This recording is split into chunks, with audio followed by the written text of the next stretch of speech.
Chapter 1. Unleashing the Potential. Young Sect Master, please. Stay away. Be why the spirits spring. Veiled in ethereal mist, Chu Zixuan's face flushed crimson. She recoiled in the water, her delicate shoulders attempting to conceal her burgeoning form, uttering a bashful plea. However, her voice lacked sufficient projection. Li Wu chuckled, offering a subtle suggestion. Senior Sister Chu, you must amplify your voice, otherwise it shall not reach the ears of others. Chu Zixuan's complexion deepened to an even more vibrant shade of red. Very well, then, I shall exert myself.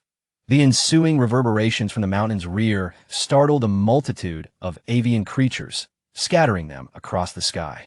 The other female cultivators undergoing spirit spring marrow cleansing swiftly converged upon the location, restraining Li Wu.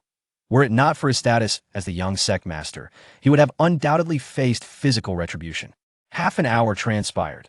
Within the main hall of the sect master's residence. Li Wu, you rebellious scion, deviating from the righteous path and lacking ambition. Henceforth, your designation as young sect master is revoked, and you shall be relegated to the valley of miscellaneous tasks. Li Yuan, the sect master of the Yuan immortal sect, his eyes blazing with indignation, his very lips trembling. Upon hearing these words, the indolent Li Wu abruptly straightened up. Indeed?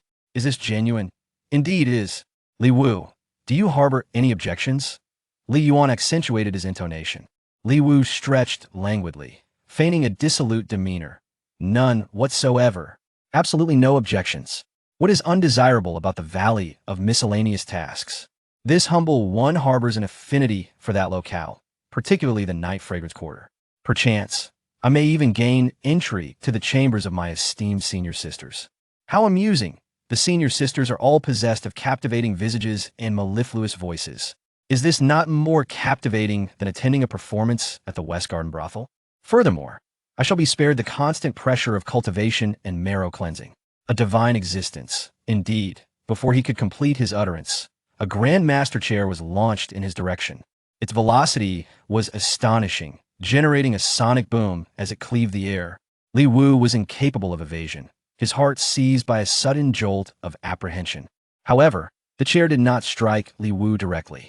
Instead, it narrowly grazed his ear, shattering against the opposing wall. Begone, Li Yuan roared.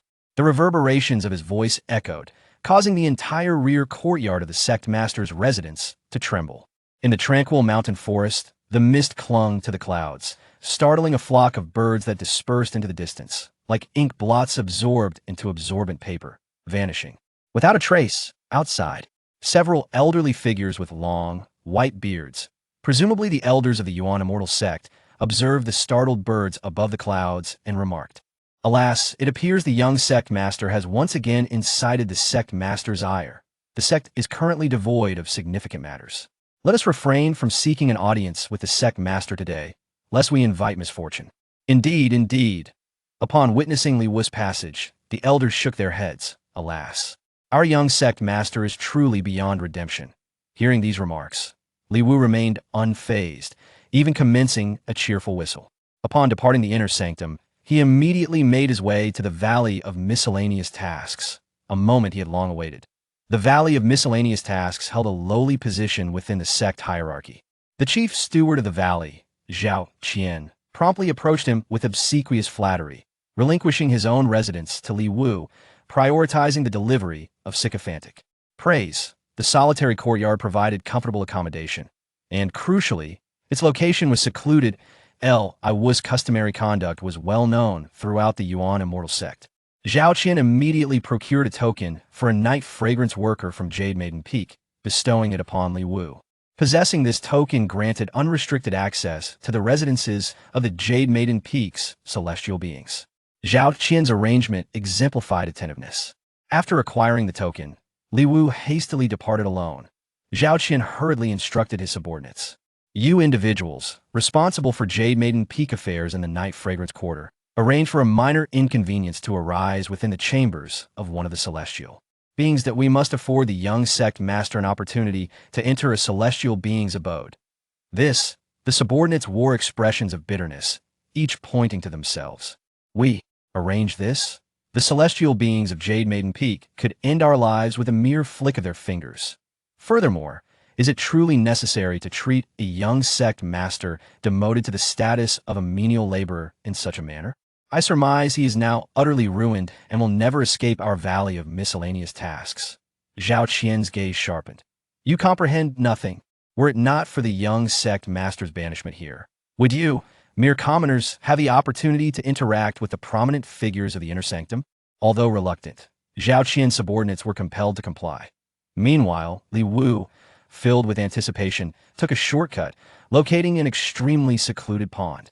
After observing the pond's surroundings and confirming its solitude, he affixed several restrictive talismans to nearby trees as a precautionary measure. Li Wu then plunged into a dense thicket, closed his eyes, and, instantaneously, a line of text materialized in the void of his mind. Conditions met. Host, do you wish to unlock? Unlock. As he uttered these words, Li Wu experienced a wave of exhilaration. The notion that had been obstructed for 2.5 years finally achieved clarity. The long-awaited system had finally arrived. Li Wu was a transmigrator for Blue Star. At the time, he was engrossed in a game, but his girlfriend commented that while the game was decent, it only featured one character with a disproportionately large head. Enraged, he lost his breath and everything went black. Upon awakening, he had become the young sect master of a Yuan immortal sect near Luo City. Initially, he was delighted to be the young sect master. His previous gaming experiences were mere simulations. Now, he could finally experience the genuine article.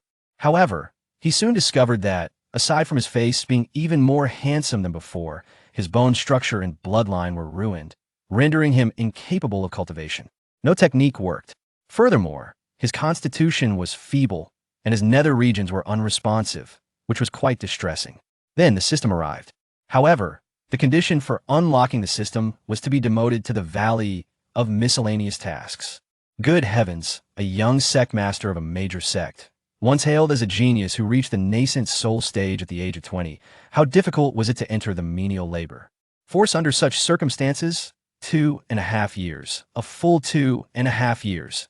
Although the sect master and his wife were disappointed, their love for their son prevailed. No matter how unruly and unconventionally Wu behaved, they always covered for him, never taking drastic action. But this time, after some extreme maneuvering, it finally came to fruition. Li Wu was elated. After selecting Unlock, another voice echoed in his mind. System unlocked successfully. Then he saw a lottery wheel, similar to those he had often encountered during grand openings on Blue Star, designed to fleece customers. Congratulations, host. Please claim your newbie gift pack. Next to the lottery wheel floated an image of a golden gift pack, adorned with a golden dragon, exuding an aura of dominance. Li Wu rubbed his hands together and clicked on the two words, claim. Host luck is off the charts. Newbie gift pack, multiplied by 10. Congratulations. You have obtained 100 lottery chances. 100 lottery chances? Impressive. He wondered what he could win with so many chances. Hopefully, he would score some major prizes, bid farewell to his life as a useless young sect master, and embark on the pinnacle of his life.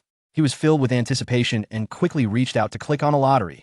Buzz, congratulations, host. You have won a dose of aphrodisiac powder. Huh? Aphrodisiac powder. Is this system even legitimate? Chapter 2.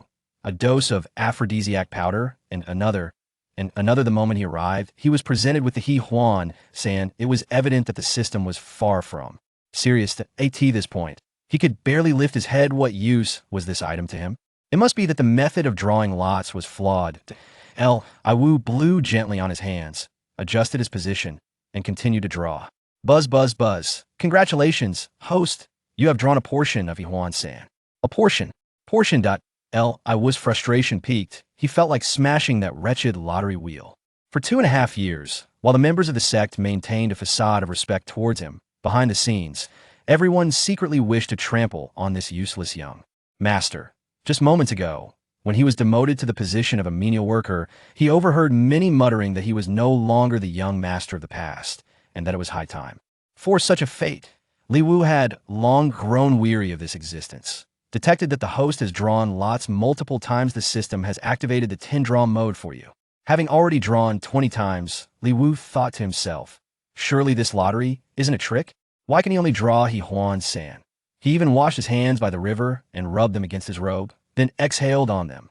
Holding his breath, he pressed the 10-draw button. Closing his eyes in silent prayer, he heard a voice in his ears. "Congratulations, host. You have hit the jackpot with 10 consecutive draws." "A jackpot?" Li Wu perked up, straining to listen. "Host has received 20 portions of Yuanxian Sect." Huffed. Li Wu felt blood rise in his throat. Buzz, buzz, buzz. After several rounds of 10 draws, Li Wu realized that this lottery truly only yielded Yuanxian Sect. With 10 more draws remaining, he had completely lost interest in continuing. After waiting 2.5 years to finally unlock the system, it should at least offer some treasured skills or techniques. He truly did not wish to remain as that useless young master for even a moment longer. "Host, please draw lots. Host, please draw lots. I curse you." Li Wu had begun cursing, his clenched fist striking the void several times in frustration. "Buzz. Congratulations, host. You have hit the jackpot with 10 consecutive draws. Combat power 100. Received 10 portions of Yuanxian Sect. Combat power?" Li Wu, who had nearly lost all hope, gazed at the system display showing combat power 100 and suddenly felt a warm surge through his frail body, as if he had gained some strength. After exhausting his draws, simple lines of text appeared in his mind. Name: Li Wu. Combat power 600. Realm Un. Yuanxian Sect. 140 portions. Using Yuanxian Sect increases combat power. The increase varies based on the user's strength. Draw count 0. The system will periodically issue tasks, complete tasks to gain draw counts. Milestone 1. Achieve positive combat power to receive a binding talisman. As Li Wu examined this, he was most perplexed by the combat power. Why was it 600? He had just drawn and received a jackpot, increasing his combat power by 100. How had it turned into a negative number? He inquired of the system, which responded, "Host's previous combat power was 700. In other words, if the host were to engage in combat, they would merely receive blows or be killed. If fighting alongside others, they would only hinder their companions and might even require the protection of a companion with 700 combat power. This. Sigh. That said, Li Wu's physique as the young master was indeed quite frail. When he attended performances in Bayan Town, he would tire easily after just sitting for a while, his back aching. Even when he visited the Red Fragrance building, he felt as if he were being followed, merely putting on an act without daring to engage seriously. However, with this system that increases combat power, his body might be able to strengthen. In the past, he could only listen to music, but perhaps after accumulating enough combat power, he might be able to do something else. Most importantly, he would finally be able to hold his head high. Buzz, newbie task from the system. Please use 130 portions of Yuan Sect's successful use will increase combat power. Increasing combat power was a good thing. This could be considered Li Wu's only hope. But truth be told, who could he use it on? After pondering for a moment, Li Wu had a sudden inspiration and cast his gaze upon the pond ahead.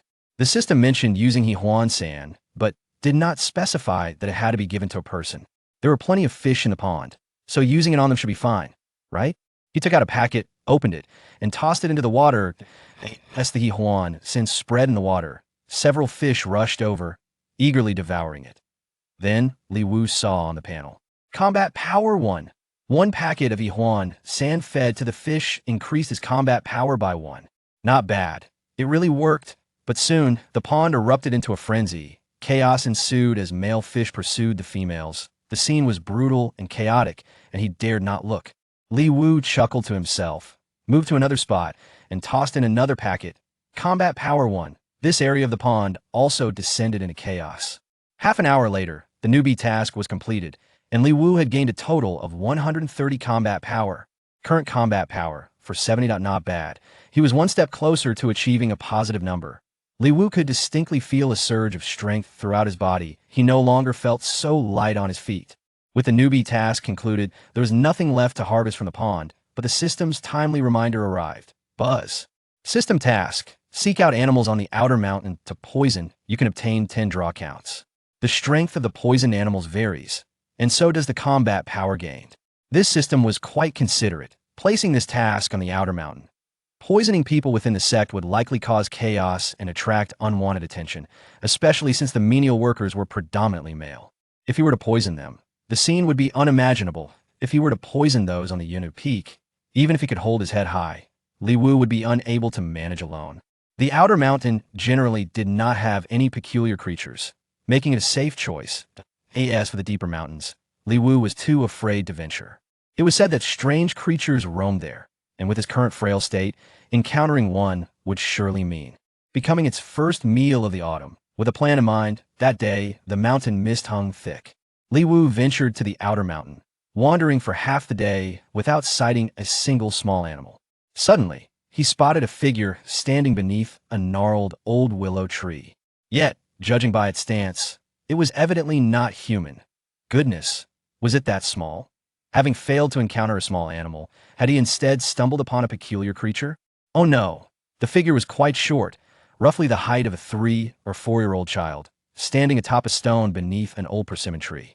The stone was covered in moss, and it faced away from Li Wu, wearing a conical hat, while holding a long pipe in its hand, puffing away with a faintly glowing ember. The wind swept by. Its black cloak fluttered, but as the cloak lifted, the legs beneath were a brownish yellow, bent like a dog's, and a fluffy yellow tail swayed restlessly. What on earth is that? Li Wu gazed at the creature from a distance, feeling a chill run down his spine. Looking around cautiously, he held his breath, pretending not to see it, and prepared to sneak past from the nearby thicket to avoid that terrifying entity beneath the old willow tree.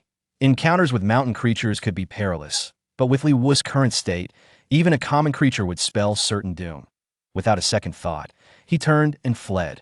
However, just as he dashed into the thicket, he found that the creature had appeared before him, blocking his path. What a disaster! Cough, cough, cough.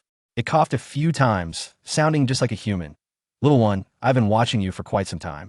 Have you come to the mountains in search of opportunity? Chapter 3. Host, Poison Chu Zi Xuan. Haha, no need to search further. This opportunity lies right before your eyes. Could this wretched creature actually speak?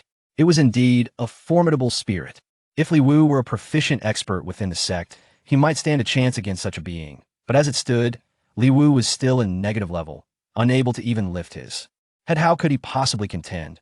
He quickly averted his gaze from the creature, feigning ignorance, and turned to leave, but a chilling wind swept past, sending shivers down his spine. The voice was already ringing in his ears.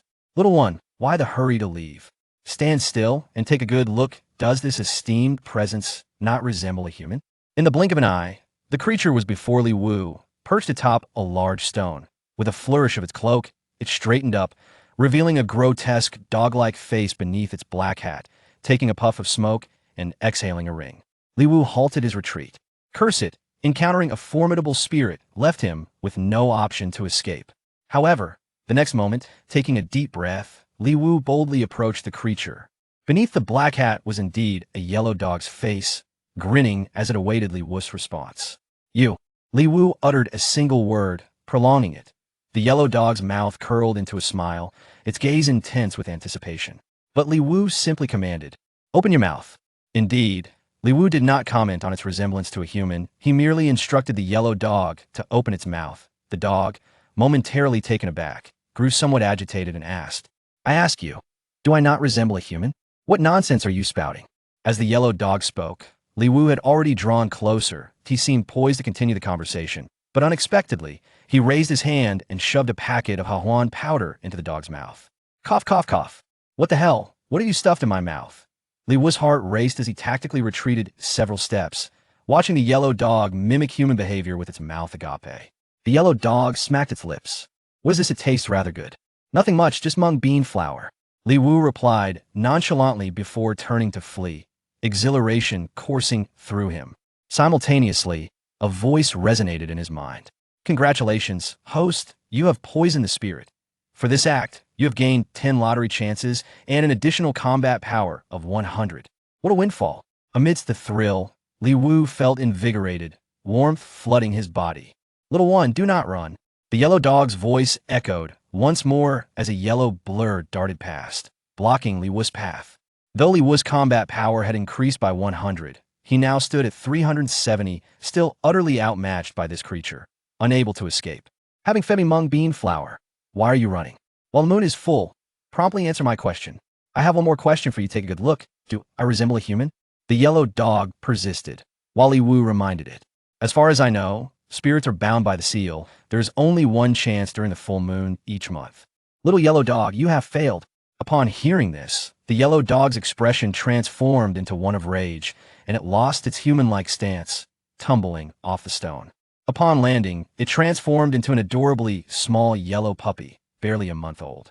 The puppy growled and barked playfully, appearing rather fierce.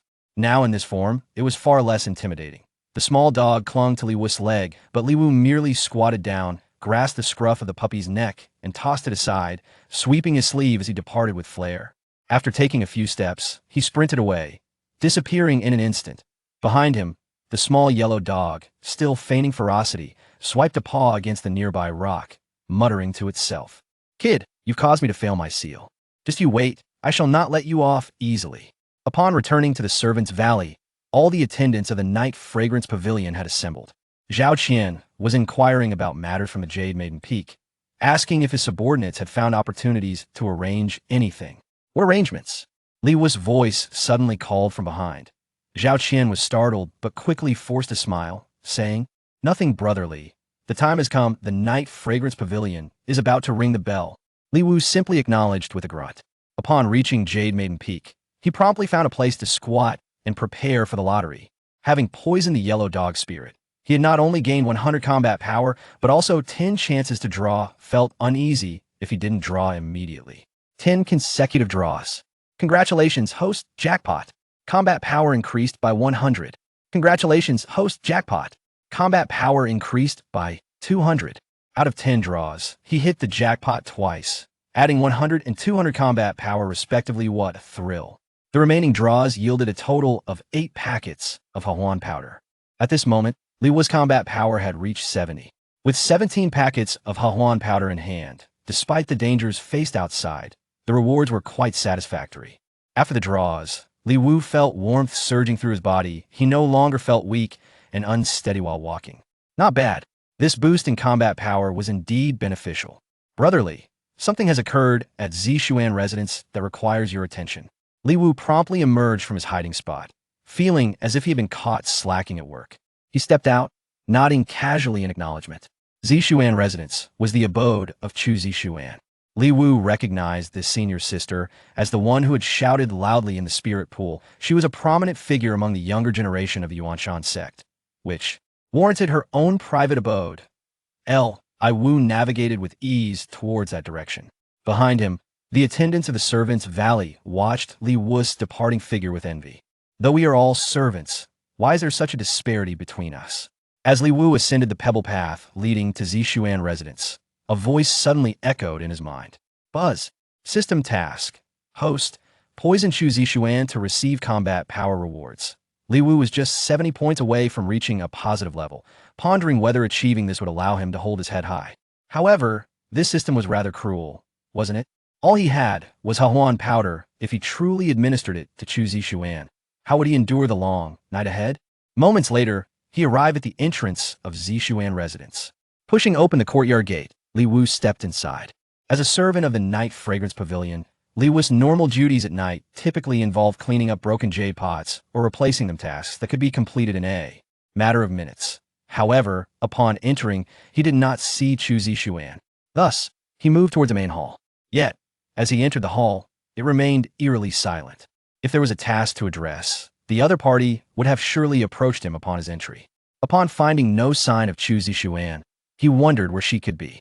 Senior Sister Chu, Li Wu called out. The courtyard was not particularly large under normal circumstances. Chu Zishuan would certainly hear him.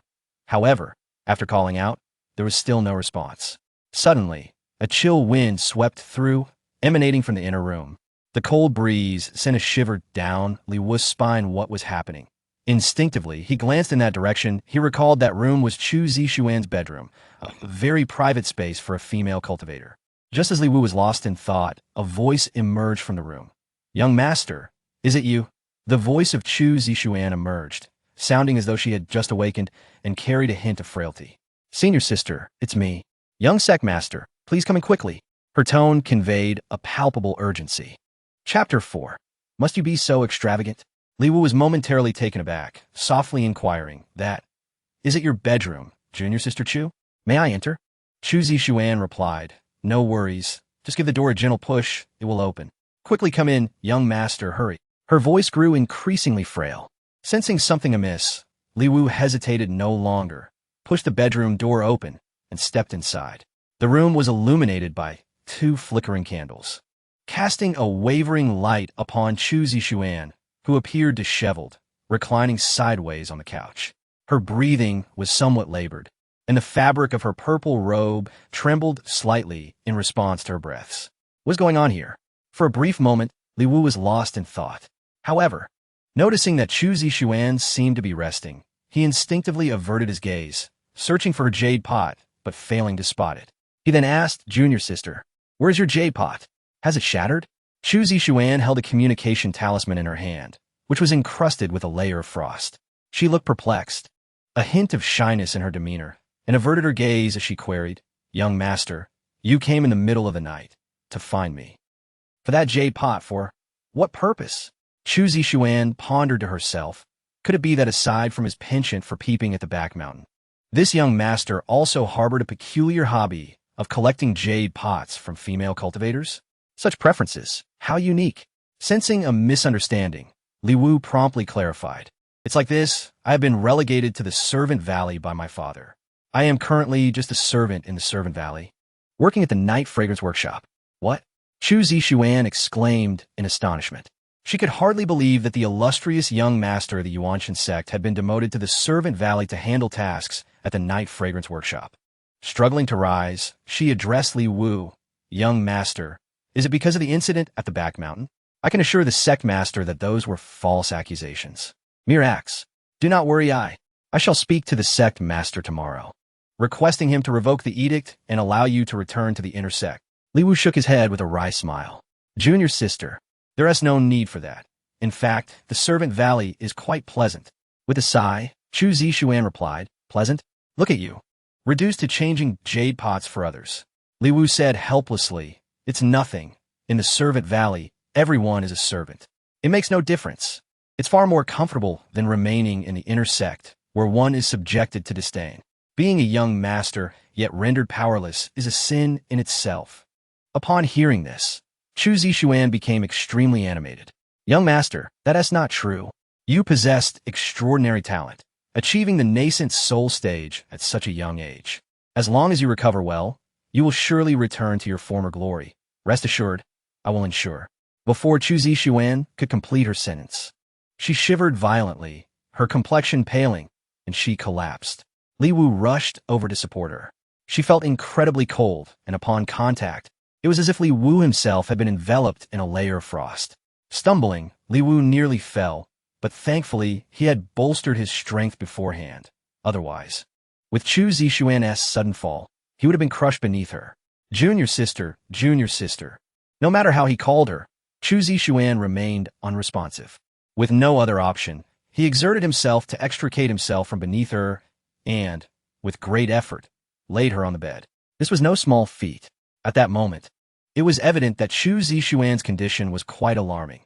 Her complexion was ashen, her skin frighteningly cold, resembling a layer of frost.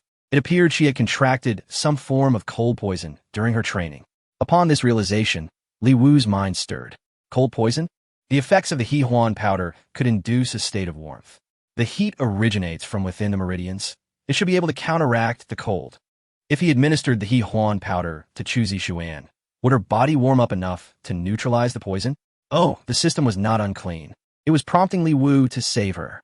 With this thought, Li Wu discarded all reservations and promptly retrieved a packet of Huang powder. Smiling calmly, he opened the paper package. Li Wu placed the powder into Chu Zixuan's mouth. Although she had fainted, she still slightly pursed her lips. He assisted her with some water, ensuring the entire packet of Huang powder was consumed. Gulp. Based on Li Wu and Appo's experience, the Huang powder would soon take effect. After a brief wait, indeed, within less than 2 minutes, Chu Zixuan's face transformed from its frosty pallor to a rosy hue. A layer of white mist began to rise from her face, akin to steam, and this warmth gradually spread throughout her body. Oh! After a few minutes, the white mist dissipated, and the coldness enveloping Chu Zixuan vanished entirely. What remarkable efficacy! A voice echoed in Li Wu's mind. "Buzz, congratulations, host, for completing a time-sensitive task, earning 10 lottery chances and 100 combat power. Congratulations, host, for reaching a milestone. With positive combat power, you have received a novice-exclusive reward, 3 binding talismans." Before the system's voice could finish, something surged forth, reminiscent of waves crashing against the shore, a powerful sensation pushing against Li Wu's back. Startled, he turned to see Chu Zishuan, her face radiant with color, her eyes shimmering like rippling autumn waters. Young master. Before she could utter another word, Chu Zishuan leaned in to kiss him. What is happening? Could it be that the effects of the He Huan powder were so potent that, in addition to neutralizing the cold poison, it also instilled such overwhelming potency? Seeing her advance with such fervor, Li Wu instinctively recoiled. Junior sister, please awaken. You had previously succumbed to cold poison. Now that the toxin has been neutralized, you must be very weak. Continuing like this could harm your foundation. You should rest. Chu Zishuan and Appo's face was flushed to the point of nearly dripping, her alluring demeanor fully on display. She gazed at Li Wu with a questioning look. Young master, do you think I am not beautiful? It appeared that the effects of the He Huan powder had muddled her mind. Li Wu hastily waved his hands. Junior sister, you are indeed beautiful, but the very concerns he had feared materialized. Indeed, she was beautiful. Yet Li Wu was not one to take advantage of another's vulnerability. He had come solely to save Chu Zishuan, with no ulterior motives, truly. After breaking free from her grasp, Li Wu bolted for the door. However, with a flick of her wrist, a breath of energy transformed into an invisible ribbon, ensnaring Li Wu. Chu Zishuan was a cultivator at the late foundation establishment stage, a standout among the younger generation. How could Li Wu possibly contend with her? Bound by the purple ribbon, his body began to move uncontrollably, retreating until he found himself lying on the bed. Just as he touched the bed, the purple ribbon swiftly bound his hands and feet. As Li Wu opened his mouth to shout, a swirl of purple ribbon silenced him. This is quite the spectacle, isn't it? Li Wu felt a bitter pang in his heart, wanting to weep without tears. Meanwhile, with a flick of her wrist, Chu Zishuan closed the door behind them, sealing the room with a spell, and her purple gown fell away effortlessly. It's happening. Li Wu panicked. Li Wu Gij, you are the gift bestowed upon me by the heavens. These words echoed in Li Wu's ears. Chapter 5. The host is detected to be in mortal danger. The words of Chu Zishuan had already dampened Li Wu's ears. Li Wu attempted to struggle a few more times, but the purple silk, woven by a late foundation establishment cultivator, was far too resilient for him to break free. Moreover, with Chu Zishuan's fierce presence looming over him like a mountain, Li Wu found himself utterly immobilized. At that moment, a voice resonated in Li Wu's mind. Buzz, the host is detected to be in mortal danger. Would you like to use a stasis talisman to die? It couldn't be. Chu Zishuan was poisoned. Surely she was not seeking to harm him. Was she? Could it be a ruse? Was this exceptional young talent of the Yuanxian Sect actually an undercover agent of the Yuanxian Sect? Li Wu's heart tightened at the thought. Memories of past infiltrations by the Yuanxian Sect, targeting him as the young sect master, surged through his mind.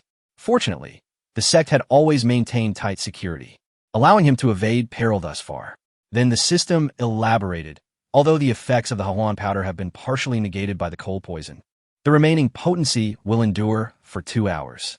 The host's physical condition is rather frail. Should you remain trapped, after merely half an hour, your energy will be utterly depleted, leading to your certain demise. So it was not Chu Zishuan who intended to harm him, but rather the frailty of his own body that could not withstand the consequences? The thought alone was terrifying, filling him with bitterness. Li Wu felt tears welling up. Chu Zishuan, with a flirtatious glimmer in her eyes, seemed poised to advance further. If this continued, Li Wu feared he would be completely subdued by her. Thus, he urgently whispered to the system, "Use the stasis talisman." With a whoosh, a beam of golden light descended. A character radiating golden light appeared above Chu Zishuan's head, merging into her being. She froze. This stasis talisman was indeed effective, capable of immobilizing even a late foundation establishment cultivator. However, witnessing this scene stirred a strange impulse within Li Wu, compelling him to gather strength and deliver a heavy blow to Chu Zishuan. He quickly shook his head, dispelling such unwarranted thoughts. Moreover, Li Wu noticed that once Chu Zishuan was restrained, the purple silks that had entangled him also dissipated. Finally free, he laboriously crawled out from beneath Chu Zishuan. That was close. He had nearly lost his life. Li Wu grabbed a blanket and carefully covered the disheveled Chu Zixuan, who had shed her garments in a bout of excitement. After tidying himself and clearing his mind of impure thoughts, he departed. Upon opening the door, Li Wu spotted Zhao Qian, the steward of the servant valley, crouched at the entrance, straining to listen to the sounds within. As the door swung open, Zhao stumbled, nearly falling to the ground. "Old Zhao, what did you hear?" Realizing the situation, Zhao Qian quickly shook his head. "No, nothing at all."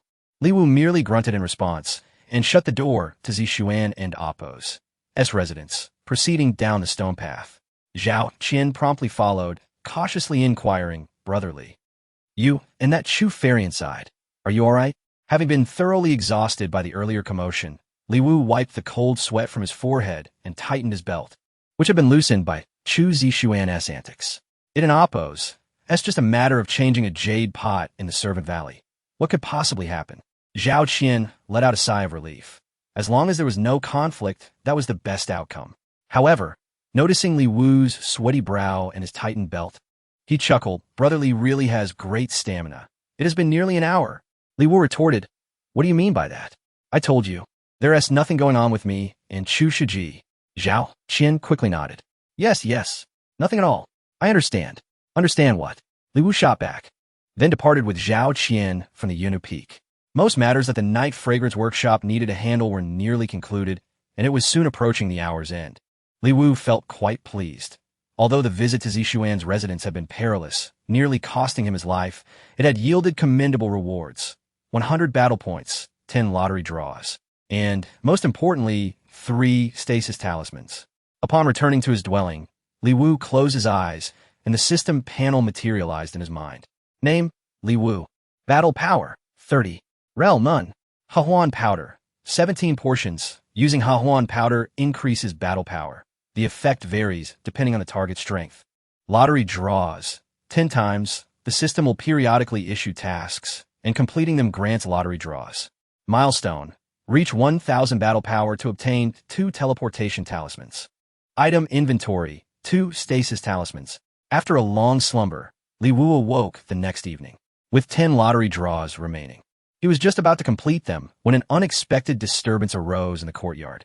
The slightly ajar door was abruptly blown open by a sinister gust, creaking ominously and sending chills down his spine. Regaining his composure, Li Wu became alert. Rising, he leaned against the door frame and peered into the courtyard. The lantern at the entrance illuminated a figure of a yellow-brown hue, clad in a long black robe, holding a long smoking pipe. Seeing this figure, a chill gripped Li Wu and Appo's heart. Was and Appo's this the cursed yellow dog spirit? Had it not transformed into a small yellow dog? Moreover, how had the specter found him here?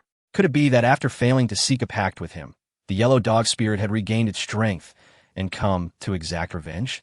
In a moment of panic, Li Wu hurriedly shut the door, but as the sinister wind howled, the door burst open with a resounding crash. The yellow dog spirit stood before him, a grin forming at the corners of its mouth. "Hee, little one, I have finally found you. You, what do you want with me?"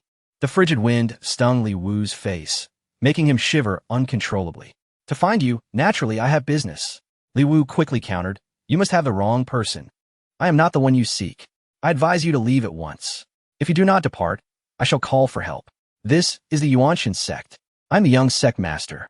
If my father, a mid-stage nascent soul cultivator, intervenes, someone of your meager prowess would be obliterated in an instant." Stasis talisman. This last mention of the stasis talisman came as a complete surprise. The yellow dog spirit, caught off guard and still wearing a smile, stood frozen in place. Moments later, it was ensnared in a sack, tightly bound with rope, and Li Wu carried the yellow dog spirit to the edge of a cliff, peering down into the abyss below. The chasm was unfathomably deep. It was said that even a chi refinement stage cultivator would struggle to survive a fall. Heaven grant mercy. May it be dashed to its demise and never return to haunt me. Do not blame me. This is your fate. Had you not sought revenge, you would not have met such an end. With a calm demeanor, Li Wu delivered a kick, sending the sack tumbling down the cliff. Forgive me, forgive me." Returning to his bed, Li Wu opened the system panel and continued with his lottery draws. With 10 draws available, he executed a 10-fold draw. Upon completion, the system notified him, "Congratulations, host. In this lottery, You have gained a total of 200 battle power and 8 portions of Huang powder. Your current battle power is now 230. Keep striving. Should your battle power reach 500, you may have the chance to draw new items. Stay tuned. Oh, what could these new items be? Li Wu felt a surge of anticipation. Surely, it could not be solely Huang powder?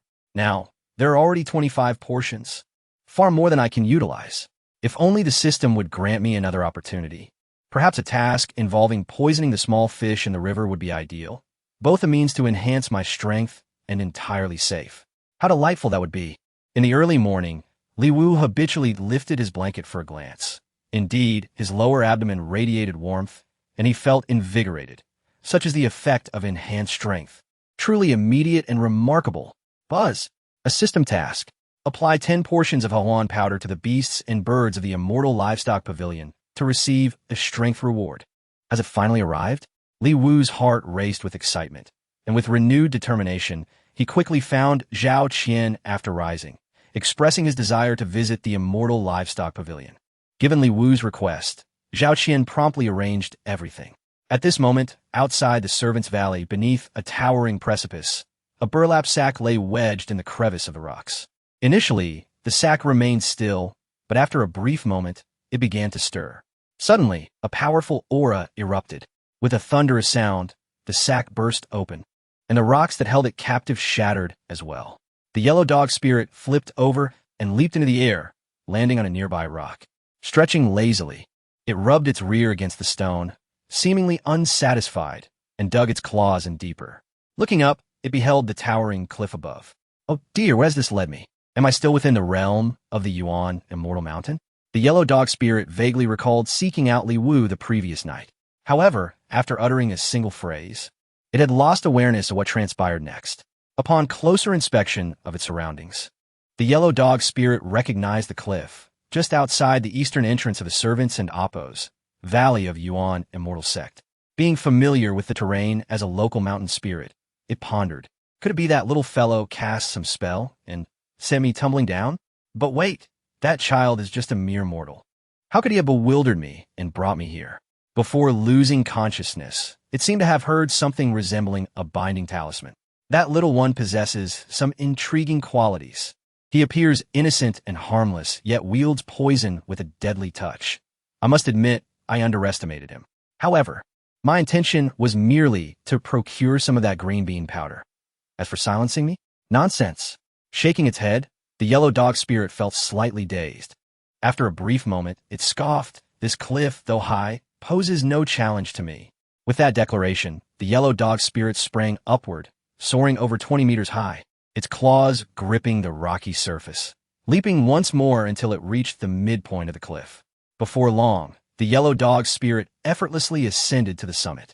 Standing atop the mountain, brimming with confidence, it smirked. I must say, that lad's green bean powder is quite remarkable. Consuming it has rejuvenated my vigor. I wonder if that woman in the mountains is still asleep. She always insists I am incapable. Yet when I rise, even I am somewhat frightened by my own prowess. At this moment, outside the servants' valley, amidst the forest, a figure clad in black stood perched upon the treetops. This figure's gaze swept across the cliff before settling upon Li Wu's residence. The yellow dog spirit sensed something amiss, yet as it gazed up the mountain, nothing appeared out of the ordinary. Within the servants' valley, at the immortal livestock pavilion, Zhao Qian's efficiency was commendable, and Li Wu had already completed his tour. Seizing a suitable opportunity, he discreetly mixed 10 packets of Huang powder into the feed, ensuring no one was the wiser. After the visit, Zhao Qian mentioned he had matters to attend to, leaving Li Wu to return to his quarters alone. This venture to the immortal livestock pavilion, utilizing only 10 portions of Huang powder, had yielded a substantial reward, 100 points of strength. Such a return far surpassed the efforts of poisoning the small fish in the pond. At this moment, Li Wu and Appos' strength reached a remarkable 330. However, during his visit to the immortal livestock pavilion, he did not encounter his father, Li Yuani and Appos' mount. The immortal dragon beast, rumored to be a formidable 8th-level demon beast, rivaling the early stages of the nascent soul. One could only hope that the system might offer a task to apply Huang powder to the immortal dragon beast. Given its level, Such an application would undoubtedly yield bountiful rewards and a substantial boost in strength. As Li Wu exited the immortal livestock pavilion and ventured a short distance, a figure descended on a sword, blocking his path. This person, known to Li Wu as Chao Dan, was an inner disciple of the Yuanxian Sect, possessing mid-stage foundational strength. While he was considered a promising cultivator among his peers, Li Wu held no favorable impression of him. This individual often boasted within the sect that he was the most suitable candidate to be Chu Zixuan's partner.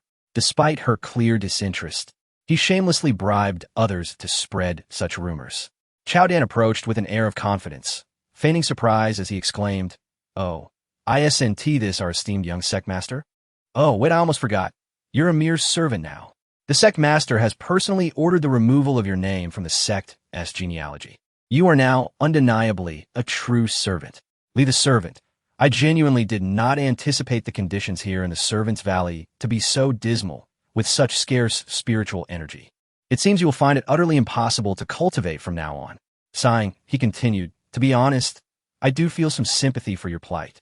So, should you encounter any difficulties or face bullying, do not hesitate to confide in your senior brother. I shall protect you." Chao Dan spoke as if offering protection, patting Li Wu on the shoulder as if to express concern. Yet in that instant, he released a hint of foundational pressure. Li Wu stumbled, unable to withstand the force, crashing to the ground. Witnessing this scene, Chao Dan feigned sympathy. "Oh dear, I forgot. Li the servant, you cannot cultivate. You are a complete waste of potential. My apologies, senior brother will help you up." As he spoke, Chao Dan extended his hand, but once again unleashed pressure, forcefully pinning Li Wu to the ground. Chao Dan reveled in his triumph. Previously, when Li Wu had not been crippled, rumors circulated that he and Chu Zixuan were well matched, igniting Chao Dan's jealousy. Even after Li Wu's fall from grace, he had never had the opportunity to retaliate. Now, with Li Wu relegated to the Servants' Valley, Chao Dan had been plotting this very moment. Looking down upon Li Wu, who was suppressed and unable to rise, he sneered, "Li Wu, individuals like you should have been expelled from the inner sect long ago.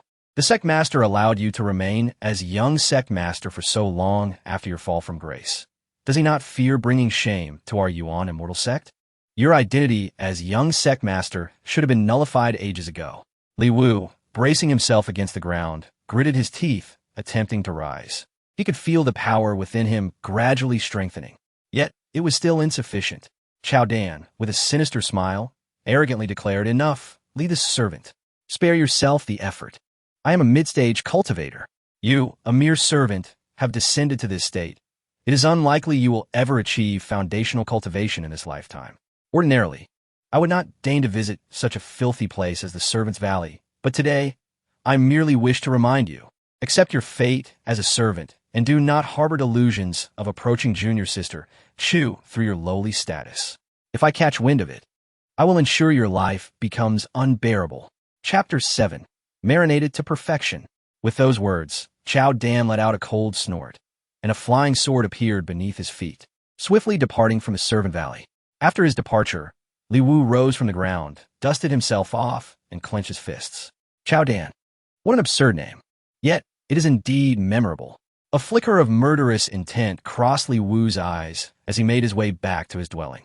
Just as he turned a corner, he spotted a yellow figure peering in at the entrance. Recognizing the silhouette immediately, he thought, "How amusing, it's that persistent yellow hound. This wretched creature truly haunts me." Li Wu's heart raced, and he quickly halted, holding his breath as he stealthily circled around from another side, then dashed away. However, the hound's keen senses swiftly detected his presence.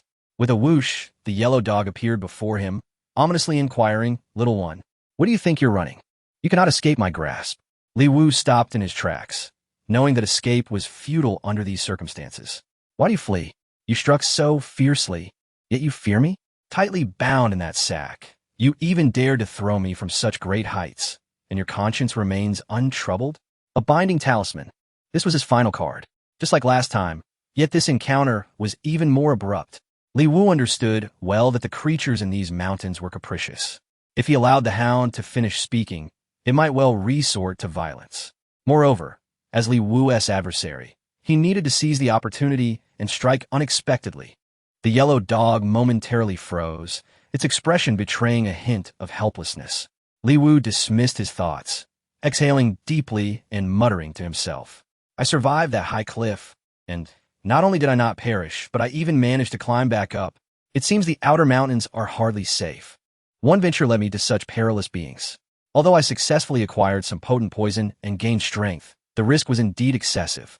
Reflecting on his recent gains from the immortal beasts and birds pavilion, Li Wu concluded that obtaining strength from there was a far more reliable and efficient endeavor. Just as he pondered this, the reassuring voice of the system echoed in his mind. Buzz, a beginner's welfare mission. Successfully administering Huang San to the immortal dragon beast at the immortal beasts and birds pavilion will yield substantial rewards, along with an additional bonus. The primary strength level comparison record. The primary strength level comparison record? This would allow Li Wu to gauge his own strength against that of others in their cultivation realms. Such a reward would indeed be enlightening. However, the system's task would not be easily accomplished. The immortal dragon beast was a level 8 demon beast, comparable to the Yuanxian stage. Could Li Wu truly succeed in poisoning it? Moreover, he was still unaware of the dragon's exact location, having not encountered it during his previous visit to the immortal beasts and birds pavilion. Yet, despite the daunting nature of this task, Li Wu was resolute in his determination to complete it.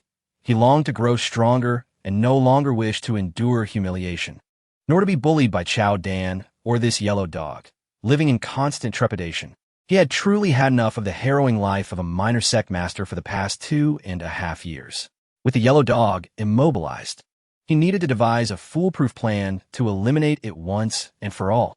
Upon entering the courtyard, he swung his blade down, but the yellow dog remained unharmed, the blade shattering instead. This was indeed troublesome. After contemplating a moment, Li Wu returned indoors, procuring another sack, swiftly stuffing the yellow hound inside. Securing the sack tightly, he formulated a plan. Soon, he arrived at the pond where he had previously fed the fish. The water was deep, particularly in the section beneath the opposite cliff, where it appeared dark and bottomless. He reasoned that, even as a spirit beast, it was still a mammal and required oxygen to breathe. Thus, tossing the yellow hound into the water should suffice to drown it. Carrying the sack, he approached the deepest bank of the pond, preparing to throw it in when a sudden thought made him reconsider. He gathered several large stones nearby and added them to the sack, securing it tightly with rope. With a splash, the sack sank quickly to the depths.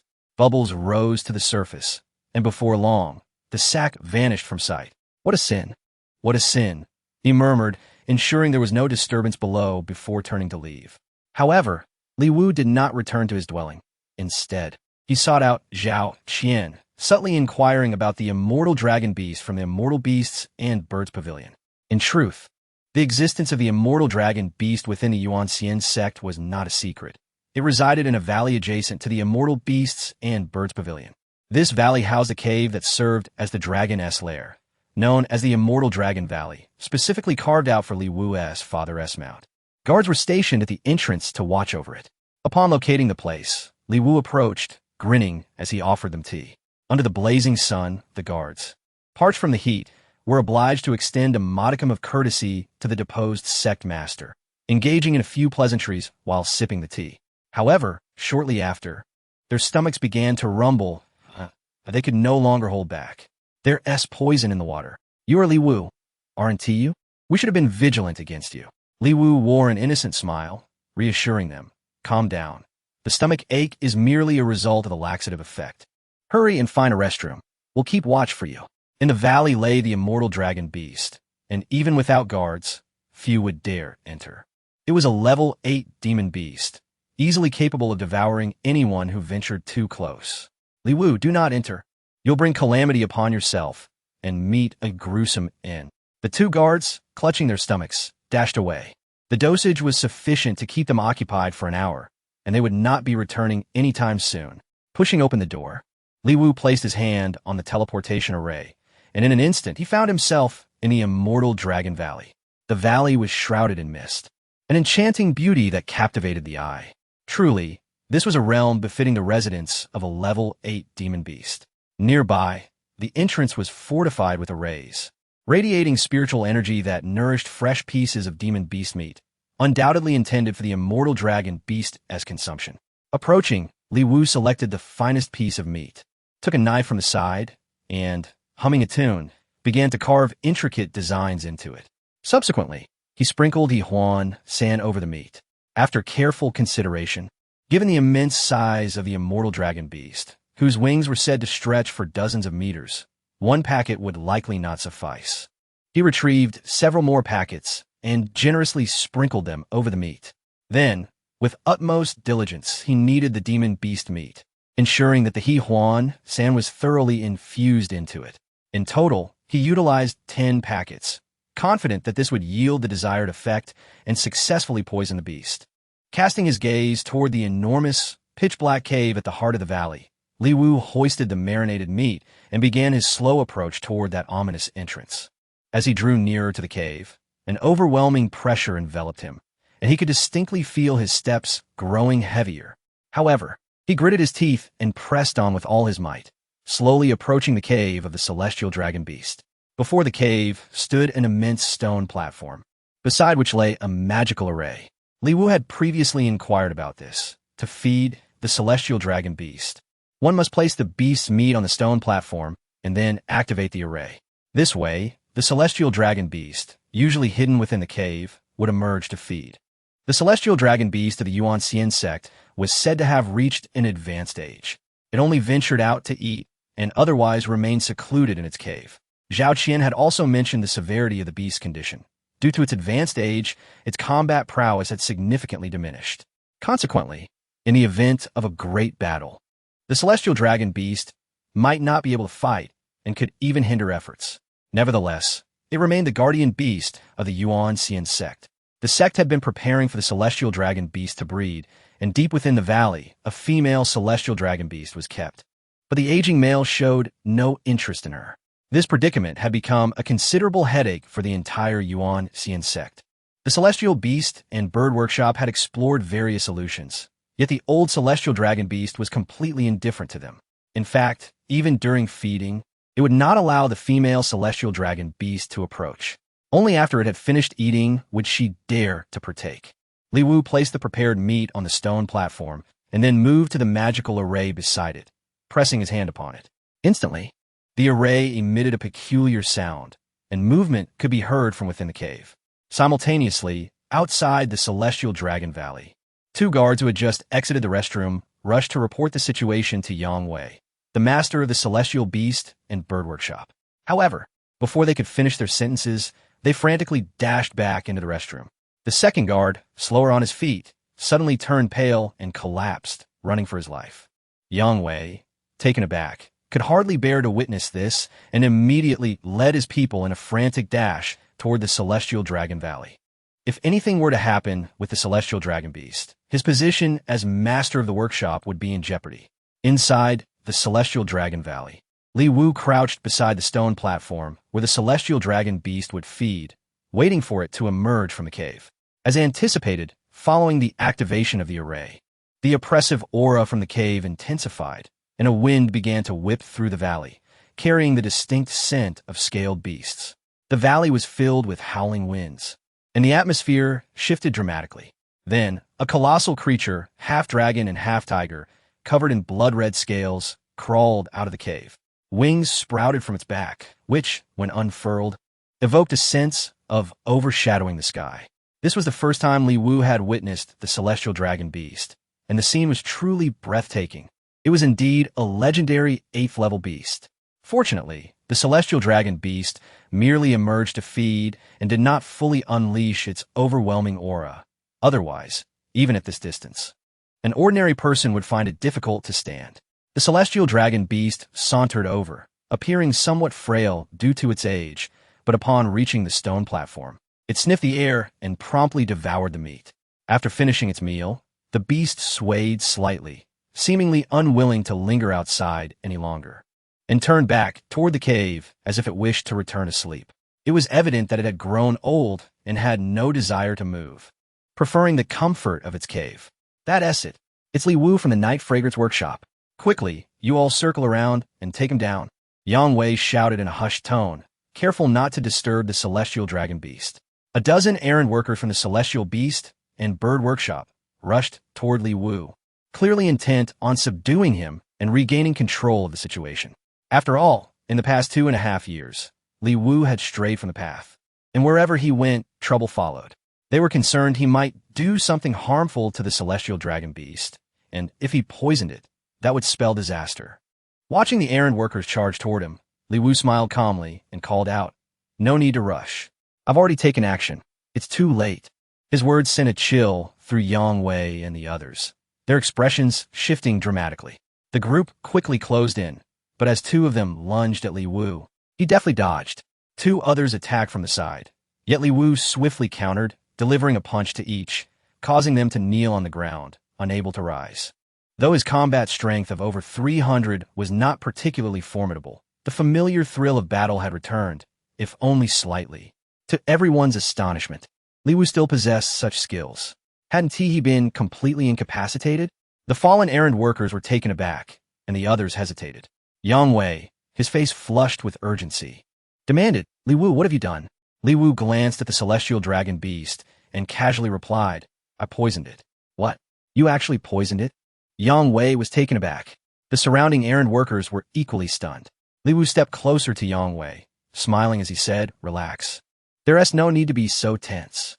Yang Wei, agitated, retorted, "How can I not be tense, Li Wu?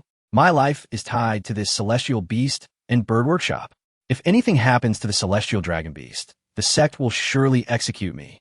You have strayed from the path, causing unrest in the Yuanxian Sect daily. But can you not endanger the lives of my brothers in the workshop? You may be fine, but we could lose our lives. Is there an antidote?" Li Wu placed an arm around Yang Wei's shoulders and reassured him, "Oh, there aren't always antidotes for every poison." Yang Wei felt despair creeping in.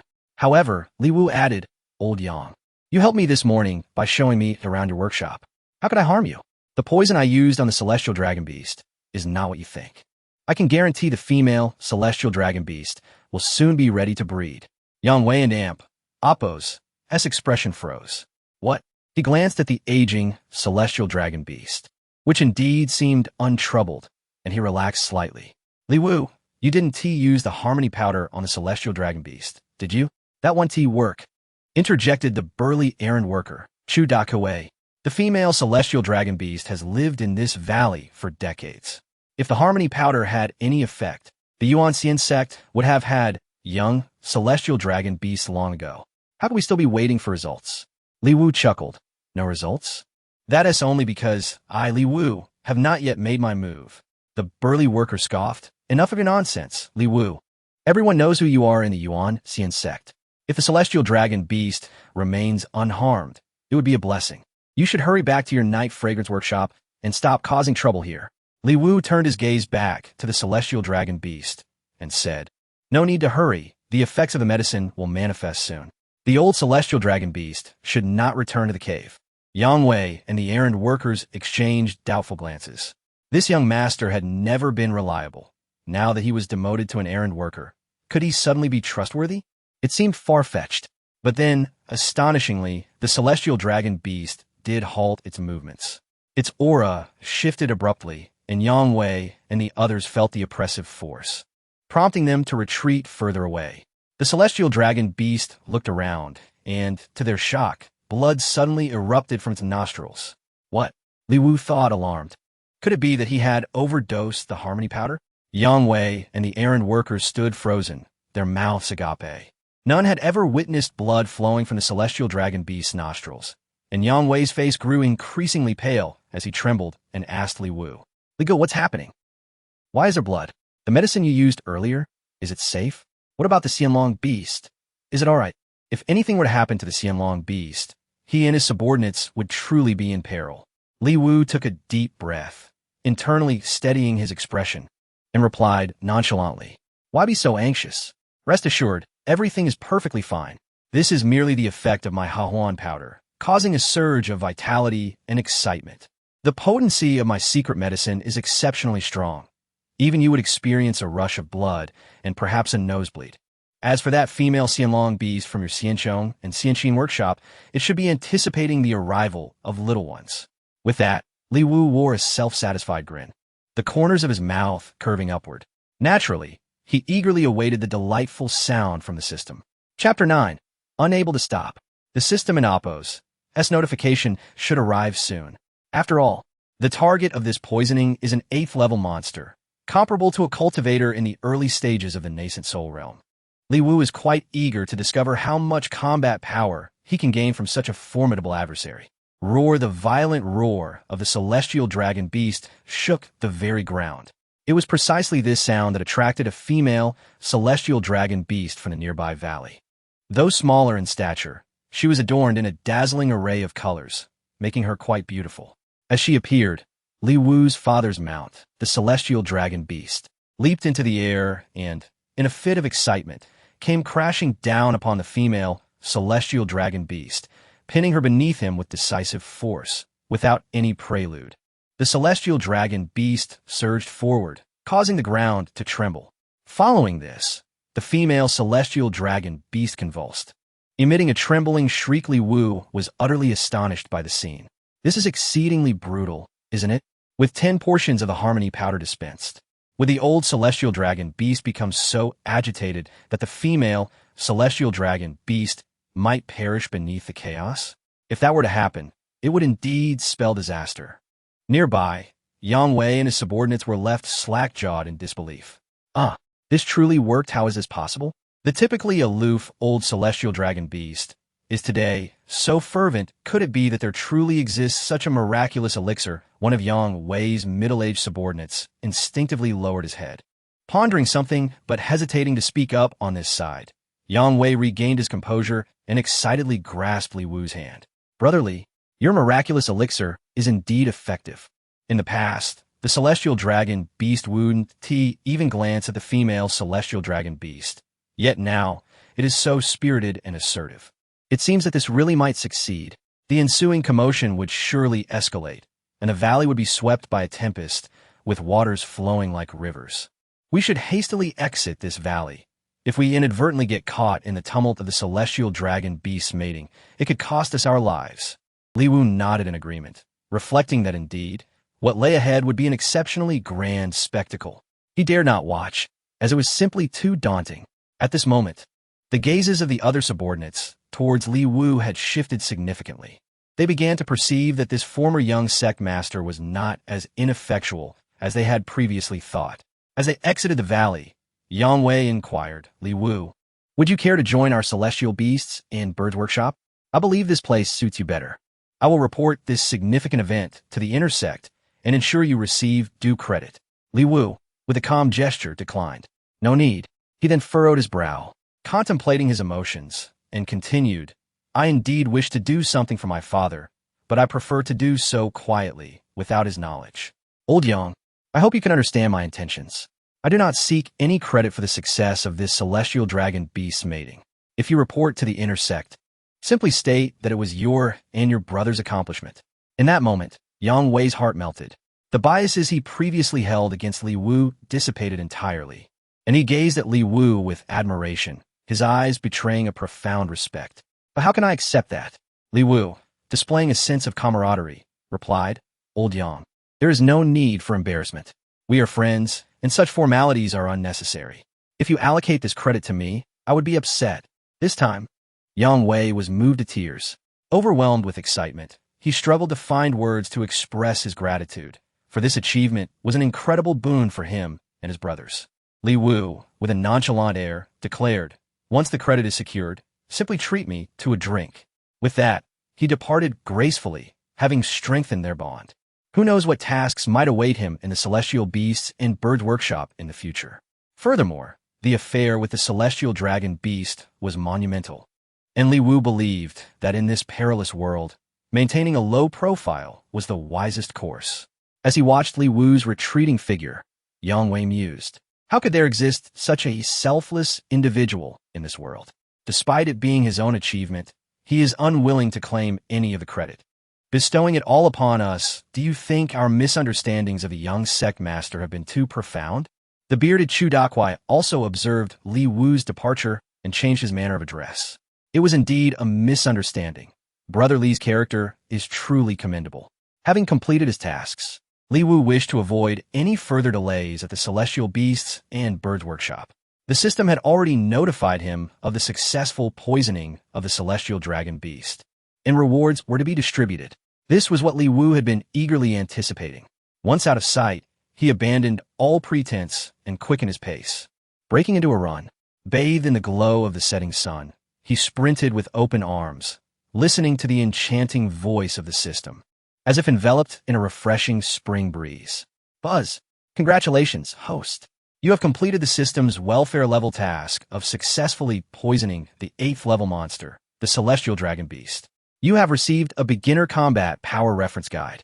Please check your rewards. Li Wu noticed that a new item had appeared in the system's inventory, a beginner combat power reference guide. Upon opening it, he discovered a scroll containing information on the 13 minor realms of the Qi refinement stage, with corresponding combat powers ranging from 100 to 2,600, increasing by 200 for each realm. The 3 minor realms of the Foundation Establishment stage corresponded to combat powers of 3,500 in the early stage, 6,000 in the mid-stage, and 10,000 in the late stage. The 3 minor realms of the Core Formation stage corresponded to combat powers of 50,000 in the early stage, 100,000 in the mid-stage, and 200,000 in the late stage. Such a reference guide was indeed incredibly convenient, providing a clear view of combat power levels, which would aid Li Wu in assessing the strength of his opponents and determining how much his own combat power had increased. The guide also contained annotations, stating that the combat power levels listed were based on reference values and could fluctuate depending on the opponent's techniques and treasures. Hosts were advised to assess their opponent's strengths based on actual circumstances. Next, the system's voice continued. Congratulations, host. You have earned 100 lottery chances. You have gained 1,000 combat power. Li Wu halted in his tracks, momentarily stunned. He was astounded, unable to believe that his successful poisoning of the Celestial Dragon Beast had resulted in an instantaneous boost of 1,000 combat power, an unimaginable figure in the past. It seemed that the stronger the target for poisoning, the more generous the rewards. According to the combat power reference for the Qi refinement stage, every 200 points represented a minor realm. With an increase of 1,000 combat power, Li Wu had effectively advanced 5 minor realms, leaping from the 2nd to the 7th level of Qi refinement. Achieving such a feat would take an ordinary cultivator 70 to 80 years, not to mention several breakthrough pills. Truly, the 8th level monster, comparable to an early nascent soul, offered astounding gains in combat power. Buzz, congratulations, host. Your combat power has exceeded 500, and you now have a chance to obtain new items in future lotteries. Buzz, congratulations, host. You have reached the combat power milestone of 1,000 and received 2 teleportation talismans. Excellent, excellent. I shall partake in the 100 lottery draws shortly, which will yield yet another surge in combat power. The system's rewards are simply relentless. At this moment, Li Wu glanced at the system panel. Name, Li Wu. Combat power, 1330. Realm, 7th level of Qi refinement. Harmony powder, 5 portions. Using harmony powder increases combat power. The amount gained varies based on the target's strength. Lottery chances, 100 times. The system periodically issues tasks. Completing them earns lottery chances. Milestone, with a battle power of 5,000. One can acquire a technique that doubles the battle power. The technique doubles the consumption of one's own vitality, allowing the host to inflict double damage in an instant. Item inventory, 0 immobilization talismans, 2 teleportation talismans, a beginner's guide to battle power realms. The next milestone is 5,000, and the reward is the technique that doubles battle power, which is quite impressive. Li Wu walked while preparing for a lottery draw, when suddenly he spotted a short, drenched figure wearing a conical hat approaching from another direction, heading towards Li Wu's residence. Li Wu was also on his way back, and thus, he crossed paths with this creature. For a moment, they stared at each other, both stunned in place, one man and one dog. Li Wu was genuinely taken aback. He had not anticipated that the yellow dog's spirit, after being immobilized and stuffed into a sack and submerged in water, could somehow return alive. The crucial point was that after the dog had managed to come ashore, it was still dripping wet and had come back to find Li Wu. It was like a sticky plaster that one could not shake off. Furthermore, upon seeing Li Wu, the yellow dog's spirit's enmity flared up, and it charged at Li Wu like a mad creature. Li Wu felt a strong, chilling wind rush towards him, and his heart tightened. This time, he had no immobilization talismans left. With no other choice, he prepared to use a teleportation talisman. However, before he could activate it, the yellow dog spirit suddenly dropped to its knees and slid towards him. What was this move? A sliding kneel? Li Wu tactically retreated, observing that the creature did not seem to be launching an attack, merely perplexed. "What are you doing?" he inquired. The kneeling yellow dog immediately prostrated itself, saying, "Great One, spare me. Let us discuss this amicably. I yield, I truly yield." Yield? Li Wu was somewhat surprised and skeptical, suspecting a trick. After all, this creature had become powerful enough to seek out humans, attempting to seize their fortune, and was a very dangerous existence. Deception is a soldier's art. Li Wu prepared to use the teleportation talisman to escape. However, upon seeing Li Wu making a move, the yellow dog immediately pleaded, "Great One, please. Do not strike again. I bow to you." The yellow dog truly bowed, its head knocking against the ground with a loud thud, and furthermore, tears streamed down its face, which left Li Wu utterly baffled. "Why are you crying?" A creature that was inherently dangerous was actually weeping? What a ridiculous display. Li Wu was quite perplexed. Once the yellow dog spirit confirmed that Li Wu had no intention of attacking, it finally breathed a sigh of relief and said, "Great One, there must be some misunderstanding between us." Li Wu retorted, "What misunderstanding? While I did poison you, it was not lethal. You should have experienced the effects of that poison. You may have failed in your attempts to seize my fortune, but it should not drive you to repeatedly attempt to take my life, right?" The yellow dog, upon hearing this, gaped in shock. "What nonsense! I sought you out simply to humbly request something, yet you struck me without provocation, cast me off a cliff, and nearly drowned me. How have I harmed you?" Li Wu scoffed. "Had I not struck first, I would have likely been killed by your treachery. Now, do not attempt to deceive me with your sweet words. I'm not so easily fooled." The yellow dog sighed in resignation, looking down at its knees on the ground as it retorted, "Great One, have you ever seen someone who harms others kneeling on the ground? We demons also deserve dignity." This statement seemed to hold some merit, prompting Li Wu to inquire, "So, what is it that you seek from me?" The yellow dog immediately replied, "It is like this, Great One. That day on the mountain, you gave me a taste of that green bean powder, which must be some sort of elixir. After using it, the effects were remarkable. I have come to express my gratitude and to humbly request another packet of that green bean powder. I swear on my honor, I harbor no ill intentions towards you." Li Wu felt a bit awkward, but he maintained a stern expression. Could it be that he had truly misunderstood? However, this yellow dog was indeed a formidable spirit. Caution was warranted. That substance is a secret elixir, a unique formula, exceedingly precious. You truly wish to acquire it? Li Wu probed. The yellow dog spirit nodded fervently. "Of course I desire it. To be frank, Great One, I have diligently trained in the mountains for many years without rest.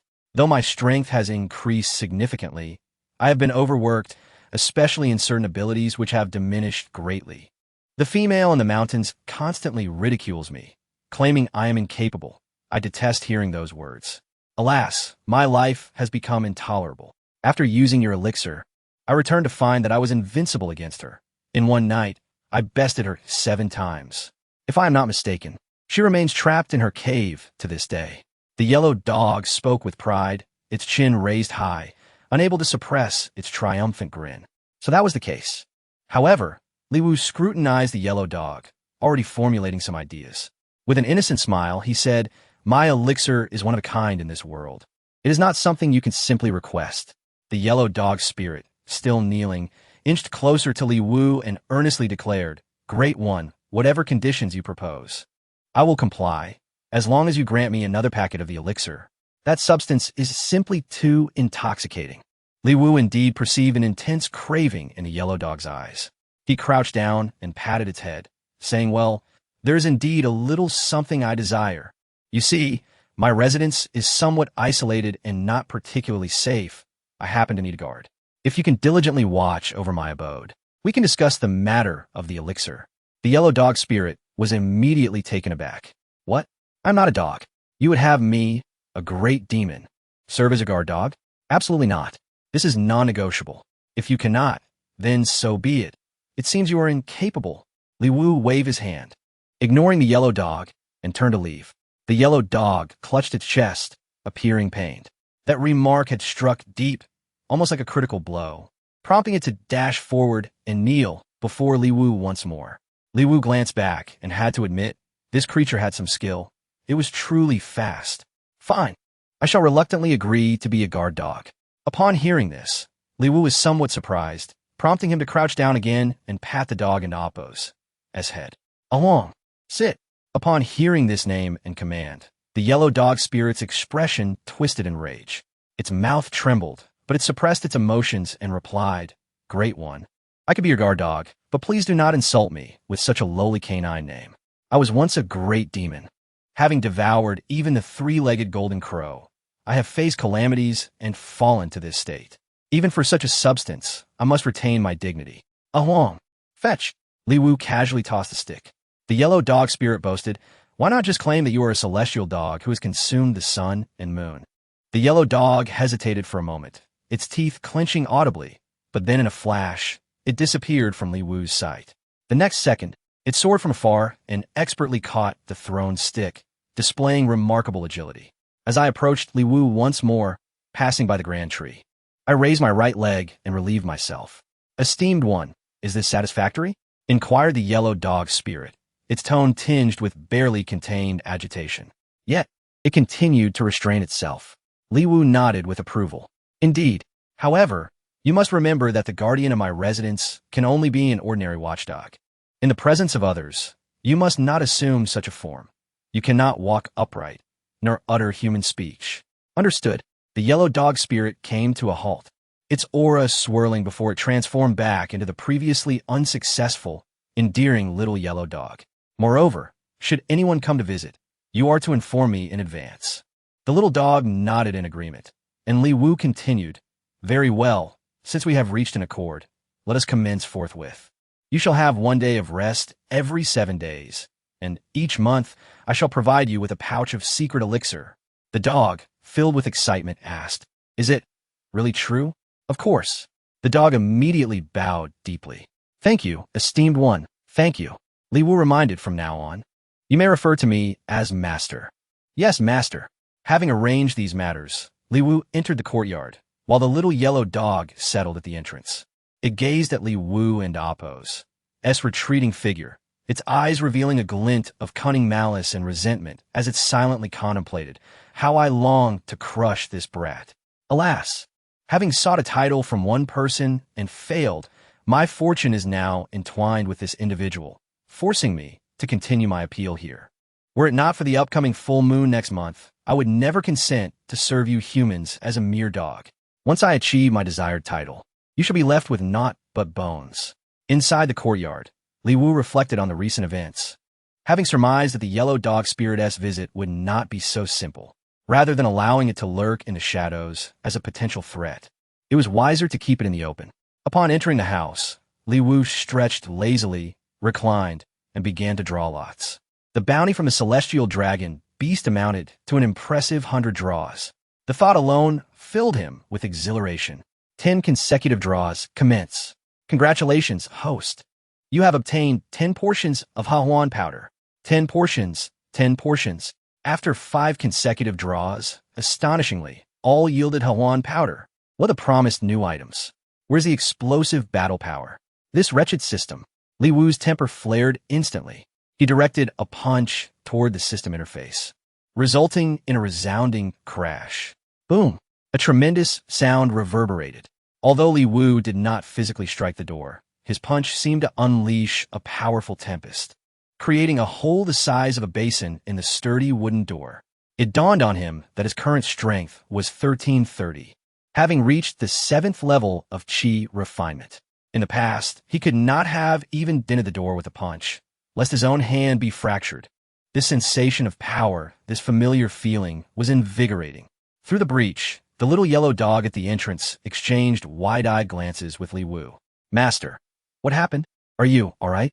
Li Wu feigned nonchalance, waving his hand dismissively. No worries, no worries. Just practicing. You continue your duty and promptly report any disturbances from visitors.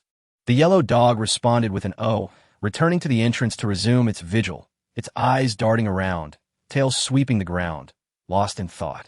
Meanwhile, a voice echoed in Li Wu's mind. Buzz, congratulations, host. Your 10 consecutive draws have yielded new items. Chapter 11. The fragrant new lottery item. This system, failing to produce new items in a proper manner, instead explodes with new discoveries at a mere punch. How infuriating. Congratulations, host. You have received a new item from the 10 consecutive draws. A portion of stinky tofu. What? Stinky tofu? Indeed, when Li Wu heard the words stinky tofu, disbelief washed over him. Yet upon closer inspection, he indeed saw a portion of stinky tofu appear on the lottery board. Could it be that this so-called new item obtained after reaching a positive number is merely stinky tofu? In Blue Star, Li Wu had an aversion to stinky tofu. Whenever he encountered street vendors selling it, he would cover his nose and take a detour. To think that the new reward from the system's lottery would be stinky tofu? This is beyond absurd. The system promptly added, the new item acquired, stinky tofu, can be consumed directly to increase combat power by 10 and restore health. Stinky tofu can not only directly enhance combat power, but also restore health. A single serving could completely replenish him. This is indeed a remarkable item. Should he encounter a formidable opponent and exhaust too much health, simply sitting down to consume a portion of stinky tofu would allow for full recovery. Moreover, it grants an additional 10 points to combat power. However, one must remember, for Li Wu, this item was akin to a nightmare. But the system continued to inform him. Stinky tofu is a special spiritual food. In addition to the aforementioned basic benefits, it also has a small chance of yielding grand prizes, with no upper limit to the combat power it can provide. What? This system is truly relentless. Must it force Li Wu to consume stinky tofu? Though internally resistant, the temptation was overwhelming. Taking a deep breath, Li Wu summoned his courage and attempted to retrieve the portion of stinky tofu. The steaming stinky tofu emitted a familiar aroma that was unforgettable from his past life. To grow stronger, one must ultimately pay a price. He skewered a piece with a bamboo stick. Holding his nose tightly, he closed his eyes and chanted himself, I am eating braised pork, not stinky tofu. It is braised pork, not stinky tofu. Continuously affirming this, Li Wu nearly convinced himself he was indeed consuming braised pork. At last, he placed a piece of stinky tofu in his mouth. Initially, due to extreme resistance, he sensed no flavor, but once he savored it, the sensations brought forth by his taste buds were as refreshing as a spring breeze. The spicy and rich flavor of the tofu intertwined in his mouth, invigorating him. At that moment, there was no trace of any foul odor. Moreover, being a spiritual food, once swallowed, he felt a warm sensation enveloping him, an unprecedented relaxation, a feeling brimming with strength. Was this the state of being fully fueled? It was akin to facing the sea, basking in the warmth of spring, evoking memories of his homeland's sunny days and the sounds of cicadas in summer. Once he began, he could not stop. He devoured the second, third, and fourth pieces. Oh, how delightful. By the entrance, the little yellow dog assigned to guard the door caught a whiff of something. What? Is that smell? Following the peculiar odor, the little yellow dog ventured into the courtyard. This scent was overwhelming. Master, you wouldn't be doing that inside, would you? Inside the room, Li Wu remained oblivious, while the little yellow dog peered through a hole in the door, confirming the source of the aroma. What it beheld was Li Wu, fervently consuming his food. The little yellow dog's eyes widened in shock. What is happening? After years without human contact, the human race has devolved to this extent? Dogs cannot change their nature, and it is due to their lowly lineage. But how can a human take to such a taste? This flavor is rather intense. I senti it. The little yellow dog shivered, feigning ignorance, and quickly retreated to the entrance. Were it not for seeking a title next month, I would never remain in such a ghastly place, nor would I acknowledge him as my master. Back inside, Li Wu finished the portion of stinky tofu. He truly did not expect it to be so delicious, and moreover, it was a spiritual food that could directly enhance his combat power. At that moment, a melodious voice echoed in his mind. Congratulations, host. You have consumed the spiritual food stinky tofu and triggered a grand prize, increasing your combat power by 300. 300? Li Wu was taken aback. Eating a portion of stinky tofu had directly boosted his combat power by 300. That equates to a rise of 1.5 levels in the Qi refinement stage. How exhilarating! With this, Li Wu's combat power reached 1630, surpassing the 8th level of Qi refinement. With 40 draws remaining, Li Wu continued with 10 consecutive draws. Subsequently, his luck seemed favorable as he drew 2 more portions of stinky tofu, while the rest yielded only a quantity of Huan powder. Thus, after this round, Li Wu's collection of Huan powder surged to 75 portions. Name, Li Wu. Combat power, 1630. Realm, 8th level of Qi refinement. Huan powder, 75 portions. Using Huan powder increases a certain amount of combat power, varying with the strength of the user. Draw attempts, 0. The system will randomly issue tasks. Completing them can earn additional draw attempts. Milestone, combat power 5000. Rewards a technique that doubles combat power. Doubling the technique allows the host to inflict double damage instantly. Item inventory, 0 binding talismans, 2 teleportation talismans. 2 portions of stinky tofu, beginner's combat power realm reference. It would be a waste to flaunt the 2 portions of stinky tofu. After all, they could fully replenish his health, so it would be prudent to save them for critical moments. Just then, outside, a voice called out, "Woof, woof." Is someone here? Junior brotherly, are you there? Is it senior sister, Xuan? Thinking of her, Li Wu recalled the events of that night, causing a ripple of emotions to stir within him. He rose and opened the door. Senior sister, do you need something from me? Xuan glanced into Li Wu's room and asked, are you going to invite me in?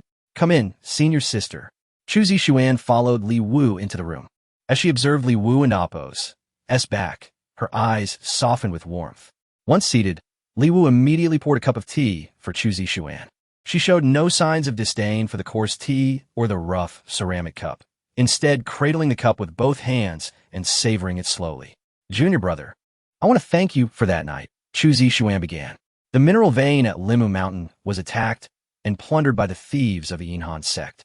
I fought against them, but was afflicted with cold poison, which was quite severe. Thankfully, you helped me dispel the poison. Otherwise, my foundational spirit platform would have been destroyed. Li Wu casually took a seat nearby and replied, Senior sister, it was merely a coincidence. I happened to be responsible for that area and had a portion of Huan powder on hand. Xuan expressed surprise. That's beast medicine? Li Wu awkwardly smiled, unable to think of another way to explain, as who would normally carry Huan powder around. In a moment of desperation, it was a last resort. Xuan felt somewhat uncomfortable, but waved her hand to dismiss it. Yet, she looked at Li Wu with a furrowed brow and said, Junior brother, the punishment from the sect master is indeed too severe. Besides, that day was merely an act you asked me to participate in. There was no actual spying on the spiritual spring. Should I go and explain this to the sect master, pleading for him to retract the order? Li Wu let out a bitter laugh and said, Senior sister, I appreciate your kindness. Being a laborer isn't so bad. It's far better than being a useless subordinate to the sect master, constantly facing disdain. This way, I can lead a more comfortable and tranquil life. Upon hearing this, Xuan's frown deepened. Li Wu understood her well. She was not one for many words, yet her heart was kind. Had it not been for that, Senior sister would not have been able to assist Li Wu at the Ling Qi. However, she is primarily devoted to her cultivation, and her realm is at the late stage of foundation establishment. It is merely a matter of time before she becomes a golden core cultivator. Junior brother, take this. Xuan seemed poised to retrieve something from her storage bag when suddenly, a Huang outside barked again. Woof woof. Someone else is coming. Li Wu instructed Xuan to wait a moment while he stepped out of the room and opened the door. As the door swung open, a powerful gust of wind rushed in, revealing the figure of Chao Dan standing outside. What brings you here again? Are you here to guard the door for me? Li Wu inquired casually, causing a Huang at the entrance to pause and glance up at him. Chao Dan instinctively lowered his gaze to the dog at the doorway, quickly grasping the underlying meaning of Li Wu's words, and his expression immediately soured. Li Wu, do you dare to insult me? Chao Dan growled, clenching his fists tightly. Li Wu immediately raised his hands in a gesture of peace. Surely, senior brother does not intend to resort to violence. Should you choose to strike, I shall raise the alarm. Chao Dan snorted coldly. Enough, Li Wu. I shan't waste my breath on you. I have come to inform you that the selection meeting for the outer disciples of the Zaward Valley will be held in 3 days. The sect has designated me and senior sister Zishuan to preside over this event. You must understand the reasons behind the sect's arrangements. Li Wu, I have heard that you work as a servant at the Night Fragrance Workshop and frequently visit senior sister Zishuan's residence at night. I advise you to keep your distance from that area. Should you dare to disturb Chu's cultivation again, do not speak nonsense. Suddenly, a voice echoed from within Li Wu and Amp. Appo's room. It was Chu Zishuan. Upon hearing her voice, Chao Dan and Amp Appo's eyes widened in disbelief, convinced he must have misheard. Chapter 12. You initiated it, yet you hesitate. Chao Dan felt as though his eyes were about to pop out of their sockets. This, because he had heard the voice of Chu Zishuan in Li Wu's shabby servant quarters. The sound of footsteps echoed in the room. Crack! It was as if a thunderbolt had struck above Chao Dan's head. The sky had fallen, his face flushed with an intense heat, as though he had been slapped. He stared in disbelief at the doorway of Li Wu's room. Yet he indeed saw Chu Zishuan, dressed in a long purple gown, stepping out. This scene was utterly unacceptable to Chao Dan.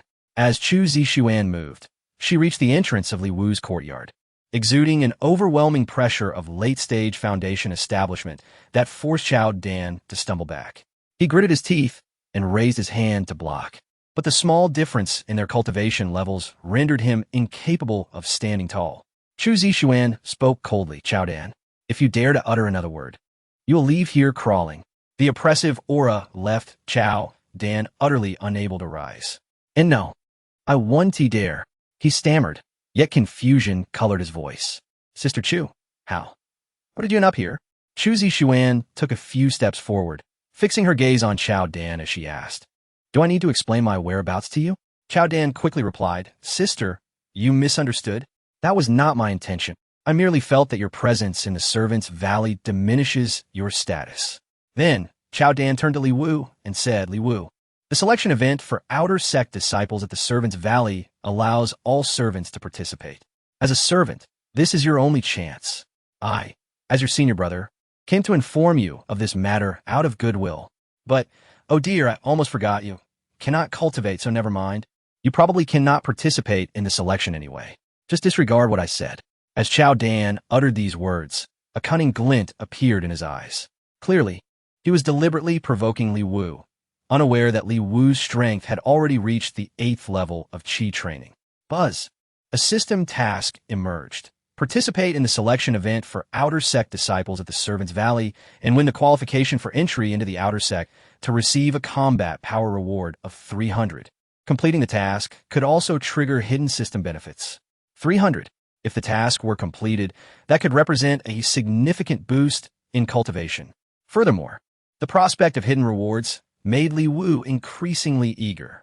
Li Wu understood that this selection event occurred once a year, with hundreds of servants vying for a chance. Yet only the top-ranked servant could be promoted to an Outer Sect disciple. Chu Zishuan anxiously urged Li Wu, Junior brother, do not agree to him. I will find a way to plead with the sect leader and the matriarch on your behalf. Li Wu had already made his decision. Since the system had issued a task to participate in the selection event, his plan to return to the inner sect would not be hindered. He stated, Sister, I will participate in the selection. Upon hearing Li Wu's agreement, the sinister smile on Chao Dan's face could no longer be contained. His objective had been achieved, and he swiftly left Li Wu's presence, brandishing his flying sword. His purpose was fulfilled. After Chao Dan departed, Chu Zishuan expressed her confusion. Junior brother, you need not concern yourself with Chao Dan's provocations. Taking care of your health is paramount. The sect leader may just be momentarily upset. Once this passes, I will intercede for you, and you shall surely return. But Li Wu countered, Sister, I do not desire that which is obtained through begging. His words moved Chu Zishuan, and as she departed, she took out a bottle of bone-reshaping pills from her sleeve and handed it to Li Wu, though a trace of worry still lingered on her brow. After leaving the Servants' Valley, Chu Zishuan sought an audience with the sect leader, but he avoided her under the pretext of being busy. Even the sect matriarch did not meet with Chu Zishuan. They seemed to be deliberately evading the matter. Once Chu Zishuan had left, the sect matriarch appeared, followed by sect leader Li Yuani. The matriarch inquired, Is she truly from the imperial city? Li Yuanyi nodded, though his brow was furrowed with deeper concern as if burdened by heavy thoughts. The matriarch then asked, "Do you believe that opportunity is something Wooer can grasp now?" Li Yuanyi replied, "In the past, Wooer had high cultivation, yet he could not seize it. The current Wooer is different from before. I have faith in him.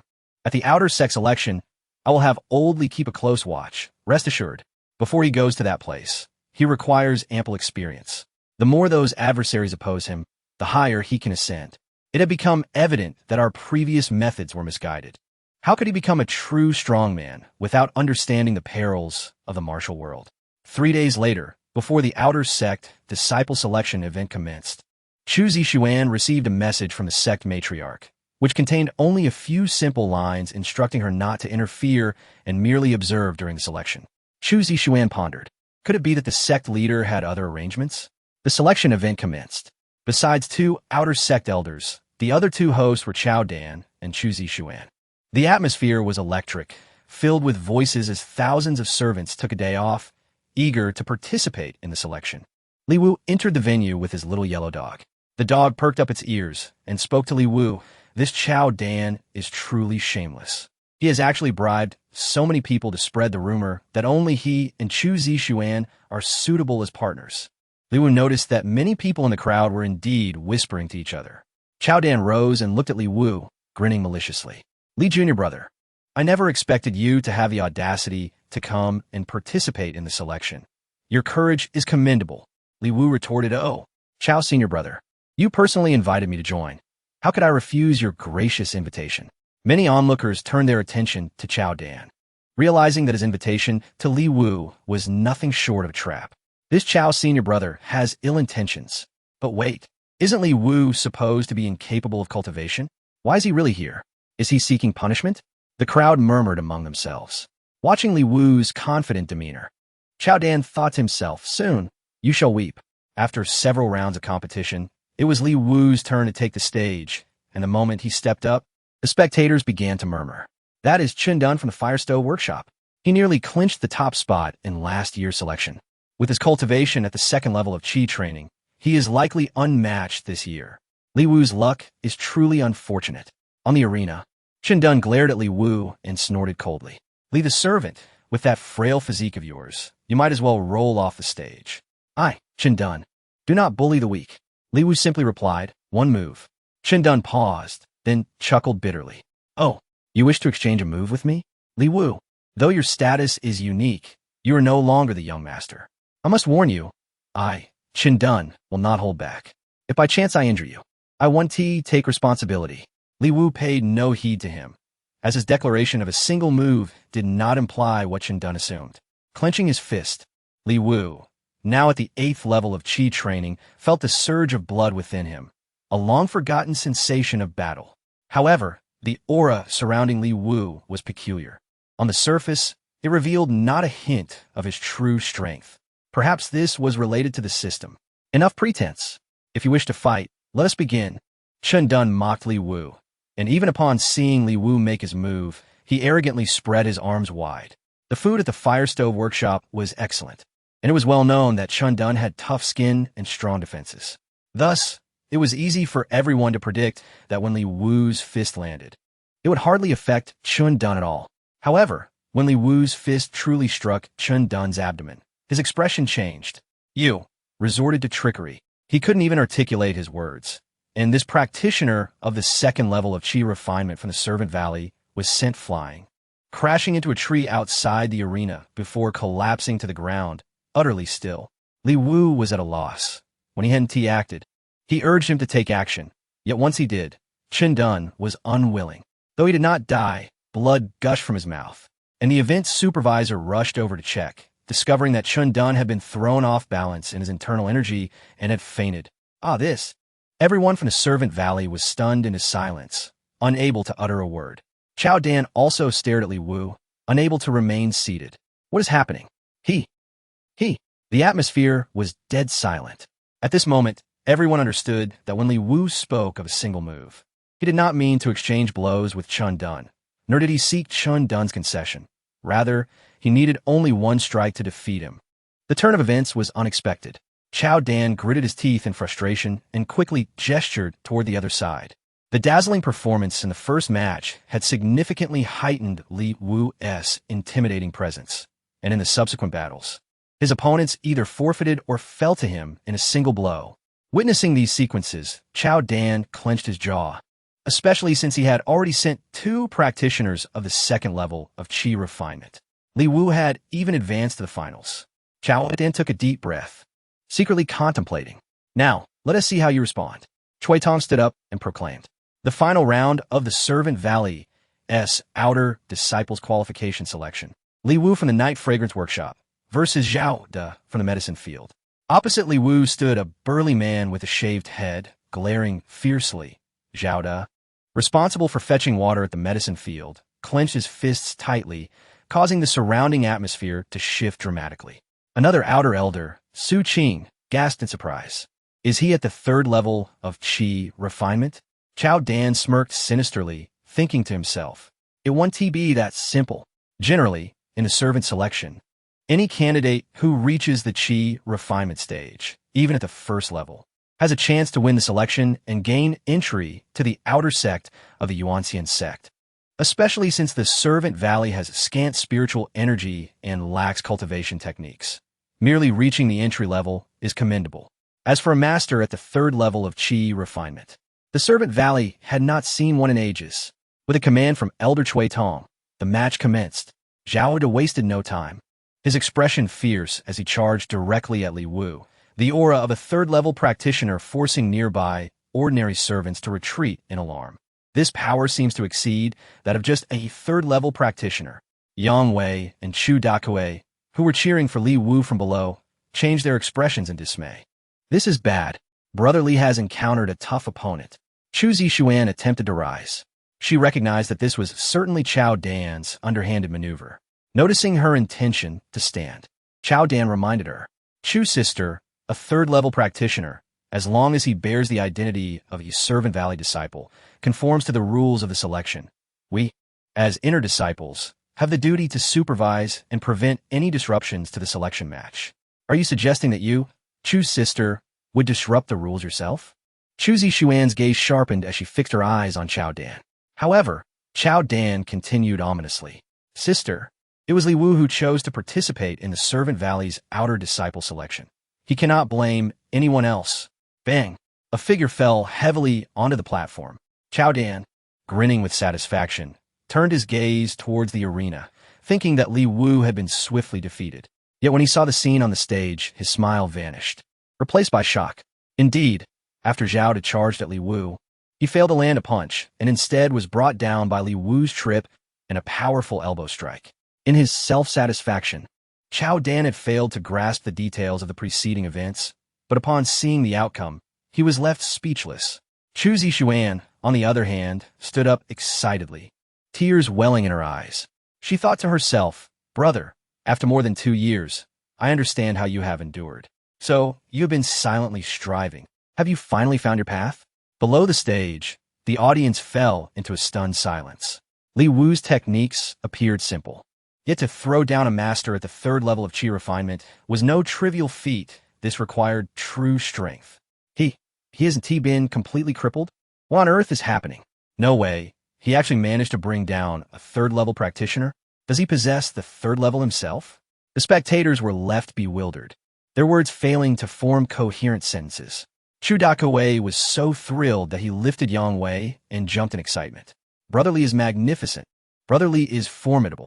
Even when faced with a tough opponent, our Brother Li battles with all his might. Zhao-De, face down on the ground, rose with difficulty. Li Wu's blow had concealed considerable force. As he stood, blood spilled from his mouth, and he spat violently to the side, gritting his teeth as he spoke. I never expected you, a mere waste, to possess some skill. I underestimated you. However, you won't have another chance. Casting a glance at Li Wu, Zhao-De added, I think it would be better to cripple that leg that tripped me. With that, he raised his hand, and a surge of energy radiated from his palm, causing cracks to appear on the stone floor. He roared, bone-crushing claw. With a swift motion, Zhao-De unleashed a shadowy attack aimed at Li Wu's right leg. Li Wu remained unfazed, allowing Zhao-De to close in, but then, Unexpectedly, he struck back, swiftly dodging to the side and delivering a punch with astonishing speed that landed squarely on Zhao-De's abdomen. In that instant, Li Wu distinctly sensed a cold aura protecting Zhao-De's abdomen. Initially, Li Wu aimed to shake his opponent's dantian, rendering him incapable of fighting. But that icy energy shielded Zhao-De, absorbing 7 parts of his punch's force. What exactly is protecting Zhao-De's dantian? Li Wu pondered, slightly perplexed. Meanwhile, Zhao-De's dantian absorbed the tremendous impact and fell backward, crashing heavily to the ground. This scene once again left everyone present in utter disbelief. Chao Dan dropped his teacup onto the ground. This is impossible. He stood up only to hastily sit back down. Taking a deep breath, he scrutinized Li Wu, muttering to himself. There are no fluctuations of spiritual energy on him. Has he taken the path of lowly body cultivation? Without the body dominance technique, that path should be unfeasible. Yet, on that day in the Servant Valley, when I exerted a slight pressure, his physique was evidently still weak. After just a few days, how could he effortlessly contend with Zhao-De at the 3rd level? How can this be?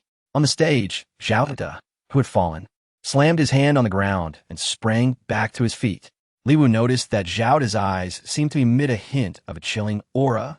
This chilling aura resembled the cold poison that had afflicted Chu Zixuan earlier. Could this bald man be a spy from the Yuanxian Sect? Was the chilling aura that protected Zhao-De's dantian perhaps the sinister energy of the Yuanxian Sect? It must be so. Clenching his fists tightly, Zhao-De Napo's aura surged once more. Elder Su Qing of the Outer Sect gasped in astonishment again. Is this the 5th level of Qi training? Elder Chui Tong, who presided over the assembly, remarked, what is there to be surprised about? Although the Servant Valley is sparse in spiritual energy, it does possess some. With time, it is not impossible to gradually accumulate enough to reach the 5th level of Qi training. Back in my day, when I entered the Outer Sect, I too was at the 5th level of Qi training. Chao Shan remained silent, merely fixating on Li Wu with a sinister smile. On the stage, the chilling aura emanating from Zhao-De was deeply concealed, rendering it invisible from a distance. This time, he moved swiftly, closing in on Li Wu. You have seen what you should not have, and today marks your demise. A dark, cold energy coalesced in Zhao-De's palm, hurtling towards Li Wu's face with such rapidity that it seemed to nearly strike him in an instant. Buzz. The system's hidden welfare task has been successfully activated. If the host inflicts damage and eliminates the Yuanxian Sect spy, a combat power rebate will be awarded. Moreover, there is a rebate. It turns out this hidden welfare is such. How delightful. This is indeed a splendid benefit. Originally, Li Wu had intended to conceal his own abilities and merely defeat this adversary to secure 1st place. But now it seemed that this person was doomed. Not only was he doomed, but his identity as a spy of the Yuanxian Sect must also be revealed. Li Wu's mind was already racing with ideas. At the very moment Zhao-De's palm was about to collide with Li Wu's forehead, Li Wu suddenly raised his hand, seizing Zhao-De's wrist. Li Wu's grip was strong. Zhao-De was taken aback, yet his expression twisted in rage as he bellowed. Ah! He roared to gather his strength, exerting himself forcefully. With his other hand, Li Wu deftly produced a dose of Yuanxian and pressed it directly into Zhao-De's gaping mouth. Zhao-De's furious roar abruptly ceased. In Li Wu's view, since Chu Zixuan had previously been afflicted by the Yuanxian Sect's cold poison and was able to counter it with Yuanxian, it should likewise be capable of restraining or suppressing the Yuanxian Sect's techniques within Zhao-De. With a gulp, Zhao-De swallowed the Yuanxian. Below the stage, Huang watched this scene, feeling a sense of DJVU deep in thought. Zhao-De was enraged. Cough, cough, cough. What have you done? Li Wu smirked, the corners of his mouth curling upward.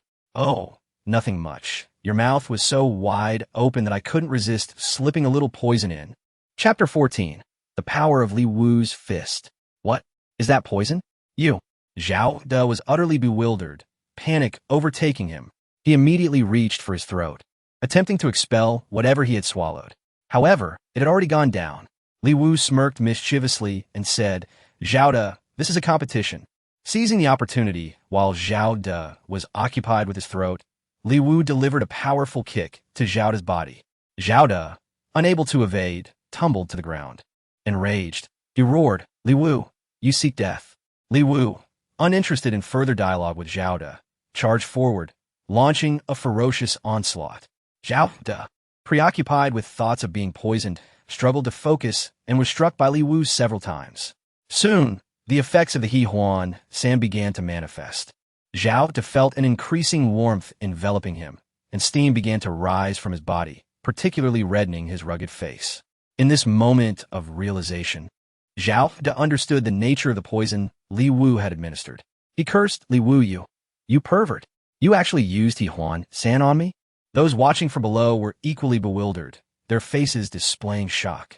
None had witnessed such underhanded tactics employed in the selection of inner disciples from the Serpent Valley. Yet it appeared there were no regulations prohibiting the use of such drugs. This was a blatant loophole in the rules. They whispered amongst themselves, while the elders on the stage remained silent. Using Huang Sand? How shameless. Li Wu remains unchanged even in the Serpent Valley. On stage, as the effects of Huang Sand took hold, Zhao-De's aura began to spiral out of control. Previously, he had been able to suppress the chilling energy lurking within him, but now his meridians were in disarray, rendering him incapable of maintaining control. Ding! Congratulations to the host for completing the hidden welfare task. Successfully poisoning the opponent grants 50 combat power and 10 lottery chances. Indeed, hidden benefits were present. Li Wu felt elated, his mind clear. If it weren't for the ongoing battle, he might have hummed a little tune. The bald Zhao-De, under the influence of Huang Sand, was losing composure, and most critically, the chilling energy emanating from him surged forth, causing frost to appear on the ground nearby.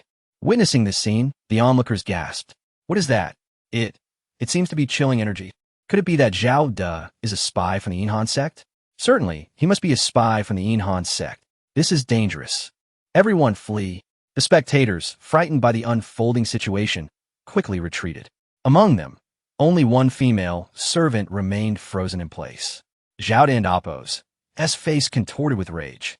Having extricated himself from Li Wu's grasp, he disregarded the nature of the competition and his identity as a spy from the Yuanxian Sect, lunging towards the female servant.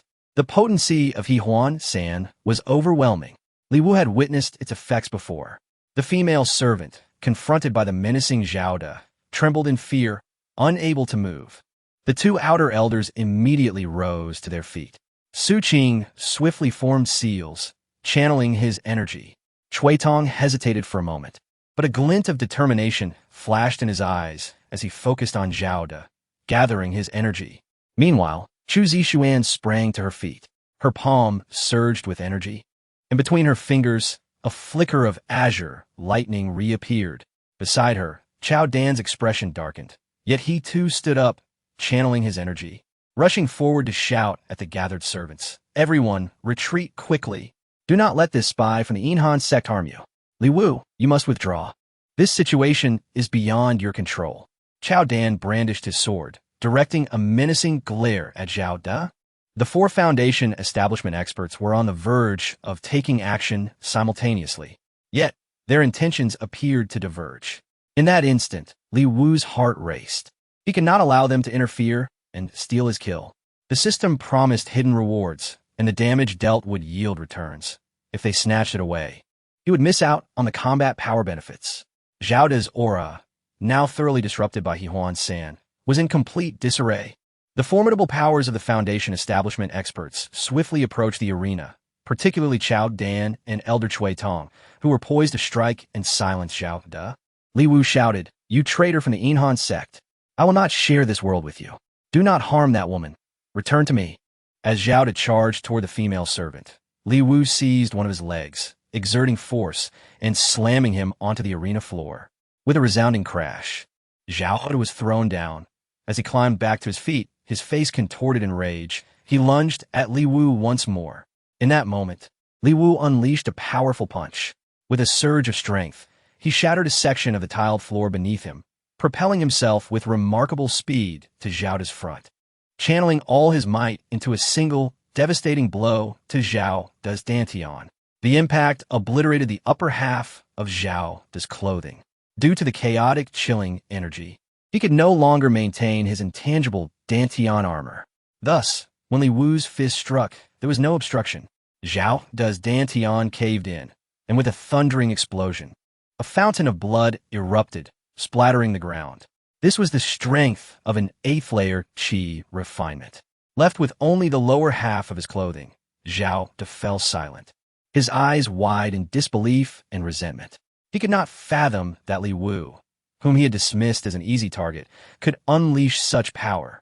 Chao Dan, along with the 2 outer elders Cui Tong and Su Qing, and Chu Zixuan, rushed towards the scene. Yet Li Wu's speed was astonishing, and they barely made it halfway before halting mid-air.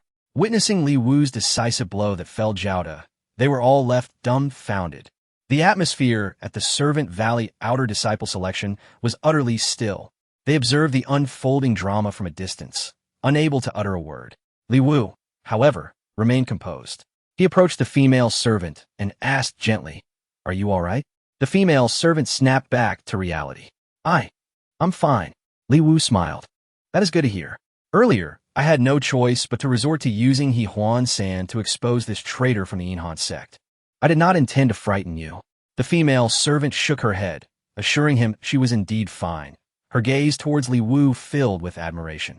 Having finished speaking, Li Wu elegantly returned to the center of the arena. Gazing at the 4 Foundation establishment experts nearing the stage, he remarked, "That was perilously close." Chu Zixuan looked at Li Wu, her figure gracefully landing on the arena. "Junior brother, well done. Eliminating a traitor from the Yuanxian Sect is a significant accomplishment." Behind her, Chao Dan and Appo's jaw nearly dropped to the ground.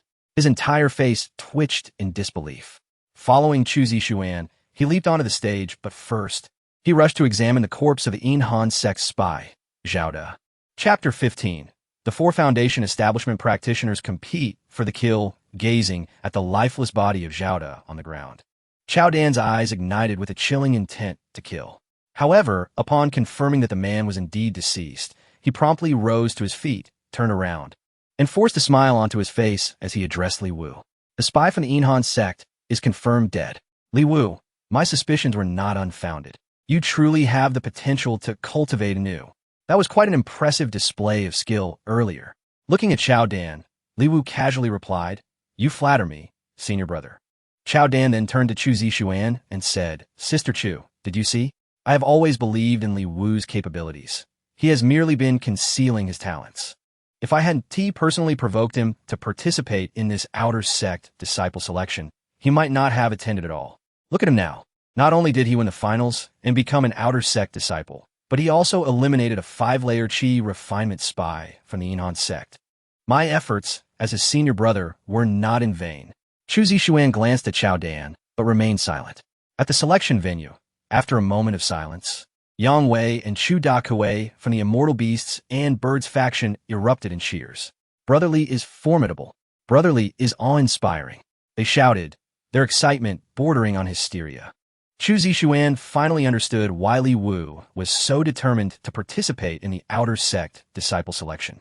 As for Chao Dan's words, she dismissed them.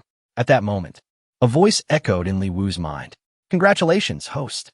You have completed a hidden system task by eliminating the spy from the Yuanxian Sect, dealing 1,000 damage. You have received a combat power rebate of 100. This rebate in combat power was even more potent than poison. It was a hard-earned victory to snatch a kill from 4 Foundation establishment practitioners." Li Wu couldn't help but reflect on the difficulty of this achievement. Meanwhile, on the stage, Elder Cui Tong instructed several outer sect disciples to remove Zhao De's corpse. He then prepared to announce the results of the outer sect disciple selection. But Chu Zixuan stepped forward, greeting Elder Cui with excitement. "Elder Cui, may I announce the results?" Surprised for a moment, Cui Tong nodded. "Of course." With a heart full of joy, Chu Zixuan announced, "The winner of the outer sect disciple selection, the final victor, is Li Wu. Congratulations to Li Wu for becoming the champion of the tournament and an outer sect disciple of the Yuanxian Sect. Please come forward to receive your outer sect disciple token." Seeing Chu Zixuan's enthusiastic announcement, Chao Dan, who had maintained a stern expression, found his face darkening with displeasure. He secretly thought, the suspicions of the Huangji sect were indeed justified. Li Wu, even after being utterly crippled at the Huangji sect event, must not be allowed to live. Anything could happen with him. I must eradicate him completely. The longer he survives, the more dangerous he becomes. Tonight, it shall end. Clearing his throat, Chao Dan cast a glance at Elder Chui Tong, signaling him with his eyes. Chui Tong hesitated briefly before understanding the unspoken command. He approached Li Wu. Li Wu, with the Outer Sect disciple token in hand, you are now officially a disciple of the Yuanxian Sect. Return to the miscellaneous valley to rest for the night and prepare. Tomorrow morning, you shall enter the Outer Sect and begin your cultivation. Li Wu had assumed he would be entering the Inner Sect today. However, since the elder had spoken, he said nothing further. Chui Tong continued, Li Wu, I noticed that you did not exhibit any fluctuation of spiritual energy during combat. You must be following the path of body cultivation, correct? I too was once a body cultivator. How about you follow me from now on? Li Wu was somewhat taken aback. The elder intended to directly take a miscellaneous valley disciple as his apprentice. However, since he was an elder, Li Wu naturally did not voice any objections and respectfully replied, Yes, master. Chui Tong's observation about Li Wu being a body cultivator was fortuitous, as Li Wu needed an excuse to conceal his true cultivation method. At that moment, the system's voice finally reverberated in Li Wu's mind. Congratulations, host. You have completed the miscellaneous Valley Outer Sect selection task, becoming the champion and an Outer Sect disciple. You have received a combat power reward of 300. Successful poisoning grants an additional 50. Damage dealt grants a rebate of 100. Combined with this 300, your combat power has increased by a total of 450. Previously, Li Wu's combat power had reached 1630. With the addition of 450, his combat power soared to 2080. His strength had effectively transcended 3 minor realms. Afterwards, he casually redeemed his 10 lottery chances acquired from poisoning. This time, he received a portion of stinky tofu. He promptly checked his system panel. Name, Li Wu. Combat power, 2080. Realm, Qi refinement 10th layer. Huan powder, 74 portions. Using Huan powder increases combat power. The increase varies based on the target strength. Lottery chances, 0. The system periodically assigns tasks, and completing them grants lottery chances. Milestone, combat power 5000, grants access to beginner techniques. Doubles combat power. Doubling techniques consume one's vitality and allow the host to inflict double damage. Item inventory, 0 binding talismans, 2 teleportation talismans, 3 portions of stinky tofu. Beginner combat power realm comparison manual. With this, he was ever closer to achieving the doubling technique. Li Wu was filled with anticipation for this doubling technique. If he could unleash double the damage with a single punch, wouldn't his current combat power allow him to inflict over 4,000 damage? Now, he must devise a strategy to elevate his combat power to 5,000 as soon as possible. At that point, acquiring the beginner techniques and doubling his punch's combat power could potentially yield a damage output of 10,000. That would rival the foundational strength of late-stage foundation establishment practitioners. The thought excited him immensely. Moreover, Li Wu noted that typically, Qi refinement practitioners needed to consume breaking barrier pills to eliminate the accumulated toxins in their dantian after transcending 3 realms. Whereas Li Wu's method of increasing combat power did not necessitate such measures. Upon returning to his residence in the miscellaneous valley, Li Wu pondered why Elder Chui Tong insisted he return to tidy up and rest for the night. Shouldn't he directly enter the Outer Sect? Did that elder have ulterior motives? After sharing a few drinks with Zhao Qian, Yang Wei, and Chu Dakue, they each returned to their quarters as night fell. Just then, the system's voice echoed once more. Warning, a 13th layer Qi refinement expert intends to ambush the host. If the host successfully retaliates, substantial rewards await. This task carries beginner benefits. A 13th layer Qi refinement expert? Based on the comparison manual, a 13th layer practitioner possesses a foundational combat power of 2,600, placing them significantly above Li Wu, nearly 2 minor realms higher. This assassin must possess some formidable skills. Li Wu glanced toward the courtyard's exterior, lost in thought, formulating a plan. It would be prudent to increase his combat power before facing an assassination attempt. The night was dark and windy, the treetops rustling softly. Though it was the height of summer, the night breeze grew increasingly chilly. In the nearby acorn grove, the silvery moonlight filtered through the leaves. occasionally causing acorns to drop with a soft thud, enhancing the tranquility of the night. Unexpectedly, several shadows darted through the forest. Upon the oak leaves, frost lingered, encasing a half-fallen acorn within its shell. Squatting at the doorway, Huang lifted his head and softly alerted, "Master, there is a disturbance in the forest." Chapter 16. The Terrifying Manner of Li Wu. Beneath the oak forest, in a dappled, shadowy area, several dark figures huddled together. Among them, the leader spoke in a hushed tone. After years of lurking, this assassination mission hinged on the success of this very night. Should we fail tonight, Li Wu will enter the outer sect tomorrow, and we may never find another opportunity. Two other significant figures hidden within the Yuanxian Sect, whose identities are special, cannot reveal themselves at this moment, but they too will be watching us carry out our mission from a concealed location tonight. If we succeed in our task today, our covert operations will conclude, allowing us all to return to our respective sects, with every one of us promoted from outer sect disciples to inner sect disciples. You should understand that within our Yuanxian Sect, only by becoming inner sect members can one learn the true Yuanxian technique. As these words were spoken, the assassins grew increasingly agitated. Zhao was dead. Everyone had witnessed his demise at the hands of Li Wu. Before his death, Li Wu had even insulted him with a sedative. Tonight is our collective chance to avenge Zhao. During the Outer Sect Disciple Selection Conference at the Miscellaneous Valley, you all saw that Li Wu is merely a physical cultivator, approximately at the 6th level of body refinement. The only reason he could kill Zhao was through underhanded means, poisoning him and disrupting his inner breath. His true combat power is likely not that formidable. He is merely somewhat stronger physically. All of you are experts at the 5th level of Qi cultivation and above, each with your own unique skills. Slaying him should be a trivial task. One of the assassins, Su Sheng, stepped forward. Elder Hu, it is unnecessary for everyone to act together to kill a mere Li Wu. Allow me, Su Sheng, to handle it. I will return within a quarter of an hour with a report. The leader, Hu Shenghan, nodded in agreement. Very well. You are at the 7th level of Qi cultivation. I entrust this task to you. Go swiftly and return promptly. If you complete the mission, we can all leave the Yuanxian Sect at once. Su Sheng clasped his hands in acknowledgement. Understood. In the cover of night, Su Sheng moved like a black cat, darting through the trees with remarkable speed. In mere seconds, he arrived at the edge of Li Wu and Appo's courtyard. With a single hand gripping the wall, he leapt gracefully into the courtyard, soundless as a whisper. His agility was striking, precise and decisive. Hu Shenghan and his subordinates watched intently, but saw no sign of ambush. The courtyard remained eerily still. However, moments later, silence prevailed. Hu Shenghan, along with his men, fixated their gaze on Li Wu's courtyard, waiting for Su Sheng to return.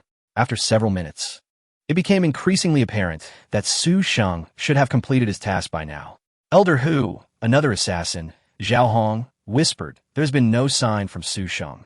Could something have gone awry?" Hu Shenghan's eyes narrowed as he countered. How could that be? Su Sheng is at the 7th level of Qi cultivation. Surely, he cannot be overpowered by a lowly 6th level body cultivator. Zhao Hong and the others frowned. Yet it has been too long. He should have returned by now. Could there be an ambush within that courtyard? After a few more agonizing minutes, even Hu Shenghan could no longer maintain his composure. He commanded, "Zhao Hong, go investigate. If Su Sheng truly faltered, you will assume the assassination task. Complete the mission, and you shall be rewarded with 10 spirit stones." "Yes, Elder Hu." Zhao Hong's eyes brightened at the mention of spirit stones. After the celestial upheaval 3,000 years ago, the essence of heaven and earth diminished, and most cultivators relied on spirit stones mined from spirit marrow veins for their cultivation. Spirit stones also served as currency, their value far exceeding that of gold and silver. For an outer sect disciple, acquiring 10 spirit stones in a year would be considered excellent. Thus, the 10 spirit stones offered by Hu Shenghan were no small sum. Zhao Hong, brimming with excitement, clasped his hands in gratitude and promptly set off. Like Su Sheng, Zhao Hong approached Li Wu's courtyard without a sound, soon reaching the wall. Pressing against it, he listened intently, then chose a position and leapt into the courtyard with a swift motion, making hardly a sound. Although he was also at the 7th level of qi cultivation, Zhao Hong's agility was notably superior. Yet, shortly thereafter, he too vanished without a trace. The sensation of his entrance into the courtyard was akin to that of a small pebble dropped into a vast pond, creating not even a ripple, before he disappeared entirely. This was becoming increasingly unsettling. The remaining assassins turned their eyes back to Hu Shenghan, who could not suppress his frown. This was not how it should be. Elder Hu, what is happening? Both of them are at the 7th level of qi cultivation. How could they have entered Li Wu's courtyard without making a sound? Hu Shenghan inhaled deeply. It appears there may indeed be an ambush within that courtyard. Su Sheng and Zhao Hong might have been attacked by a ruthless opponent, leaving them no time to react. This Li Wu may not be as simple as we have assumed. One of the subordinates questioned, even if there is an ambush with Li Wu's strength, it shouldn't be possible for him to silence them completely, right? Hu Shenghan's gaze shifted thoughtfully. He decided to employ a different strategy. Very well, Heir and Wang Yu, you are both at the 8th level of qi cultivation. You shall split into 2 groups, each taking 2 others, and encircle the courtyard from the east and west. Investigate the situation first. Should you discover anything unusual, send word immediately. This time be clever. Heir and Wang Yu complied, quickly taking action. Following them were 4 pawns from the Yuanxian Sect, all of whom were also at the 5th level of qi cultivation. With a total of 6 individuals, they moved swiftly. Upon reaching the exterior of Li Wu's courtyard, Heir and Wang Yu diverged to the east and west, while their subordinates spread out to different positions. Once in place, Heir and Wang Yu signaled, and all 6 leapt simultaneously into Li Wu's courtyard. Hu Shenghan chuckled darkly. Li Wu, those 2 were taken by you, but this time with 6 individuals working together, including 2 at the 8th level of qi cultivation. Even if you have allies, you will surely be overwhelmed. I refuse to believe that 6 of us can enter your courtyard without making a sound. However, the 6 individuals entered the courtyard and remained utterly silent. The entire group, including 2 at the 8th level of qi cultivation, had vanished. Even if there were unforeseen circumstances or an ambush, surely one among them would have managed to signal for help. Yet, not a single sign of distress or message reached Hu Shenghan's ears. It was utterly baffling. Several agonizing minutes passed, and the courtyard continued to be shrouded in silence. This was impossible. Hu Shenghan glanced back, noticing that only 2 of his subordinates remained. Out of the 11 individuals involved in this operation, including Hu Shenghan himself, they had all disappeared in the blink of an eye. Gazing at Li Wu's courtyard, Hu Shenghan suddenly felt a chilling sense of dread. The remaining 2 could no longer contain themselves. Elder Hu, there must be something wrong with that courtyard. Could it be haunted? Their words sent shivers down the spines of those present in the dead of night. One among them could not help but express his unease. Li Wu, a rebel of sorts, has long been notorious for dabbling in sinister practices. Over the years, it has become apparent that he has engaged in considerable mischief. Could it be possible that he harbors some malevolent spirit within his courtyard? I have heard that high-level malevolent entities can kill invisibly, and the go.The sect excels in such methods. The malevolent spirits they cultivate, known as accompanying evil spirits, can even possess cultivators of foundational stages or higher. If such entities indeed reside in his courtyard, or if Li Wu has befriended a master from the go.The sect, our people would be in grave danger. One by one, they could disappear without a trace. The more the speculation unfolded, the more plausible it became. The speaker trembled as he spoke, and even Hu Shenghan was taken aback, beads of cold sweat forming on his back. The 3 of them cast their gazes towards Li Wu's courtyard, and an unsettling change seemed to envelop the atmosphere, particularly at the entrance where the 2 lanterns had inexplicably transformed to a ghostly blue hue, casting an eerie glow. Hu Shenghan struck the speaker on the head in frustration. What nonsense are you spouting? Are you suggesting that the former sect master of the Yuanxian Sect could possibly practice the sinister arts of the go.The sect? That is utterly impossible. Consider who Li Yuan is. He has always prided himself on being a paragon of virtue. Would he allow his son to engage in such malevolent practices? Hu Shenghan expressed his disbelief not only to dispel the growing fear, but also to bolster his own courage. Enough of this self-induced terror. Yet, one of his subordinates interjected. Manager Hu, with all due respect, I feel that Li Wu is rather more likely to be a practitioner of the go.The sect. My distant cousin is a member of the go.The sect, the subordinate continued. He has mentioned that the methods of accompanying evil spirits are extremely detrimental to one's yang energy. Thus, practitioners of the go.The sect often cultivate their physical bodies to fortify themselves against the encroachment of yin energy. And isn't Li Wu precisely a cultivator of physical techniques?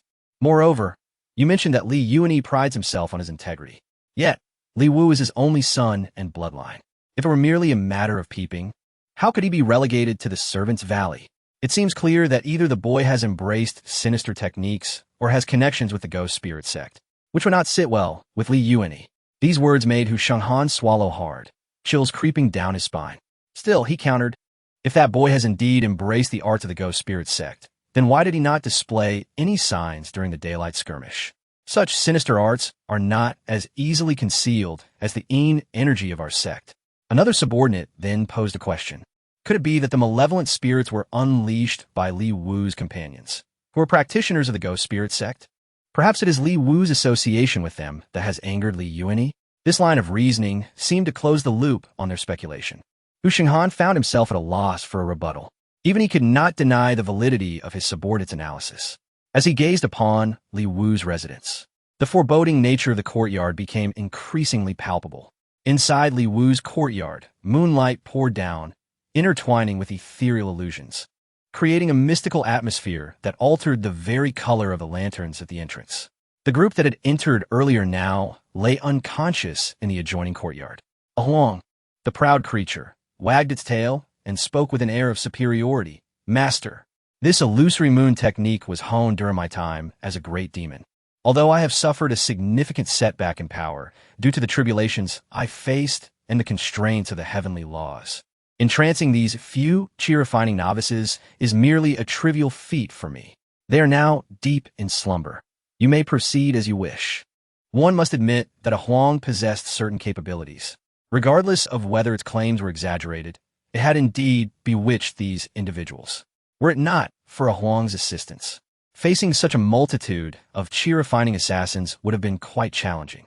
Li Wu approached, crouching down to pry open the mouth of one of the entranced individuals, pouring a packet of powdered medicine into it. A Huang water. A Huang scampered off to fetch a cup of water. However, Li Wu did not intend to drink it himself. It was meant to help the medicated individual swallow the powder. Master, what are you doing? A Huang inquired cautiously, sensing that its master's actions were rather peculiar. Nothing of consequence, merely testing the medicine, Li Wu replied casually.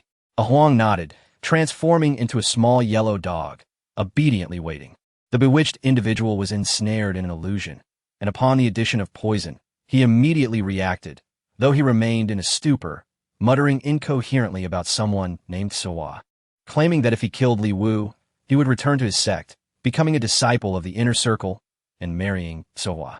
At that moment, a voice echoed in Li Wu's mind. Congratulations, host. The hidden rewards of the novice period have been triggered. Poisoning successful. You have gained 50 battle power and 10 lottery chances. Then, with a sudden chill in his gaze, Li Wu grasped the man by the throat, lifting him up. You sought to assassinate me, and now you have met your end. Do not blame me for your demise. Farewell. With that, Li Wu clenched his fist, a glimmer of determination in his eyes, and struck the man esteemed, killing him instantly. A Huang, witnessing this scene, was taken aback, retreating several steps in shock. This master truly is ruthless. The system's voice rang in Li Wu's mind once more. Congratulations, host. The hidden rewards of the novice period have been successfully activated. Damage dealt, 900. Battle power rebate, 90. Li Wu's suspicions were confirmed. As long as the task was within range, rewards for poisoning were available, along with rebates. He needed to swiftly eliminate these assassins to amass sufficient battle power. Otherwise, dealing with that formidable practitioner of the 13th layer of chi refinement would become exceedingly difficult. A Huang observed Li Wu's unflinching demeanor as he dispatched the assassins, even unable to suppress a smile as he did so. It squatted nearby, beginning to feel a creeping sense of dread. After all these years, humanity remains unchanged, still so fearsome. Meanwhile, Li Wu, with an exuberant smile, was relentless in his pursuit of battle power.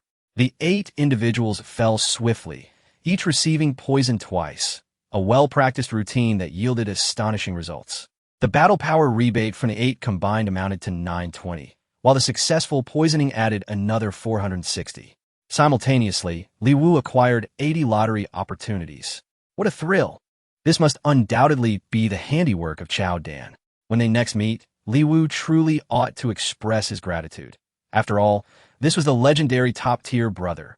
Without hesitation, Li Wu utilized all 80 lottery chances at once. In this round of draws, he achieved a battle power boost of 100 and received 30 portions of Huang powder, along with 2 servings of stinky tofu. The drop rates were average, but still satisfactory. Li Wu examined his system panel. Name, Li Wu. Battle power, 3650.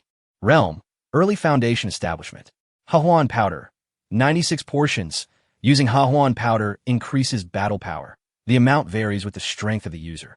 Lottery chances, 0. The system will periodically issue tasks. Completing tasks rewards lottery chances. Milestone, battle power of 5,000 grants access to beginner-level techniques. Doubling battle power. Technique, doubling consumes health, allowing the host to deal double damage instantly. Item inventory, binding talismans. 0. Teleportation talismans. 2. Stinky tofu. 5 portions. Beginner battle power reference guide. The base battle power for early foundation establishment is 3,500. With a Huang's assistance, Li Wu's battle power soared to 3,650, surpassing the threshold of 3,500. Immediately, Li Wu settled into a meditative posture. As he closed his eyes, he sensed a transformation occurring within his dantian. Ordinarily, a practitioner who has reached the 13th level of qi refinement achieves the pinnacle of the qi refinement stage. Beyond this extreme, further accumulation necessitates the summoning of heavenly lightning to shatter the dantian and undergo a rebirth. Upon successful rebirth, one can break through to a higher realm, entering the initial stage of foundation establishment and solidifying the Tao foundation. To Li Wu's astonishment, his system indicated that he had already attained the initial stage of foundation establishment. Could it be that with this combat power system, he could bypass the process of summoning heavenly lightning to shatter his dantian and reshape his foundation? The initial stage of foundation establishment allows for the solidification of the Tao foundation, which is categorized into 3 colors: superior green jade, medium red gold, and inferior dark black. Typically, red gold, a medium quality, is already formidable, while superior green jade foundations are exceedingly rare. Possessing such a foundation could potentially allow one to condense a 9-pattern golden pill during the alchemical process. It can be said that the color of the Tao foundation determines a practitioner's upper limits. Li Wu promptly inspected his Tao foundation, only to discover that it was neither green jade, red gold, nor dark black. Instead, it appeared as a chaotic void. What kind of Tao foundation is this? Could it be that the absence of heavenly lightning refinement led to the incompleteness of his foundation? Upon closer inspection, he felt that the foundation was quite stable. Inquisitively, he consulted the system, which replied, "The Tao foundation you possess is a chaotic Tao foundation." Li Wu inquired further, "Is this Tao foundation powerful?" The system simply responded with a single word, "Yes." Returning to his thoughts, Li Wu pondered the absence of the master at the 13th level of qi refinement. If he did not arrive soon, he would be unable to complete the task assigned by the system tonight, resulting in a significant loss. With a sense of urgency, he called out, "Huang, come here for a moment." Huang, having been cowering in the corner, was startled by Li Wu and Appo's call. "Master." Li Wu smiled slightly and asked, "Why are you hiding so far away? Come here. I merely wish to ask you a few questions." That smile only heightened Huang's trepidation, yet he dared not refuse Li Wu's summons. Li Wu sat with one leg crossed over the other, inquiring Huang, "As the former young sect master of the Yuanxian Sect, my status is quite esteemed. They have orchestrated various schemes to assassinate me, and in the end, only a handful of them showed up. Do you think these assassins met their demise, leaving the rest too frightened to return?" Huang contemplated, "Master, the courtyard is nearly filled with people. If more arrive, we won't have room." Exaggeration. There is still plenty of space.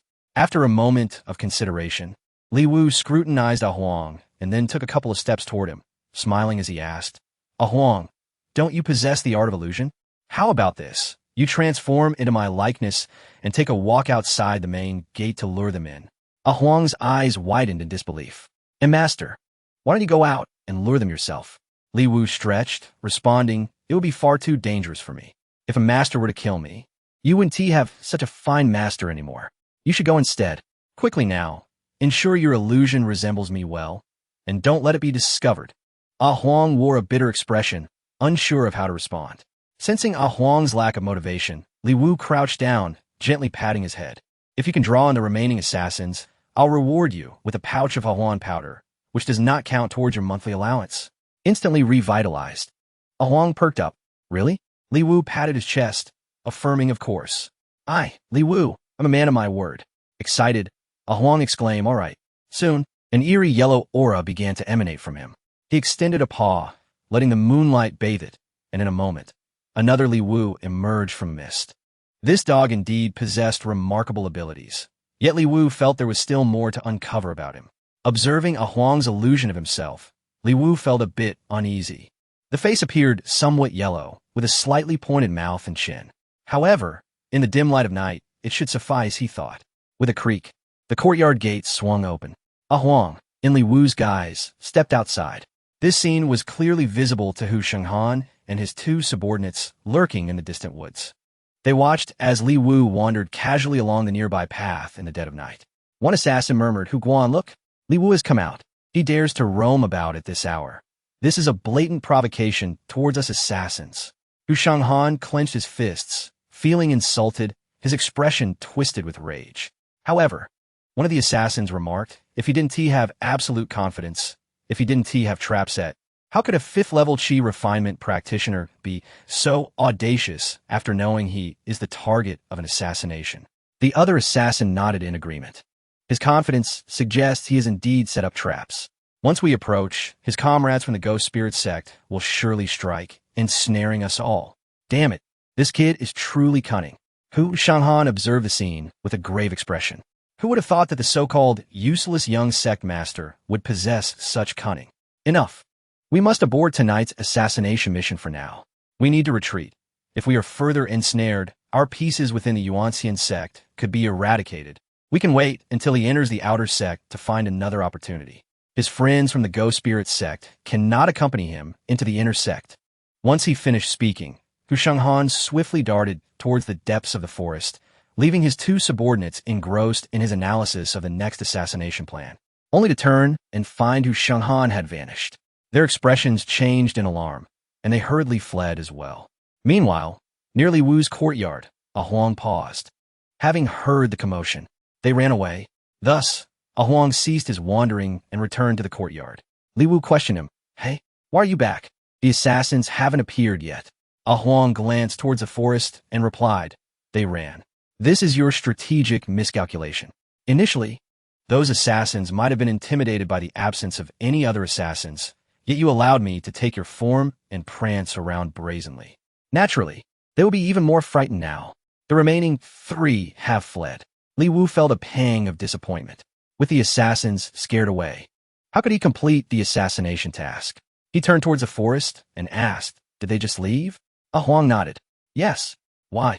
Without hesitation, Li Wu bolted towards the forest. Huang, follow me. With your keen hearing and sharp sense of smell, they must have left clues behind. I suspect they cannot have gone far. We must ensure they attempt to assassinate me tonight. We cannot allow them to abandon their mission. With a cold snort, Li Wu gazed into the forest and muttered to himself, thinking of fleeing without completing the assassination. It is not that simple. Huang and Appo's jaw nearly dropped to the ground. He stared at Li Wu, utterly bewildered by the thoughts occupying the man's mind. Was he not only unscathed, but also feeling itchiness? Hurry up, what are you dawdling for? Li Wu prompted, compelling Huang to catch up. Huang possessed keen auditory and olfactory senses upon entering the forest. He swiftly picked up the trail of those who had just fled. Li Wu and Huang pursued them with great speed. At that moment, Huang, desperately fleeing alongside his two subordinates, wore a look of sheer panic. Manager Hu, what is happening? How has Li Wu caught up to us? Are we the ones attempting to assassinate him, or is he hunting us? With his superior cultivation, Huang sprinted ahead, disregarding his companions, vanishing in an instant. Manager Hu. The two behind him exclaimed in urgency, pulling out their movement talismans, affixing them to their legs as they bolted forward. Stop running. Come assassinate me. As a sixth-layer body cultivator, I am so weak. Why are you fleeing? Li Wu's somewhat anxious voice echoed behind them, prompting the two to stick their talismans on again. As if the king of hell himself were pursuing them, they fled in a frenzy. Li Wu and Huang tracked their path to the vicinity of the outer sect barrier, where the trio disappeared. Huang sniffed around the barrier. Master, they have entered the outer sect. It seems they're all outer sect disciples. With the sect barrier in place, we can no longer pursue them. The outer sect's disciple token can only be unsealed at the outer sect office tomorrow. A bitter feeling welled up in Li Wu's heart. He never anticipated things would unravel in such a manner. Master, although we cannot ascertain the identities of those assassins, I overheard the two behind calling one of the manager, who, after we enter the outer sect, we can investigate to safeguard against him. At that moment, a voice resonated in Li Wu's mind. Buzz, apologies, the assailants have abandoned the assassination tonight, and the host mission has failed. This task can be preserved for the host. Would you like to preserve it? Confused, Li Wu pondered, it can still be preserved? The system explained, preserving the task allows the host to retain this mission. Should the assassins attempt to strike again, the task can be reactivated, allowing the host to continue the counter-assassination and receive rewards. Preserving the task does not hinder the issuance of new missions. Since the assassins were within the outer sect of the Yuanxian Sect, it was fortuitous for Li Wu was set to enter the outer sect soon. Being in the same outer sect, those assassins would undoubtedly strive to find an opportunity to assassinate him. Thankfully, Li Wu decided to preserve this task, as hope still lingered. Moreover, it must be noted that the previous group of chives had inadvertently contributed significantly to Li Wu's battle power, granting him an increase of over 1,000 points that night, which was rather satisfactory. Returning to the courtyard with Huang, Li Wu contemplated how to handle the bodies of these assassins. Handing them over to the sect would be ill-advised, as it would expose his true capabilities. In this perilous world, it was wise to keep some trump cards hidden. Therefore, these bodies must be disposed of. But how? Burning them would create a foul odor. Tossing them off a cliff might lead to discovery, and sinking them in a lake could result in them resurfacing. Ultimately, he lacked experience in this regard. However, as his gaze shifted, Li Wu suddenly noticed Huang, who had been eyeing the bodies and licking his lips. A smile crept across Li Wu's face, causing Huang to shiver and take a step back. Master, what do you mean by looking at me like that? Chapter 19. Activation of the sustaining mission. What's wrong? What ill intentions could your master possibly have? Are you hungry? Li Wu inquired with a benign smile, expressing concern for Huang.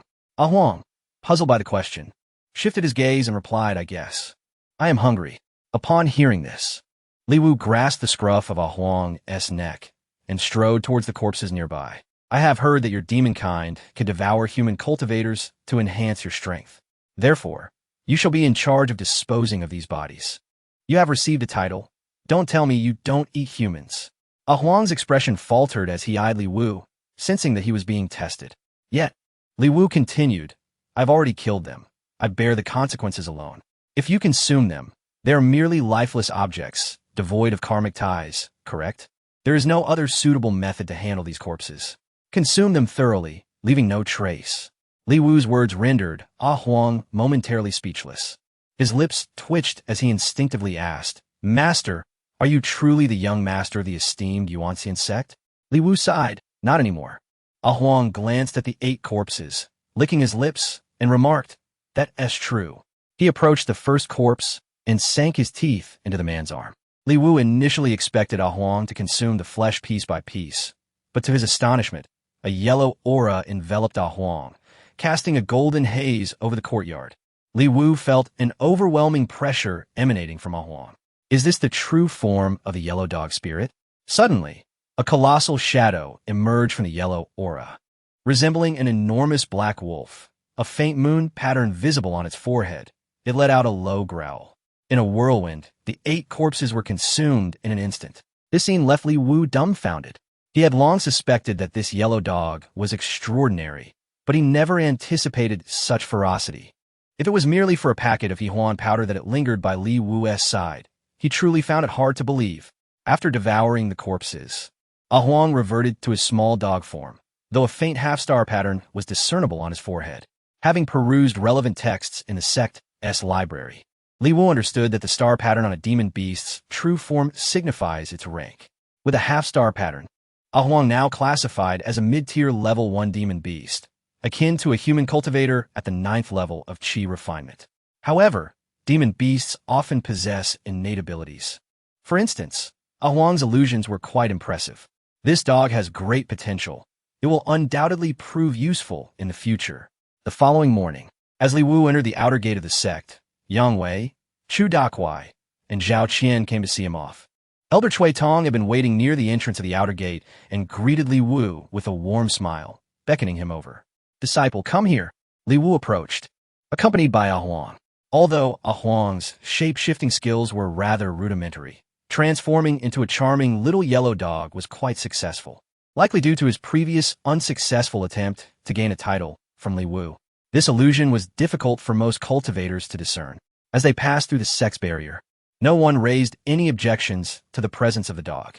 Many in the outer sect's Servants' Valley envied, remarking, so this is what it means to attain enlightenment. Even the dog ascends.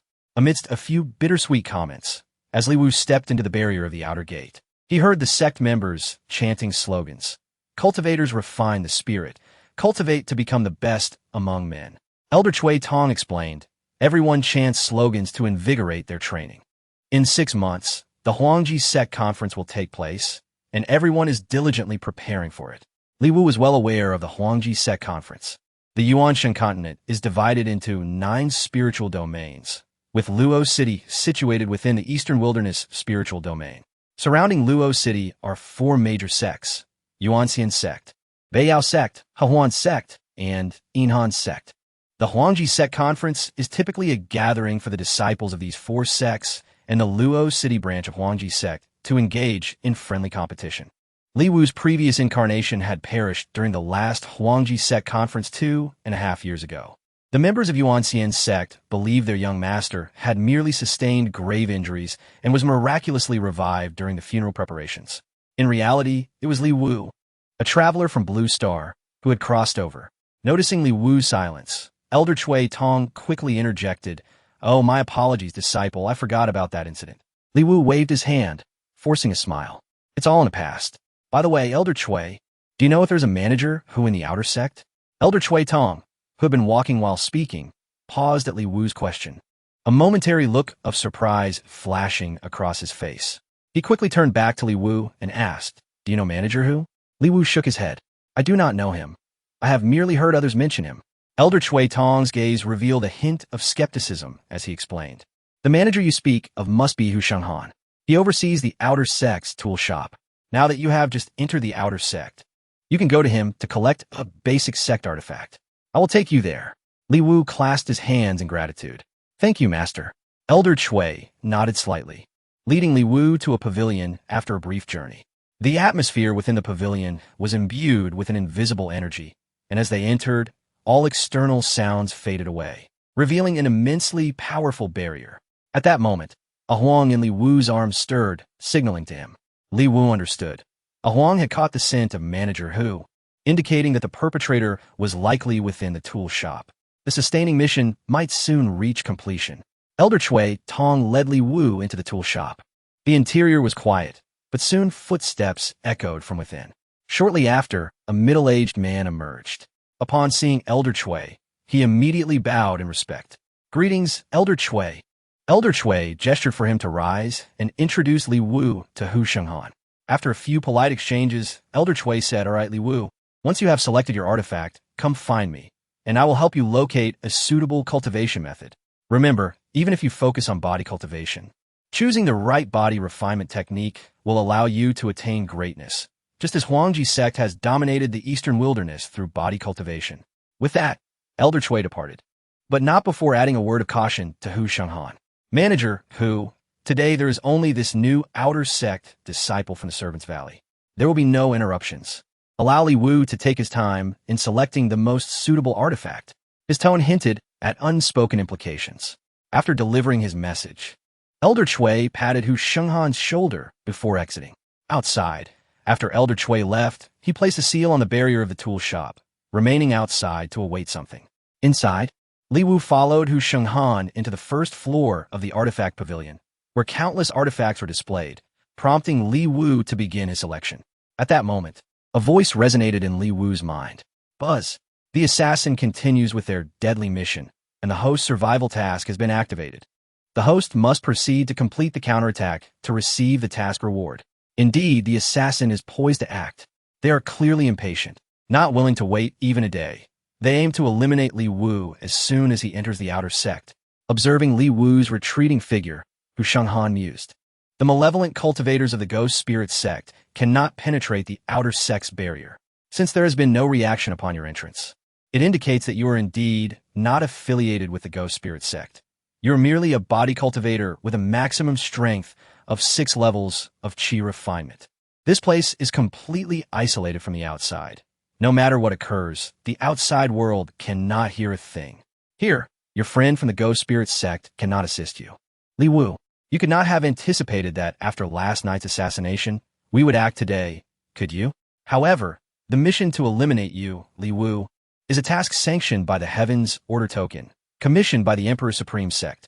Upon completion of the task, I can leave the Yuanxian Sect and return to my own sect, becoming an inner disciple, or even gain the qualification to be personally taught by an elder of the Yuanxian Sect. Ha ha, Li Wu, you are destined to be the stepping stone for my advancement, Hu Shenghan. Hu steward, Li Wu suddenly shouted. Hu Shenghan, lost in thought, was startled, causing the sword in his hand to clatter to the ground. Li Wu turned to Hu Shenghan and asked, Hu steward, what do you need the sword for? Hu Shenghan quickly regained his composure and replied with a smile, Brother Li, you are a direct disciple of Elder Cui Tong from the outer sect, with your unique status. I, old Hu, am willing to serve you, of course. Holding this sword is merely to assist you in selecting an appropriate weapon. Li Wu raised an eyebrow. Brother Li, aren't you several decades older than I am? Hu Shenghan laughed awkwardly. Well, what do you think of this sword? Li Wu glanced at it casually. No good, it's too ordinary. He searched from the first floor to the third, but could not find a suitable magical artifact. Indeed, the basic magical artifacts in the outer sect were truly low level, failing to catch Li Wu's eye.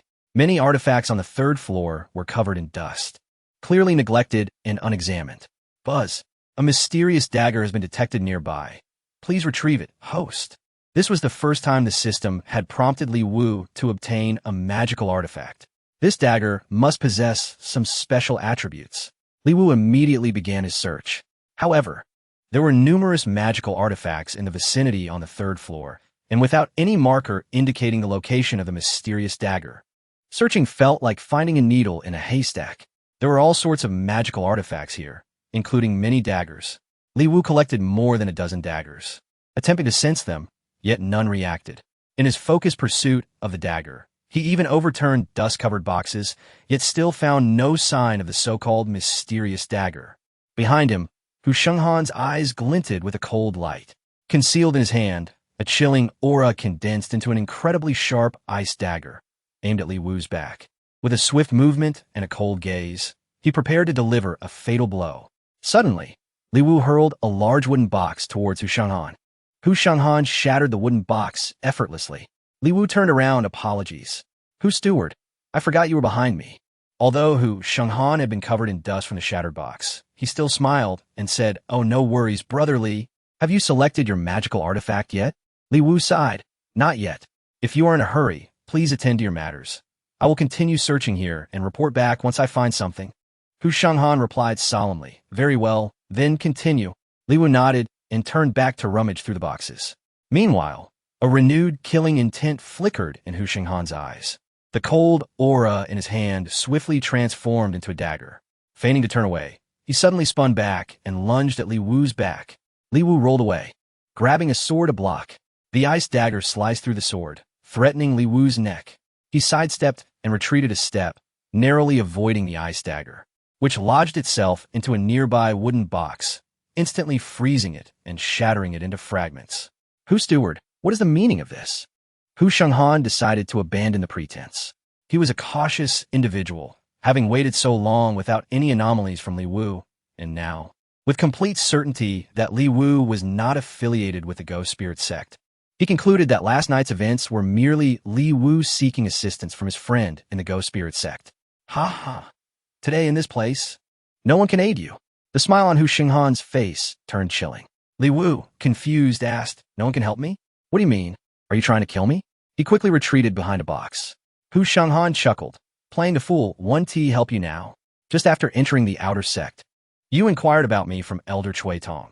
I refuse to believe you are unaware that I was the one assigned to eliminate you last night. Upon hearing this, Li Wu nodded. "Oh, that? Yes, I know. I heard your subordinates shouting gleefully as they fled. I merely asked out of curiosity, no other intention." Hu Shenghan's smile turned grim. "And what of your friend from the Ghost Spirit Sect? He cannot accompany you into the outer sect today, can he? Last night, your Ghost Spirit Sect companion could dispatch my subordinates with his malevolent spirits, but today, you are utterly alone." Li Wu, bemused, retorted, "So this was your plan all along? Is that why you fled? You truly have an overactive imagination. It was merely a Huang and Appo's illusion technique. You conjured up a friend from thin air." To be honest, Li Wu had not even considered the reason Hu Shenghan and his associates had retreated. Hu Shenghan snorted coldly.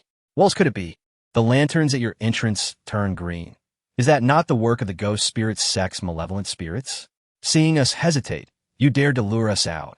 Do you think that we, the assassins lurking within the Yuanxian Sect, are foolish enough to fall for your traps in such circumstances?" Li Wu smiled wryly. Yes.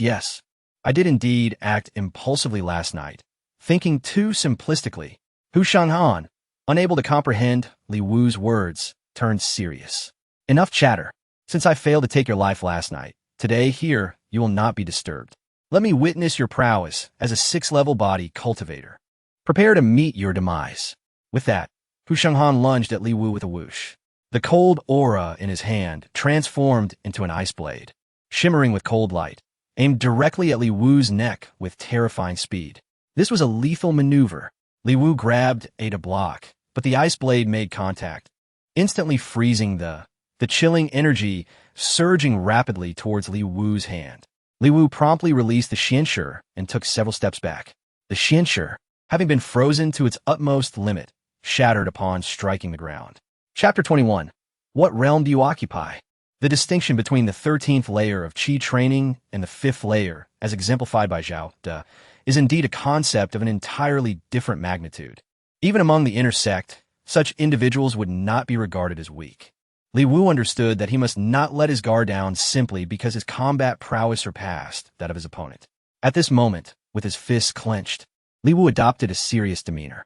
Hu Shenghan suddenly moved, unleashing a wave of chilling energy that enveloped him. In an instant, he charged toward Li Wu with remarkable speed, brandishing 3 frost daggers that he released simultaneously from 3 distinct angles. Li Wu swiftly evaded, finally discovering an angle that allowed him to dodge the 3 daggers.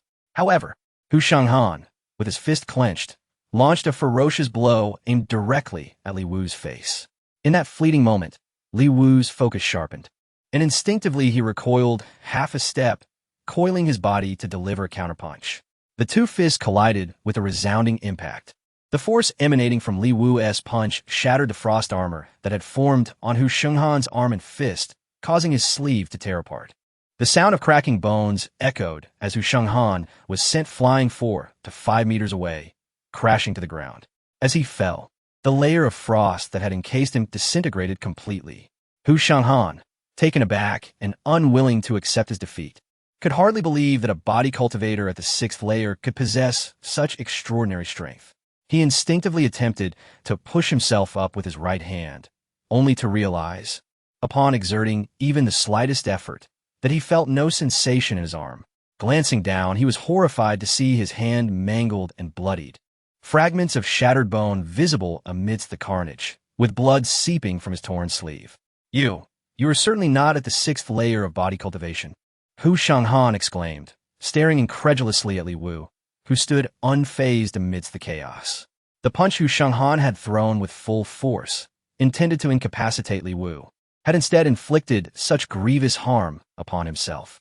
Moreover, at the moment of impact, he felt his own chilling energy fail to escape, instead being repelled back in his arm, resulting in the catastrophic shattering of his bones. This feat could only be accomplished through a significant disparity in realm and strength. Could he be at the level of the meridian opening stage among body cultivators? The more he pondered, the more fear gripped him. He found it increasingly difficult to discern the true capabilities of this so-called useless young master before him. Unable to contain his curiosity, Huang asked again, "What realm do you truly occupy?" Li Wu tightened his fists, contemplating the chaotic foundation of his Tao, and advanced toward Huang, declaring, "The realm of your demise." Huang gritted his teeth, rising from the ground. Yet he sneered, "Even if you are at the meridian opening stage, it won't be so simple to kill me." "Yuan, Yang, what are you waiting for? Form the formation. Trap him." With two loud bangs, two wooden crates in the corner exploded, revealing two individuals who swiftly began to weave intricate hand seals.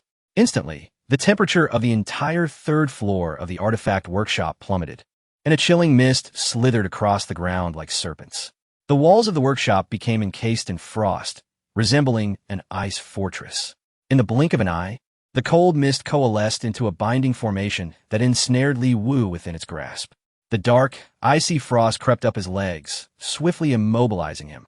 As he attempted to resist, he found himself truly unable to move, the frost continuing its relentless ascent. Additionally, with their hand seals shifting, several formations emerged on the adjacent walls, each releasing streams of cold energy that ensnared Li Wu's neck and arms. The chilling energies transformed into icy chains, tightening around him. Li Wu's limbs were entirely bound, rendering him powerless to escape. He struggled in vain against the chains, their strength formidable, and the terrifying cold energy hindered the flow of his meridians. He sensed his internal pathways nearing a state of freezing, his power significantly suppressed. Indeed, this place had long been set as a trap. "Junior brother Li, you need not struggle. It is futile. This triple-layered frost binding formation can restrain one's vital energy and blood flow. Even if you reached the meridian opening stage, there would be no escape," Huang asserted, casting a glance at his severed arm. Gritting his teeth, he added, "You have rendered my arm useless. Now you shall experience a similar torment." Raising his hand, he summoned a wave of cold energy that instantly encased Li Wu's right arm in ice. Casting a sidelong glance, Huang seized a heavy iron club, its surface emanating a frigid aura. Clenching his jaw, he swung the club downwards toward Li Wu's arm with ferocious intent.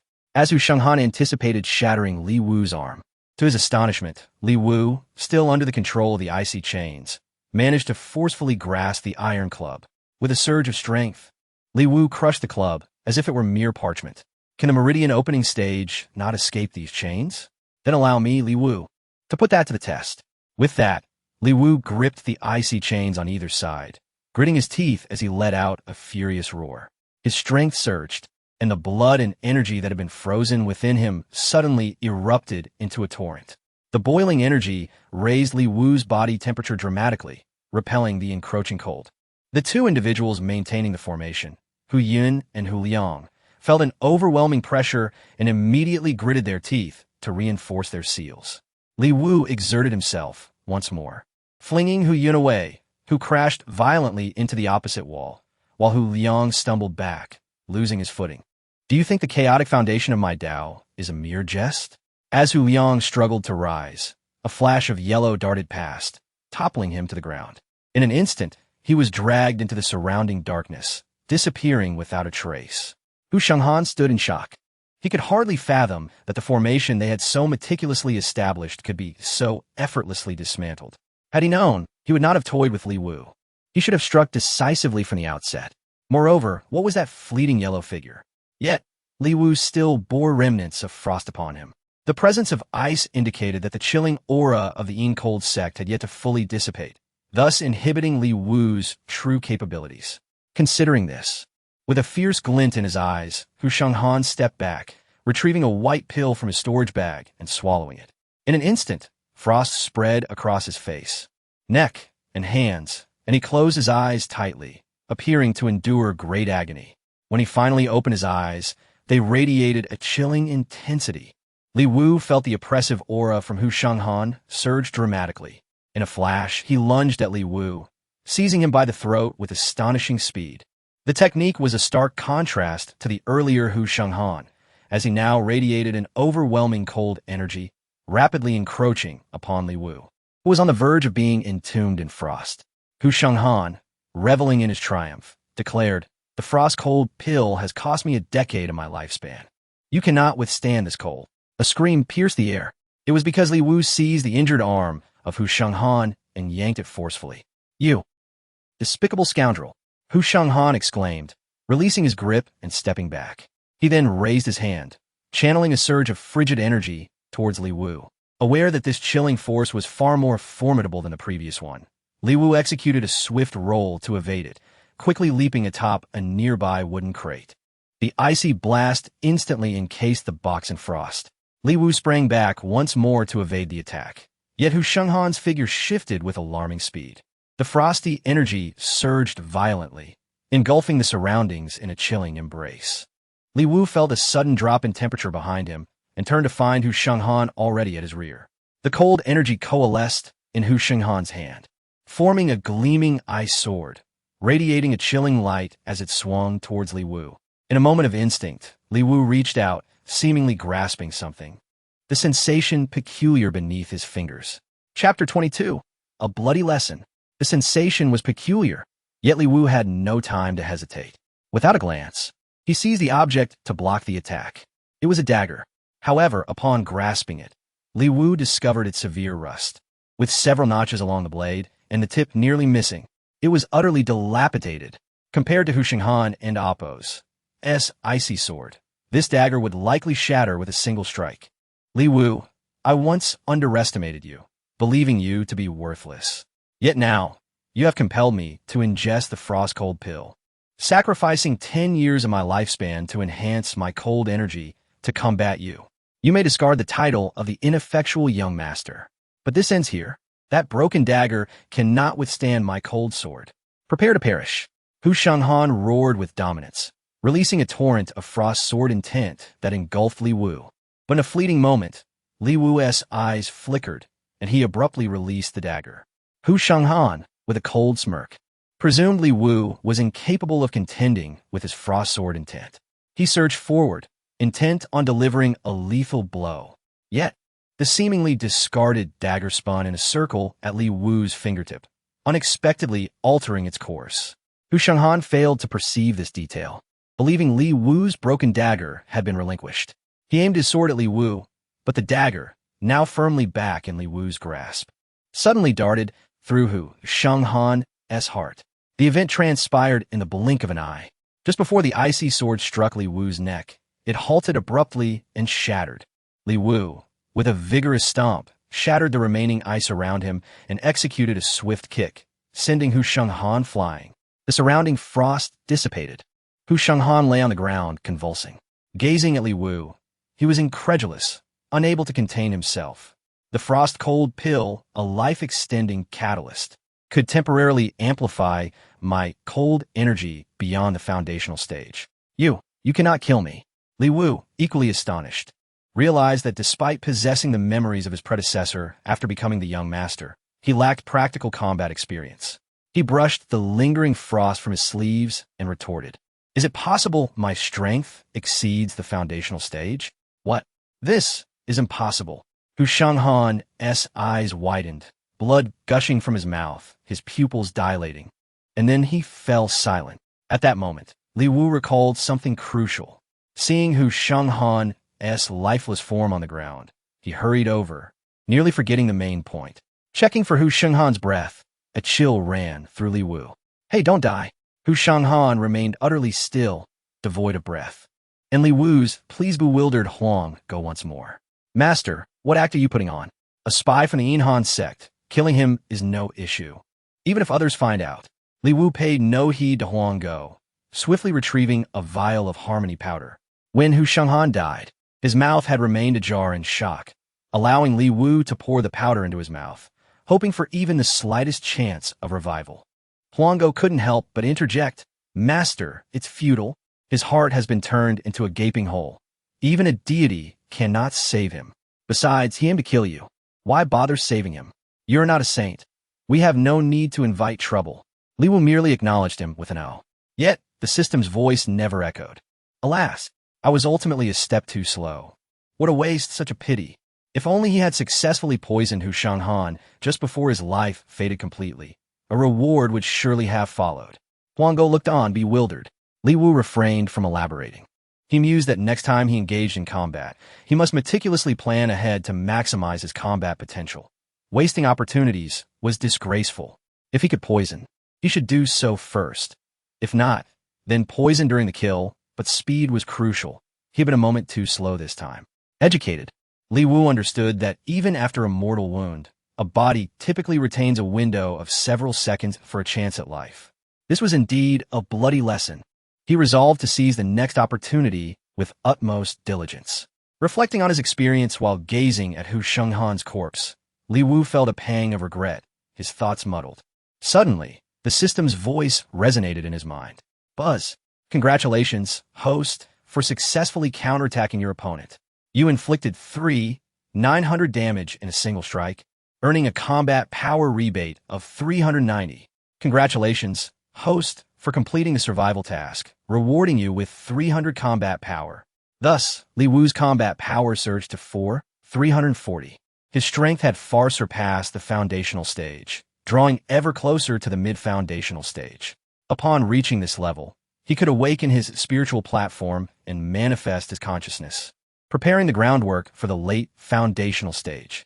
Moreover, that Chao Dan was at the mid-foundational stage. At the same time, Li Wu noted the system's reminder that his recent attack had dealt an impressive 900 damage. At that moment, his combat power was only 650. This implies that the combat power boost he received formed the basis of his strength. During battles, different states could yield varying damage outputs, which could also fluctuate. Utilizing magical artifacts would provide additional enhancements. This required further exploration on Li Wu's part. Buzz, the mysterious dagger has appeared, and the blood-drinking ability is activated. Please pick it up. Blood drinking activated? Li Wu glanced at the gaping wound on Huang's chest. He then noticed that the hole was nearly the size of a fist, and Huang's upper body was adorned with a form-fitting, dark armor. Despite the armor's apparent sturdiness, the dagger had pierced through, resulting in an instant kill. Could it be that the dagger the system referred to was the very same rusty, battered dagger? Surely not. Li Wu looked over, and the dagger lay on the ground before him. He approached and picked it up. To be candid, even in his hand, Li Wu's expression reflected disdain. It was utterly dilapidated. The system's voice continued. Congratulations, host, for successfully retrieving the mysterious dagger. The dagger has been activated. You may now drop blood to claim ownership. Although Li Wu found it hard to believe, seeing the wound on Huang's chest made him recognize that this dagger, despite its appearance, was indeed extraordinary. Otherwise, considering the power Huang unleashed after consuming the frost-cold pill, overcoming him would have been no easy feat yet. When he threw the dagger, Huang not only failed to defend, but was also instantly vanquished. Moreover, artifacts that require blood for ownership are imbued with spirit. This seemingly broken object is undoubtedly a treasure. Without hesitation, Li Wu bit down on his fingertip, eager to drop blood and claim it. For delay could lead to unforeseen changes. However, upon biting his finger, he found it far more resistant than he had anticipated. In desperation, he made a quick slash across the dagger's notched edge, finally drawing a small amount of blood, which he quickly smeared onto the worn dagger. The blood soaked into the dagger, merging swiftly. Chapter 23. The arrival of the chief. As the blood seeped in, Li Wu seemed to perceive a peculiar crimson pattern emerging on the rusted dagger. However, this extraordinary design quickly faded away. A voice from the system chimed in, congratulating the host. Congratulations, the mysterious dagger has successfully acknowledged its master through blood. The dagger, bound by a powerful seal, concealed its true form and could not unleash its full lethality. The host could nurture it to break the seal. Only through sufficient nurturing could the true power be realized. Nurturing to unseal? Li Wu inquired further. How does one nurture this dagger? The system responded, devour souls to nurture it. The effect is optimal with malevolent spirits. Understanding dawned upon him. When the dagger had slain Huang, it had struck with lethal precision. Li Wu had unleashed merely a fraction of his strength, yet managed to inflict a staggering 3,900 points of damage. largely thanks to the dagger, especially its ability to bypass defenses, something his fists alone could never achieve. This artifact could indeed serve as his trump card. The host may store this mysterious dagger within the system space and summon it whenever needed. The previous use was merely a trial, and the system has replenished your vitality. This dagger may be trialed 3 times before it becomes your life sword, but consumes vitality, so please use it judiciously. To forge a life sword, you would need to reach the foundation establishment stage. However, the system storage function was quite advantageous. Li Wu promptly attempted to store the dagger. With a swift motion, the mysterious dagger vanished from his grasp. He immediately checked the system page.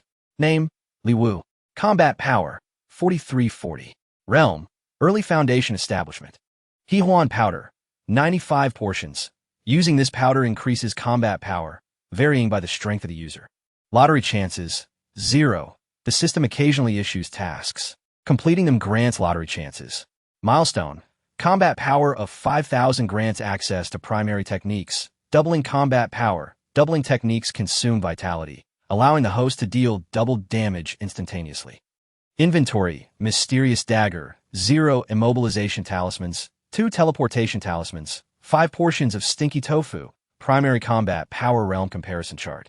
With a casual gesture, the dagger reappeared in Li Wu's hand. Huang and his 2 subordinates had been dispatched. He glanced at Huang and asked Huang, "Are the souls of these deceased still nearby?" Huang, being a spirit creature, could naturally see ghosts. If he reached the mid-foundation establishment stage, he would also be able to perceive them. Huang nodded, exhaling a cloud of yellow mist. The souls of Huang and his subordinates attempted to escape stealthily. With a flick of his hand, the dagger surged forward, impaling Huang's soul.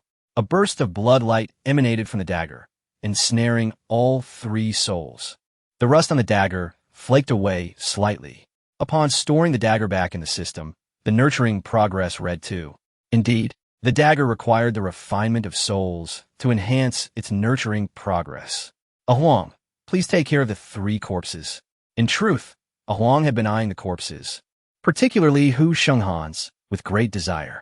The previous souls consumed were merely from those at the 7th or 8th layers of chi refinement, while this one was at the 13th layer, an immense boon for a spirit beast. Without hesitation, Huang transformed into a massive black wolf, devouring the 3 corpses in one bite. When Huang reverted to his small dog form, Li Wu noticed the star patterns on his forehead were nearing 2, indicating that Huang had reached the pinnacle of first-level spirit beast status, just a step away from 2nd level. While the dagger's nurturing required souls, Huang's advancement needed the corpses of practitioners, an ideal situation. Meanwhile, outside the barrier, Cui Tong addressed a communication talisman, stating, "Young Master Chow, Li Wu entered the artifact workshop half an hour ago, where 3 individuals awaited him. Huang at the 13th layer of chi refinement and 2 subordinates at the 8th layer. This time, Li Wu will surely perish in the artifact workshop. I am prepared to handle his corpse." Coincidentally, the sect has a mid-level task to investigate the missing persons case in Baiyun Town, and we can dispose of his corpse outside mountain, where any spirit beast will consume it entirely, leaving no bones behind.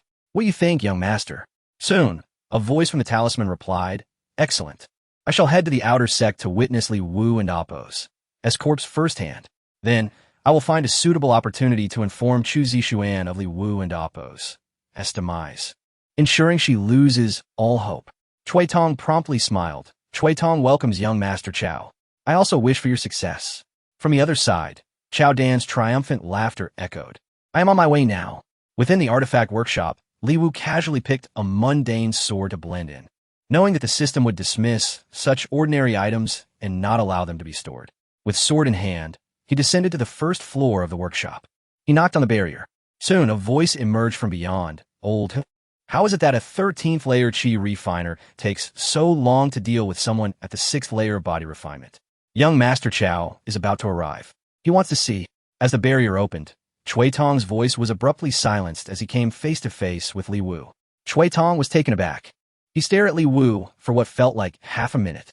Li Wu broke the silence, asking, "Who is young Master Chow? What does he want to see?" Cui Tong's mouth hung open, speechless, trembling for a moment before he quickly regained composure, smiling, "No, it's nothing. I was just speaking casually, truly nothing. Disciple, how goes your selection of artifacts? Li Wu inquired. Master, you seem quite concerned about me. Waiting here specifically? Chui Tong forced a dry laugh. Naturally, they all say you are a waste, but I see incredible potential in you. In my lifetime, I have only reached the early stages of meridian opening in body cultivation and the mid-foundation establishment stage in spell cultivation. But I see hope in you. Li Wu retorted, is that so? What does it mean that a 13th layer Qi refiner took so long to deal with a 6th-layer body refiner? The 13th layer Qi refiner you mentioned, could it be Yu Shenghan? Taking a few steps toward Chui Tong, Li Wu produced an unmelted block of ice, speaking in a grave tone. Master, that 13th layer Qi refiner is no longer here. All that remains is this ice block. It seems to belong to the Yuanxian Sect. You wouldn't have any connections to him, would you? Chui Tong's expression shifted, but he quickly masked it with a smile. Are you implying that Hu Shenghan was a spy for the Yuanxian Sect? How could I possibly be associated with him? I am an elder of our outer sect. Since he was a spy and you dealt with him, that's a tremendous achievement. Hand over that ice block, and I will claim the credit for you.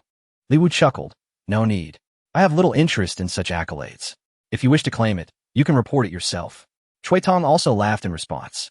Ah, my disciple, you truly possess profound wisdom.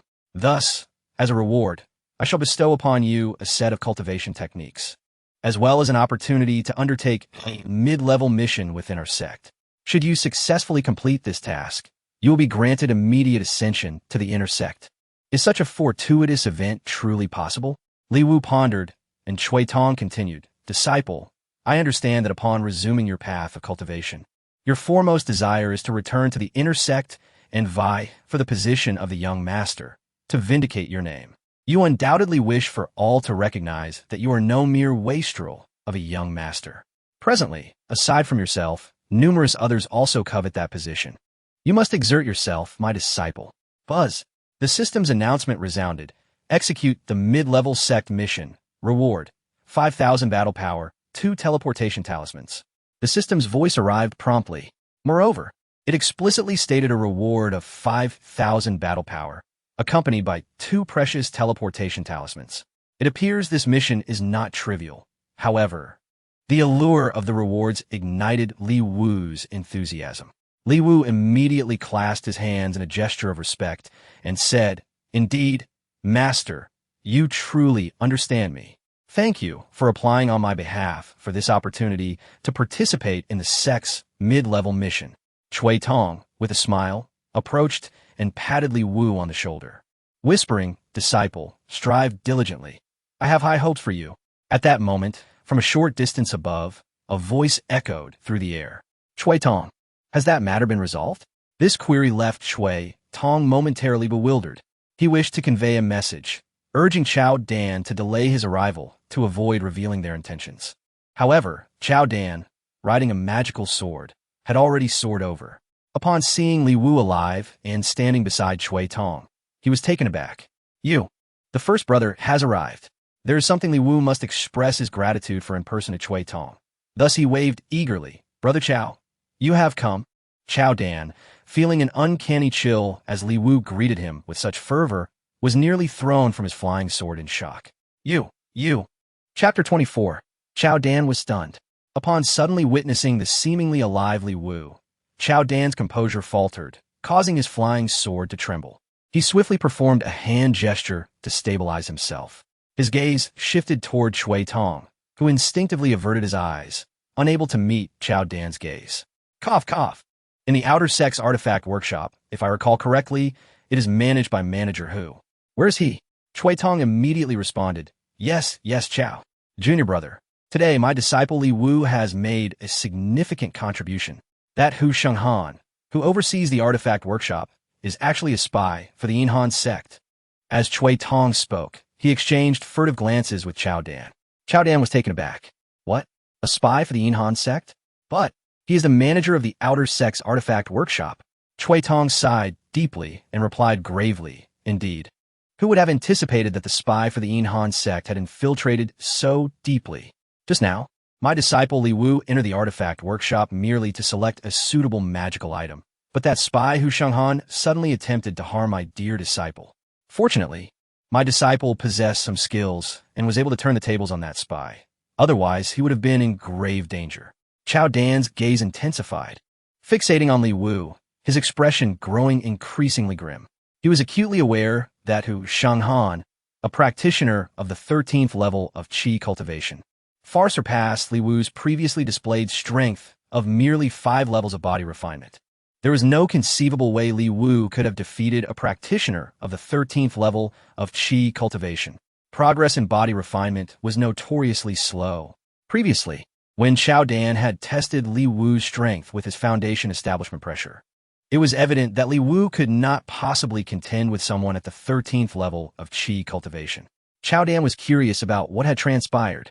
However, he maintained a facade of astonishment and even feigned delight as he inquired, "You have slain a spy for the Yuanxian Sect and infiltrated the Outer Sect's artifact workshop. Brotherly, you truly have achieved a remarkable feat. Elder Chui, what level of cultivation did that Hu Shanghan possess?" Chui Tong promptly answered, 13th level of qi cultivation. Chao Dan's gaze returned to Li Wu, his astonishment unabated. 13th level of qi cultivation? That is no small feat. Brotherly, you have truly surpassed expectations. I had thought you were merely at the 5th or 6th level of body refinement, but to think you could defeat someone at the 13th level. Li Wu smiled. It was merely luck, just luck. Chao Dan probed further. You are too modest, brotherly. What is your current level of cultivation? Li Wu approached, bowing respectfully to Chao Dan. In response to Brother Chao, my cultivation has indeed progressed somewhat, but it is still far from the channeling stage. However, I must express my gratitude to you, Brother Chao. Upon hearing this, Chao Dan's expression turned peculiar, his brows twitching in confusion. Thank me? Li Wu nodded and continued, yes. Brother Chao, you must know that for a body cultivator to advance rapidly, there is but one way, through real combat. Only through the trials of life and death can one achieve enlightenment and growth. Take for instance the Outer Sect disciple selection, where you arranged for me to face go.The, a practitioner of the 5th level of qi cultivation.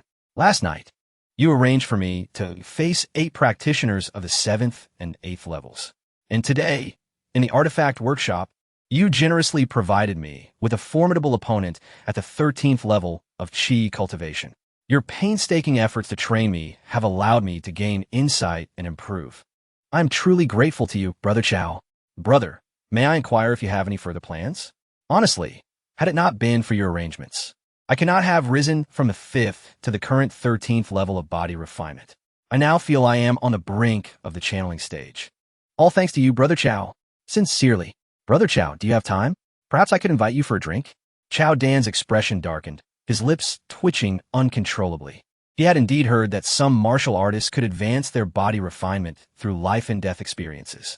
In his view, it was inconceivable for anyone to leap from the 6th to the 13th level in just 2 days, but Li Wu was different. He was the prodigy who had reached the nascent soul stage at the tender age of 20. This was the very reason the Yuanxian Sect and the Imperial Sect behind it sought to eliminate Li Wu. Lost in thought, Chao Dan suddenly broke into a smile. Ah, brotherly, you truly have a sense of humor. How could I be unaware of what you have mentioned? There seems to be some misunderstandings between us, but we are all part of the same sect. How could I wish you harm? Besides, those who intended to harm you are spies from the Yuanxian Sect. As an inter-sect disciple, I am not involved. Li Wu looked at Chao Dan, tentatively asking, really no harm? Chao Dan nodded. Indeed, truly none. Junior brother, while there is competition between us in front of Sister Chu, I, Chao Dan, am a man of integrity. Our competition is fair. I would never resort to such despicable means. Well then, if there is nothing else, I shall take my leave. Without waiting for further words from Li Wu, Chao Dan promptly soared away on his sword, departing the Outer Sect.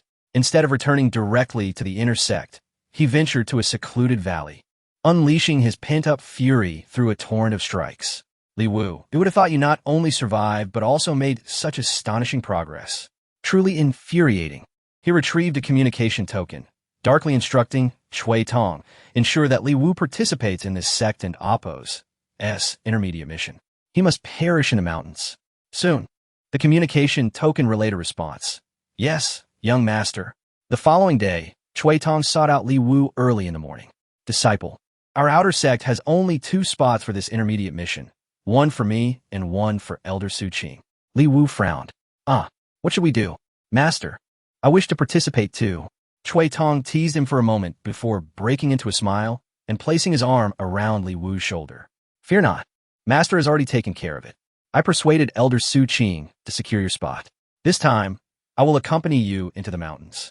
It will serve as both training and a chance for inner sect qualification. Rest assured, Master will do everything in his power to protect you and help you achieve merit, ensuring your entry into the inner sect. Li Wu's eyes gleamed with excitement. Really? Master, you are too kind. Thank you so much. Chui Tong patted Li Wu's shoulder. Speaking earnestly, good disciple, I have entrusted all my unfulfilled aspirations to you. Li Wu bowed deeply, expressing, the kindness of my master shall be repaid with flowing springs. Such was the poignant bond of teacher and disciple. Chui Tong nodded, signaling Li Wu to forego further formalities. He then unsheathed a flying sword, declaring, disciple, come aboard. I shall take you. Li Wu stood behind Chui Tong, and with a whoosh, they soared to a height of 100 meters, swiftly racing toward the horizon. In mere minutes, they traversed through dense forests, leaving the outer mountains behind. A yellow figure darted through the woods, heading in the same direction. Ahead in the forest, several figures appeared, prompting Chui Tong to halt, causing Li Wu to sway as if about to fall. Chui Tong caught him, saying, beware, my disciple. Although a body cultivator cannot wield a sword, I shall devise a means to procure some flying artifacts for you in the future, enabling you to soar through the skies. Li Wu nodded obediently, albeit still somewhat shaken. Ahead, in addition to several other inner disciples, Li Wu spotted Chu Zixuan and the ever-present Chao Dan trailing behind her. When Chui approached, Chao Dan glanced back and, upon seeing Li Wu, his expression turned quite pleased. Sister Chu, Li Wu called out, waving his hand. Chu Zixuan turned in surprise, and without hesitation, she approached Li Wu to inquire, Junior Brother Li, how is it that you, having just entered the outer sect, are participating in a mid-level task of the sect? Chao Dan's countenance fell further upon witnessing this exchange. Chapter 25. Unspeakable Dealings. Chu Zixuan was taken aback and filled with concern at the sudden appearance of Li Wu. Her brow furrowed deeply.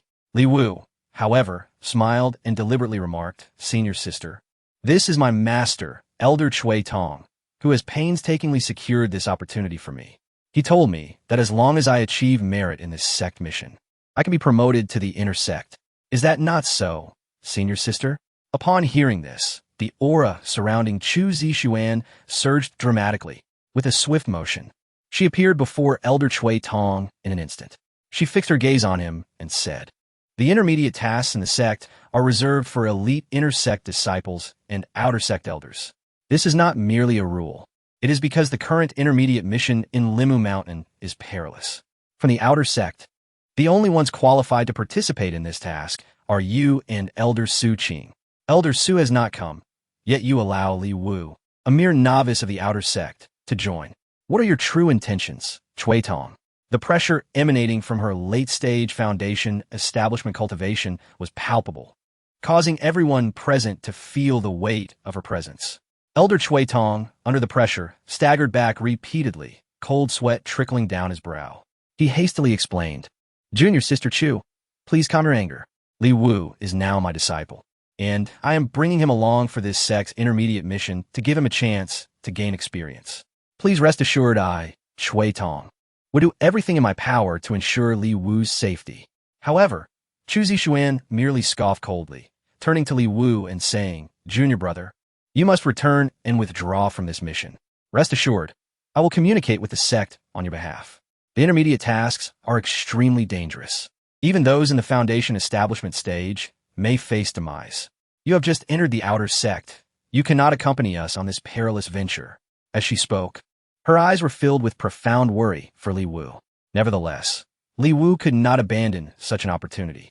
Setting aside other considerations, the rewards bestowed by the system alone amounted to 5,000 combat power, a feat only achievable by poisoning several celestial dragon beasts. Li Wu deliberately looked at Chui Tong and inquired, with my master protecting me, it should not be a problem, right? Moreover, senior sister, my participation in this intermediate sect mission is not solely at my master's behest. It is also my own decision.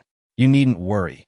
While my cultivation may be insufficient, I will not hold anyone back.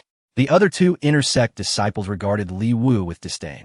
Zhao Xian spoke, Junior brother Li. Just because you claim you won't hold anyone back, does that mean you truly won't? Sun Feng shot a glance at Li Wu and remarked, even if you are at the 6th level of body refinement, you still lack the qualifications to participate in the sect's intermediate tasks. To engage in such missions, one must at least be at the 13th level of qi refinement. Do you understand? Li Wu remained silent, but Cui Tong chuckled. He addressed the two inner sect disciples, saying, 13th level of qi refinement? I apologize for not mentioning this earlier, but Li Wu's progress has been remarkably swift. He is pursuing the path of body cultivation. On the day of the outer sect disciple selection, he was indeed at the 5th level of body refinement. But now he has reached the 13th level and has already touched upon the threshold of the meridian opening realm. He meets the requirements for the sect's intermediate task. Furthermore, joining us in the mountains for training might provide him with a chance to break through to the meridian opening realm. Sun Feng and Zhao Xian, initially dismissive of such claims, were left dumbfounded upon hearing them. They stare at Li Wu in disbelief. What? 13th level of body refinement? It has only been 2 days since the selection. How is that possible? The two were so astonished that they struggled to find their words. Chu Zixuan was equally surprised. She immediately asked, Junior brother Li, have you truly reached the 13th level of body refinement? Li Wu nodded affirmatively. Yes, senior sister. However, I owe my rapid progress to senior brother Chao. Upon hearing Li Wu's confirmation, a flicker of excitement crossed Chu Zixuan's face. Yet, she was still perplexed and questioned. Chao Dan, you're thanking him? At that moment, Chao Dan stepped forward to divert the conversation, saying, Junior sister Elder Cui, Junior brother Li, and the two of you. We should not delay any longer. Nearly 100 people have gone missing in Baiyun Town, and the fog over Limu Mountain has yet to dissipate. We must act swiftly to resolve this issue and alleviate the concerns of the commoners. Chao Dan feigned a look of compassion, but his gaze towards Li Wu harbored a hint of cunning malice. Chu Zixuan instructed Li Wu, Junior brother, stay close to me. Li Wu promptly nodded, yes, senior sister. Then, with a smile, he deliberately brushed past Chao Dan, giving him a nudge and whispering a quick thank you before naturally positioning himself beside Chu Zixuan. Chao Dan's teeth ground together in frustration at the sight, internally vowing, you think following Chu Zixuan will keep you safe? Once we enter the forest, there will be many times when she cannot protect you. This time, I will ensure that you, Li Wu, meet a grim fate. And Chu Zixuan will belong solely to me, Chao Dan. Only someone of my caliber deserves her. In the distance, atop the treetops of the forest, a figure clad in black observed everything that transpired, seemingly unfazed, as if all was unfolding according to his expectations. After entering the mountains for about a day, they arrived deep within the Limu mountain forest. As everyone halted, night had already fallen. Ahead, a tavern still glimmered with lights. From afar, the lights shone through the dappled shadows of the leaves. Though few patrons occupied the ancient building, some moved about. Look, there's an inn ahead, Chao Dan announced. After a day's journey, we are all weary. I suggest we rest here for the night. Without waiting for descent, he strode toward the inn. Indeed, after a long day, everyone was fatigued, especially since there were no leads on the missing persons from Baiyun Town. Chu Zixuan spoke up. We might as well inquire at the inn. The tavern, named Tongfu Inn, was a 3-story ancient building, a rarity in such places. Moreover, its standards were quite high, rivaling those taverns with performances that Li Wu had seen in Baiyun Town. He found it curious who would construct such a grand establishment in the mountains. At the inn's entrance, several large red lanterns swayed in the howling mountain winds, casting dancing shadows on the ground. Suddenly, bats, startled, flitted towards the night sky beyond the rocky cliffs of the gorge. Upon entering the inn, it was rather quiet. However, a drowsy attendant, upon noticing guests, perked up and hurried over to greet them. Li Wu, eager to seize the moment, declared, Perfect. This is a great opportunity to express my gratitude to senior brother Chao. Today, the food and drink are on me. Chao Dan's lips twitched in irritation, wishing to tear Li Wu apart, yet he still took a seat. Subsequently, Chu Zixuan instructed Li Wu to rest early and said, Junior brother, I will be in room A. You will be in the adjacent room B. If anything seems amiss during the night, call out loudly, and I will be there to assist you at once. All right, senior sister, I will heed your advice. Li Wu replied, following her up to the second floor. Once the rooms were arranged, Chu Zixuan inquired with the innkeeper about the missing persons from Baiyan Town. However, noticing her furrowed brow, it seemed there were no leads. In the dead of night, the mountains lay in profound silence. Suddenly, Li Wu heard rustling sounds at the door. He instantly became alert, filled with curiosity. Is it possible that an expert from the Chowdan faction has arrived? There is indeed a sense of anticipation. Upon rising, Li Wu noticed a slip of paper being pushed through the crack of the door. Elegantly inscribed upon it were several words. In this long and quiet night, this young woman wishes to engage in sincere conversation with you, my lord. If you are inclined, shred this note to arrange our meeting. Signed, Chi Yue. Gazing at the small slip in his hand, Li Wu was struck by an uncanny sense of familiarity. It seemed reminiscent of a previous encounter, albeit this time a card had transformed into a mere piece of paper. This slip bore no illustrations, and he had no inkling of the sender's appearance. Why should he be so earnest in his desire for honesty with her? He had already suspected that the tavern in the mountains might harbor some secrets, and now it appeared they were indeed engaged in unsavory dealings. No wonder such an establishment could thrive in this desolate wilderness. Such behavior was utterly shameless. Li Wu quietly opened the door and peered outside. Indeed, he spotted a woman discreetly placing similar slips into other rooms. Without hesitation, he tore the note in his hand, and as it ignited in a blaze of fire, it transformed into a pink rune that soared through the air, landing squarely on the woman's forehead. She froze in surprise. Lowering his voice, Li Wu called out. In this room, the woman in black appeared somewhat taken aback. Typically, one might take a moment to react after having a note slipped under the door. Yet this young man was unusually quick to act. It was a first for her. Seeing her still, Li Wu urged, "Come quickly. What are you waiting for? We have no shortage of silver here." The tavern in the mountain gorge was indeed engaged in such disgraceful business. As an outer disciple of a reputable sect, Li Wu had a deep-seated disdain for evil, and having stumbled upon such a scene, he felt compelled to investigate the extent of the tavern's depravity. It must be met with the most stringent condemnation. Upon hearing his words, the woman in black lifted her gaze. Li Wu beckoned her over, and she promptly tucked away the slips she had intended to distribute, lowering her head shyly as she approached him. She clutched a stack of slips, identical to the one Li Wu had just torn. "Let's get straight to the point," Li Wu said with a smile. "My lady, come in and let us discuss the price." Surprised by being addressed as my lady, the woman blushed and nodded slightly before entering the room alongside Li Wu. He took a moment to appraise her. She appeared to be around 18 or 19, exuding an air of innocence and shyness, draped in a black cloak. Even as Li Wu cautiously closed the door, the action startled her. Just as he was about to speak, Chi Yue unexpectedly discarded her cloak. The move was sudden. Without the black covering, she revealed a light pink gauzy dress that, while modest, hinted at her delicate figure, accentuating her youthful curves. Seemingly overwhelmed, she instinctively wrapped her arms around herself, casting her eyes downward, unable to meet Li Wu's gaze. Clearing his throat, Li Wu placed a silver ingot on the table with a resounding clink. "Do not be anxious. Please sit down so we can talk." However, Chi Yue did not take a seat. Instead, she approached Li Wu's side, awkwardly kneading his shoulders, and softly inquired, "My name is Chi Yue. I see you're dressed like a practitioner of the Yuanxian Sect?" Li Wu acknowledged her inquiry without reservation.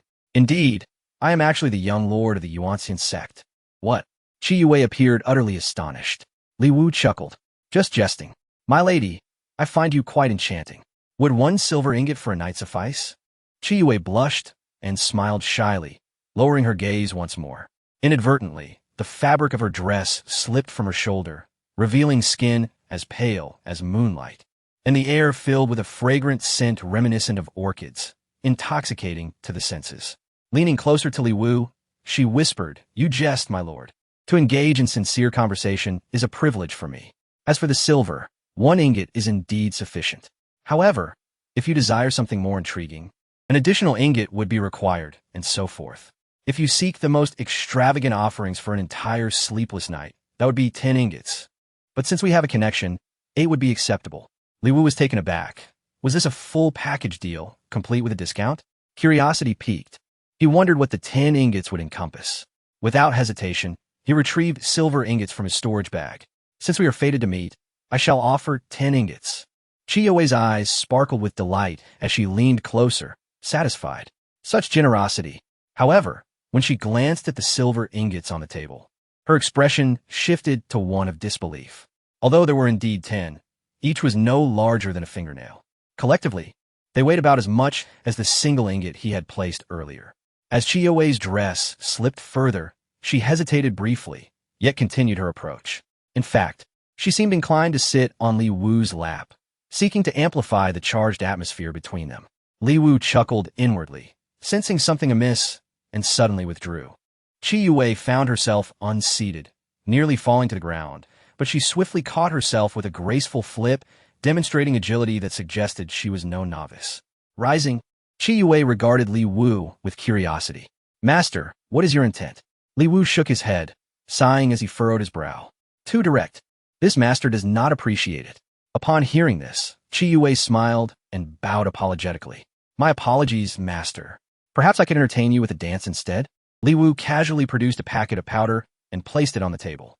No need for that. Simply take this. Chiyue's expression shifted as she looked at the yellow packet with uncertainty. Approaching the table, she picked it up for a closer inspection. What is this? Li Wu replied bluntly, Huang powder. Chiyue immediately set the packet back on the table. She had assumed this man might be rather conservative, preferring subtlety, perhaps even inexperienced, but to her surprise, he favored such directness? Li Wu inquired further, is that a problem? Chiyue lowered her head, appearing quite vulnerable as she responded. Master, we have strict regulations here at the tavern. Consuming such powders incurs penalties. Li Wu questioned, why is that? Leaning in, Chiyue whispered, our establishment has a principle, to leave our guests wanting more. If one were to ingest such a powder, the situation would likely spiral out of control, leaving no room for lingering thoughts. Is this even a rule? Ultimately, it stems from a lack of experience. Chiyue continued, stating, this matter is absolutely forbidden by the higher-ups, and I, Yue, find it hard to accept. I fear additional compensation may be required. The final remark momentarily stunned Li Wu, as he had assumed she would be unwilling. In that case, he would have to act forcefully. He promptly produced a large silver ingot, one weighing 10 taels, causing Chiyue's eyes to widen in astonishment. Recovering her composure, Chiyue hesitated no longer and seized the packet of powder from the table, consuming it without delay. Li Wu, ever the considerate one, poured her a cup of tea to help her settle. After ingesting it, Li Wu remained seated, calmly awaiting the system's notification. Of course, the effects of his Huang powder were quite formidable and manifested rapidly. Before long, Chiyue's complexion had flushed, her alluring appearance perfectly complemented by the pale pink gauze dress she wore, exuding an enchanting allure. Master, this powder of yours, what are you waiting for? She stammered, her composure slipping as she instinctively lunged towards Li Wu, entwining herself around him like a water snake. There was no longer any residual chill akin to that which had enveloped Chu Zixuan. The potency of Li Wu and Appos, as powder surged forth relentlessly. A voice echoed in Li Wu's mind. Ding! Congratulations, host. Hidden benefits of the main mission activated. Successfully poisoned a level 2 evil spirit. Gaining combat power of 110 lottery draws. A level 2 evil spirit? Such a high-tier entity. No wonder it bore no discernible flaws. Moreover, the activation of the system's hidden benefit task indicated that this level 2 evil spirit was indeed related to the main mission. In other words, Li Wu's intuition was correct. He had stumbled upon a clue regarding the missing persons case in Baiyun Town.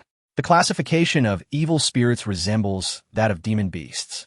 A level 1 evil spirit's strength corresponds to a cultivator in the Qi refinement stage, and level 1 evil spirits are further divided into low, mid, and high tiers. A level 2 evil spirit roughly corresponds to the early foundation building stage. Thus, the seemingly flawless Chiyue before him was, in fact, an evil spirit rivaling that of the early foundation building stage. Li Wu pondered, could it be that the mysteriously missing individuals from Baiyun Town had encountered this evil spirit upon visiting the Tongfu Tavern in Limu Mountain, leading to their demise? Chiyue's embrace felt chilling against Li Wu's skin. He immediately stood up, disentangling her, and said, I have already stated that your approach is too direct. This master does not appreciate it. Wait over by the bed. Though reluctant, Qi Yue nodded and moved to sit by the bed. However, the potency of the powder rendered her restless even in that position. To be honest, Li Wu had merely suspected the Huan powder might yield some results, and he had not anticipated uncovering a level 2 evil spirit. This also confirmed one point. The Huan powder provided by the system was effective not only on the living, but also on evil spirits. This was certainly no ordinary Huan powder. Yet at present, Li Wu did not wish to become a necromancer like that warrior surnamed Ning. At that moment, Li Wu noticed a red string on the nearby table. Instinctively, he inquired, "Is that string usable?" Qi Yue was momentarily taken aback. Her surprise mingled with excitement. She nodded eagerly, explaining that it was prepared for customers. After a few words, she approached Li Wu again, appearing increasingly overwhelmed by the powder and Appo's potency. Li Wu walked over, took the string, and discreetly applied some talismanic water upon it. This talismanic water had been provided by his sect, as they suspected that the missing persons case in Baiyun Town might be linked to evil spirits. He then used the talisman-imbued string to bind Qi Yue. She appeared to relish the experience, offering no resistance. Upon completing the task, Qi Yue assumed that Li Wu intended to engage in something more thrilling. However, Li Wu did not act but instead returned to his seat, seemingly lost in thought. He wondered if such an evil spirit could be defeated with a single punch. If that were the case, would there be any combat power return? Could he absorb the broken dagger afterward? Unable to contain herself any longer, Qi Yue asked, "Master, what are you waiting for? A moment spent in springtime is worth 1,000 gold." Li Wu replied casually, "I am not waiting for anything." In truth, he was awaiting a Huang. Dealing with such evil spirits likely required the expertise of a creature like a Huang. For now, Li Wu aimed to stabilize the situation, as evil spirits were not akin to ordinary assassins, and this one possessed strength comparable to the foundation building stage.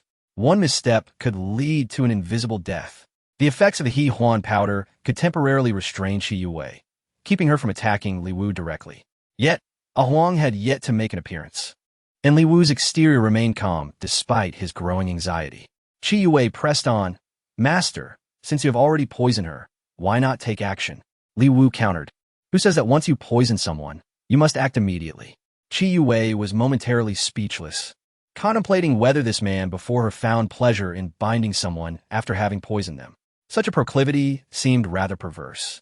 Qi Yue recognized that the longer this situation dragged on, the more disadvantageous it became for her. After all, there were experts in the other rooms. Even though the formations suppressed the sounds within, there was no guarantee that they would remain oblivious. She quickly added, "Master, if this continues, the effects of the powder may wear off." Li Wu silently cursed. This dog is utterly unreliable. The initial message had indicated he would remain nearby, ready to assist at the first sign of trouble. Surely he had not wandered into the mountains and become distracted by some other female dog? With a sigh, Li Wu felt somewhat helpless, but resolved to approach Qi Yue. It seemed he would have to rely on himself. Li Wu looked at Qi Yue and asked, "Are you prepared?" Qi Yue nodded. "Of course, I have long been ready. Just look, my dress has already been shed, awaiting your arrival," she said, feigning modesty as she lowered her head. Li Wu stepped closer to Qi Yue and instructed, "Then close your eyes." Qi Yue, filled with anticipation, replied, "I will heed the master's words." After she closed her eyes, brimming with expectation for what was to come, Li Wu wasted no time and delivered a punch to her forehead. Previously, Li Wu had heard that to deal with such evil spirits, one must strike at their soul point. However, as his fist descended upon Qi Yue's forehead, it encountered a formidable surge of negative energy that dissipated much of the force behind his blow.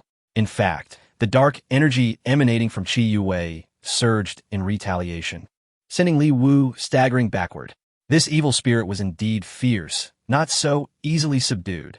Fortunately, Qi Yue was bound by the talisman-imbued string, allowing Li Wu to regain his footing after a few steps and reconsider other methods to confront the evil spirit. Qi Yue, perplexed, inquired, "Master, what does this mean?" In this situation, further pretense was unnecessary. Li Wu directly formed a seal and activated the talismanic power of the water on the string. Instantly, Qi Yue's hands and feet were tightly bound by red ropes, which emitted wisps of green smoke. "Qi Yue, you are far from human." Qi Yue grimaced in pain, her previously enchanting expression transforming into one of malice and dread as she gazed at Li Wu. A sinister laugh escaped her lips, her long, dark hair swirling chaotically without the slightest breeze. The oil lamp in the room flickered precariously in the chilling wind, casting erratic shadows. Li Wu, the immortal, who would have thought that a mere physical cultivator, devoid of magical arts, could unveil my true identity? Yet, this tattered rope, tainted with talismanic water, cannot confine me. Realizing that Li Wu was a physical cultivator, it became evident that someone had divulged his secrets to this malevolent spirit. Perhaps it was the work of Chao Dan yet again? As Li Wu pondered this, Qi Yue erupted into laughter, her body engulfed in azure flames that swiftly spread to the red ropes binding her limbs, incinerating them in mere moments. Once freed, Qi Yue's aura shifted once more. Although she retained her alluring beauty, an intangible, chilling presence emanated from her, causing the temperature in the room to plummet. This cold was unlike the frigid techniques of the Yuanxian Sect. It was a bone-chilling cold that penetrated to the depths of one's heart. With a swift motion, Qi Yue unleashed a stream of black mist from her hand, transforming it into a black rope that lunged toward Li Wu. He quickly retreated to evade it, but the black rope moved with the swiftness of a serpent, ensnaring his hands in an instant. Simultaneously, several other black ropes ensnared his ankles, neck, and waist, weaving a chaotic web of darkness throughout the room. Li Wu found himself suspended in midair. With a gleeful chuckle, Qi Yue, barefoot, gracefully approached him along one of the ropes. In a mere blink, she stood before Li Wu, her finger gently tilting his chin upward. With a beguiling smile, she said, "Immortal, you are so strikingly handsome, and tonight you seem to be in such high spirits. I cannot allow such heartfelt intentions to go unreciprocated. Having already poisoned you, how can we let this moment of springtime revelry slip away?" Chapter 28. Is this still physical cultivation? Li Wu struggled and exclaimed, "What is this about a fleeting moment of spring? If you wish to absorb my yang energy, just say it outright." The black ropes, formed from gathered yin energy, emanated an extreme chill, as if capable of penetrating one's meridians and bones. Qi Yue feigned annoyance, retorting, "Li Xianshi truly lacks romantic understanding." Li Wu countered, "It's not a matter of understanding. It's a matter of preference." Qi Yue smiled ominously. "If that is the case, so be it." With a flick of her hand, she unleashed a gust of energy that ensnared Li Wu's head, connecting to his 7 orifices, seemingly preparing to absorb his yang energy. However, as the energy surged forth, Qi Yue felt a tumult in her abdomen, the inner energies spiraling uncontrollably. What Li Wu had been waiting for finally transpired. The aura within the fierce spirit was composed of yin energy, and since the effect of Huang San could influence the fierce spirit, its fervent power naturally affected her own energy field. With the instability of the energy, the effects of Huang San had taken hold. Now it was Li Wu's turn. Taking a deep breath, Li Wu clenched his fist and unleashed a powerful strike. Bang, bang, bang. The black ropes that entwined him shattered with each blow. Even Qi Yue, standing before him, was thrust back several meters by an invisible force. Qi Yue stabilized herself, astonished.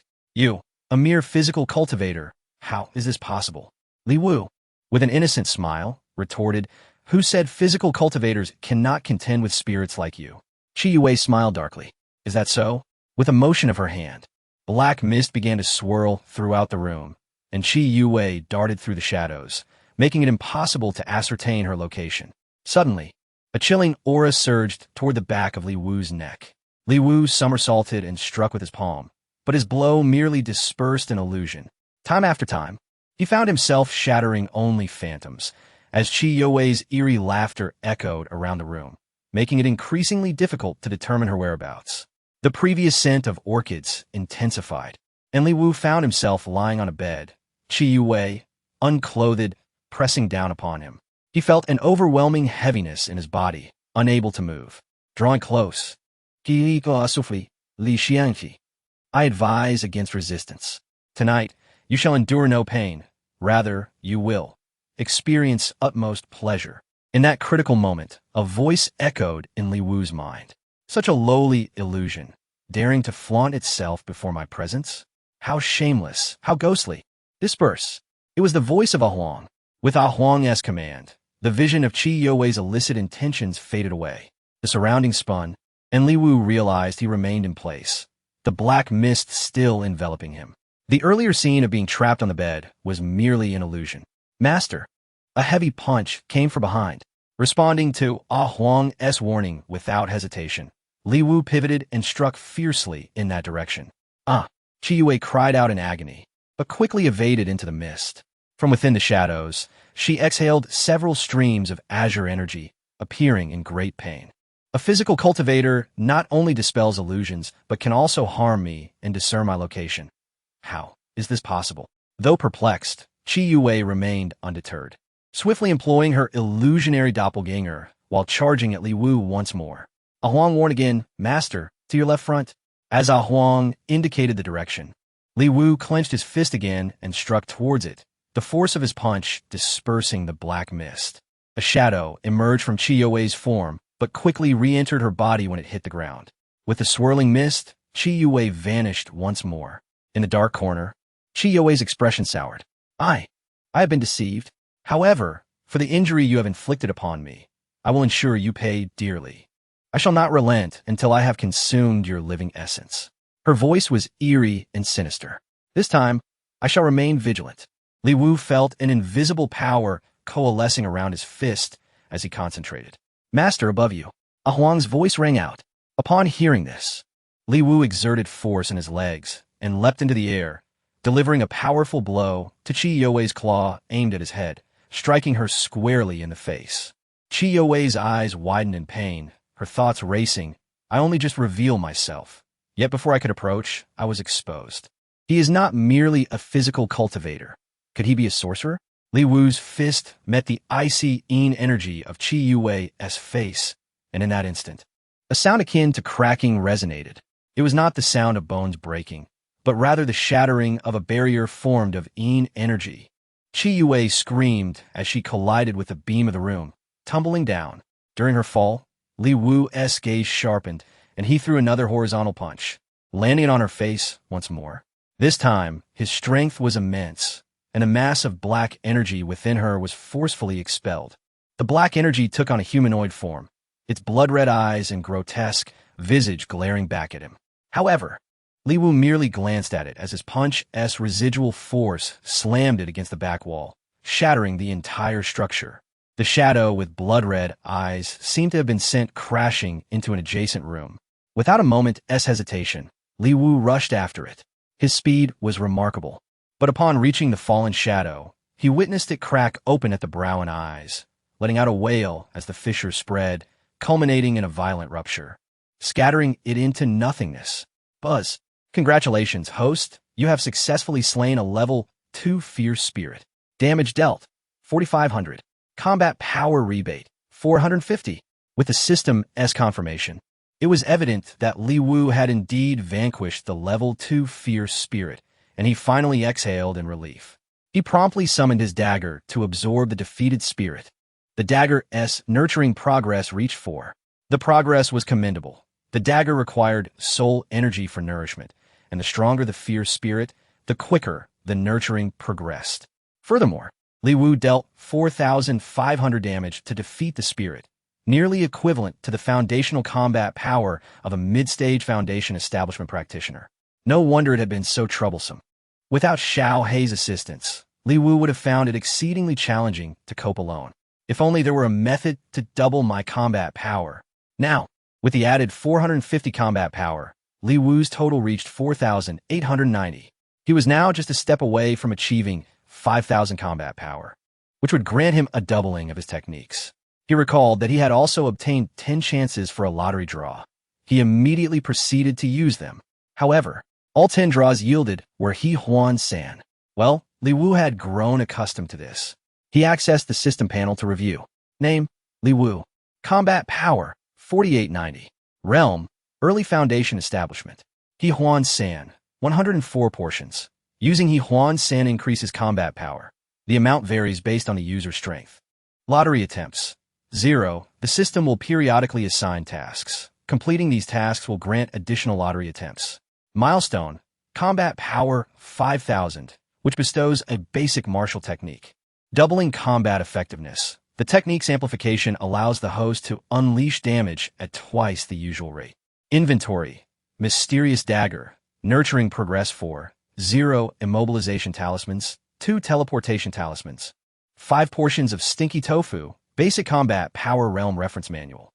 As he was examining the system panel, suddenly, a formidable pressure surged into the room. This overwhelming force was incredibly fierce. Even at this moment, Li Wu felt as though he were suffocating. He immediately clenched his fist to resist it. Yet he could not withstand its might. The disparity in strength was far too great. Who? With a whoosh. In an instant, a streak of azure lightning was nearly upon Li Wu's face. Chapter 29. A tingling sensation at the forehead. Stop, senior sister. It's me. Li Wu shouted urgently. He recognized the verdant lightning. It was the rudimentary 3-elemental azure thunder technique that only elite disciples of the inner sect could learn. The electric current crackled, causing Li Wu's hair to stand on end. However, upon hearing Li Wu's voice, Chu Zixuan immediately pinched her fingertips fiercely, halting her 3-elemental azure thunder. Thus, the anxiety that had lodged in Li Wu's throat finally eased. If that 3-elemental azure thunder had truly struck his face, he would likely have suffered severe injuries, if not death. Inside the room, the oil lamp gradually brightened. The dim, flickering light illuminated the embarrassed expression on Chu Zixuan's face. Observing her still, sleepy demeanor, it was evident that she had been soundly asleep during Li Wu's struggle with the second-level malevolent spirit. She must have just awakened. Junior brother, are you all right? Chu Zixuan asked, her gaze evasive, a hint of shyness in her voice. Li Wu touched his forehead, still feeling a tingling sensation there. He smiled and replied, I'm fine. Thankfully you reined in your thunder technique in time. Otherwise, my head would be no more. This remark made Chu Zixuan feel even more awkward. But upon noticing the hole in the wall beside her, she finally found a chance to change the subject. Junior brother, you could have entered my room through the front door, you know. Li Wu managed a bittersweet smile. Senior sister, it's not that. There's a malevolent spirit. What? Chu Zixuan seemed a bit oblivious, having slept too deeply to notice the earlier commotion. Now that she was awake, she was still somewhat dazed, but upon hearing about the malevolent spirit, her demeanor shifted. Instantly, her aura intensified as she gathered energy in her palms, forming a ball of azure lightning. Where is it? Li Wu urged her to hold back, saying, Senior sister, that malevolent spirit has already been vanquished. The hole in the wall was made when I unintentionally struck it during the battle. Chu Zixuan was taken aback upon hearing this. You actually defeated the malevolent spirit, junior brother? But the methods of malevolent spirits are often quite treacherous, and you are a body cultivator. How could you have vanquished such a creature? This was indeed difficult to explain. Li Wu pondered for a moment and fabricated a response. Well, senior sister, in truth, I am not merely a body cultivator. I practice both body and spell cultivation. I just prefer to keep a low profile, so I hope you can keep this a secret and not tell anyone. Li Wu understood what kind of person Chu Zixuan was. She was dedicated to her cultivation and possessed a remarkably pure heart. Otherwise, no one else would have assisted him as she did at the spirit pool in the back mountain. Chu Zixuan nodded. Rest assured, junior brother, I will certainly keep your secret. It's truly wonderful that you not only have restored your physical form, but have also achieved dual cultivation. Mentioning such matters seemed to excite Chu Zixuan greatly. She genuinely cared for Li Wu. Her attitude towards him had never wavered, even after he had been relegated to a servantess role. With the malevolent spirit dispelled, Li Wu returned to his own room, where Qi Yue still lay on the ground. Chu Zixuan merely glanced at her, then crouched down to check her breathing.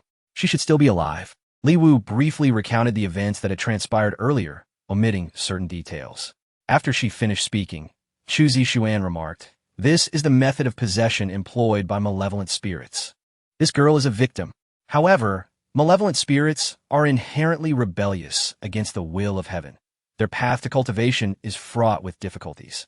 Thus, the malevolent spirit you encounter today is quite formidable. It will be hard to reach such a level solely through its own cultivation.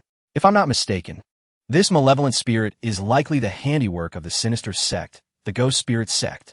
Li Wu was perplexed. Ghost Spirit Sect? Chu Zixuan nodded seriously and explained, Indeed, this sect specializes in raising and refining ghosts. However, their techniques predominantly revolve around a method known as the companion spirit technique.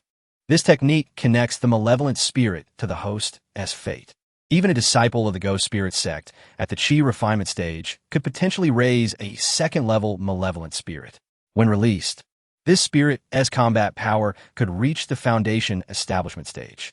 Moreover, malevolent spirits often employ deceptive techniques to ensnare their victims.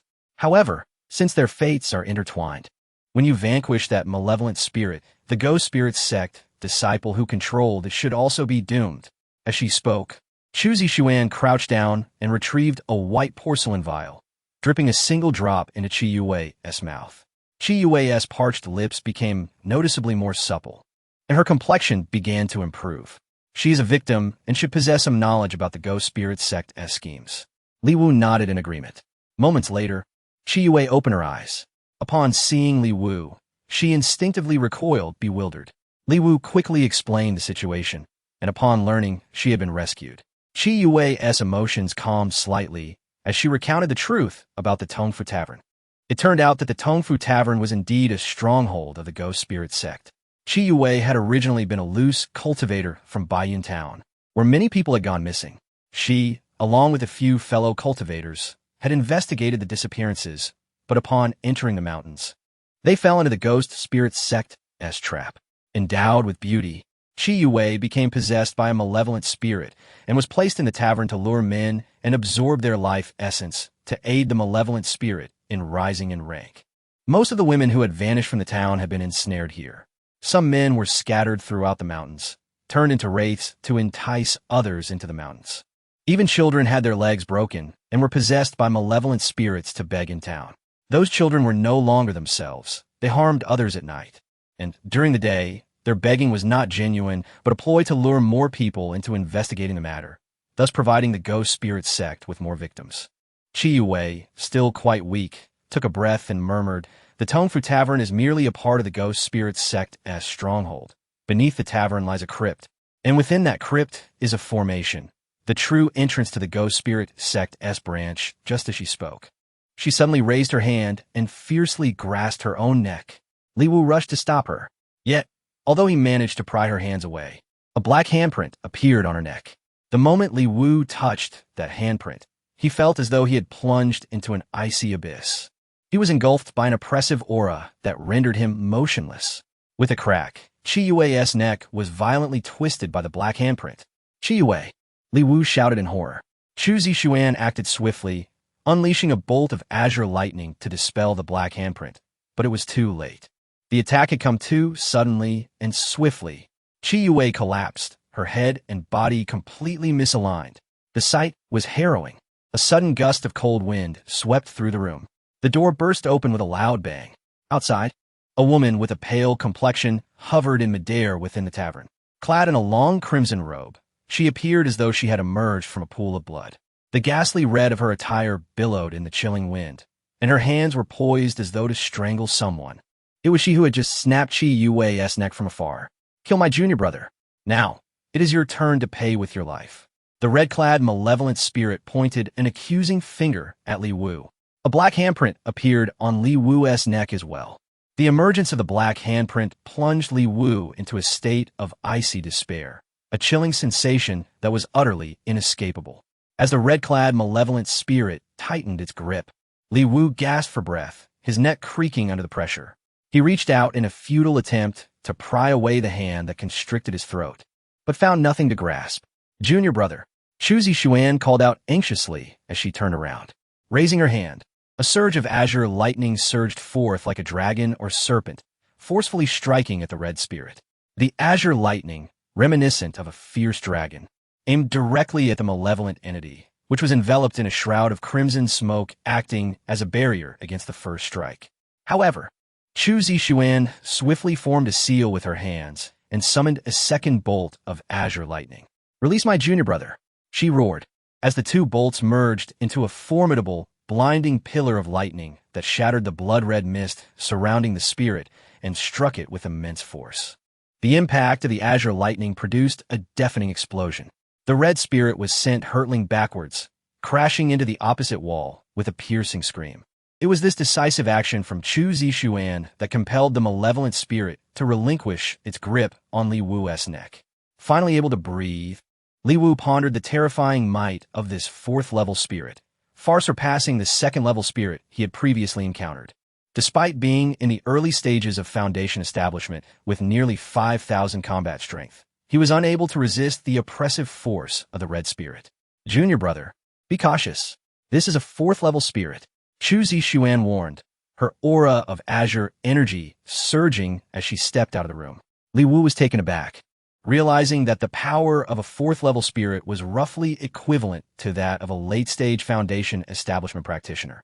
This spirit, far more formidable than the earlier second-level spirit that had possessed Qi Yuwei, was capable of killing from a distance and suppressing him entirely.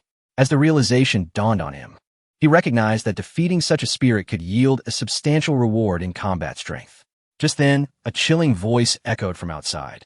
The azure lightning from the Yuanxian Sect is not as formidable as one might think.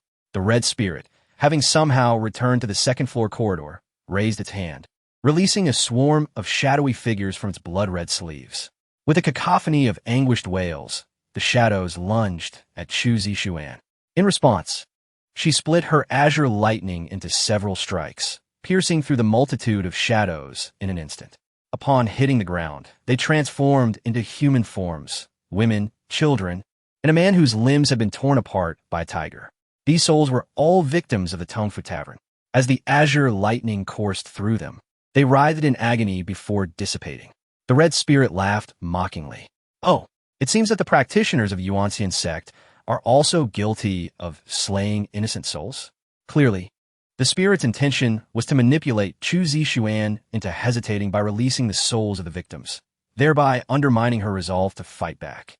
With a sinister smile, the spirit unleashed two more dark entities toward Chu Zixuan. This time, she hesitated, seemingly concerned that these two might still represent the innocent souls of the victims. Just as they were about to collide with her, the energy in her palm coalesced into two strands of purple silk, swiftly ensnaring the dark figures. The purple silks shimmered with azure runes, revealing that the shadows were indeed two children, their souls reflecting the horror of their deaths, one boy with broken legs and a girl without any lower limbs. Witnessing this heart-wrenching sight ignited a fury within Chu Zixuan. With a determined stride, she surged towards the red spirit, azure lightning erupting around her. "You beasts!" she shouted as she advanced. The red spirit attempted to evade, but was ensnared by the purple silk as Chu Zixuan unleashed a powerful surge of azure lightning upon it. The spirit was sent crashing from the second floor to the ground floor, howling in agony, fearing for its own survival. It transformed into a blood-red shadow and darted towards the tavern's exit. "Having caused the deaths of so many innocents, you shall not escape," Chu Zixuan declared, leaping from the second floor and swiftly reaching the tavern entrance, pursuing the spirit. "Li Wu, find a place to hide. We will assist Senior Sister Chu." Zhao Xian called from above, having emerged from the tavern with Sun Feng, both inner disciples who had likely joined the fray. Li Wu hesitated, concerned for Chu Zixuan's safety. Though she was a formidable practitioner of late-stage Foundation establishment, her naivety worried him. This was the territory of the Ghost Spirit Sect, and their influence undoubtedly extended beyond the two spirits they had encountered. If Chu Zixuan fell into an ambush, it could spell disaster. Just as he rushed out of the tavern, a voice called out, "Disciple, do not pursue. Come here." Turning at the sound, he saw Cui Tong signaling urgently. "Master, what are you doing here? Where is Senior Brother Chao?" Li Wu asked anxiously. Cui Tong glanced back at the tavern and made a shushing gesture, then pulled Li Wu away to a concealed spot. In a hushed tone, he explained, "Disciple, it seems we have inadvertently stumbled upon the Ghost Spirit Sect stronghold. Forget about your senior brother for now. He may already be surrounded by their disciples. This situation is beyond our ability to change. We must leave immediately and report back to the sect for reinforcements. Otherwise, we may not return at all." Cui Tong swiftly produced his flying sword. "Quick, I will take you away on my sword." Li Wu, glancing back in the direction Chu Zixuan had vanished, protested, "But what about Senior Sister Chu? We can't just abandon her. She just faced a fourth-level spirit." Cui Tong took a deep breath and sighed. "Disciple, the time for hesitation has passed. If we do not leave now, it will be too late. What is your realm compared to hers? She is a late-stage foundation practitioner, while you have yet to enter the meridian opening stage. Encountering the ghost spirit sect's malevolent entities would be your demise. We will forego this trial. I will speak on your behalf when we return to the sect. Moreover, by leaving first, we can call for aid to rescue your senior sister. Is that not prudent? Li Wu nodded in agreement, acknowledging Master speaks wisely. Just then, eerie cries echoed from the tavern, indicating that the malevolent spirits within were far from few. Chui Tong continued to urge, "Hurry, disciple. If we delay, we may not be able to leave." Li Wu, intrigued, wondered what Chui Tong was up to. He immediately leaped onto Chui Tong's flying sword, as Chui Tong performed a spell and swiftly soared into the distance. Within a few minutes, they had left the tavern by the mountain gorge far behind. However, Chui Tong suddenly exclaimed, "Oh no, it seems there is a strange restriction in this forest. The flying sword is unstable. Disciple, hold on to my arm tightly. We must descend." Li Wu grasped Chui Tong's arm, and the flying sword swayed violently before plummeting into the woods below. The atmosphere nearby seemed normal, and Li Wu did not sense any restrictions. The surrounding forest was dense and lush. Chui Tong glanced around, found a rock, and sat down in meditation. Seeing this, Li Wu asked, "Master, are we leaving?" Chui Tong looked at him, his smile tinged with an unsettling quality. "There are restrictions nearby, making it difficult to proceed. Disciple, when you first went to the Servants' Valley, you couldn't cultivate at all, did you? How is it that just a few days later, you possess the strength of the 13th level of body refinement? Did you acquire some treasure? Rest assured, disciple, I do not wish to take it. I merely want to see it." It became evident that Chui Tong's true intention for claiming there were restrictions and not leaving was to avoid prying eyes, particularly that of the late-stage Foundation Establishment Master, Chu Zixuan, so he could take action against Li Wu. This crafty old man was up to no good. See it? Li Wu feigned confusion. Chui Tong nodded and elaborated. "Disciple, indeed, there are rare treasures in this world that can rapidly enhance one's cultivation, but such gains often come at a significant cost. If your cultivation has advanced so swiftly, the price you have paid must be considerable. Therefore, show me the treasure. I shall see if there is a way to break the curse. Otherwise, if your cultivation costs you your lifespan, or even your life, it would be a grave loss." Li Wu hesitated slightly. Chui Tong continued to persuade, "Disciple, I assure you, I only seek your well-being. Look at me, at my age, even if I had a treasure, it would be of little use. I wish to pour all resources into nurturing you, fulfilling my lifelong wish as a master. So, you need not worry." Seemingly contemplating for a moment, Li Wu beckoned Chui Tong closer. Chui Tong, sensing hope, could barely contain his excitement and immediately approached Li Wu. Li Wu placed one hand in his robe, as if grasping something, then revealed it. "Master, look." Chui Tong's eyes widened, blood vessels bursting in his gaze, saliva pooling in his throat. Yet, when Li Wu opened his palm, it was empty. "This, disciple, what does this mean?" Chui Tong felt deceived, anger simmering beneath the surface, though he held it in check. Li Wu helplessly explained, "Master, you overthink. I truly possess no treasure. My rapid growth and strength is solely due to my own efforts. Really, Master, despite my usual demeanor, I work hard behind the scenes." Chui Tong was taken aback, puzzled. "What? Work hard?" Li Wu smiled and added, "Oh, right. The support from senior brother Chao, Dan, has been crucial as well. If he hadn't an oppose, T arranged for me to face those formidable opponents repeatedly, I might still be struggling to break through." Chui Tong, clearly unconvinced, inhaled deeply to suppress his emotions and replied, "Disciple, do not speak nonsense. As a physical cultivator myself, I know that advancing in strength is extraordinarily challenging, and the pace of cultivation is slow, requiring day-by-day, bit-by-bit effort, even a drop of sweat at time. To leap from no cultivation to the 13th level in just a few days is simply impossible unless one possesses a heavenly treasure." Chui Tong emphasized the last part with increasing intensity, clearly believing Li Wu must possess some sort of treasure. Li Wu, exasperated, responded, "Master, this is your misunderstanding. Each person's physique and talent are unique. For example, I was merely a chi practitioner who broke through to the nascent soul stage at 20. Would that be reasonable for others? It is not. Now, As I pursue the path of physical cultivation, achieving the 13th level in just a few days may seem unreasonable. But it does not feel unreasonable to me. Master, you think I must have used some treasure, but have you considered that your understanding might be too narrow? Your perception is based on your own physique and talent. Yet there are individuals in this world whose physiques and talents differ immensely. You cannot assume that just because your talent is lacking, others must be as well. Can you? Master, wouldn't you agree? Chui Tong's face shifted through shades of blue and red, his expression a tapestry of emotions.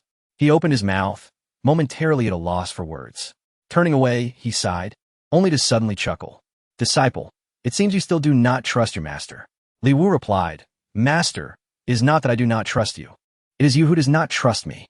Chui Tong brushed off the dust from his sleeves and took a few steps away, scanning the depths of the dense forest. The chestnut grove was stirred by the night breeze. The pale moonlight filtered through the leaves, casting a particularly cold and desolate glow upon the night. Disciple, take a good look. Here, deep in the chestnut forest, is a desolate wilderness, far from any village or shop. Your senior sister, Chu Zixuan, should be several miles away. Thus, here, apart from you and me, there is no third person. You are at the 13th level of body refinement, right? You should also know what realm I am in, yes? Li Wu wore an innocent expression and nodded. Yes. Master, you are at the mid-stage of foundation establishment. I greatly admire you. Chui Tong acknowledged with a grunt.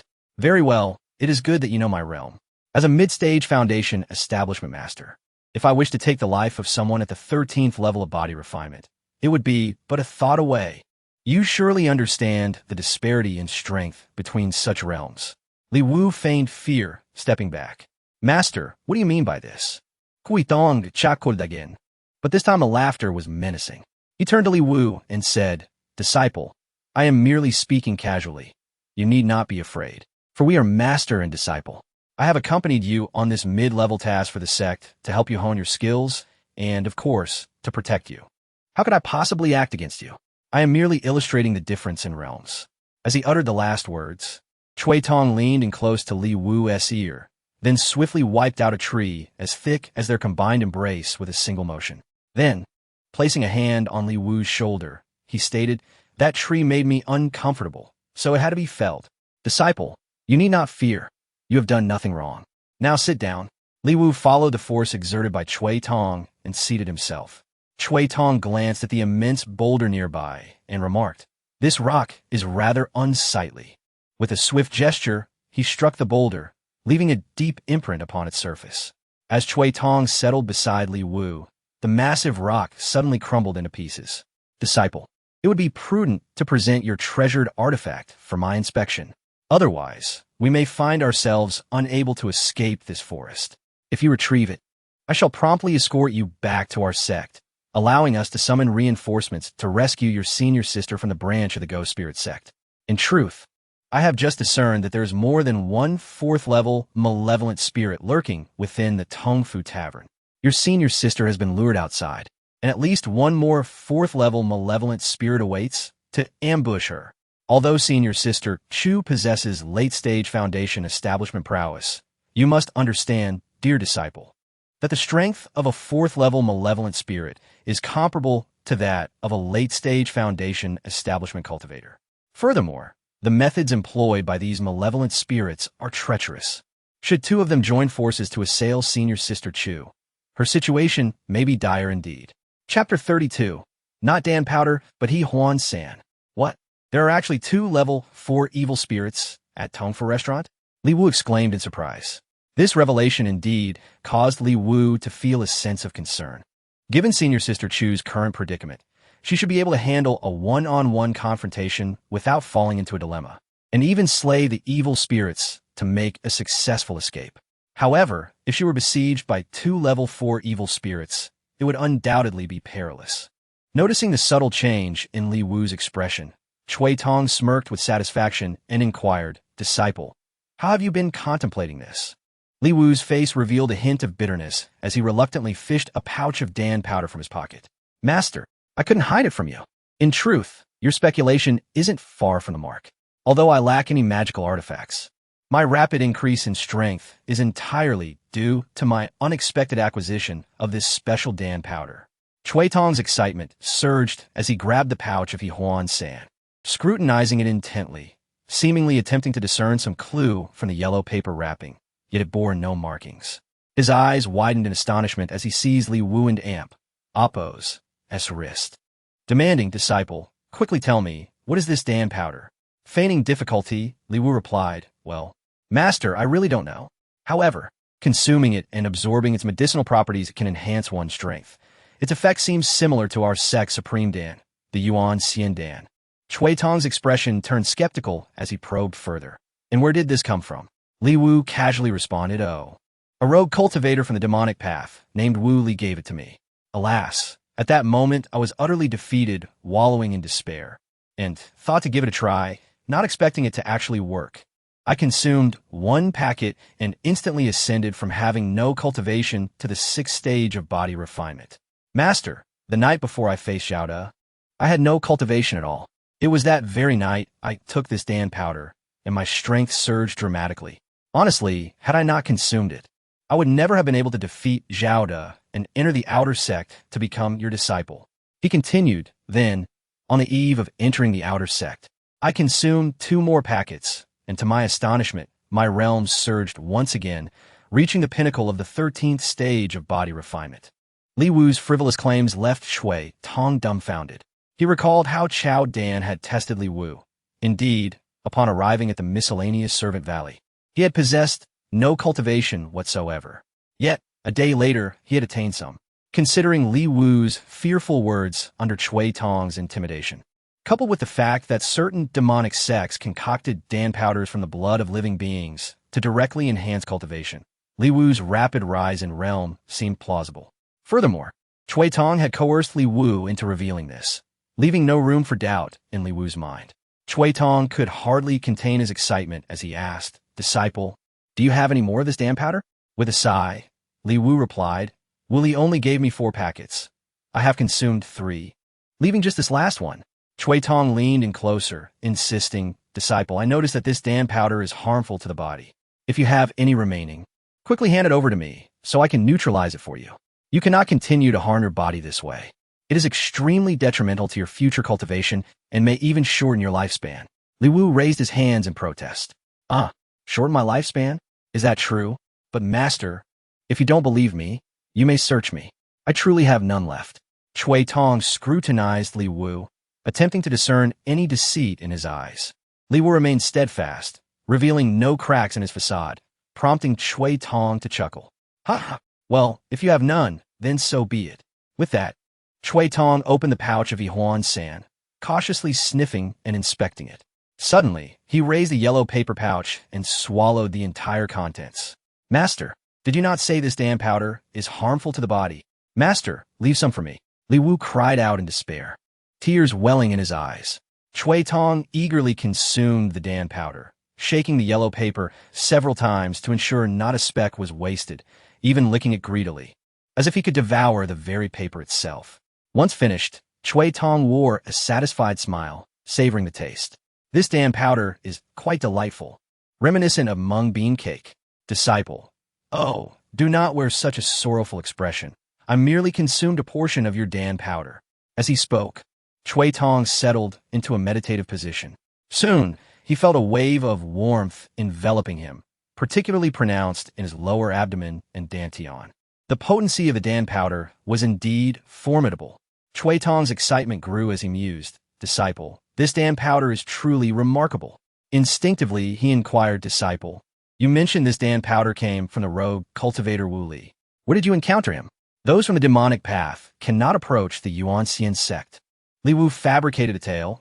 Oh, I happened to meet a fellow while visiting the Hongxiang Tower. We chatted for a while, and he mentioned his name was Wu Li. He gifted me these packets of Dan powder. Chui Tong, familiar with the former sect leader's demeanor, recognized the Hongxiang Tower in Baiyun Town as a place he had frequented. He nodded in understanding. Oh, so it was at the Hongxiang Tower. Gradually, Li Wu noticed Chui Tong's face turning red.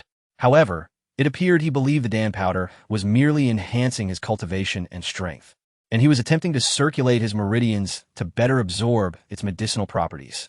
Moments later, Chui Tong and Oppo's, expression shifted to one of confusion. What is happening? Why is the energy within my body so tumultuous? He was evidently beginning to sense something amiss. Li Wu observed Cui Tong with a concealed smile as he awaited the system's notification in his mind. Buzz. Congratulations, host. The main task's hidden benefits have been activated. Successfully poisoning the target within the task has earned you 150 battle points and 20 lottery draws. Indeed, poisoning Cui Tong has yielded rewards. Furthermore, Li Wu's battle power had reached 4,890. With this successful poisoning, his power increased by 150, culminating in a total of 5,040. He had finally surpassed the 5,000 milestone. Buzz. Congratulations, host. You have reached the battle power milestone of 5,000 and have obtained the double cultivation technique. Please acquire the double cultivation technique. Without hesitation, Li Wu's mind echoed the word, acquire. Instantly, Li Wu felt as though something had penetrated his mind, a fusion of runes and incantations. The final essence flowed through his meridians, reaching his heart's pulse, then coursing through his limbs, ultimately disappearing. The system's panel now displayed an additional line, double cultivation technique. Congratulations, host. You have successfully acquired the double cultivation technique. With 20 lottery draws at his disposal, Li Wu promptly activated one.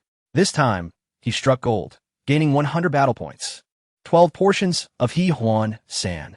One remaining packet of stinky tofu. Quite satisfactory. He examined the system panel. Name, Li Wu. Battle power, 5140. Realm, initial foundation establishment. Technique, doubling.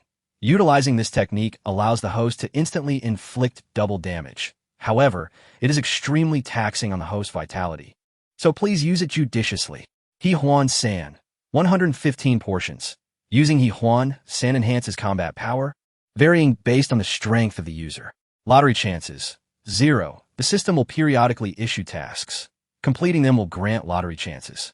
Milestone, combat power 50, 000. Upon reaching this, the host will receive the technique, Heavenly Eye. Inventory, mysterious dagger. In cultivation, progress 4, 0 binding talismans, 2 teleportation talismans, 6 stinky tofu. Beginner combat power comparison record. With a combat power just over 5,000, it still falls short of the mid-stage foundation establishment, which boasts a base combat power of approximately 6,000. However, Li Wu has now acquired that special technique, doubling. This implies that when Li Wu employs the doubling technique, he could unleash over 10,000 damage in an instant. Perhaps this move could even obliterate Cui Tong. Li Wu glanced at Cui Tong and feigned curiosity. Master, what seems to be the matter? Why is your face so flushed? Cui Tong began to harbor suspicions. Gritting his teeth, he fixed his gaze on Li Wu and inquired. Li Wu, that powder you provided has not only failed to elevate my realm, but has instead disrupted my energy flow. Particularly, those scorching energies have descended towards the kidney acupoint. What is the reason for this? Li Wu pretended to be astonished and asked with feigned concern. Is that so, master? Oh, I recall now. In fact, there was no enhancement powder at all. What you ingested moments ago was a poison known as Huang San. Chapter 33. A swift defeat for Cui Tong. What? Huang San? You actually made me consume such a pill? Cui Tong's aged visage, initially flushed from the effects of Huang San, darkened instantly upon hearing Li Wu's words. With a resounding slap against the ground, he sprang to his feet. An overwhelming aura erupted around him, causing the nearby trees and rocks to tremble in response. Li Wu was forced to retreat several steps by this formidable presence. His disordered footsteps crunched against the frost-covered leaves, which were encrusted with a thick layer of ice, causing the surrounding rocks and tree trunks to glisten white. Even the luminous moonlight struggled to filter through the foliage. The temperature plummeted abruptly. Li Wu couldn't suppress a shiver, feeling as though he had plunged into the depths of winter. The leaves of the chestnut trees, visibly yellowed, fell and shattered upon hitting the ground. Cui Tong raised his hand, a swirling mass of chilling energy coiling within his palm. Li Wu, you truly are my excellent disciple. Li Wu smiled in return. You are indeed a spy of the Yuanxian Sect. Cui Tong laughed heartily, a layer of frost forming over his features. As the cold energy countered the effects of Huang San, causing steam to rise from his body. With a sudden cold snort, Chui Tong retorted, "And what if that is the case? You dare to scheme against your master. Today, do not blame me for being ruthless as I send you on your way." Li Wu feigned confusion. "Master, given your current condition, can you truly send me on my way? I recall that the potency of Huang San is overwhelmingly young, capable of negating the spiritual energy of the Yuanxian Sect. You are already poisoned. It would be difficult for you to strike me down." Chui Tong chuckled ominously. "Indeed, you possess a modicum of cunning. However, you are still too inexperienced. Your schemes are far from sufficient. Do you believe that a mere pouch of Huang San could negate all the cold energy of a mid-stage foundation establishment master from the Yuanxian Sect? Rest assured, the effects of this Huang San will soon be entirely exhausted." Li Wu pretended to worry. Then should I not take this opportunity to escape?" After speaking, he turned to flee, but just a few steps into his escape, a sudden surge of cold energy converged in front of him, and several formidable ice spikes shot towards him, forcing him back. With a flick of his hand, Chui Tong summoned ice spikes from all directions, surrounding Li Wu completely. "You cannot escape." Li Wu exhibited a hint of panic. This is impossible. You are already poisoned. Your breath is disordered. How can you still attack?" Chui Tong reveled in his triumph at this question. "Disciple, while Huang San may suppress some of my power, even suppressed, you are still no match for me, understand?" Li Wu swallowed hard and nodded. "Understood, master." Chui Tong's lips curled into a sinister smile. He once again formed a hand seal, channeling his cold energy to counteract the effects of Huang San. However, he believed the cold energy should have depleted the effects of that small pouch by now. Yet the potency of Huang San seemed to be intensifying. The cold energy was nearing its limit. Li Wu could naturally perceive the subtle shifts in Chui Tong's expression. How amusing. If even a celestial dragon beast couldn't withstand this, Huang San, how can old man of foundation establishment? "Kid, where did you get this Huang San?" Chui Tong could not help but inquire. Li Wu casually replied, "Oh, this was given to me by my friend Wu Li. He said that the potency of this Huang San is quite fierce, capable of lasting an entire night, even for an expert in the nascent soul stage." "What? An entire night?" Chui Tong was taken aback. His gaze fixed on Li Wu, a murderous intent flickering in his eyes. Li Wu feigned timidity, responding softly, "Well, I'm not entirely sure. I have never tried it." "Master, are you feeling all right? Is the effect about to fully manifest? Perhaps you should return to Tongfu Tavern. Feng Ling is also a woman, enchanting and alluring. That might just be the antidote." "Silence!" Chui Tong roared in fury. With a swift motion, he dissipated the cold energy, countering Huang San, channeling his breath into a sharp ice sword. Upon witnessing this, Li Wu immediately continued to feign weakness. "Master, what are you planning to do?" "Rest assured, your unique identity. I will definitely keep it a secret. In fact, I do have some elixirs here that could enhance your power. Would you like to try some?" Chui Tong no longer trusted Li Wu's words. He could not allow himself to be deceived again. Raising his hand, cold energy surged around the sword, locking onto Li Wu with fierce intent. Li Wu felt a heavy pressure descend upon him.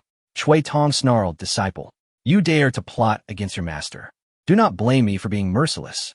Do not think that just because you are at the 13th layer of body refinement, you could survive this sword strike. Even a master at the meridian opening stage would perish. Prepare to meet your end." As Chui Tong spoke, the previously submissive Li Wu sprang into action. When Chui Tong drew forth that sword, in his eyes, Li Wu was already a dead man. Yet Li Wu moved. In an instant, he appeared directly in front of Chui Tong. As he unleashed a powerful punch, he bellowed, "Double." All of Li Wu's meridians trembled violently, the chaotic foundation surging. In that moment, Chui Tong felt an overwhelming pressure that rendered him immobile, and it was at that precise moment that Li Wu's fist struck forcefully against Chui Tong's heart. The punch shattered the icy armor enveloping Chui Tong. The formidable defenses of the Yuanxian Sect's icy armor could not withstand the might of Li Wu's strike. With a resounding crash, Chui Tong and Appo's exclaims tore apart, exploding into a spray of blood. In that fleeting instant, as Li Wu withdrew his fist, the frost on the ground behind Chui Tong began to melt, visible through the gaping wound in Chui Tong's chest. The ice sword that had almost pierced Li Wu had also melted away. Staring at Li Wu, Chui Tong had intended to plunge the sword into him, but suddenly noticed the sword slipping from his control and melting away, and his expression turned grim. Looking down in horror, Chui Tong was shocked. He realized he had endured Li Wu's punch, yet he had no inkling of its true power. Blood began to seep through his garments. He looked back at Li Wu, who casually wiped the blood from his fist with Chui Tong and Appo's clothing. Li Wu, you are not. At the 13th layer of body refinement. This is... Once he had cleaned the blood off his hands, Li Wu fixed his gaze on Chui Tong and smiled, retorting, Elder Chui, why should you concern yourself with my cultivation level? Hearing this, Chui Tong's eyes widened in disbelief. His mouth trembled, blood spilling forth. Chui Tong had always believed he was the one orchestrating the schemes against Li Wu, that this young man was entirely at his mercy. Yet at this moment, he finally comprehended. The truth was that Li Wu had been plotting against him all along. And this deadly trap in the forest, which seemed prepared by Chui Tong for Li Wu, was in fact Li Wu's farewell gift to Chui Tong. At this moment, Chui Tong was rendered speechless, his hands trembling as he desperately gathered his remaining cold energy, attempting to seal his heart. Li Wu kindly cautioned, Elder Chui, a heart devoid of intent is destined for demise. Sealing it is futile. Safe travels. Upon hearing these words, Chui Tong's face contorted violently, followed by a fierce spasm, as he coughed up a mouthful of fresh blood and collapsed to the ground. At that moment, Li Wu also felt a wave of darkness sweep over him, nearly causing him to fall.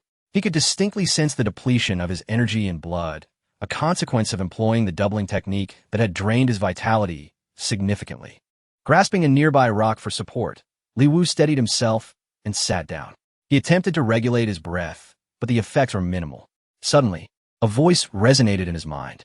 Buzz, congratulations, host. The main quest's hidden benefits have been activated. Defeating the murderer inflicts damage of 7,500 with a single blow, earning a rebate that boosts combat power by 750. To be honest, this figure caught Li Wu off guard. It required a damage threshold of 7,500 to eliminate Chui Tong. Fortunately, Chui Tong's covetousness for the elixir powder on Li Wu had granted him the opportunity to poison him in advance, thereby enhancing his combat strength and enabling him to access such a potent technique. Otherwise, with just over 5,000 in combat power, Li Wu would have had no chance against Chui Tong in a direct confrontation. Reflecting on the situation, following Chui Tong had indeed been a risky gamble. Nonetheless, the rewards were gratifying. With the addition of this 750 combat power, Li Wu's total had surged to 5,890, bringing him tantalizingly close to the mid-foundation level of 6,000. However, just as this realization struck him, Li Wu's dizzy spell intensified. His vision blurred, and he felt on the verge of collapse. He quickly shook his head and pressed his finger against his temple, massaging it to regain some clarity. Suddenly, he recalled the stinky tofu he had drawn earlier. That peculiar item seemed capable of restoring vitality. Li Wu promptly retrieved a portion and devoured it hungrily. The stinky tofu vanished in an instant. Buzz. The host consumed stinky tofu, combat power increased by 10, and vitality fully restored. In a mere moment, Li Wu's dizziness vanished completely. Not only that, but he also felt an overwhelming surge of energy coursing through him. He could take on another round with Chui Tong without hesitation. Truly, stinky tofu was remarkable, restoring vitality to the fullest. At that moment, Li Wu glanced around and called out a Huang. The yellow dog had been hiding nearby in the woods. Upon hearing his call, it emerged. Master is incredible. That old man was a mid-foundation powerhouse, and you managed to defeat him? What level are you at now? I cannot fathom your true strength. Li Wu chose not to answer Huang's question, but instead focused on Chui Tong's corpse. No more chatter, Huang inquired. Is this for your own? Li Wu nodded. Destroy the corpse and erase all traces. Huang excitedly wagged its tail. Master is mighty, master is wise. As before, Huang approached Chui Tong's body, its aura surging as it transformed into a colossal yellow shadow, emitting a resounding roar as it devoured Chui Tong's remains. Meanwhile, Li Wu summoned a broken dagger to absorb and refine Chui Tong's soul, enhancing its nurturing level. Upon completion, the nurturing level reached 6. After consuming Chui Tong, a Huang star pattern on its forehead finally transformed, now consisting of two distinct lines. It had ascended to a second-level demon beast. Chui Tong's flying sword lay abandoned on the ground nearby. Li Wu walked over and picked it up. This flying sword was far superior to any he had encountered at the Outer Sect's artifact shop. The moment he grasped the sword, he could sense the intangible power emanating from it. Feeling this energy, Li Wu formed a sword gesture with his fingers. The flying sword soared into the air. Li Wu felt a surge of strength beneath his feet, leaping gracefully into the air and landing firmly atop the sword. Huang, lead the way swiftly to find Senior Sister Chu. Got it, Master. The yellow figure darted rapidly through the forest. Li Wu rode the sword, following closely behind. Chui Tong had just mentioned that there were two level 4 malevolent spirits within the Tongfu Tavern. Earlier, as Chui Tong distracted Li Wu, Chu Zixuan had chased after one of the spirits. If she were truly cornered by the other level 4 spirit, her situation would be dire. As he rode the sword, Li Wu utilized the sect's messaging jade slip. This area, known as Limu Mountain, was south of a spirit stone mine. The Ghost Spirit Sect had established a branch here, indicating that this was no trivial matter. The conspiracy behind it was certainly beyond the capabilities of a few sect cultivators. Li Wu formed a hand gesture and transmitted. 50 miles west of Yuanxian, hiding the Ghost Spirit Sect's branch, disciples in peril, expedite rescue. Upon successful transmission, the token should have emitted a green glow. Yet the jade slip in Li Wu's hand showed no response. After several failed attempts, he recalled that this jade token had been given to him by Chui Tong, and it was likely tampered with. Forget it, I must find Chu Zixuan first. Minutes later, a Huang's nose twitched, and its expression shifted. It alerted Li Wu, Master. I smell Chu Zixuan's scent, but it seems to be mingled with traces of blood. What? There's blood? This revelation heightened Li Wu's anxiety. Gripping the flying sword, he accelerated his pace. Moments later, within the depths of Limu Mountain's forest, Li Wu arrived at a clearing not far from the Tongfu Tavern. Here, a Huang halted abruptly. Li Wu noticed bloodstains on the nearby Limu tree, with a piece of purple silk stained with blood hanging from a branch. He picked it up, observing faint traces of blue lightning lingering upon it. The surrounding ground was in disarray, the trees and rocks shattered, clearly indicating a fierce battle had recently transpired. A Huang sniffed carefully at the scene and leaned closer to Li Wu, speaking in a hushed tone. Master, the situation is dire. The residual aura here is quite complex, but I can distinctly sense that at least 2 level 4 malevolent spirits were present, and there's even the presence of a level 5 malevolent spirit. Li Wu's heart sank. What? A level 5 malevolent spirit? Are you certain? A Huang nodded affirmatively. Master, I cannot be mistaken. Not to mention, my sense of smell is unparalleled. That aura unmistakably belongs to a level 5 malevolent spirit's ghost core. Level 4 malevolent spirits are already formidable, comparable to those in the late foundation stage, while level 5 spirits exist on an entirely different plane, possessing a ghost core that grants them strength akin to early golden core cultivators, with even more sinister battle capabilities. According to the combat power chart, a level 5 malevolent spirit possesses a staggering 50,000 combat power. The predicament Chu Zixuan faced was far more perilous than Li Wu had imagined. A Huang added, Master, if you encounter a level 5 malevolent spirit, your senior sister may have already perished. We should not linger here any longer. It is best to depart swiftly, or else, if that level 5 spirit discovers us, it could spell our doom. A Huang, lead the way. Li Wu clutched the blood-stained purple silk, his heart heavy, as the situation was graver than he had anticipated. A Huang rubbed against Li Wu's leg. Master, level 5 malevolent spirits rival early golden core cultivators in strength. It is truly overwhelming. However, your ability to navigate here amidst such danger does not reflect poorly on your senior sister. Rest assured, with my keen sense of smell, avoiding malevolent spirits and ensuring your safe departure will be no problem. But Li Wu replied, that is not my intention. Huang, what I mean is that since we have not found Sister Chu's body here, there is a possibility that she is still alive. If you can detect her scent, please guide me to her. Rest assured, when we approach danger, just as before, you can find a place to hide. The task of rescuing Sister Chu will be mine alone. Huang was momentarily taken aback. He gazed at Li Wu, utterly unable to comprehend his thoughts. This place is fraught with peril, guarded by a fifth-level malevolent spirit. Young man, no. Master, seeking her out would be akin to courting death. Li Wu gritted his teeth and took a deep breath. The absence of Sister Chu's body here suggests that she was taken away by someone from the ghost spirit sect. Since she was not directly annihilated but rather abducted, it indicates that she still holds some value. There's a chance she is still alive. Huang stared at Li Wu, uncertain of how to respond for a moment. You make a valid point. However, if you choose to walk into death, that is your decision. I shall not accompany you. My cooperation with you earlier was merely for those few bags of joyous powder, which, after all, are merely indulgences. What use is it to have such pleasures if one's life is lost? Li Wu understood this as well. He knew that Huang had only been with him for a few days and was merely a hired companion. A bag of joyous powder each month hardly justified risking his life. Li Wu crouched down and gently patted Huang's head, saying, "Very well. Huang, your illusionary skills are remarkable. Assist me in altering my appearance. I overheard Qi Yue mention that the Ghost Spirit Sect's branch is located beneath the Tongfu Tavern. Perhaps, if I assume a different identity and infiltrate the branch, I may find Sister Chu." Huang sighed in resignation and replied, "Very well. Let this be my final assistance to you before departing."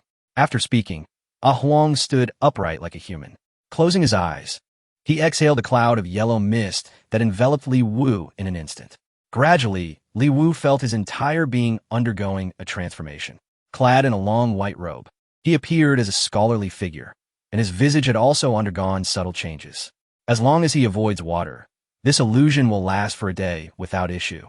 Afterward, Huang glanced toward the direction of the Tongfu Tavern and remarked, "You were correct earlier. I can indeed sense the lingering essence of your Sister Chu, likely in the direction of the Tongfu Tavern. Beneath it, the aura of malevolence is thick, and the Ghost Spirit Sect's branch should be located right below." With this, Li Wu clenched his fists and expressed his gratitude. "Thank you, Huang. I bid you farewell." Huang hesitated for a moment, knowing that there was no point in trying to dissuade Li Wu, and then turned to vanish into the dark woods. Li Wu wasted no time and swiftly made his way toward the Tongfu Tavern. A short while later, in the nearby woods, Huang slowed his pace, muttering to himself as he ran. What is wrong with this kid? The Tongfu Tavern is home to a fifth-level malevolent spirit. That is a fifth-level malevolent spirit. If you go there, it is clearly a one-way ticket to death. There is no way you can rescue your sister. I urged you to leave for your own good. There are so many women in this world. Must you hang your hopes on just one? Sigh. Speaking of Sister Chu, she is indeed beautiful and charming, and she has treated Li Wu quite well. If I were Li Wu, I might not easily give up either. Alas, I am not Li Wu. Why am I even contemplating this? I have traversed the world freely and without restraint. The fate of a mere disciple of the Yuanxian Sect has nothing to do with me. Should you perish, the ties of fate between us will naturally be severed. When the opportunity arises again, I can simply seek another to serve. Yet, as these thoughts crossed his mind, Huang came to a halt. He couldn't help but glance back toward the Tongfu Tavern. Would it not be too ungrateful to leave at this moment? However, encountering a fifth-level malevolent spirit, there would undoubtedly be a death sentence. I barely survived a great calamity years ago, managing to preserve my life in these mountains. And after hundreds of years of recultivation, I have only regained a fraction of my powers. Why should I risk myself alongside a young pup I barely know? At this moment, outside the Tongfu Tavern, a flickering lantern swayed in the wind. The tavern, nestled in the mountain ravine, appeared ominously foreboding from a distance. Li Wu approached as a scholar, peering through the entrance of the tavern, where the staff were busy tidying up after a recent skirmish. Li Wu inquired, "Are there any rooms available?" The staff turned to him, and a pale-faced attendant replied, "Yes, come in." As Li Wu stepped inside, the tavern door suddenly slammed shut behind him with a loud bang. The other attendants discarded their brooms, their eyes fixed intently on Li Wu, and the atmosphere turned ominously tense. The pale-faced attendant sneered, saying, "That fellow Chow mentioned that the young master of the Yuanxian Sect would return, and it seems he did not deceive us.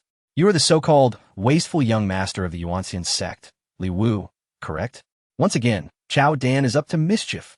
However, Li Wu remained unfazed and smiled in response. "What are you talking about?" I merely heard that there was a splendid tavern in these mountains, and thought to stop by for a drink. I have never heard of any young master of the Yuanxian Sect. Is your establishment still open for business? The pale-faced attendant cackled, his laughter grotesque. After a few chuckles, he said, "Enough, Li Wu. Do not feign ignorance. This is the Tong Fu Tavern, and without a dedicated guide, no one would know its location, let alone find it on their own. Only someone like you, who has come and gone, could stumble upon it." Li Wu was indeed puzzled by this. The reason he and his companions had found the place seemed coincidental, but in reality, it must have been due to Chao Dan and Shui Tong acting as guides. Li Wu had no intention of alarming the snake, but given the current circumstances, his identity had likely been exposed. If he did not eliminate these tavern attendants, his plans would be thwarted. Clenching his fists in silence, Li Wu prepared to strike. The attendants began to close in on him, forming hand seals as dark phantoms emerged behind them. There was no doubt they were disciples of the ghost spirit sect, ready to summon malevolent spirits to surround and eliminate Li Wu. At that critical moment, a voice called out from a distance, "Master, your soul refining lamp has fallen." Hearing this, Li Wu turned to look, spotting a diminutive ghost approaching, cradling a bronze lamp that emitted a greenish glow. This lamp radiated an eerie blend of crimson and green light, appearing quite otherworldly. The little ghost scampered to Li Wu and presented the lamp. For a moment, the attendants were taken aback. They had intended to take Li Wu's life with a malevolent spirit, but upon seeing the lamp, they looked as though their souls had been captured. The pale-faced attendant hurried toward Li Wu, appearing fierce, but upon reaching him, he suddenly fell to his knees with a thud. Master Soul Refiner, please spare my life. I did not recognize your greatness. I deserve punishment." A soul refiner? Li Wu was momentarily bewildered, but his expression remained stoic. The other three attendants, slower to react, quickly followed suit, kneeling before Li Wu and bowing their heads. This clearly indicated that the soul refiner held considerable status. Li Wu glanced at the short, green-faced ghost, which cheekily blinked at him and glanced back, revealing a little tail wagging behind it. "Is this a Huang? Had it not fled?" At that moment, the voice of a Huang echoed in my ears. "Do not dawdle, master. Quickly immerse yourself in the role. I did not escape. I am not the sort to abandon my master. In fact, I encountered the soul-refining master of the ghost spirit sect in the woods and casually devoured that item. I have also left you the soul-refining lantern. You wish to save your senior sister Chu, do you not?" This soul-refining master hails from the main sect of the ghost spirit sect, possessing average cultivation but extraordinary refining techniques. They have set up a blood sacrifice formation here, intending to use 100,000 souls to forge the infernal ghost general to seize the resources of the Limu Mountain mine. Your senior sister seems to possess an extraordinary bloodline, serving as the catalyst for the activation of this blood sacrifice formation. The soul refining master is the custodian of the soul refining lantern, having come here to use it to assist in activating the blood sacrifice formation. The truth of the matter was astonishing. No wonder these fellows had kneeled before Li Wu without hesitation. They had seen the soul-refining lantern and had no doubt considered Li Wu to be a soul-refining master dispatched by the Ghost Spirit Sect's main sect. Soul-refining masters are significant figures within the Ghost Spirit Sect. Ah Huang whispered again. It is said that once the infernal ghost general is forged, it will become an 8th-level malevolent spirit with the strength of a nascent soul stage, posing an extreme danger. The ambition of the Ghost Spirit Sect's branch is indeed considerable. Li Wu instinctively reached out to pat the little ghost's head. The little ghost shrank away, appearing quite obedient. Thus, Li Wu began to play his part, his gaze turning cold as he fixed his eyes on the foreign workers. With a cold snort, he stepped closer and gravely questioned, "I merely jested, coming to your establishment for a stay, yet you have mistaken me for that so-called Wu. Are you still intent on making a move against me? Do you wish to slay a soul-refining master from a main sect?" Then workers trembled in fear, kneeling on the ground, bowing their heads while shaking them in panic and confusion. We dare not. My lord, it is our folly, our failure to recognize your stature. We implore you, Great One, to spare us this once. We truly know we were wrong." They pleaded desperately. Li Wu kicked over the worker who stood in his way and strode confidently through the group, taking a seat at a table. He added, "Under ordinary circumstances, With such an affront, you would all have perished.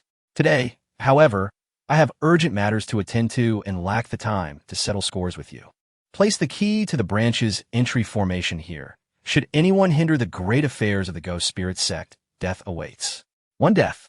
With a resounding slap on the table, the workers trembled, their foreheads banging against the ground in fear. The pale-faced worker, shaking, quickly retrieved a black jade stone inscribed with runes from his bosom and placed it on the table before kneeling again. Li Wu picked up the black jade key, glanced at it, and pocketed it. He then ordered, "Enough kneeling. Rise, drink some wine, and warm yourselves." A wine jar sat on the adjacent table. Li Wu casually poured 4 cups, each containing a packet of Yuanxian. The inn workers, intimidated by Li Wu's earlier display of power, found their legs weak and dare not rise. With a sigh, Li Wu continued, "All right, I truly will not hold this against you. Get up, join me for a drink, and we shall consider this matter settled." Upon hearing this, the workers felt as if they had been granted a reprieve, trembling as they stood. Seeing the 4 cups of wine before Li Wu, they were overwhelmed with awe, approaching cautiously to drink while standing, not daring to sit as equals with a soul-refining master from the main sect. Each of them gulped down their cup in a single swig. Moments later, a voice resonated in Li Wu's mind. "Buzz. Hidden benefits within the main mission activated. Congratulations, host. Poison successfully administered, obtaining combat power of 110 and 10 lottery chances. Congratulations, host. Poison successfully administered." The system's voice continued to announce 4 times in succession. This round of poisoning yielded a total of 450 combat power and 40 lottery chances. The 4 men across the table began to flush with color. The pale-faced worker sensed something amiss and whispered, "This wine, has it been watered down? Why does it still pack such a punch?" The effects of the Huang Sect began to take hold. Li Wu indeed intended to rescue Xuan, yet he was not entirely reckless. After all, the Ghost Spirit Sect branch harbored 5th-level malevolent spirits, posing a peril comparable to early Golden Core stage cultivators. Thus, besides infiltrating this location, Li Wu was also prepared to utilize this mission to rapidly enhance his combat power.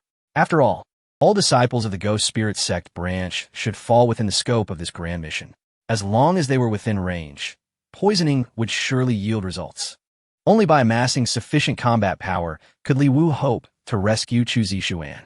The potency of the Huang Sect was fierce, and soon the inn workers could no longer withstand its effects. "Master Soul, refining master, this wine." Li Wu fixated on them, countering, "What is wrong with the wine? Is it not your own?" The pale-faced worker immediately shook his head. "Nay, there is no poison. It is just this." The worker struggled to articulate his thoughts. Li Wu rose, approached, and seized a nearby stool, swinging it at one of the workers. Though the worker feared Li Wu, he instinctively tried to evade, but Li Wu's speed was too swift. He could not escape. In a reflexive motion, he released his accompanying malevolent spirit. The spirit, a woman composed of dark energy, grasped the stool in one hand. Li Wu released the stool and stepped back a few paces. The malevolent spirit exerted force, shattering the stool. This strength was indeed that of a 2nd-level malevolent spirit. However, as the spirit lunged toward Li Wu, the pale-faced worker, dazed and entranced, suddenly embraced it from behind, bringing it crashing to the ground. "Master, you, Meijiao, you are so beautiful. Quickly serve your master well." The malevolent spirits of Tongfu were endowed with alluring beauty, captivating and enchanting. Under the influence of the Huang Sect, the inn worker could hardly resist such allure, and in a moment he became a beast, subduing his malevolent spirit and howling in frenzy. This scene seemed to awaken the other 3 inn workers. Initially struggling to withstand the effects, they were swiftly drawn into a similar frenzy, releasing their own malevolent spirits and pouncing like ravenous wolves. The 4 malevolent spirits were pinned to the ground, struggling helplessly. Yet how could they break free from the control of their masters? The sight was almost unbearable to witness. Huang's lips twitched uncontrollably as he turned to Li Wu, unable to restrain his curiosity. "Master, is this truly how you intend to use the Huang Sect? Such a waste." Li Wu uttered little. Huang was unaware that this was, in fact, the most effective application. It could enhance combat power while providing opportunities for a lottery. What could be more advantageous? At this moment, Li Wu's lips curled into a slight smirk as he approached the chaotic scene. Observing Li Wu's barely concealed smile, Huang softly cautioned, "Master, you do not intend to join the fray, do you? Those are malevolent spirits. They drain one's vital energy." Despite Huang's earnest entreaties, Li Wu continued toward the tumultuous scene. Seeing this, Huang could not help but smile wryly. Alas, men are indeed creatures of carnal desire. However, as Huang uttered this lamentation, Li Wu unleashed a powerful punch. One of the tavern's attendants had his skull shattered instantaneously. In the blink of an eye, he was dispatched. Huang could not help but gasp in astonishment. The unfortunate attendant, devoid of a head, collapsed lifelessly to the ground, landing atop the fierce spirit, which writhed in agony. Li Wu drew forth his dagger and absorbed the malevolent entity. Buzz. The hidden rewards within the primary quest were activated. Congratulations, host. You have slain a second-tier malevolent spirit, inflicting 3,600 damage, and earned a combat power rebate of 360. This was Li Wu's true objective in poisoning the tavern attendant, to disrupt their foundation and deliver a lethal blow. By eliminating a tavern attendant, he could reap combat power twice, nurture his dagger, and do so with utmost stealth, avoiding any alarm. The remaining attendants, under the potent influence of the Huang powder, had succumbed to madness, entirely oblivious to the preceding events. Li Wu, with one hand clenched into a fist and the other wielding the dagger, struck swiftly, dispatching the other three attendants and absorbing their spirits with the dagger. In an instant, the nurturing progress of the dagger surged to 8. In his mind, the system's notifications echoed vibrantly. Congratulations, host. You have slain a second-tier malevolent spirit, inflicting 3,700 damage, and earned a rebate of 370. Congratulations, host. You have slain a second-tier malevolent spirit, inflicting 4,200 damage. In this wave of combat, Li Wu eliminated 4 tavern attendants, garnering combat power rebates of 360, 370, 420, and 360, totaling 1510. What a gratifying harvest. Li Wu turned to Huang, calmly instructing, "Clear the bodies, leave no trace." Huang, momentarily stunned, quickly regained composure and set about fulfilling the task. Meanwhile, during his earlier poisoning, Li Wu had also acquired 40 chances for a lottery draw. After taking a seat on a nearby stool, he utilized all his draws in one go. From these 40 lottery chances, he obtained 3 portions of stinky tofu and 25 portions of Huang powder, including 2 rewards of combat power, one yielding 150 and the other 300, culminating in an additional 450 combat power. Perhaps due to the weakness of his adversaries, the lottery success rate was rather average. Li Wu examined the system panel. Name, Li Wu. Combat power, 8310. Realm, mid-foundation establishment. Cultivation method, double combat power. This technique allows the host to instantly double damage. However, it is extremely taxing on the host's vitality, so use it judiciously. Huang powder, 136 portions. Using Huang powder increases combat power. The amount varies based on the strength of the target. Lottery chances, 0. The system occasionally issues tasks. Completing them grants lottery chances. Milestone, 50. 000 combat power. Upon reaching this, the host will receive the technique Heavenly Eye. Inventory, mysterious dagger. Nurturing progress, 80 binding talismans, 2 teleportation talismans. 8 portions of stinky tofu, beginner combat power realm comparison record. After this sequence, Li Wu's combat power surged from 5,900 to 8,310, a staggering increase of over 2,000. Delightful. At mid-foundation establishment, he could manifest his spirit consciousness. As he completed the combat power enhancement, he immediately felt a clarity in his mind. Now, he could summon his spirit consciousness to perceive the surroundings, detecting the pervasive aura of malevolence. This ability would enable him to see spirits. Furthermore, this step laid the groundwork for mastering the Heavenly Eye technique. Within the Go-Spirit Sect's branch, there resided 2 4th-tier malevolent spirits. With Li Wu's current combat power, he stood a considerable chance against the 4th-tier spirits, especially with the doubling technique. However, there was also a 5th-tier malevolent spirit present, corresponding to the early Golden Core stage. possessing a foundational combat power of 50,000, a truly formidable foe. Even with the doubling technique, overcoming such an adversary would not be easy. Huang completed the absorption, and after 2 star patterns, another faint star pattern emerged. Li Wu then led Huang to the basement of the Tongfu Tavern. In the center of the basement lay a teleportation array. Having previously acquired the key to this array, a piece of black jade, Li Wu approached and placed it upon the stone platform of the array. Instantly, the array activated, swirling with mist. As the fog billowed, a colossal door seemed to open ahead. Beyond the door lay a path of bluestone slabs, leading to an ancient residence built against the mountainside. The ancient residence had a large black door, flanked by 2 lanterns, embroidered with the characters Ghost Spirit. Instead of stone lions guarding the entrance, there stood 2 black coffins. The coffins served as guardians, marking this place as a domain of the dead. Indeed, they had arrived at the Ghost Spirit Sect's branch. Li Wu, holding the soul-refining lantern, approached the entrance of the Ghost Spirit Sect's branch, while Huang, still in the form of a little ghost, followed closely behind. Upon reaching the entrance, the black coffins suddenly trembled violently. A glance revealed that the coffin lids had cracked open, as if something were attempting to emerge. Just then, the door of the ancient residence creaked open, and a voice rang out, "Enough! Remain still. This one is an ally." With this pronouncement, the 2 black coffins fell silent. Li Wu turned to face the individual at the entrance, clad in a black robe adorned with numerous longevity symbols, resembling a burial shroud, an attire of the Ghost Spirit Sect. The man's face was gaunt and pale, lacking color, and upon seeing Li Wu, he forced a smile that was more sinister than welcoming, his wrinkles deepening grotesquely. The lantern's azure glow cast an eerie light upon his face, rendering it even more ghastly. The man eyed the soul-refining lantern in Li Wu's possession and immediately clasped his hands in greeting, saying, "I am Ling Yin, the deputy elder of the sect's branch. May I inquire, esteemed soul refiner, by what name you are known?" Previously, Huang had informed Li Wu that the slain soul refiner was named Wu Xian, to which he replied succinctly, "Wu Xian." Ling Yin bowed respectfully. "Master Wu, I have long heard of your esteemed name. It is indeed an honor to have you personally visit our branch.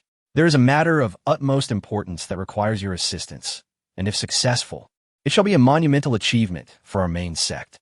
"Very well," Li Wu replied curtly. Ling Yin continued, "Our branch's blood sacrifice formation is fully prepared, awaiting only the right moment. This time, we aim to refine a ghost general, with a premium bloodline as the catalyst. If done correctly, the ghost general's strength will reach the level of an 8th-tier malevolent spirit. However, I must ask, do you have confidence in this endeavor?" Li Wu stepped closer to Ling Yin, a slight smile gracing his lips as he retorted, "What do you think?" Ling Yin erupted into hearty laughter. "My apologies, I misspoke. With Master Wu's prowess, it shall be a mere formality." Li Wu then inquired, "What is the nature of this catalyst, and where is it located?" Ling Yin turned to glance toward the back mountain, replying, "Phoenix True Blood. Would you say that is special? She awaits us at our branch's sacrificial altar." Li Wu steadied his breath and commanded, "Take me to her." "Master Wu, please."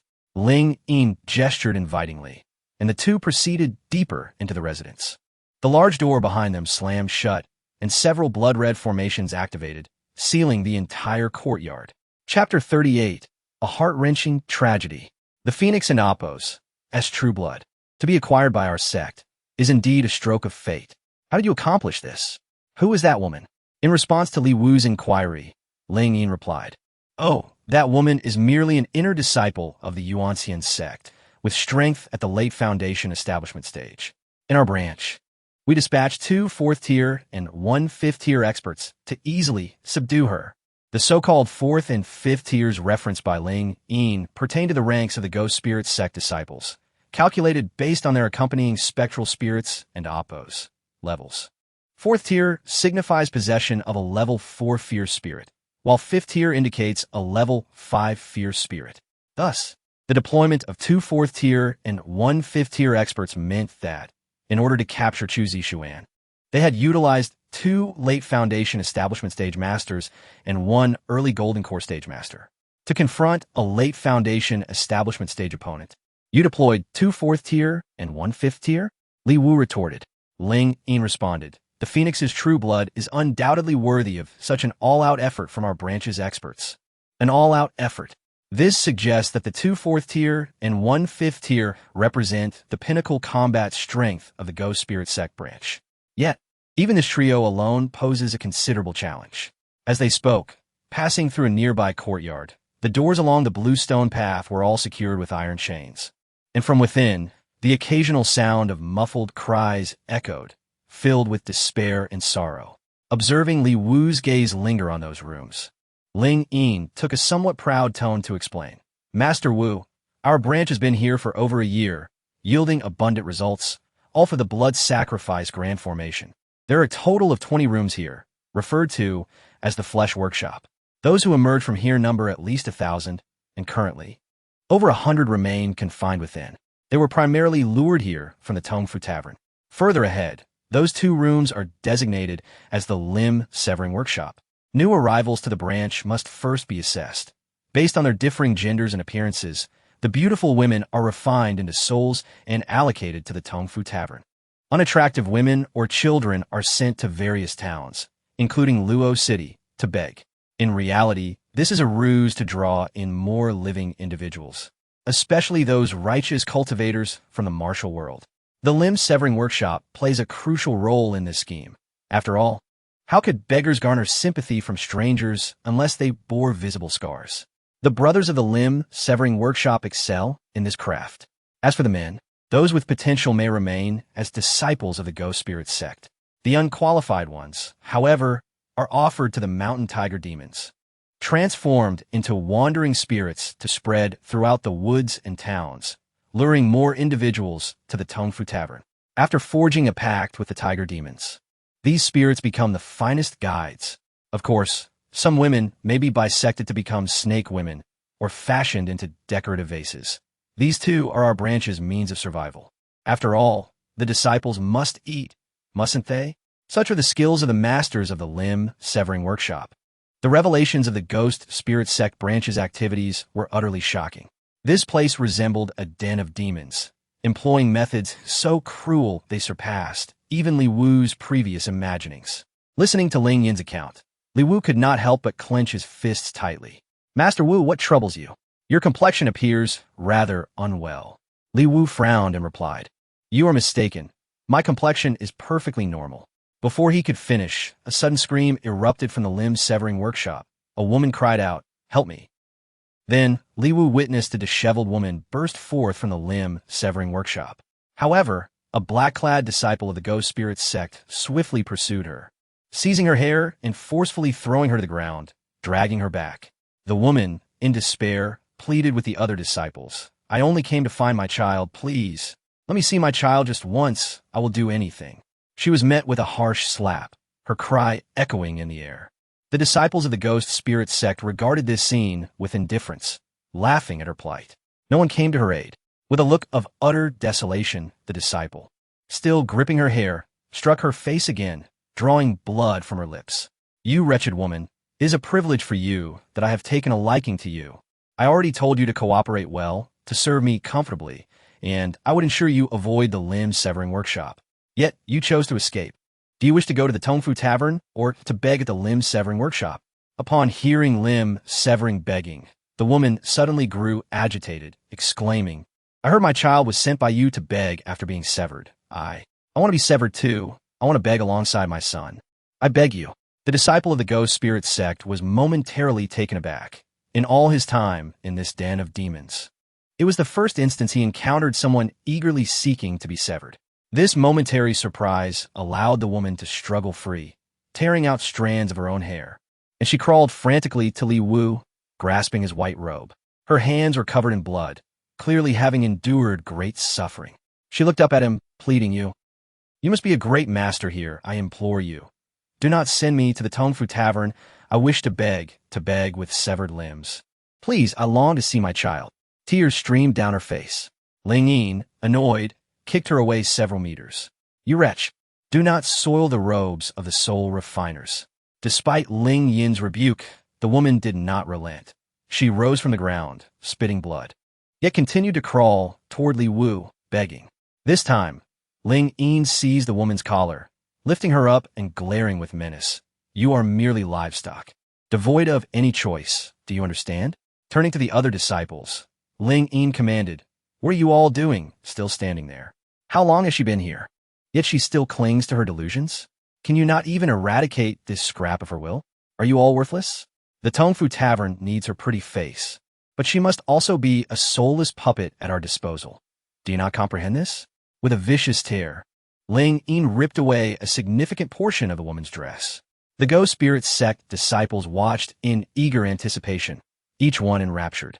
Rest assured, Deputy Elder, from this point on, we shall ensure this woman becomes a mere shell. Ling Yin cast a glance at Li Wu, whose inner fury had ignited into flames.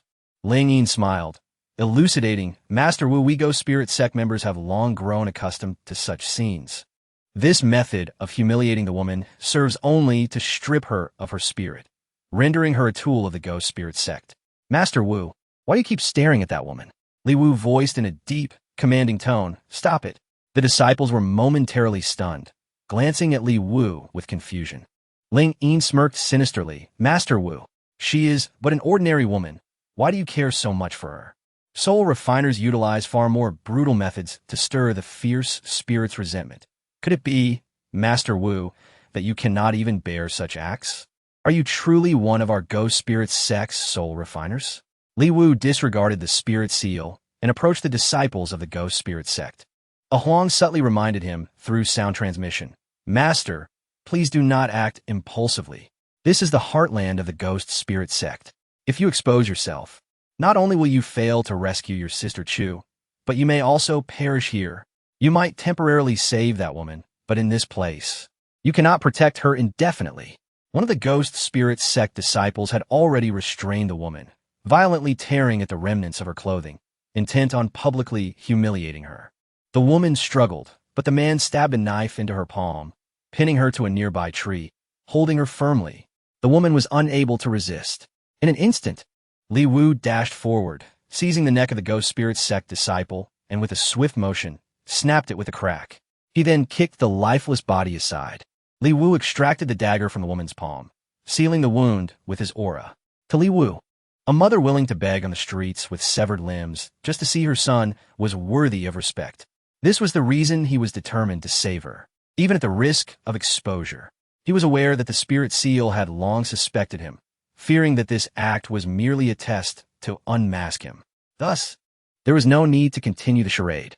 The disciples of the Go Sect were taken aback by Li Wu's decisive action, each retreating swiftly, forming hand seals and summoning ominous mist, warily watching Li Wu. A notification tone resonated in Li Wu's mind. Buzz. The system's hidden benefit was activated. The host slayed a second-tier malevolent spirit, inflicting 3,600 damage, and gained a combat power rebate of 360. The woman, now stripped of her clothing, found herself covered by Li Wu's long robe. She was gravely injured and unable to move. Yet, seeing Li Wu stand up for her, she worriedly said, Immortal Master, I know you're a good person. I can beg with my son, even if I lose my limbs. As long as I am with him, you need not make enemies for my sake. Even in such dire circumstances, the woman remained concerned for Li Wu's safety. Li Wu raised his hand to signal her. I am fine. You should hide under that tree. I will find a way regarding your son. The woman, unsure of how to express her gratitude, knelt and bowed her head to him. Li Wu helped her to her feet, saying, no need for such formalities. At that moment, Li Wu suddenly recalled that he had not poisoned the ghost spirit disciple he had just slain, but upon closer inspection, it was evident he was beyond saving. It was pointless to waste the Huan powder now. One of the ghost spirit disciples questioned Li Wu, Master Soul Refiner. You actually killed a fellow sect member for a woman. What does this mean?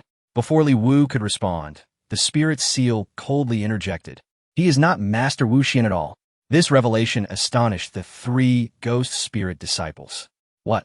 That soul-refining green lamp is in his hand. If he is not Master Wuxian, then who is he? Where is the real Master Wuxian? The spirit seal appeared unfazed by Li Wu's actions, indicating that he had long harbored doubts about the identity of this soul refiner. Do you think I, as an elder, instructed you to release this woman from the severed limb workshop for public humiliation? Normally, No woman who enters our severed limb workshop ever leaves. The words illuminated the ghost spirit disciples. This was the spirit seal's scheme. The woman's appearance here was not coincidental.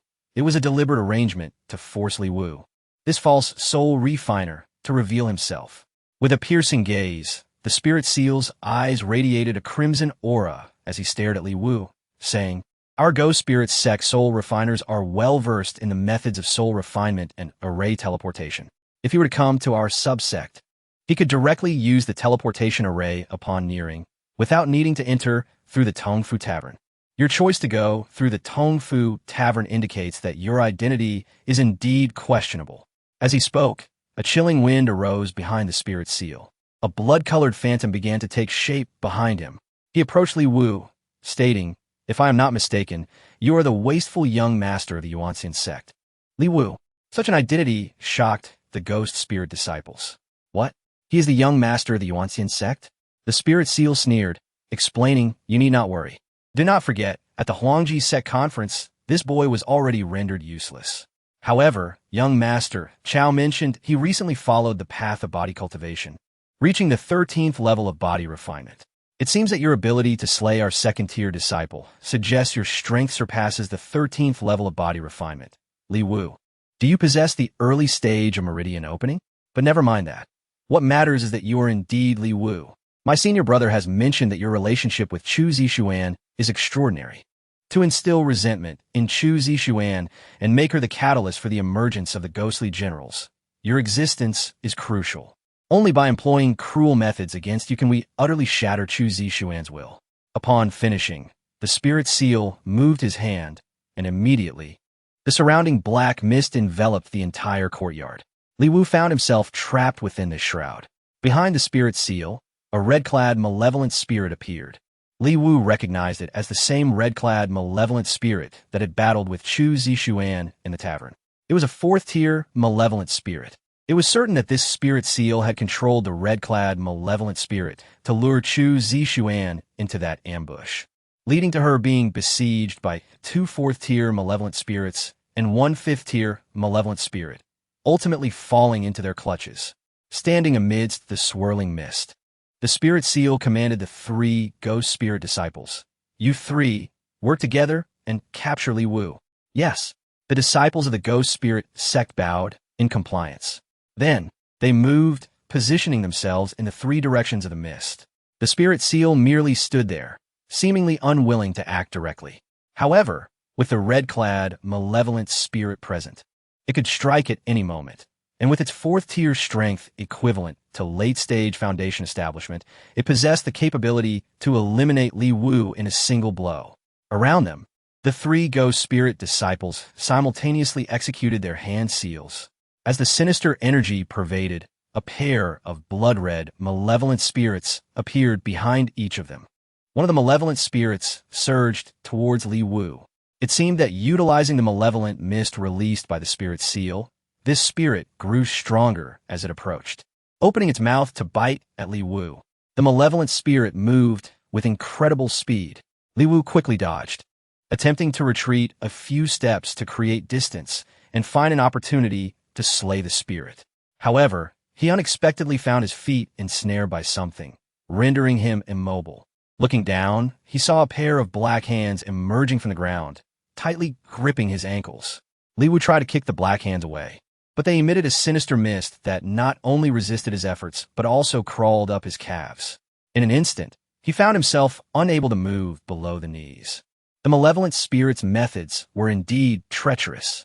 At that moment, the previously evaded malevolent spirit once again opened its mouth full of blood-soaked teeth, lunging at Li Wu.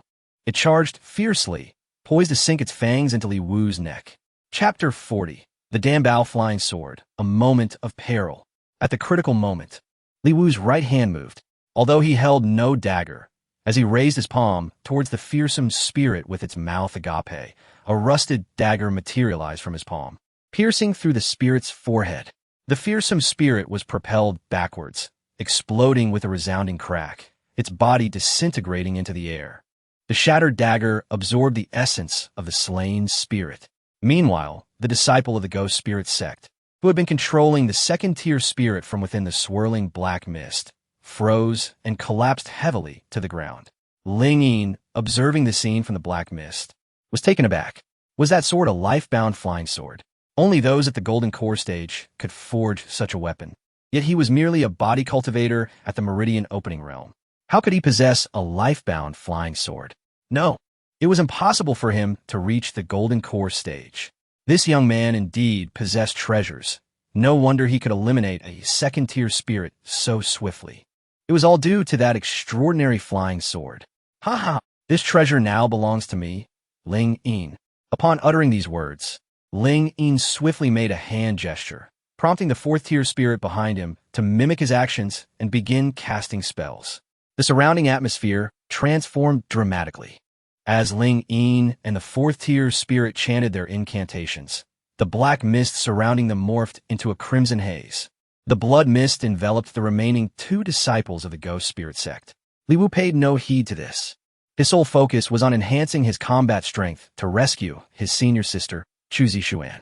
After dispatching the second-tier spirit, he hurriedly approached the fallen disciple of the Ghost Spirit Sect, prying open his eyes. Noticing the disciple's pupils remained intact, indicating a flicker of vitality, he retrieved a packet of Huang San and opened it with ease. With practiced precision, he grasped the disciple's chin, forcing his mouth open and poured the entire contents of the Huang San into his throat. "What are you doing?" Cough, cough. Though the fearsome spirit was slain, its master was not dead yet. This actually worked to Li Wu's advantage. The powder from the Huang San lodged in the disciple's throat, causing him to cough violently. As he coughed, saliva flowed forth, and with a gurgling sound, he swallowed the entirety of the Huang San. Once this was accomplished, Li Wu stood up and kicked the disciple towards Ling Yin. Ling Yin, indifferent to the fact that it was one of his subordinates, brutally stomped the disciple underfoot. Yet, the barely alive disciple clung desperately to Ling Yin's leg, affectionately nuzzling against him. Ling Yin recoiled in disgust, his skin prickling with goosebumps as he glared at Li Wu, demanding, "What did you just give him?" Li Wu replied calmly, "A good thing." The kicked disciple fell to the ground, convulsing. He was already on the brink of death from the backlash, and now, with his blood surging, he suddenly spewed forth several streams of blood from his nose, falling silent. Depleted of vital energy, he had perished. A voice resonated in Li Wu and Appo's mind. "Buzz. Hidden system benefits activated. Host successfully poisoned the second-tier spirit, gaining 100 combat power and 10 lottery chances. Host slayed the second-tier spirit, dealing 3,500 damage, receiving a combat power rebate of 350. The first disciple of the Ghost Spirit Sect had not been poisoned in time, but Li Wu had executed his plan flawlessly with the second disciple, securing both opportunities to increase his combat power. Casually, Li Wu utilized his 10 lottery chances, acquiring 9 packets of Huang San and a portion of stinky tofu. Name, Li Wu. Combat power, 9120. Realm, Mid-Foundation Establishment. Technique, combat power doubling. Utilizing this technique allows the host to instantly inflict double damage. However, it is highly taxing on the host's vitality, so use it judiciously. Huang San, 144 packets. Using Huang San increases combat power. The increase varies based on the target's strength. Lottery chances, 0. The system periodically issues tasks. Completing them grants lottery chances. Milestone, combat power 50,000 upon reaching this. The host gains the technique Heavenly Eye. Inventory, mysterious dagger. Nurturing progress 9, 0. Binding talismans, 2 teleportation talismans, 9 portions of stinky tofu. Beginner combat power reference manual. Li Wu's combat power had exceeded 9,000.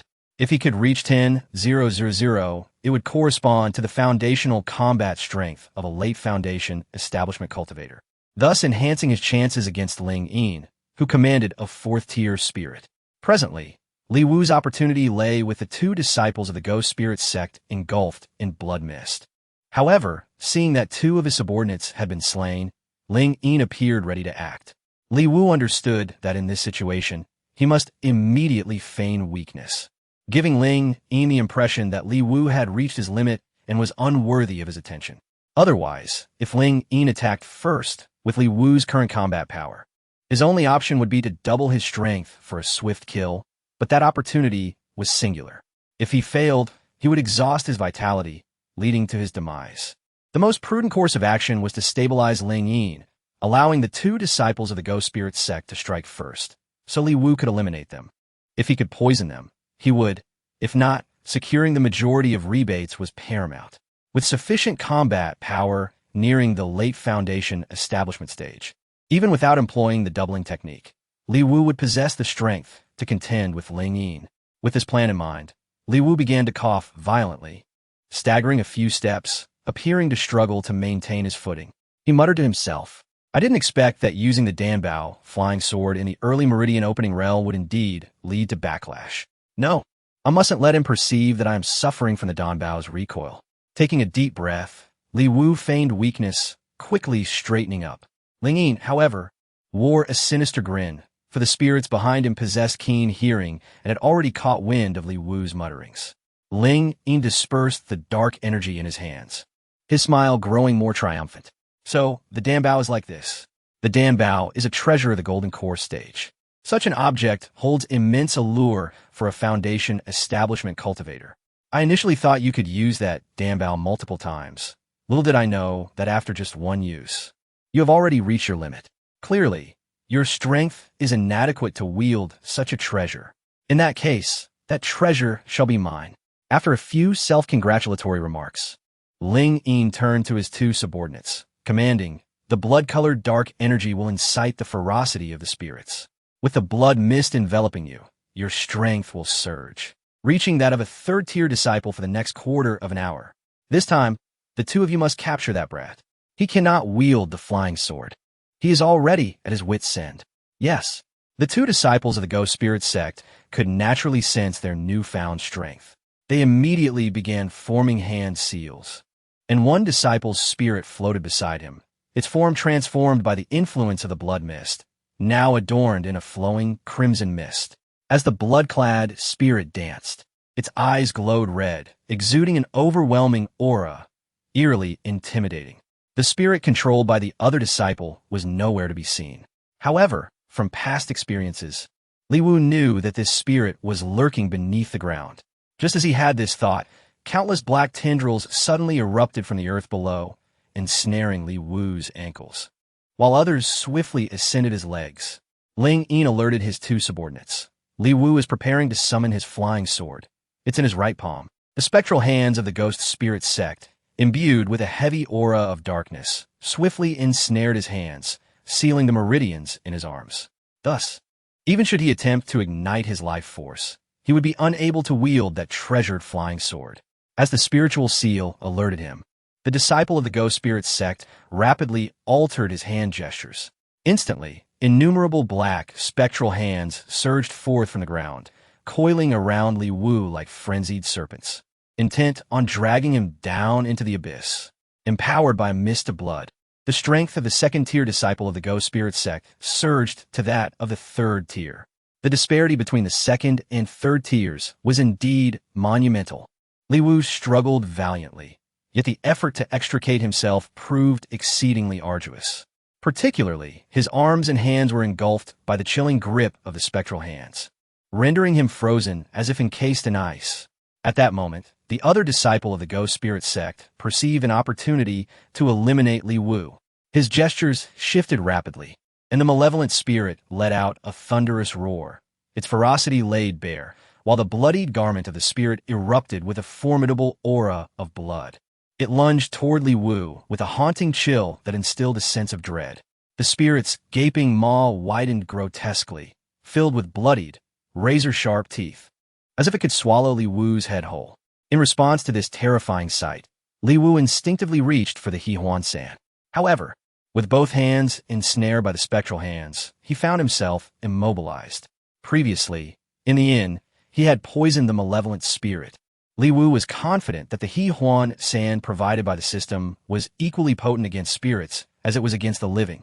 Thus, as the spirit closed in, Li Wu suddenly clenched his fist, his meridians taut with power, and with a mighty surge, he shattered the spectral hands that bound him. Merely a few spectral hands dared to impede the young master of the sect from administering poison. They stood no chance. With the spectral hands dispelled, Li Wu swiftly produced the Huang San. Time was of the essence as the bloodied spirit lunged, its maw already within reach. With a swift motion, Li Wu tore open the package of Huang San and, executing a roll, forcefully hurled it into the spirit's gaping mouth. The action was so sudden that the spirit had no time to react, and the Huang San was swallowed deep into its throat. As Li Wu dodged the massive jaws, he landed a powerful stomp on the area where the spectral hands were most concentrated, driving back a wave of dark energy. At that moment, a Huang's voice echoed in Li Wu's mind. Master, the essence of those spectral hands lies beneath your feet. A Huang, still in the form of a small spirit, had been observing the situation from the shadows. Upon hearing the reminder, Li Wu wasted no time. He swiftly repositioned his foot, then struck down upon the area densely populated by spectral hands. As his palm met the ground, he summoned the broken dagger concealed within the system's space. Beneath the surface, a resounding thud reverberated as the dagger unleashed a fierce wave of lethal energy, piercing downward through the spirit's head. When Li Wu withdrew his hand, the surrounding spectral hands had transformed into wisps of black smoke, absorbed by the dagger. The instant his hand lifted from the ground, the dagger returned to the system's storage. The broken dagger had 3 trial uses, and now only 1 remained. Li Wu knew he must reserve it for a critical moment. Buzz. The system's hidden benefits were activated. The host slayed a second-tier malevolent spirit, inflicting 500 damage and receiving a combat power rebate of 500. On the other hand, the bloodied spirit, having consumed the Huang San, initially intended to continue its assault on Li Wu. However, it soon sensed something amiss. The Huang San, being an intensely young substance, naturally suppressed the spirit and Appo's dark essence. The disciple controlling the spirit also recognized the shift in energy, hastily retracting his spirit in search of a new opportunity to strike at Li Wu. Unexpectedly, upon its withdrawal, the spirit erupted into a fit of mocking laughter, suddenly lunging at the disciple of the Go.The sect, forcefully tearing at his garments. The spirit clung tightly to the disciple, overpowering him completely. Despite the disciple's struggles, they were feeble and ineffectual. Li Wu had heard that disciples of the Go.The sect typically possessed modest cultivation levels, relying primarily on their spirits for strength. A disciple wielding a second-tier spirit might very well be at the chi refining stage. Indeed, the Go.The sect disciple was rendered utterly powerless before the malevolent spirit. Nearby, even the spiritual seal, witnessing this spectacle, gaped in astonishment. Having witnessed the backlash of malevolent spirits before, he had never seen one turn against its master in such a manner. Moreover, from earlier to now, this was not the first instance of Li Wu employing poison, prompting the spiritual seal to ponder. Is this person truly the young master of the righteous Yuanxian Sect? Such despicable and underhanded tactics. Could he be a practitioner of the demonic path? A voice resonated in Li Wu's mind. Buzz. The system's hidden benefits were activated. The host successfully administered poison, earning a reward of 150 combat power and 10 chances for a lottery draw. Excellent. Having successfully poisoned the malevolent spirit, he seized the moment to strike at the disciple of the Go.The sect before the last vestiges of vitality faded. By doing so, he could reap rewards twice. Li Wu acted with swiftness, rushing to the disciple's side, gripping his chin to force his mouth open. With his other hand, he opened the Huang San, pouring the entire contents into the disciple's mouth. The process was seamless, as if he had performed it countless times before. Once completed, Li Wu held the disciple's chin, lifting it upward.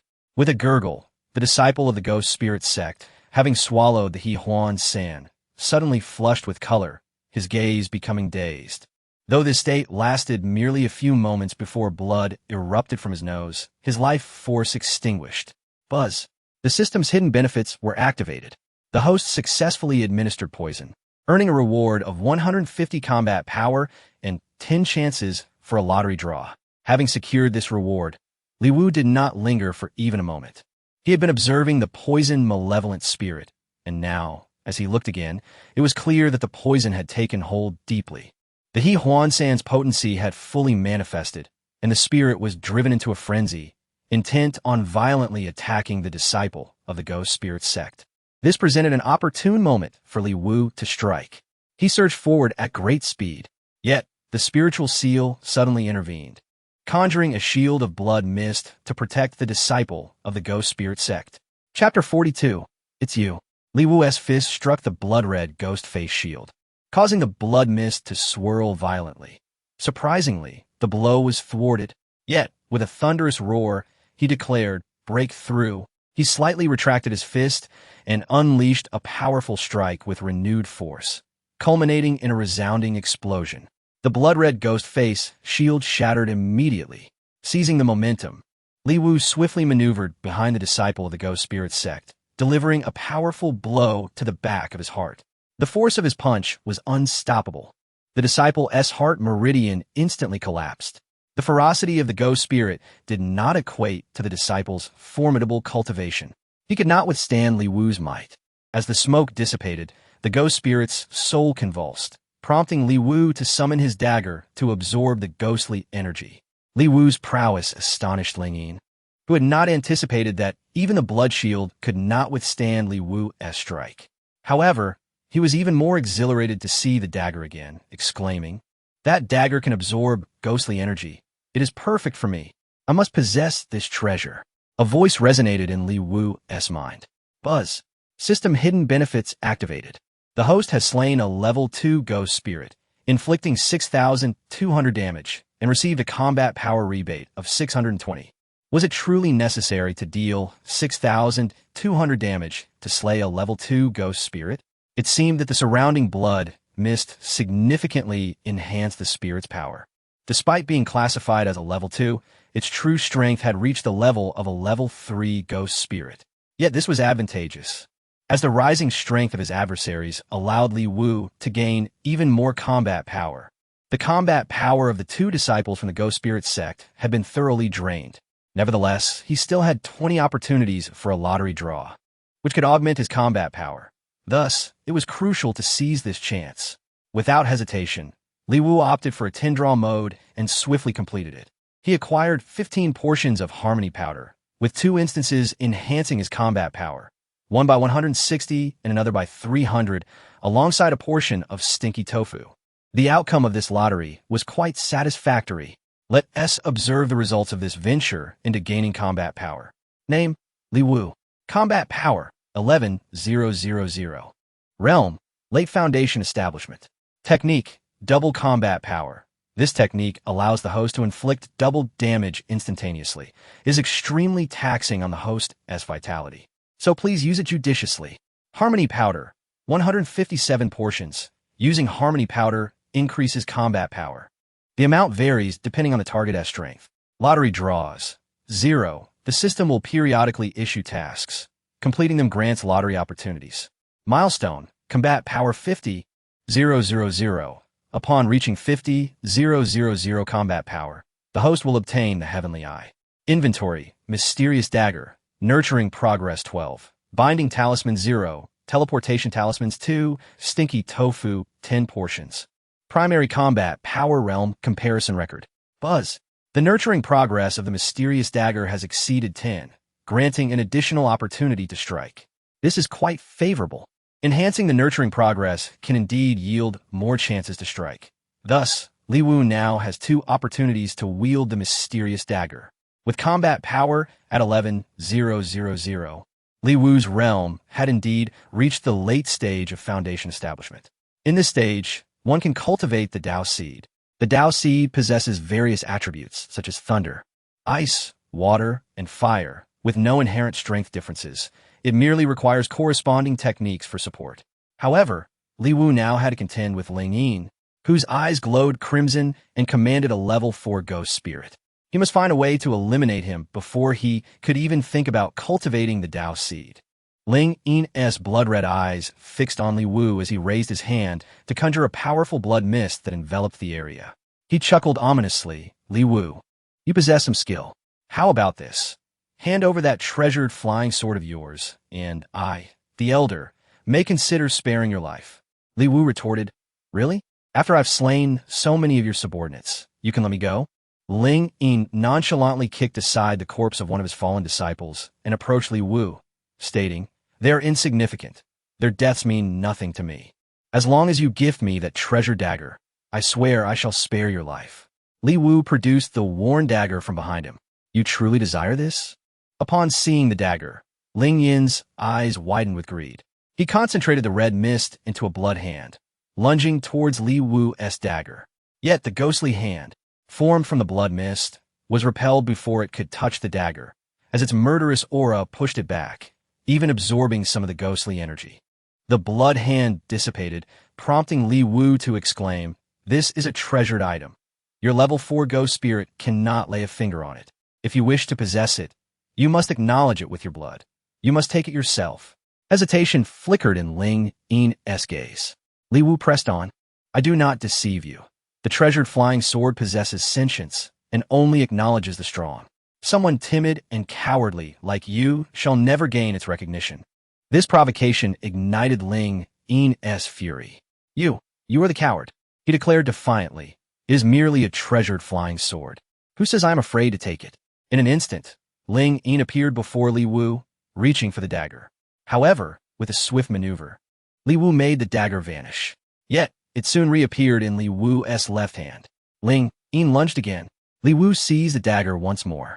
Again and again, Ling Yin's attempts to grasp the dagger were futile, and his anger boiled over. "Are you mocking me?" Li Wu's gaze sharpened as he declared. "You are indeed the one being toyed with." Ling Yin's suppressed rage erupted, his blood-red ominous aura boiling forth. Without further ado, Li Wu moved swiftly, launching a punch toward Ling Yin. The speed of this punch exceeded Li Wu's previous comprehension of his own swiftness. With combat power exceeding 10,000, he was now a formidable expert at the late Foundation establishment stage, and he had yet to test the full extent of his punching power. As he unleashed his fist, it created a deafening sound that shattered the air. The punch landed squarely on Ling Yin. The impact sent shockwaves through Ling Yin's body, scattering his blood energy. He could not withstand Li Wu's forceful blow and was sent flying, spitting out blood. Indeed, the ghost spirit accompanying Ling Yin had reached level 4. Yet Ling Yin himself was not at the late Foundation establishment stage. Stumbling, Ling Yin regained his footing, but Li Wu would not grant him a moment's respite. In that instant of stabilization, Li Wu's second and third punches struck fiercely against Ling Yin. Each punch grew increasingly powerful. The combat experience he had previously gained became more familiar and vivid. Even as Ling Yin wielded blood mist to form a protective blood garment and attempted to shield himself, Li Wu's fists consistently pierced through the blood garment, scattering the surrounding mist and forcing Ling Yin to retreat repeatedly. With each strike, Li Wu's fists unleashed the sound of breaking wind. This was the power of the late Foundation establishment stage. The more he fought, the more invigorated Li Wu felt, and the strength of his punches intensified. Ling Yin struggled to contend with Li Wu's onslaught. The disciples of the Ghost Spirit sect relied heavily on their ghost spirits, and the cultivators controlling them typically lacked comparable strength. This principle evidently applied to Ling Yin, the deputy elder of this branch. Thus, Li Wu wielded the dagger to toy with Ling Yin. He was not merely attempting to display bravado. Rather, he was utilizing a dagger to draw the spirit seal closer, enabling Li Wu to circumvent the malevolent spirit and seize the opportunity for a strike against the essence of the spirit seal. The spirit seal was being pushed back relentlessly, struggling to catch its breath. Naturally, to directly subdue the spirit seal, Li Wu could not afford to grant it any respite. After the series of consecutive punches just moments ago, the force behind Li Wu's blows, having fully ignited, intensified dramatically. Each move he executed sent the spirit seal reeling, unable to withstand the onslaught. However, despite having endured numerous strikes, the spirit seal's defensive capabilities were far from feeble. Even though it was battered by the tempestuous assault, spewing blood with each hit, it still managed to withstand Li Wu's offensive and maintain its stance, indicating that while its strength had not yet reached the late Foundation establishment stage, it was perilously close. Given such formidable prowess, conventional martial arts could inflict only minimal damage. It seemed that a different tactic was required. Gritting its teeth, the spirit seal roared, enduring another of Li Wu's punches, then stepped back a few paces, calling out, "Red Garb, Come swiftly. Tear Li Wu apart from me. The spirit seal's frantic shout summoned the malevolent spirit. Nearly all techniques of the go-spirit sect relied upon that powerful malevolent spirit. If he truly managed to summon it, Li Wu would face a far more daunting challenge in dealing with him. Heavenly spirits and earthly spirits, gather the essence of malice. Bestow upon you the feast of blood, a fate of certain death. The spirit seal chanted incantations. Suddenly, the crimson aura surrounding the red-garb malevolent spirits surged, a powerful bloodlust emanating forth, far more perilous than the spirit seal itself. Yet, Li Wu noticed that when he had just struck the spirit seal, the malevolent spirit had sustained some damage. Had it not been for that, the spirit would have rushed in to rescue its master long ago. However, as the spirit seal bellowed its malevolent incantation, the ferocity of the malevolent spirit was fully unleashed, rolling waves of bloodlust engulfing the entire courtyard. Command to devour souls. Accelerate. Curse you. Accompanied by a furious curse. A surge of yellow mist erupted from the nearby blood fog, resembling a ferocious beast, darting forth and colliding directly with the bloodlust-infused red-garb malevolent spirit. This collision was extraordinarily powerful, sending even the fourth-level malevolent spirit flying. In that instant, the oppressive force weighing down on Li Wu dissipated. He recognized this as an opportunity created by a Huang. He swiftly rolled over, his fists clenched tightly. The spirit seal, initially taken aback by the sudden appearance of the yellow mist, nevertheless maintained its composure, sneering at Li Wu as he threw another punch. It seems you truly can no longer rely on that worthless dagger. With your mere physical cultivation, such punch strength cannot harm me. My fourth-level malevolent spirit is not something just anyone can suppress. Do you really believe you can shake it with the brute force of your little ghost? Redgarb, come forth and annihilate this brat. The spirit seal shouted. The red-garb malevolent spirit, propelled by the force of the collision, surged back, its bloodlust boiling, and dove toward Li Wu at incredible speed. Li Wu's fist was aimed squarely at the spirit seal. Although his punch could injure the spirit seal, it remained unperturbed, fixating on Li Wu with a mocking smile, inviting him to strike, for it believed that Li Wu's physical cultivation was mediocre and would not threaten its life. Instead, with the imminent arrival of the malevolent spirit, Li Wu would soon meet his demise. Before a fourth-level malevolent spirit, there was no escape for Li Wu. Your fist shall never touch me. As Li Wu's fist approached, a blood-colored ghostly shield manifested before the spirit seal. Li Wu's punch struck against the shield. He shouted, "Double power." The force behind his punch surged as his blood boiled. This time, the blood-colored ghostly shield could not withstand the might of Li Wu's blow. With a resounding crack, it shattered. Li Wu's punch continued unabated. The fourth-level malevolent spirit charged forward, forming a vortex of crimson aura to shield the spirit seal. Witnessing the ease with which the blood-colored shield had shattered, the spirit seal felt a flicker of panic. Why your previous punches did not possess this kind of power? How could this be? Alarmed, the spirit seal summoned the blood mist to draw the fourth-level malevolent spirit to its side, demanding, "Block for me. You must block for me." The aura of the malevolent spirit erupted, enveloping everything around it. As the terrifying pressure descended upon Li Wu, countless blood-red, ghostly figures surged forth, bearing down on him. Yet, as Li Wu unleashed his punch, the force surrounding it shattered all those ghostly figures before he could even make contact. His punch surged forward, unstoppable. It pierced through the chest of the red-garb malevolent spirit, and then crashed brutally into the chest of the spirit seal. The upper half of the red-garb malevolent spirit disintegrated, exploding into fragments, while the spirit seal's heart was caved in. The impact sent the spirit seal flying back, crashing into the wall, which crumbled under the force, leaving its body motionless amidst the rubble. The red-garb malevolent spirit lingered in place, fixated on Li Wu, nearly dazed. A double kill with one punch. Immediately, Li Wu retrieved the broken dagger to absorb the red-garb malevolent spirit. The absorption progress of the dagger surged from 12 to 16. However, the double technique was exceedingly taxing on his vitality.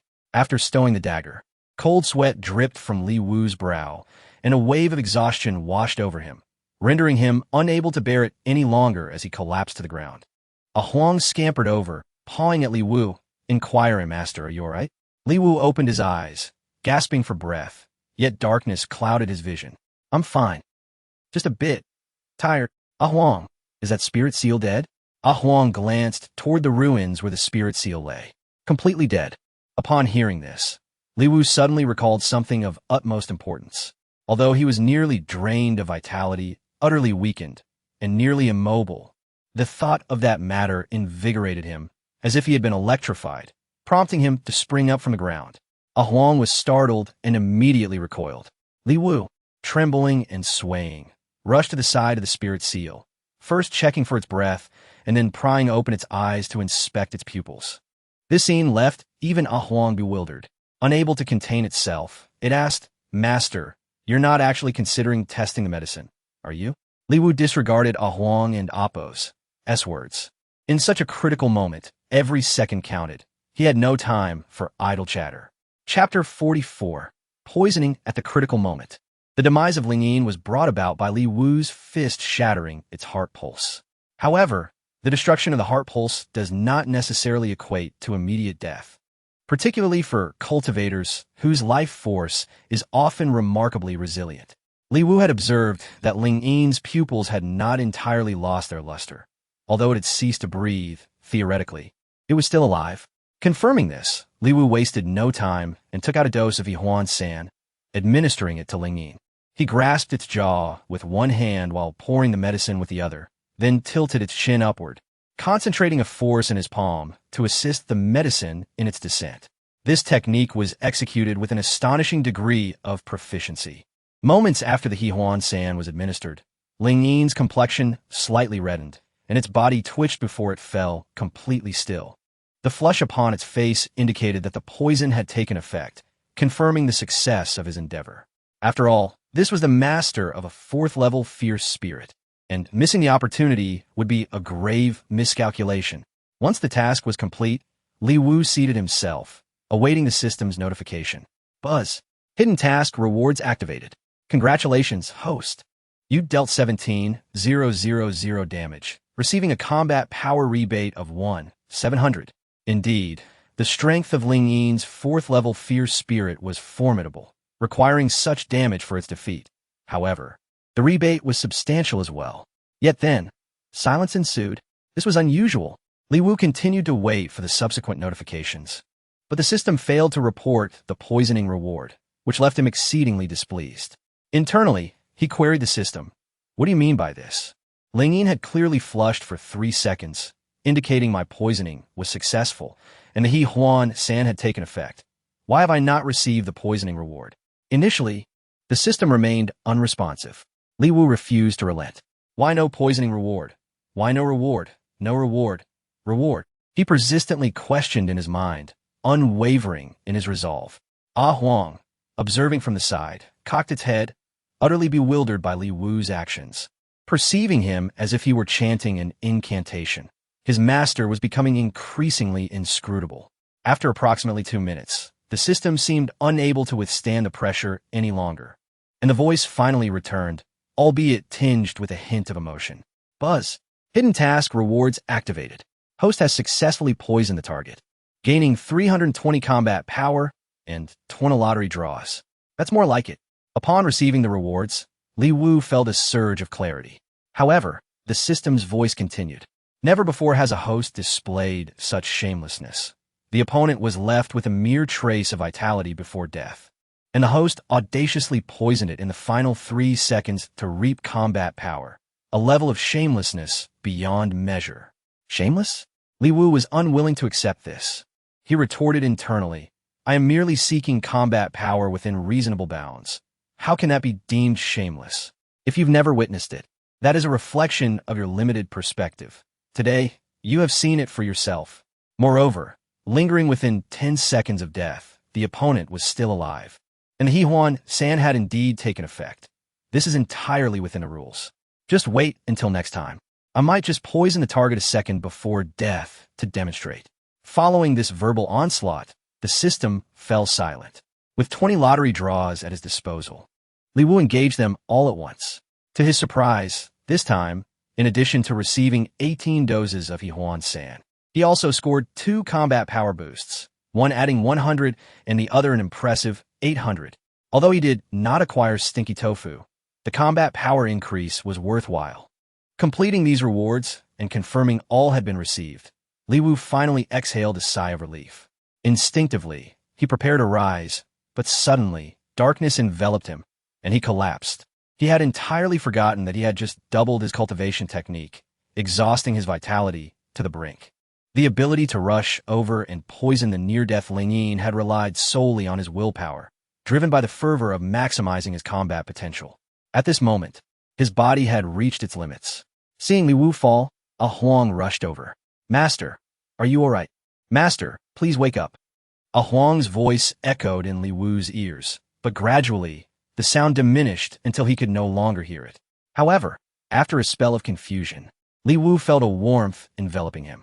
Struggling to open his eyes, he saw a Huang lifting a paw, attempting to channel vitality into him. Transferring vitality was an excruciating endeavor. A Huang's canine face contorted in pain as it clenched its teeth, desperately trying to revive Li Wu. Although Li Wu still felt dizzy, he had awakened and immediately called for a halt. "A Huang, I'm awake. Please stop." Upon seeing Li Wu regain consciousness, albeit still weak, a Huang insisted. "It's all right. I'll give you a bit more. It won't hurt." Li Wu abruptly sat up, raising his hand to block A Huang's vitality transfer, forcing A Huang to withdraw its paw. A Huang remarked, "Master, truly, I'm fine." Li Wu replied, "As long as I am awake, I have my own means of restoring vitality." The stinky tofu he had drawn from the system was specifically for replenishing vitality, and without further ado, he produced a piece and began to consume it hastily. The depletion of vitality had left Li Wu feeling ravenously hungry. With a gust, he finished a piece of stinky tofu in less than half a minute. Soon, he felt his strength returning throughout his body. However, one piece of stinky tofu had not been enough to restore him to full vitality, undoubtedly due to the severe depletion from the prior battle. Buzz, host has consumed a piece of stinky tofu, gaining 10 combat power. Still feeling hungry, Li Wu did not hesitate and immediately took out a second piece of stinky tofu to eat. At this moment, he noticed that A Huang had retreated several meters away, desperately covering its nose with both paws. Earlier, in its effort to save Li Wu, A Huang had expended considerable vitality. Thus, Li Wu suggested A Huang, "Would you like a piece?" A Huang shook its head vigorously. Li Wu continued, "This is spirit food. It can replenish your vitality." A Huang still shook its head, firmly unwilling to accept what Li Wu offered. Li Wu sighed and explained, "This food may smell foul, but it tastes delightful." A Huang remained speechless, stepping back even further, declaring, "Wild dogs outside say the same when encountering dung." Li Wu was at a loss for words, and A Huang continued, "I am not that base breed of canine. I will never consume such fare. Master, your human race has always prided itself on being superior to all beings. When did you regress to such a point, developing such peculiar tastes? Do not think that because you have shaped that substance into a cube, I would not recognize it." With a piece of stinky tofu still in his mouth, Li Wu could hardly find the words to clarify. "What do you mean shaped into a cube? This is made of tofu. If you do not believe me, take a bite." To his astonishment, A Huang had mistaken him for eating something vile, leaving him utterly speechless. However, A Huang shook its head, retreating even further, resolutely refusing to take a bite. This was not the time to dwell on such matters.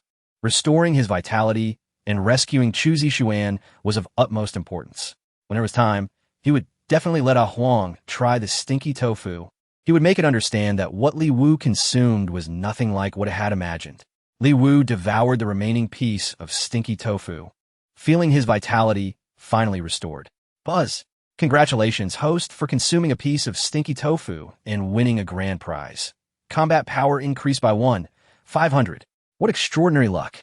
A Huang crouched at a distance, observing Li Wu's contented expression as he consumed that peculiar item, eventually rising with an exuberance that was truly remarkable. This moment evoked memories for A Huang, reminiscent of the wild dogs beyond the mountains reacting similarly when they ingested such filth. The expression on their faces was strikingly identical. Unable to suppress his murmurs, A Huang lamented, "You insist that you are not consuming such things. The human race, alas, has ultimately fallen from grace." Oblivious to Huang's scornful gaze, Li Wu was entirely engrossed in the exhilaration of having struck it lucky with stinky tofu, which had augmented his strength by an impressive 1,500 points, akin to the rewards from vanquishing a formidable opponent in the late Foundation establishment stage. Initially contemplating the idea of ingesting another piece of stinky tofu, he ultimately decided against it, recognizing its value, while it could restore vitality. Consuming it when one's health was already full would be an utter waste. Moreover, Li Wu noted that the substantial strength gained from defeating the formidable spirit imprint, which possessed a fourth-level evil spirit, was not solely due to the rewards from the poison, but also stemmed from the subsequent lottery and the consumption of stinky tofu. Could it be that the greater the opponent's strength, the more fortuitous one becomes after their defeat, thereby yielding better rewards? Of course, whether this was indeed the case would require further exploration by Li Wu in the future. With the defeat of the spirit imprint, Li Wu's strength had seen a remarkable enhancement. He examined his system panel. Name: Li Wu, Strength, 15430 Realm. Late Foundation Establishment Technique: Double Strength. This technique allows the host to deal double damage instantaneously, albeit at a significant cost to the host and oppos. Vitality. Please use it judiciously. Harmony Powder, 174 portions. Utilizing Harmony Powder increases strength. The amount gained varies with the target's power. Lottery chances, 0. The system will periodically issue tasks. Completing them grants lottery chances. Milestone, Strength 50,000. Upon reaching a strength of 50,000, the host will gain the Heavenly Eye. Inventory, Mysterious Dagger, Nurturing Progress 16. 0. Binding Talismans, 2 Teleportation Talismans, 8 portions of Stinky Tofu, Beginner Strength Realm Reference Book. At this moment, beneath a towering ghostly ancient locust tree on the rear hill of the old manor, Chu Zixuan was bound to a stone pillar on an altar carved from blue stone. Her garments were tattered and blood seeped from the torn areas, dripping onto the altar's stone surface. The altar was inscribed with strange runes that glowed a deep crimson when touched by blood, faintly revealing an array that enveloped Chu Zixuan. Threads of crimson connected to her meridians, and a singular red line from her brow linked to the branches of the ancient locust tree behind the altar. Blood-like patterns flowed along the branches, and among the lush foliage, one could see corpses swaying gently in the chilling wind. Surrounding the altar were countless soul urns. A middle-aged man, his hair grizzled, clad in a black robe adorned with ghostly patterns, stood stroking his beard. This man was the leader of the ghost spirit sect's branch, and an elder named Linghua. The formidable evil spirit he commanded was a fifth-tier entity. He turned to a burly middle-aged man below him, inquiring, "Why has Ling Yin, who went to the ancient manor to retrieve the soul refiner from the main sect, not returned yet? The night is most opportune for refining souls. If we miss this chance, creating a nether ghost general will become exceedingly difficult." The stout man, Ling Kuei, another vice elder of this branch, clasped his hands respectfully and replied, "Elder, I shall inquire using incense."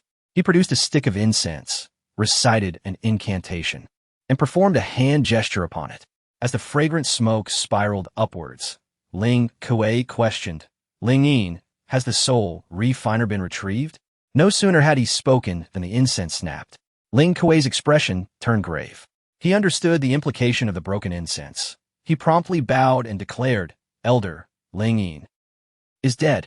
This was a secret method of the ghost spirit sect, known as asking the incense. If the incense remains unburned, one can directly inquire about the other party's status. If it extinguishes, it signifies a dire omen, indicating that the individual has encountered severe danger. However, if the incense breaks outright, it signifies the cessation of life. Elder Linghua witnessed this scene and inquired, "How could this happen? How could Ling Yin die? Could it be that the Yuanxian Sect has sent other powerful individuals?" Ling Kuei responded, "That shouldn't be the case.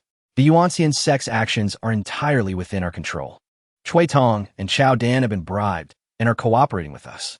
Besides Chu Zixuan, there are only those two from the 13th layer of Qi refinement here. Could it be that the Yuanxian Sect and oppos, young lord Li Wu, is involved? Was and oppos, that young lord considered a useless individual? Moreover, by our plan, Li Wu should have been eliminated by Chui Tong." Linghua advised, "Inquire about Chui Tong." Ling Kuei complied, yet the result remained the same. The incense still broke. What? Chui Tong is also dead. A sense of foreboding washed over Ling Kuei. After a moment's thought, he immediately lit 2 more incense sticks to inquire about the staff at the Tongfu Tavern, but the outcome was unchanged. The incense broke again.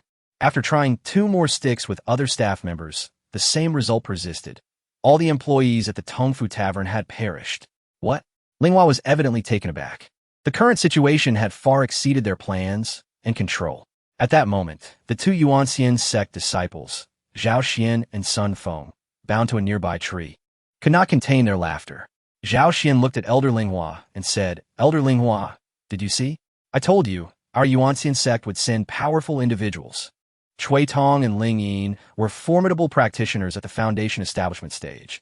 Their deaths, along with the staff at the Tongfu Tavern, who had all vanished without a trace, suggested that the powerful figures sent by the Yuanxian Sect were likely at least of the Golden Core stage. Sun Feng added, "Your Ghost Spirit Sect's blood sacrifice grand formation, intending to refine 100,000 souls into a nether ghost general, has been thoroughly exposed. Release us at once and dismantle this blood sacrifice formation. Perhaps the powerful figures of our Yuanxian Sect will spare your lives." Preposterous! Ling Kuei roared, unleashing several tendrils of black energy that struck Zhao Xian and Sun Feng, causing them to cough up blood. Ling Kuei then turned to the 2 Ghost Spirit Sect disciples nearby and commanded, "You 2, descend the mountain swiftly and investigate the ancient manor to ascertain what transpired. If there are indeed experts from the Yuanxian Sect, prioritize your safety and report back swiftly." The other disciples promptly began to set up the blood sacrifice formation. Yes, the disciples of the Ghost Spirit Sect quickly sat around the ancient locust tree, establishing the array. This formation enveloped the altar on the rear mountain, surrounded by a peculiar blood-red aura of murderous intent. With their hand gestures, the formation became concealed. At that moment, Chu Zixuan, bound to the altar, coughed violently. Having been gravely injured and unconscious earlier, she gradually regained awareness. Observing her surroundings and the figures of Linghua and Ling Kuei, she began to piece together the circumstances. Zhao Xian, noticing that Chu Zixuan had awakened, immediately inquired, "Sister Chu, are you all right?" Sun Feng also looked on with concern. Chu Zixuan, though barely clinging to life, managed to respond with great difficulty. I am fine." After speaking, Chu Zixuan carefully surveyed her surroundings and, not seeing Li Wu's figure, felt a sense of relief wash over her. However, she still inquired, "Li Wu, he hasn't been captured, has he?" Upon hearing this, Zhao Xian curled his lips and remarked, "Sigh. Li Wu has probably already fled." Sun Feng chimed in, "Sister Chu, you should really focus on your own predicament. That rascal Li Wu is quite cunning, with an array of chaotic methods at his disposal.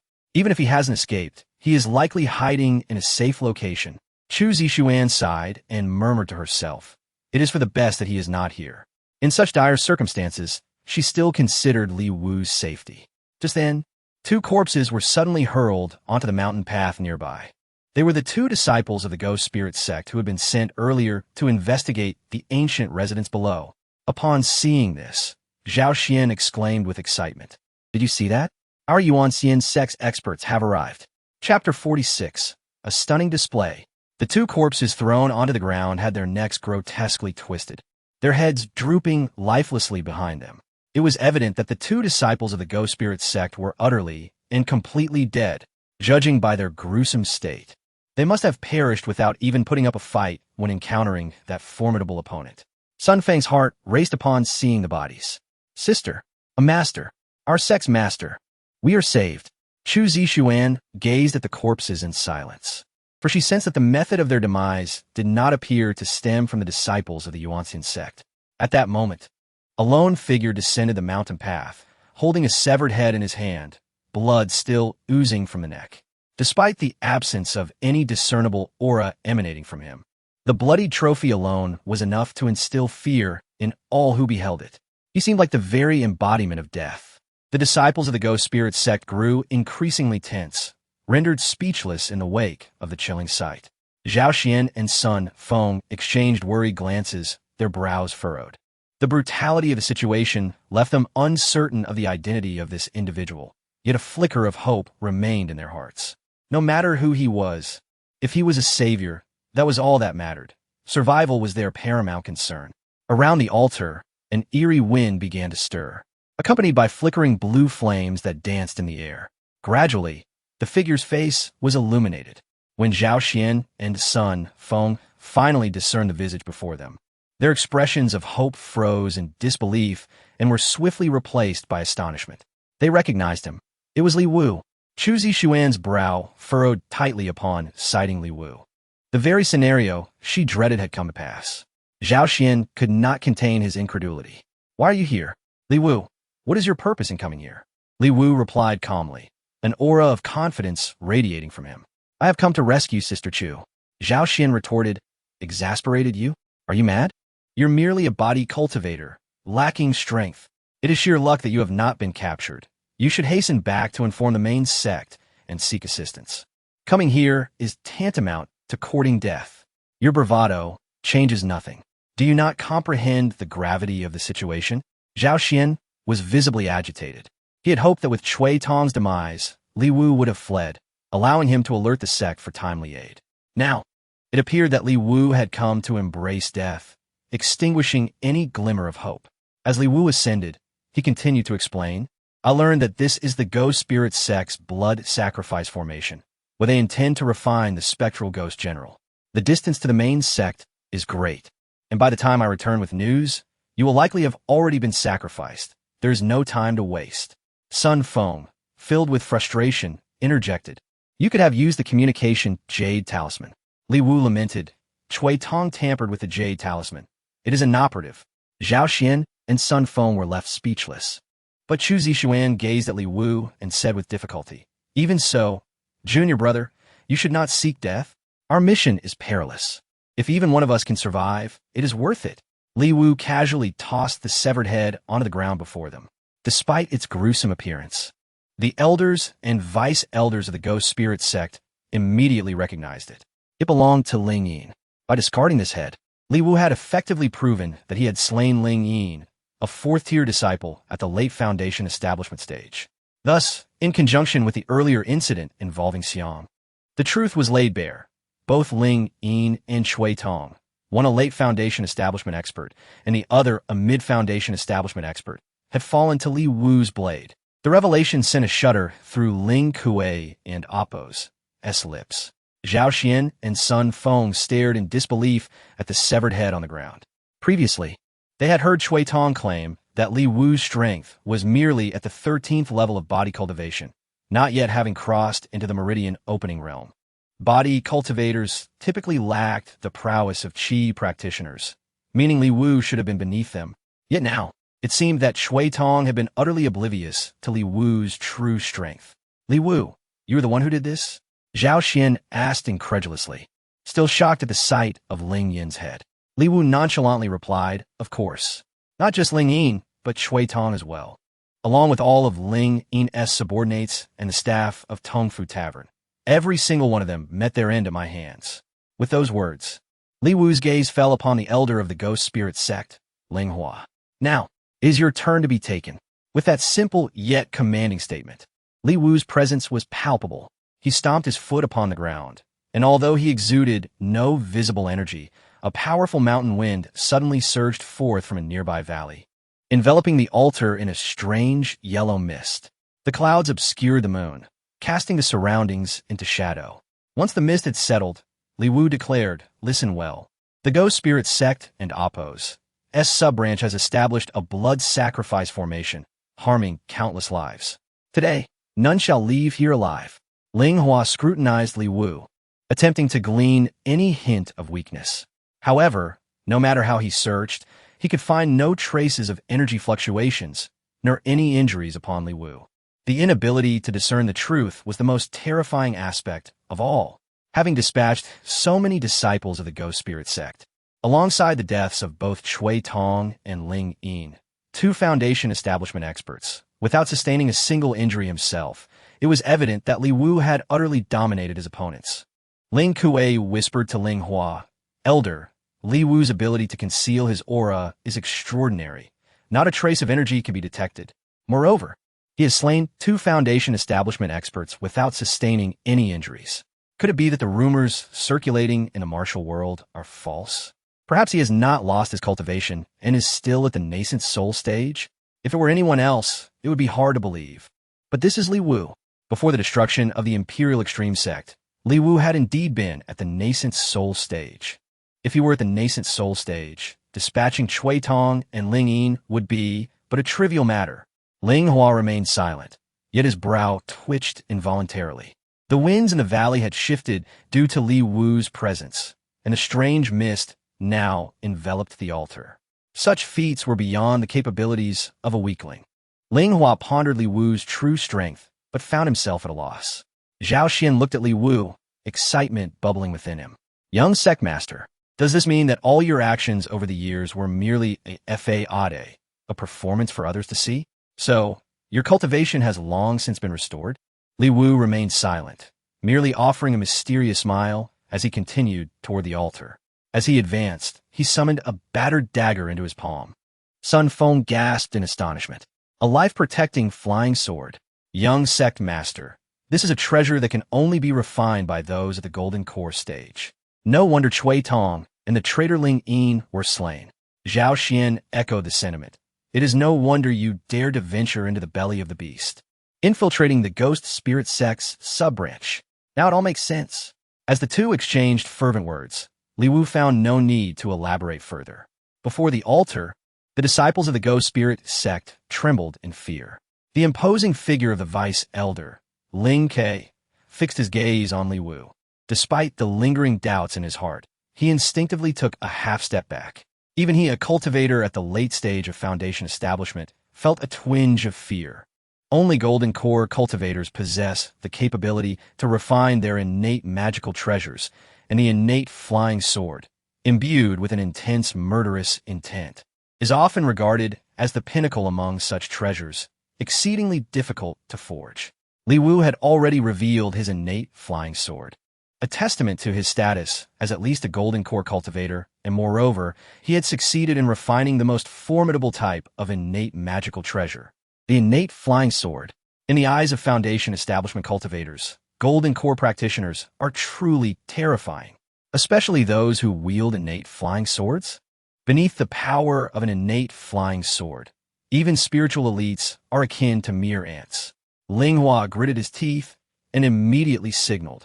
The disciples of the Ghost Spirit Sect, who had been setting up formations around, swiftly performed their hand seals, summoning their accompanying ghost spirits to manifest, collectively revealing the ghostly barrier that protected the ancient sycamore and the sacrificial altar. The ancient sycamore was the very foundation of the blood sacrifice formation, its significance paramount. Upon completing this, Ling Hua issued further commands. Ling Kuei, as the Vice Elder, why do you hesitate? Capture him at once. Ling Kuei turned back. Incredulity etched on his face as he gazed at Elder Ling Hua, perplexed. Me? Elder Ling Hua quickly added, I believe that Li Wu is merely bluffing. During the Royal Extreme Sect Conference, he suffered grievous injuries, his bones shattered, nearly perishing, a sight I witnessed firsthand. Such severe wounds, even if healed, could not allow his cultivation to recover at such an astonishing pace.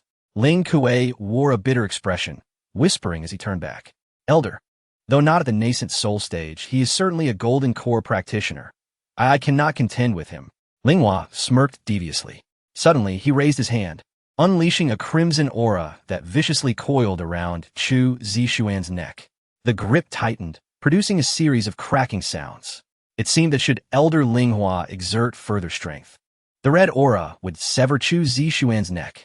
Her life was grasped in Ling Hua's hands. Thus, Ling Hua admonished Ling Kuei. What are you afraid of? Regardless of Li Wu's current cultivation level, should he dare to strike again today, I cannot guarantee the safety of this elder, but I assure you, your senior sister will perish before him. With a hostage in hand, Ling Kuei smiled smugly, emboldened, and summoned his accompanying ghost spirit. It too was a fearsome spirit clad in red. Like the ghostly imprint, it was a level for malevolent spirit. Elder Ling Hua turned his gaze toward Li Wu, grinning ominously. Young Master Li, take note, your senior sister's life is firmly within my grasp. With a mere flick of my hand, her neck will be severed, And this blood spirit energy, a secret technique of the Ghost Spirit Sect, will not only snap her neck, but also erode her very soul. Should you continue to act, not only will Chu Zishuan perish, but her soul will scatter into oblivion. Each word dripped with menace. In Ling Hua's estimation, following these threats, Li Wu would undoubtedly relent. For he had previously received news from Chao Dan and Chui Tong that Li Wu harbored deep feelings for Chu Zishuan. Yet, Li Wu's expression remained impassive, his steps unyielding. Soul scattering? Is that so? Li Wu's tone grew more pronounced. The obstructing Ling Kuei was momentarily shaken by this formidable presence. Even as he unleashed his red-clad malevolent spirit, an overwhelming aura of blood surged around him. Yet he found himself taking a step back. The intimidation of such a powerhouse was indeed formidable. Within the altar formation, Ling Hua bellowed furiously. Li Wu, dare you take another step forward?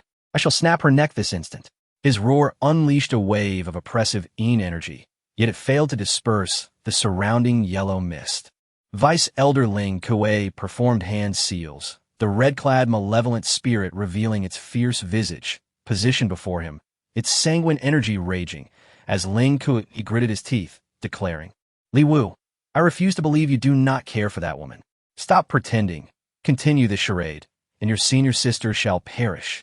However, scarcely had Ling Kuei uttered these words when Li Wu made a swift motion, launching a sword towards Ling Kuei. Ling Kuei was startled, his eyes widening in alarm. Panic flashed across his face as he swiftly sidestepped to evade the strike. Even the red-clad, malevolent spirit hastily dodged. In that moment, Ling Kuei's heart raced, nearly losing his composure, and upon narrowly escaping, he gasped for breath, beads of cold sweat dotting his forehead. Meanwhile, the broken dagger hurled by Li Wu embedded itself into the ghostly barrier. He caught a glimpse from the corner of his eye. A yellow figure glided through the mist. Beneath a tree, the yellow mist swirled, and the Ghost Spirit Sect disciple, stationed behind the tree to maintain the formation, was silently dragged into the forest without a sound. The balance of the formation was shattered in an instant. Seizing this opportunity, Li Wu raised his hand, exerting control over the broken dagger, its aura resonating powerfully. With a renewed force, the broken dagger gleamed with brilliance. A sharp crack echoed. A breach was created in the ghostly barrier, and fissures rapidly spread around the breach. Ling Hua and Appo's eyes widened in disbelief, his entire focus fixed on Li Wu. Although Li Wu's aura remained undisturbed, this maneuver threatened to dismantle the ghostly protective formation. Should the ghostly protective formation remain intact, it could withstand the attacks of Golden Core practitioners. The force behind this strike was evidently beyond the Golden Core realm. A Huang moved with remarkable agility, unnoticed by Ling Hua, as the ghostly formation had already lost a member and was thus incomplete. Nevertheless, although Li Wu's strike had carved cracks in the ghostly formation, it seemingly had not yet fully breached it. Ling Hua gritted his teeth, shouting, Li Wu, cease your pretense. Do not think to intimidate us with such bravado. I know you care for this woman. Otherwise, you would have no reason to return to save her. I advise you to withdraw at once, and I shall spare Chu Zishuan's life. Should you dare act again, she will undoubtedly perish. Such threats indicated that Ling Hua, a formidable practitioner at the initial stage of Golden Core, harbored fear. Yet Li Wu understood that this intimidation was insufficient. After all, Ling Hua was a powerful Golden Core cultivator, and such a display alone was inadequate to completely subdue him. To truly compel him to release her, more potent tactics were necessary. Li Wu chuckled coldly, fixing his gaze upon Ling Hua. She is my senior sister. Naturally, I care for her. However, if you wish to kill her before me, you are far from capable. Ling Hua's countenance darkened, his face contorting in rage as he ground his teeth. I refuse to believe it. He intensified his grip. Chu Zishuan was on the brink of suffocation. Li Wu's heart tightened, yet he revealed no outward sign of anxiety, simultaneously uttering two words in secret. Double. With that utterance, the dilapidated dagger shed some rust, golden light erupting forth, and the already cracked ghostly protective formation was directly penetrated by Li Wu's strike. The formidable aura surged, shattering the entirety of the ghostly protective formation. The broken dagger surged forth, aimed directly at Ling Hua. Even Linghua found himself momentarily flustered. The strength behind this strike was overwhelmingly potent and arrived far too abruptly. Especially as Linghua had yet to summon his accompanying ghost spirit, the dagger bore down upon him, and he felt a chilling sense of mortality. Linghua gritted his teeth, summoning his own ghostly energy. The accompanying ghost spirit manifested in an instant, attempting to block the dagger. Yet even so, the dagger was not entirely thwarted. It grazed Linghua's face, leaving a deep crimson gash. Blood flowed freely. Li Wu made a swift motion, retracting the dagger. At that moment, Li Wu felt a wave of weakness wash over him. However, he casually took out a piece of stinky tofu and savored a bite, which rejuvenated him. With renewed vigor, Li Wu leaped onto the altar. Utilizing his dagger and activating the doubling effect had taken a toll on him. Yet, with a few pieces of stinky tofu, his vitality surged back. No one understood the purpose behind Li Wu's consumption of the stinky tofu. While he intended to restore his energy, others perceived it as an expression of confidence, a nonchalance that suggested he could suppress all adversities. After all, who would dare to indulge in food in such a tense atmosphere? This air of indifference seemed to emanate from his very bones. Having finished the stinky tofu, Li Wu's combat prowess increased by 10 points. There was no explosion this time, which was quite normal, considering the low probability of a jackpot. What truly mattered was the restoration of his vitality. With his energy replenished, Li Wu inquired, "Spirit transformation, Elder. That last strike was merely luck. Do you believe you can withstand this next one?" The broken dagger reappeared in his palm, radiating golden light as it pointed towards the spirit transformation. At that moment, the spirit transformation was still astonished that Li Wu and Appo's strike had shattered the ghost spirit guardian array while retaining such formidable power. Had it not been for the array and Appo's obstruction, Li Wu's blow would have been insurmountable. Even a 5th-level fiend comparable to the Golden Core stage could not rival the robustness of that ghostly formation. At such close proximity, the spirit transformation scrutinized Li Wu's aura, yet discerned no fluctuations whatsoever. Despite possessing treasures to conceal his presence, nothing could reach such a level of concealment. Unless one consideration held true, Li Wu's cultivation surpassed that of the spirit transformation. Thus, under these circumstances, although the spirit transformation harbored doubts, he dared not wager on Li Wu's second strike. The broken dagger hovering in Li Wu's palm emitted a low hum, rust and decay flaking away. He asked gravely, "Spirit transformation, will you release her?" The hand of the spirit transformation, which was ensnaring Chu Zixuan's neck, trembled slightly. "If the elder hesitates, why not measure our swiftness? Which will prove faster, your killing move or my destined flying sword?" Li Wu's assertiveness deepened the spirit transformation's grim expression. As he spoke, he shifted his stance slightly, preparing to exert force from his arms. The tension in the air, coupled with the current situation, caused beads of cold sweat to trickle down the elder's forehead.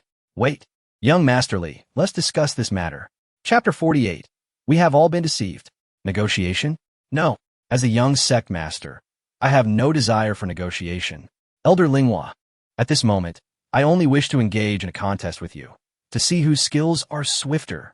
As Elder Linghua began to relent, Li Wu relentlessly pressed forward. Linghua's face turned grim, astonished at the turn of events. This only underscored Li Wu's formidable strength. Despite Linghua lowering his stance, Li Wu showed no signs of yielding, indicating his certainty in overcoming Linghua. Thus, Linghua felt increasingly hesitant to accept Li Wu's challenge. At that moment, Zhao Xian below could no longer contain himself. "Li Wu, what are you doing?" "Right now, saving senior sister Chu is the most urgent matter." Li Wu ignored Zhao Xian. He understood that if he were to negotiate with Linghua at this juncture, it would tarnish the powerful image he had painstakingly cultivated. Should Linghua perceive any weaknesses in Li Wu, and if he were to strike, Li Wu, at the 5th level of the demonic spirit, would undoubtedly be no match for him. This display of feigned bravado and calculated risk had been in Li Wu's mind since he entered the Tongfu Tavern. Eliminating Ling Yin and his subordinates, as well as the 2 disciples from the Ghost Spirit sect who had been gathering intelligence, was not solely to enhance his own strength, but also to pave the way for this moment. This was the only method Li Wu could conceive to rescue Chu Zixuan. At this moment, Li Wu's assertiveness had thoroughly intimidated the early Golden Core master, Linghua.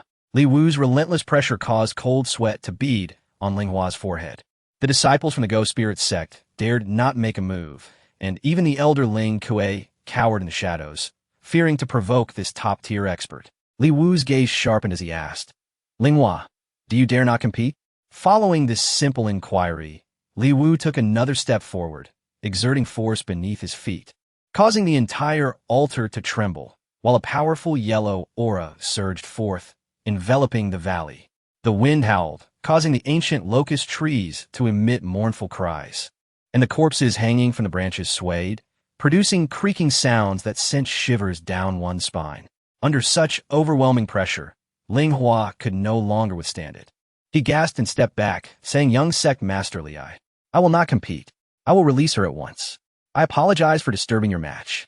Linghua had already lowered himself to the utmost degree, and upon finishing his words, he immediately released the blood-red aura, severing the bonds that ensnared Chu Zixuan and destroying the talismans on her.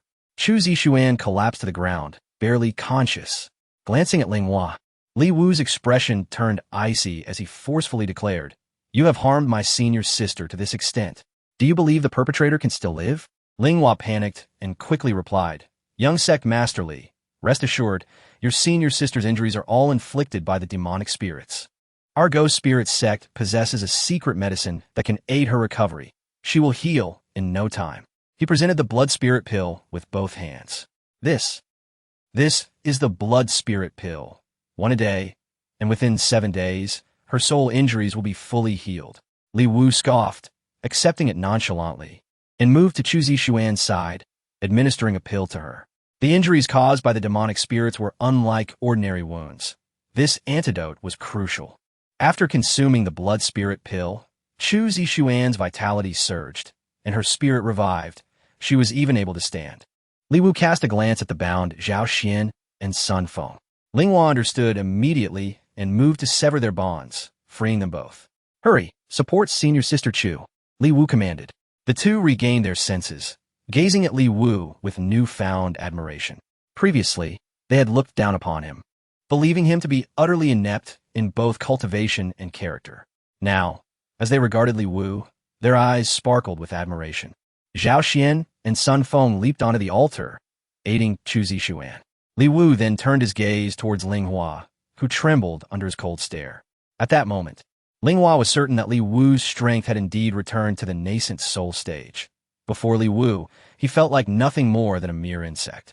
To assert such dominance in this scenario was no trait of a weakling. Linghua's knees buckled, and his instinct for survival compelled him to kneel before Li Wu. At this gesture, the remaining disciples of the Go-Spirit Sect and Elder Ling Kuei collapsed to their knees as well, their remaining barriers shattered. Linghua pleaded, "Young Sect Masterly, please spare us. This branch of the Go-Spirit Sect is truly a blood sacrifice formation.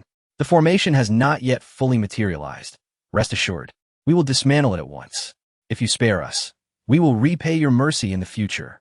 However, with a mere flick of his wrist, Li Wu summoned a broken dagger that burst forth with golden light, cutting through the air. The dagger, gleaming with sharpness, whizzed past Linghua's ear, causing him to tremble in terror. However, it did not strike Linghua, but instead severed the ancient locust tree behind the altar. The tree collapsed with a thunderous crash, smashing a corner of the altar, which also crumbled. Earlier, Li Wu had learned from a mother searching for her child that the core of this blood sacrifice formation was that ancient locust tree. To destroy it was to dismantle the entire formation. The Go-Spirit Sect had harmed countless lives in their pursuit of cultivating the ghostly generals. This blood sacrifice formation was the root cause and had to be eradicated. This was the final opportunity for the broken dagger, and Li Wu had used it here. Linghua dared not utter another word, trembling in fear. Li Wu then declared, "The Yuanxian Sect and the Go-Spirit Sect have always kept to ourselves. Given that this is your first offense and has not yet endangered the foundation of the Yuanxian Sect, I shall spare you this time, Elder Linghua. I hope you understand and act accordingly. Zhao Xian, Sun Feng, assist senior sister." With that, a swirling gust of yellow wind erupted from beneath Li Wu's feet.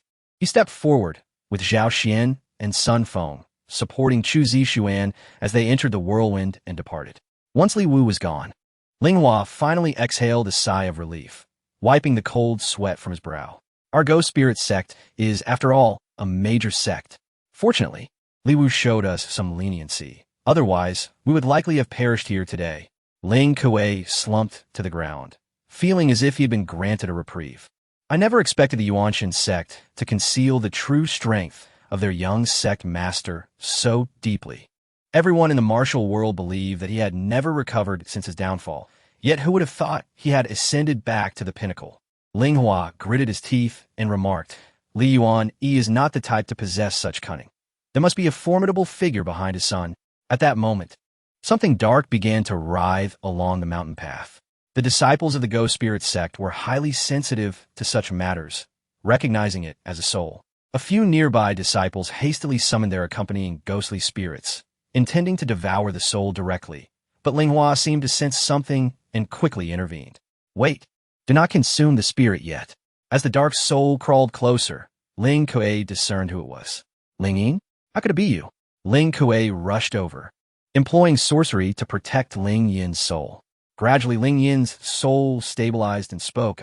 I was killed, hiding within the ghostly bones to escape. You all have been deceived. That young man Li Wu's strength is at most at the late Foundation establishment stage. The broken dagger he wields is not his innate treasure, but merely a spirit weapon forged through some secret technique. Linghua's eyes widened in astonishment as he approached with fervor. What? The Danbao Flying Sword? The Danbao Flying Sword is an external magical artifact. It emerges from the palm only if one has reached at least the golden core stage. How could he possibly integrate it into his essence? This enigma perplexed him, yet the spirit seal spoke. Although that young man has slain me and my second-tier subordinates, it was no easy feat. If he were at the golden core stage, he could have annihilated us with a single strike. If he were at the nascent soul stage, he could have dispatched us effortlessly. Why would he exert such effort? I surmise his strength is, at most, at the late Foundation establishment stage. Ling Kuei regarded Linghua and declared, Elder, could it be that Li Wu's apparent dominance is merely a fade? At that moment, a disciple from the Go-Spirit Sect hurriedly approached, exclaiming, Elder, our Go-Spirit Guardian array has quietly lost a disciple. The recent collapse of the array was not primarily due to Li Wu's flying sword, but rather because he secretly dispatched someone to ambush our array-holding disciple. The array became unbalanced, leading to its downfall. Ling Kuei clenched his teeth and smashed his fist against a nearby rock, shattering it into fragments. Elder, I comprehend now. If Li Wu truly possesses the strength of the nascent soul stage, he would have already discovered our Go-Spirit Sect's branch. As the young master of a righteous sect, how could he possibly let us go? It is not out of mercy that he spares us, but rather because he cannot eliminate us. We have all been deceived by that young man. Chapter 49. Li Wu on the brink of death. Linghua cast a glance downwards, noticing the dirt that had stained his robe from kneeling before Li Wu. This was an unparalleled humiliation. His entire countenance contorted with rage. How audacious! A mere foundational cultivator daring to deceive this elder. Today, I, Linghua, shall ensure your demise, no matter the cost. Accompanied by Linghua's furious roar, a surge of blood energy erupted around him, causing the already half-collapsed altar beneath his feet to shatter completely. Only in the presence of a millennia-old locust tree could one construct a blood sacrifice array and establish a sub-temple. However, the ancient tree had been felled by Li Wu, rendering this sub-temple obsolete. Disciples of the Go-Spirit Sect, heed my command. All of you, move immediately to capture Li Wu and seize Chu Zishuan. They must not be allowed to escape the Limu mountain range. The resounding command echoed through the ravine, startling the nightingales perched on the sheer cliffs. In the distance, the night sky swept past and entered the forest beyond the ravine. Under the influence of Huang's magic, Li Wu led Chu Zishuan and the others away from the ancient mansion, escaping through the teleportation array of the Tongfu Tavern into the forest. Ahead, Li Wu sprinted swiftly while carrying Chu Zishuan on his back. Zhao Xian and Sun Feng followed closely behind, their curiosity piqued, unable to contain their inquiries. Young Sect Master, we never anticipated that you had been feigning all these years. Has your strength now returned to the nascent soul stage? They asked. If so, why not directly obliterate that subtemple of the ghost spirit sect? That would be a significant achievement. Leaving behind those remnants of the ghost spirit sect could lead to endless troubles.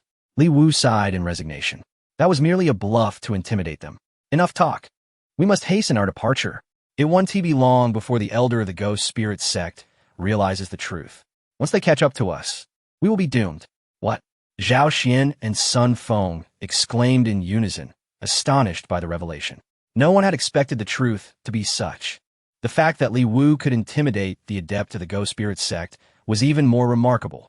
Li Wu instructed, "Your communication Jade talismans have been destroyed, but once we return to the outer mountain of the Yuanxian mountain, we should be able to use talismans to send messages. By then, the elder of the ghost spirit sect will likely hesitate to pursue us." The two nodded and quickened their pace. Huang's voice resonated in Li Wu's mind. "Master, the situation has been exposed. The elder of the ghost spirit sect is leading disciples, splitting into multiple paths to pursue. Truly swift." Li Wu thought.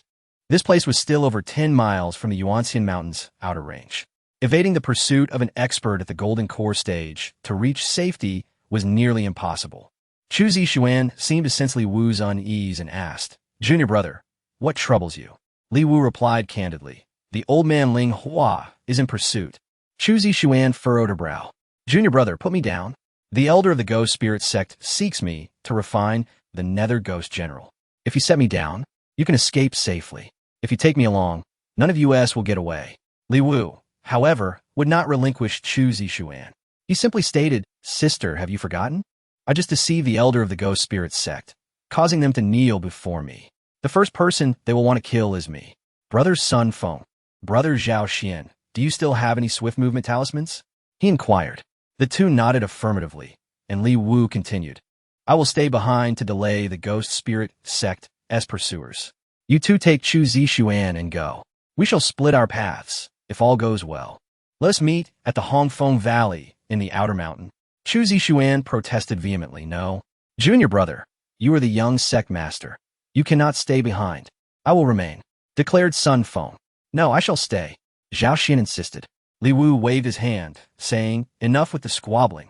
My intention is to hinder the pursuers of the ghost spirit sect, thus allowing us all an opportunity to escape.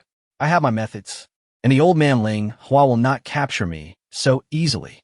Zhao Xian and Sun Feng exchanged glances, their expressions shifting. 2.5 years prior, Li Wu had seemed like a different person, and now, amidst the turmoil of the main sect, they felt as though they were rediscovering him. The young sect master was still the same individual they had once admired, and even more commendable than before. They now believed that his previous rebelliousness had been a fade, perhaps born of necessity. "It is settled then. The pursuers of the ghost spirit sect are drawing closer. Listen to me," Li Wu declared. Without waiting for further discussion, he entrusted Chu Zixuan to Zhao Xian and Sun Feng and darted off in the opposite direction at an astonishing speed. As they watched Li Wu's selfless figure disappear into the distance, tears welled in Zhao Xian and Sun Feng's eyes. Young sect master, Li Wu had already vanished into the nearby woods, leaving no trace. As he ran, he deliberately created a commotion. The pursuing disciples of the ghost spirit sect quickly locked onto his position, and within the dense forest, fearsome spirits emerged from the thicket, lunging towards Li Wu. Li Wu clenched his fists tightly. As the spirits drew near, he moved with precision, delivering a punch that pierced straight through the foremost spirit. The remaining spirits pounced upon him, gnashing their teeth in a frenzy. Li Wu retaliated with a series of powerful punches, scattering the spirits, and summoned a dagger to absorb their essence. In less than half a minute, all 4 spirits were vanquished. Nearby, the disciples of the ghost spirit sect tumbled down from the trees.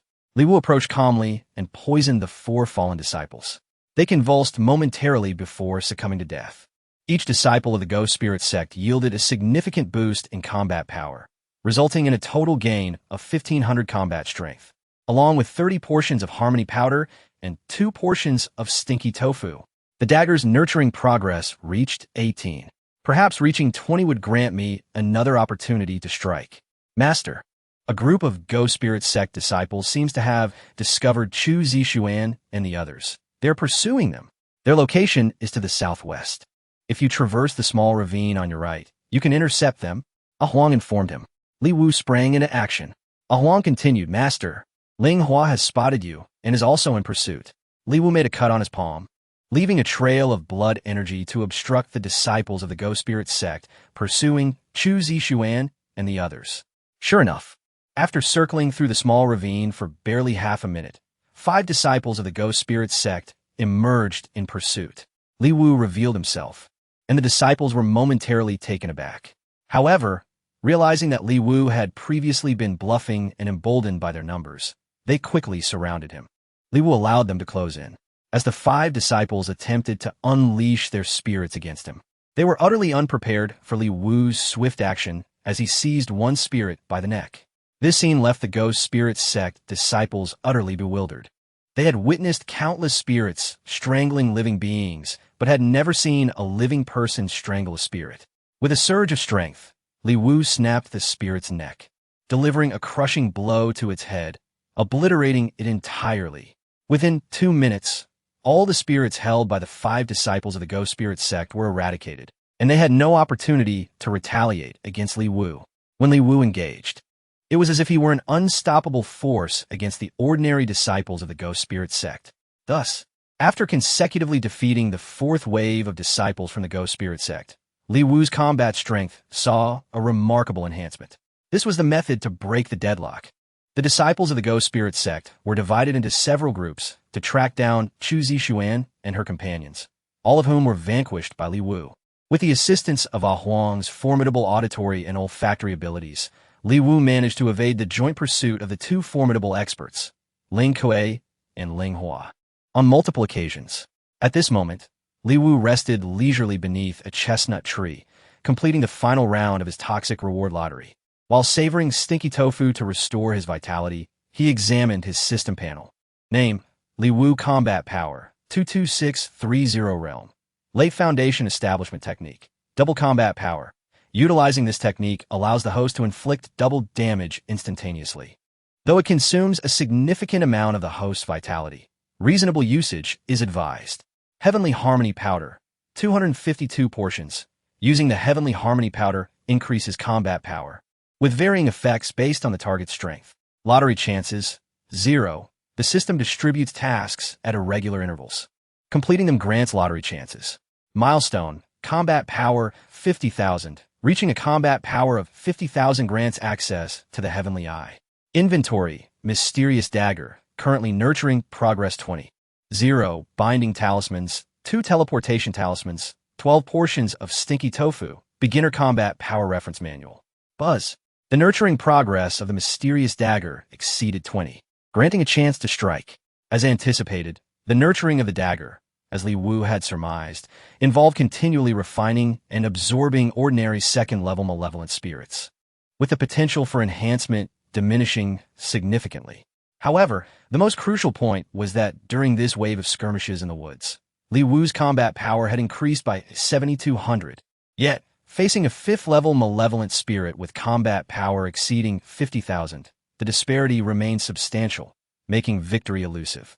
Regrettably, all the disciples of the Go-Spirit Sect had already fallen to Li Wu's hands. What should he do next? Having expended considerable energy, he first needed to replenish his vitality. After consuming the stinky tofu, his combat power increased by 10 points, and the vitality he had drained was now fully restored. Li Wu used a method of sound transmission to inquire with Huang. Huang, are Ling Kuei and Ling Hua still together? Huang responded through the transmission, Master, they are still together. They have already detected the commotion from your direction and are currently rushing towards you. How swift. They're coming. I must take my leave. Li Wu thought to himself. If Ling Kuei and Ling Hua were to separate with Li Wu's current strength, he could directly confront Ling Kuei, eliminate him, then enhance his power before dealing with Ling Hua, ensuring the greatest chance of success. However, the two remained together, clearly on guard, complicating matters. After a moment of contemplation, Li Wu smeared some blood from the bodies of the Go-Spirit Sect disciples onto himself, lying on the ground.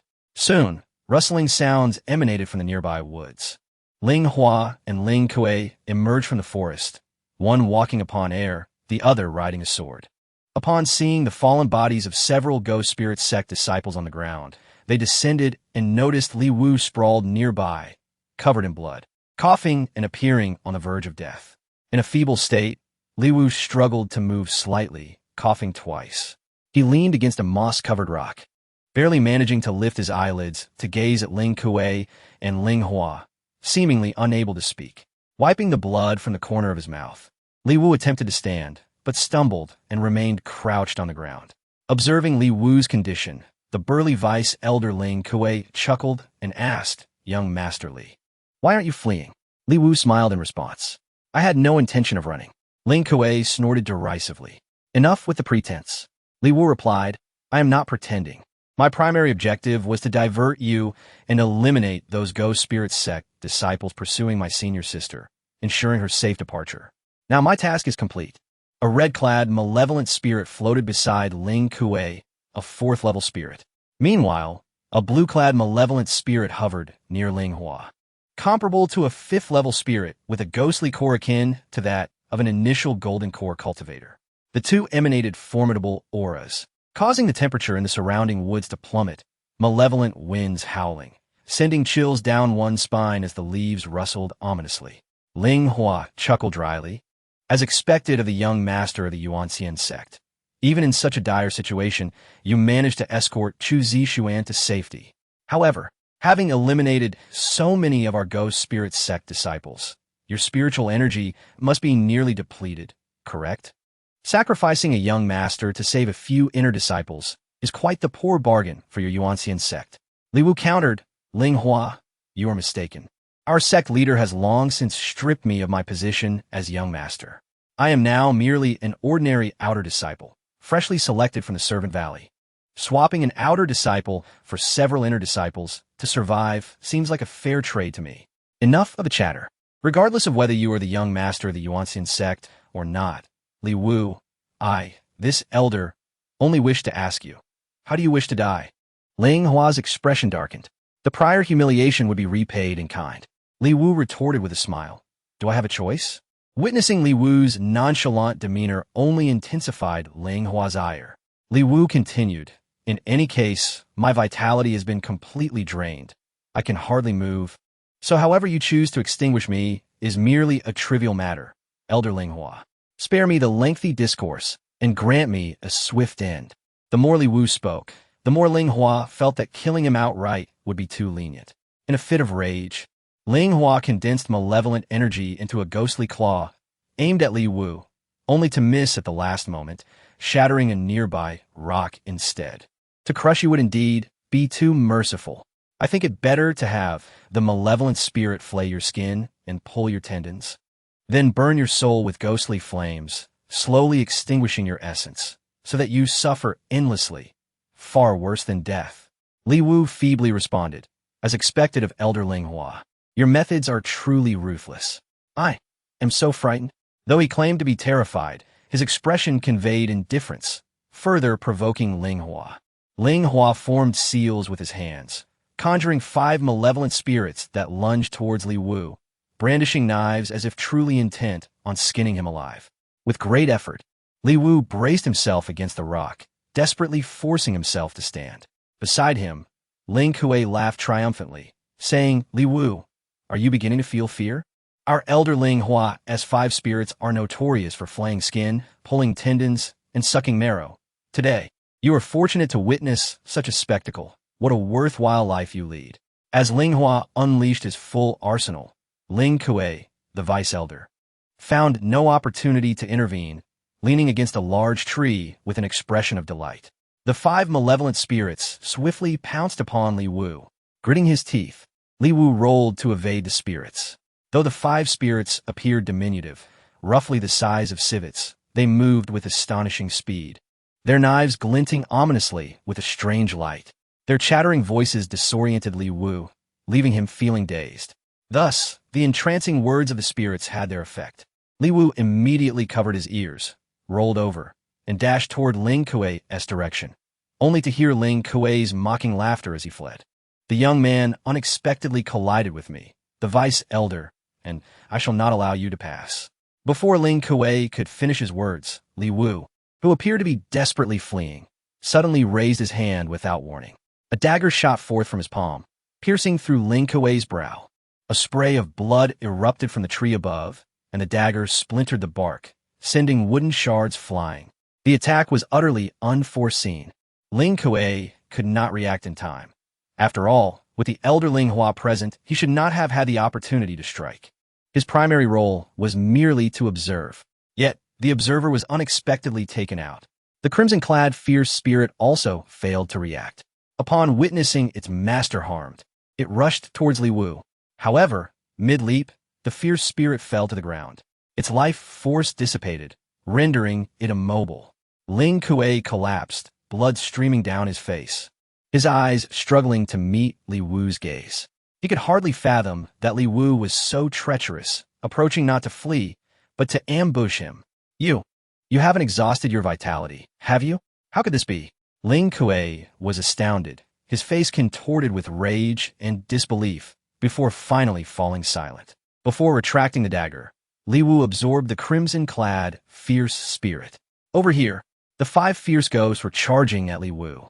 Yet, Li Wu raised his fist and struck out. In that life-and-death moment, he suddenly felt a powerful surge of energy rising from within his dantian. As he punched, crimson lightning erupted from his fist. The lightning, pure and radiant, instantly pierced through the 5 ghosts. In that fleeting moment, Li Wu distinctly sensed his dantian tremble violently. Waves of crimson lightning surged forth, coursing through his entire being. At that instant, a colossal humanoid shadow materialized in his mind. The shadow was indistinct. It was enshrouded in crimson lightning, emanating an overwhelming pressure. The shadow flickered past Li Wu's consciousness and vanished. What was that? Moreover, Li Wu's punch had inadvertently unleashed lightning. Could this be the dantian evolving into a seed of the Tao? Was the evolution of his dantian hinting at a lightning-based Tao seed? As thoughts raced through his mind, the dagger absorbed the residual ghostly energy from the 5 ghosts. The crimson-clad fierce spirit's nurturing level increased by 2, while the 5 ghosts collectively enhanced by 2. Thus, the nurturing progress of the broken dagger reached 24. Immediately, Li Wu dashed over to flip Ling Kuei, who lay face down on the ground. He had intended to retrieve a packet of Huang powder to administer to Ling Kuei, but upon inspection, he discovered that Ling Kuei was utterly lifeless. Somewhat disappointed, this vice elder turned out to be so fragile, succumbing so easily. The lethality of the broken dagger was indeed too devastating. Reflecting on the experience, he resolved to alter his strategy next time. Even when using the broken dagger, he must refrain from targeting the opponent's brow and soul vein. Such a strike leads to a swift death, leaving no time to poison them. Targeting the dantian or heart vein would provide a window for administering poison before vital signs fade. This was the late stage of foundation building. Losing an opportunity to poison was indeed a pity. The system's voice echoed in his mind.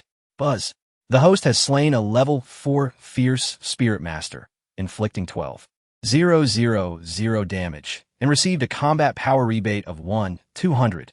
The host has killed 5 fierce ghosts, dealing a total of 20,000 damage, and gained a combat power rebate of 2,000. Even the 5 fierce ghosts yielded a rebate. Moreover, when combined, the rebate was quite substantial, providing Li Wu with ample consolation. Not bad. This round, Li Wu amassed a total combat power of 3,200. Excellent.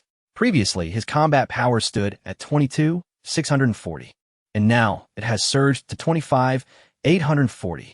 This marks a qualitative leap, as surpassing 25,000 would enable Li Wu to unleash over 50,000 damage in an instant using a doubling technique. Such power corresponds to the early stage of the Golden Core, allowing Li Wu a fighting chance against Ling Hua. Even the earlier weakness was merely feigned. The blood and dirt on his face were not truly his. To be able to slay Ling Kuei and annihilate my 5 fierce ghosts, I never expected you to be a pinnacle expert in the late stage of foundation building, concealing your strength so deeply. At such a young age, you possess such cunning. It seems this elder cannot afford to underestimate you in his quest to eliminate you. Young man, prepare to pay with your life. With Ling Hua's furious roar, The blue-clad, fierce spirit lunged at Li Wu. The speed of this level 5 fierce spirit was astonishing. In an instant, it had seized Li Wu by the throat, lifting him into the air. A powerful aura of sinister energy enveloped Li Wu, rendering him immobile. The level 5 fierce spirit was comparable to the strength of the early golden core stage. And under this oppressive aura, Li Wu felt utterly powerless. The fierce spirit tightened its grip, causing Li Wu's neck to emit a strangled sound, making breathing increasingly difficult. He struggled, seeking an opportunity. Yet, this was a crushing disparity in power. He could not rely solely on other forces to bridge the gap. Confronting a master of the golden core stage, even with Li Wu's current combat power matching the pinnacle of foundation building, he was in dire straits. The blue-clad fierce spirit opened its mouth to siphon Li Wu's life force. In that moment, all 7 of his orifices flared open, and his vitality was forcefully extracted like columns. His head spun dizzily, as though his soul was about to detach.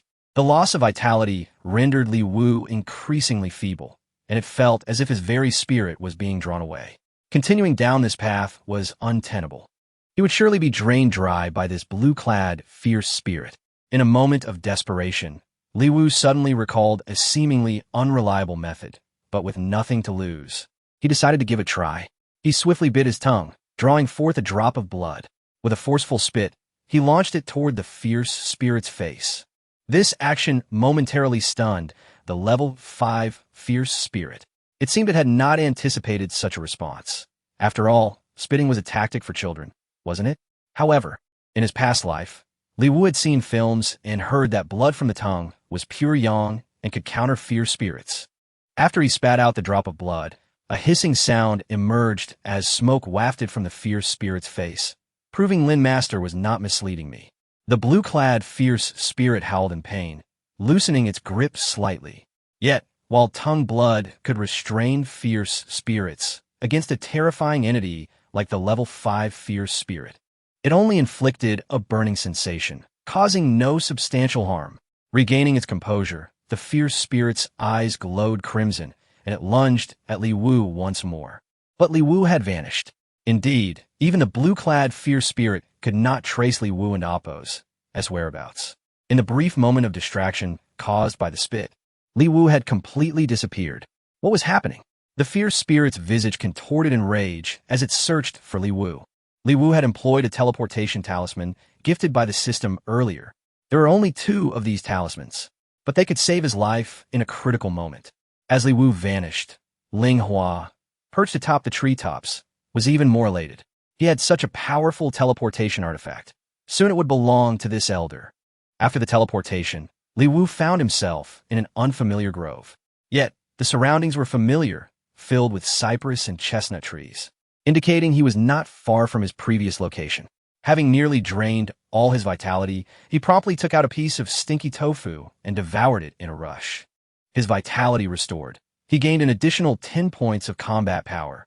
Feeling rejuvenated, Li Wu swiftly darted away into the distance. In the face of such a formidable opponent, survival was paramount. But just then, the system's voice resonated once more. Buzz, a gentle reminder. Defeating the spirit transformation is crucial for completing the intermediate sect mission. Only by vanquishing the spirit can one fulfill the system's tasks and reap substantial rewards. Should this task be accomplished, a reward of 5,000 battle power awaits, along with 2 teleportation talismans. To amass such 5,000 battle power, how many late-stage foundation cultivators must one defeat? Beyond the enticing 5,000 battle power, the 2 teleportation talismans make this reward exceedingly tempting. At that moment, a powerful sound of rushing wind surged from afar. A green skeletal phantom, emitting a wailing cry, reverberated through the forest, sending tremors that made one's scalp tingle. It approached at a swift pace, its mouth open, lunging toward Li Wu. Li Wu rolled to evade, clenched his fist, and shattered the skeletal phantom with a single blow. He turned to flee, but after only a few steps, he felt an overwhelming pressure descending upon him. Above, on the treetops, stood a figure, spirit transformation. A chilling pressure followed, swiftly behind. Glancing back, Li Wu saw the green-robed malevolent spirit floating closer, blocking his escape route. The distance for teleportation should span several miles, yet the prowess of a golden core expert was formidable, allowing such rapid pursuit. Li Wu's teleportation talismans had dwindled to the last one, which he could not afford to use recklessly. If he were to teleport now and still be pursued, he would lose his last means of survival. Spirit transformation fixed its gaze on Li Wu and remarked, having been drained by the green-robed spirit to such an extent, "Your vitality is nearly depleted, yet you still manage to resist my ghostly devouring technique. It seems you possess a quick replenishing elixir. All of these shall belong to me." Green-robed spirit, seize him. With a command, the green-robed malevolent spirit surged forward, closing in instantly. Li Wu understood that he could not allow himself to be ensnared again, lest he find himself in another dire predicament. He pulled out 2 divine movement talismans gifted by the sect, affixed them to his legs, and sprinted away. However, the green-robed spirit was faster and relentlessly pursued him. The divine movement talismans alone could not shake off the green-robed spirit, as the pursuing spirit unleashed a ghostly devouring technique. A green skeletal phantom surged from another direction toward Li Wu. The ghostly attack was fierce. Should he be struck, it would not be without consequence. Gritting his teeth, Li Wu performed a roll, gathering his strength to shatter the ghostly phantom, only to be met immediately by more phantoms released by the green-robed spirit, converging from all sides. Li Wu fought back fiercely, smashing through a dozen ghostly phantoms. Yet, ultimately, one of the phantoms collided violently against his back. He was hurled several meters, crashing into a tree trunk. The tree, as thick as a person's embrace, splintered with a resounding thud, falling to the ground. Li Wu attempted to rise, but was overwhelmed by excruciating pain, spitting out a mouthful of blood. However, the ghostly phantom did not grant him respite. It lunged at him again, aiming for his head. Li Wu gritted his teeth, rolled aside to evade the attack, but the phantom landed a fierce bite on his shoulder. Its sharp teeth sank in like daggers, blood gushing from Li Wu's shoulder as the entity voraciously drained his vitality. The agonizing pain surged through him. Li Wu clenched his fist and smashed the creature to bits. Yet, the green-robed spirit retaliated by unleashing 5 ghostly phantoms, clamping down on Li Wu's limbs. Attempting to tear him apart, Li Wu closed his eyes, his foundational energy boiling over. Once more, he unleashed blood-red lightning from his fist, obliterating the surrounding ghostly phantoms. This electric force indeed possessed the ability to vanquish evil. Clenching his fist again, he charged at the green-robed spirit, his fist nearing its brow. However, the spirit merely raised a finger, striking Li Wu's fist and sending him staggering backward. Li Wu stumbled and fell. This malevolent spirit was overwhelmingly powerful. The blood-red lightning on his fist was not a constant. It was a force he had yet to fully master, likely due to the instability of his foundational energy. Nonetheless, time was not on his side for contemplation. At that moment, Huang's voice resonated in Li Wu's mind. "Master, the 5th-level malevolent spirit possesses a ghost core. It lies within its dantian, the most crucial and vulnerable spot of the spirit. If one could devise a means to breach the spirit's dantian and shatter its ghost core, there would be a chance of victory. Merely shattering the spirit's soul pulse will not suffice to annihilate it completely. Thus, with only one opportunity left for a decisive strike, Li Wu aimed for the malevolent spirit's ghost core. Just as Huang's warning echoed, the spirit transformation atop the treetops broke into a chilling smile. "Ah, so there's a beast aiding you." The yellow mist swirling over at the subsect altar was merely an illusion conjured by your beast. "No need to hide, come forth."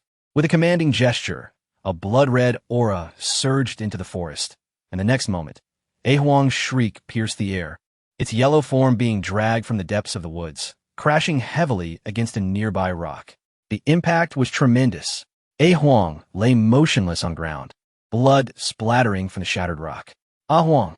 Li Wu shouted, but there was no response. Blood stained the grass nearby.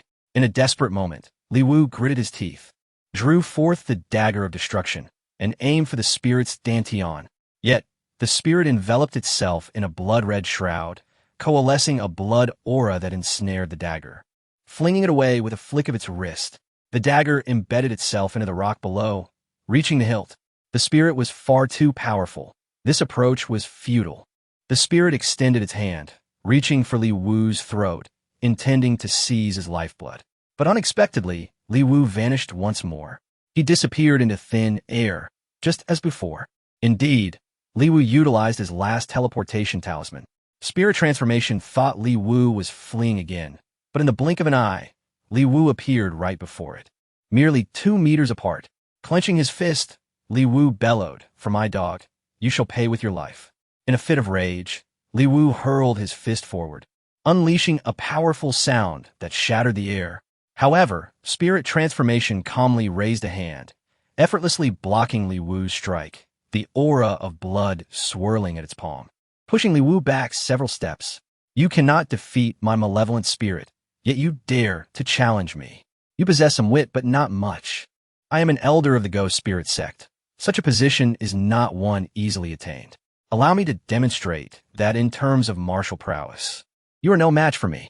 After deflecting Li Wu's punch, spirit transformation countered with a fierce blow aimed at Li Wu. Li Wu dodged the punch, retaliating with a kick towards spirit transformation. The spirit blocked the kick, and Li Wu's fists followed in rapid succession. Yet spirit transformation appeared increasingly at ease in its defenses. Spirit transformation could not help but taunt, "Kid, why do your punches seem to lose their power? Have you exhausted your vitality after just a few blows?" As it spoke, it continued its assault, applying absolute pressure on Li Wu. The oppressive force intensified. Suddenly, spirit transformation tightened its fist and struck down upon Li Wu with great ferocity. As the imminent strike approached, Linghua's blood-colored aura erupted with formidable force, converging into a single fist. Linghua believed this blow would surely eliminate Li Wu. Facing an opponent like him, his Qingyi ferocious spirit did not even require intervention. With a relaxed demeanor, Linghua launched his punch, exuding an overwhelming sense of pressure. Li Wu raised his fist, intending to counter the blow with a strike of his own, but the sheer might of his adversary's punch was too overpowering. As Li Wu's fist lifted, he felt a degree of suppression. Stumbling slightly, he inquired, How can your strength be so formidable without the support of the Qingyi ferocious spirit?" This remark greatly pleased Linghua, causing his eyes to narrow with satisfaction. The weak simply cannot comprehend the path of power that the strong tread. "Boy, should this elder's fist land, you may very well perish. Prepare yourself." Li Wu remained silent, further inflating Linghua's sense of triumph. The momentum of his punch seemed akin to a celestial hammer descending upon the earth. It was only at this moment that Li Wu's gaze turned icy, his own aura transforming instantaneously. With a resounding shout, he declared, "Double it." Instantly, his blood surged, and the foundation of his essence trembled. A crimson lightning bolt, birthed from his core, surged through his meridians like a dragon, gathering an uncontrollable torrent of power into his own fist. The veins in his fist pulsated, releasing tendrils of crimson electricity. As Linghua's fist descended, Li Wu's doubled punch collided with it midair, producing a thunderous roar. A towering tree was violently cleaved in two, its trunk shattered and splintered, debris scattering in all directions.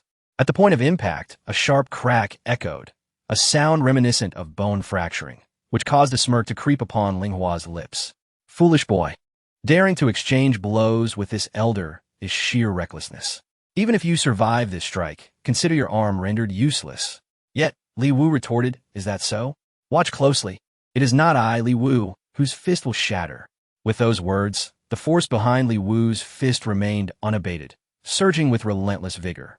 Conversely, Linghua suddenly sensed his own strength dissipating, a sharp pain jolting through him, startling his very core. In an instant, Li Wu's power erupted forth, the crimson lightning tearing through Linghua's robes, violently striking his chest. The force of the blow was utterly devastating, sending shockwaves through Linghua's being. Linghua had underestimated Li Wu. The power unleashed by Li Wu's punch was beyond what even a division elder like Linghua could fathom. All of this transpired in the blink of an eye. Linghua gazed at Li Wu in horror, stammering this is impossible. As he spoke, blood poured from his mouth and nose, and his dantian ruptured. You cannot kill me. I am a 5th-tier elder of the Go-Spirit sect. You, a mere fledgling. How can your strength be so overwhelming? No, You cannot kill me. Li Wu calmly countered. Why is it impossible for me to kill? I, Li Wu, can slay even those above the golden core. His simple words carried an undeniable air of dominance. Ling Hua's visage contorted with realization. He had inadvertently walked into Li Wu's trap. Though Ling Hua's ferocious spirit was of the 5th tier, comparable to the early stages of the golden core, the disciples of the go.The sect typically refined superior, ferocious spirits, despite their lower cultivation levels. Ling Hua, like his peers, was at the pinnacle of the foundation establishment stage. Li Wu utilized his teleportation technique to engage Ling Hua in close combat.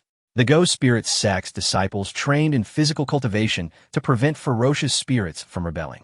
This was Ling Hua's area of expertise, leading him to believe he could best Li Wu in martial prowess.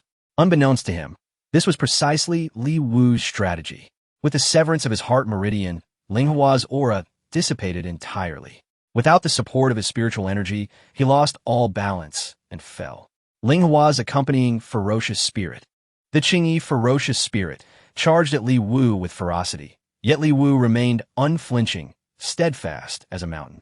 As the ghostly claw approached his shoulder, the Qingyi spirit's malevolence began to unravel. A crimson inner core manifested in its abdomen, yet cracks began to form upon its surface. Li Wu swiftly summoned a broken dagger, absorbing the spirit's energy along with the power of the inner core. Streams of essence flowed into the dagger, its rust visibly shedding at an accelerated pace. Upon completion, the nurturing progress of the dagger reached an impressive 30, indicating that the absorption of a 5th-tier ferocious spirit had enhanced its efficacy by 6. Indeed, it was clear that only by absorbing higher-tier ferocious spirits could Li Wu elevate its power. As the dagger's nurturing reached 30, a breakthrough occurred, allowing it to be refined into a personal flying sword. However, just then, darkness enveloped Li Wu, causing him to lose his balance and crash to the ground. The thick layer of leaves cushioned his fall, but even so, he nearly lost consciousness. Li Wu retrieved a portion of stinky tofu and began to eat. Just as he had consumed a few pieces, feeling a slight resurgence of vitality, he suddenly recalled the golden core powerhouse on the ground had yet to be poisoned. What opportunity this was! Despite his weakened state, Li Wu was undeterred. Gritting his teeth, he set aside the tofu, retrieved a package of Yuan powder, and crawled over to Ling Hua, prying open his mouth to pour the powder inside. Ling Hua, on the brink of death, choked and coughed, displaying a pained expression. Li Wu kindly warned, "Be careful with the powder. It's quite dry." Nearby, a small puddle formed beneath the leaves, and Li Wu thoughtfully gathered some water to wash it down. "You!" Cough, cough. Ling Hua gasped violently, but he had managed to swallow the Yuan powder. Surviving the ordeal was a positive sign.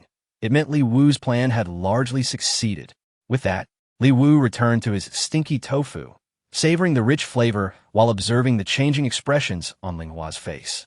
Chapter 53. Chao Dan's heartfelt lament. The ailing Ling Hua felt an unsettling shift within himself. Li Wu, casually chewing on stinky tofu, elucidated, "That is the Yuan powder. I have heard that disciples of your go.The sect are frail. Before departing, allow me to impart the true essence of manhood upon you. It is said that to refine their spirits, your disciples must maintain their youthful purity. I dare say you have never truly felt what it is to be a real man. Have you? How does it feel now? Quite pleasant, I presume."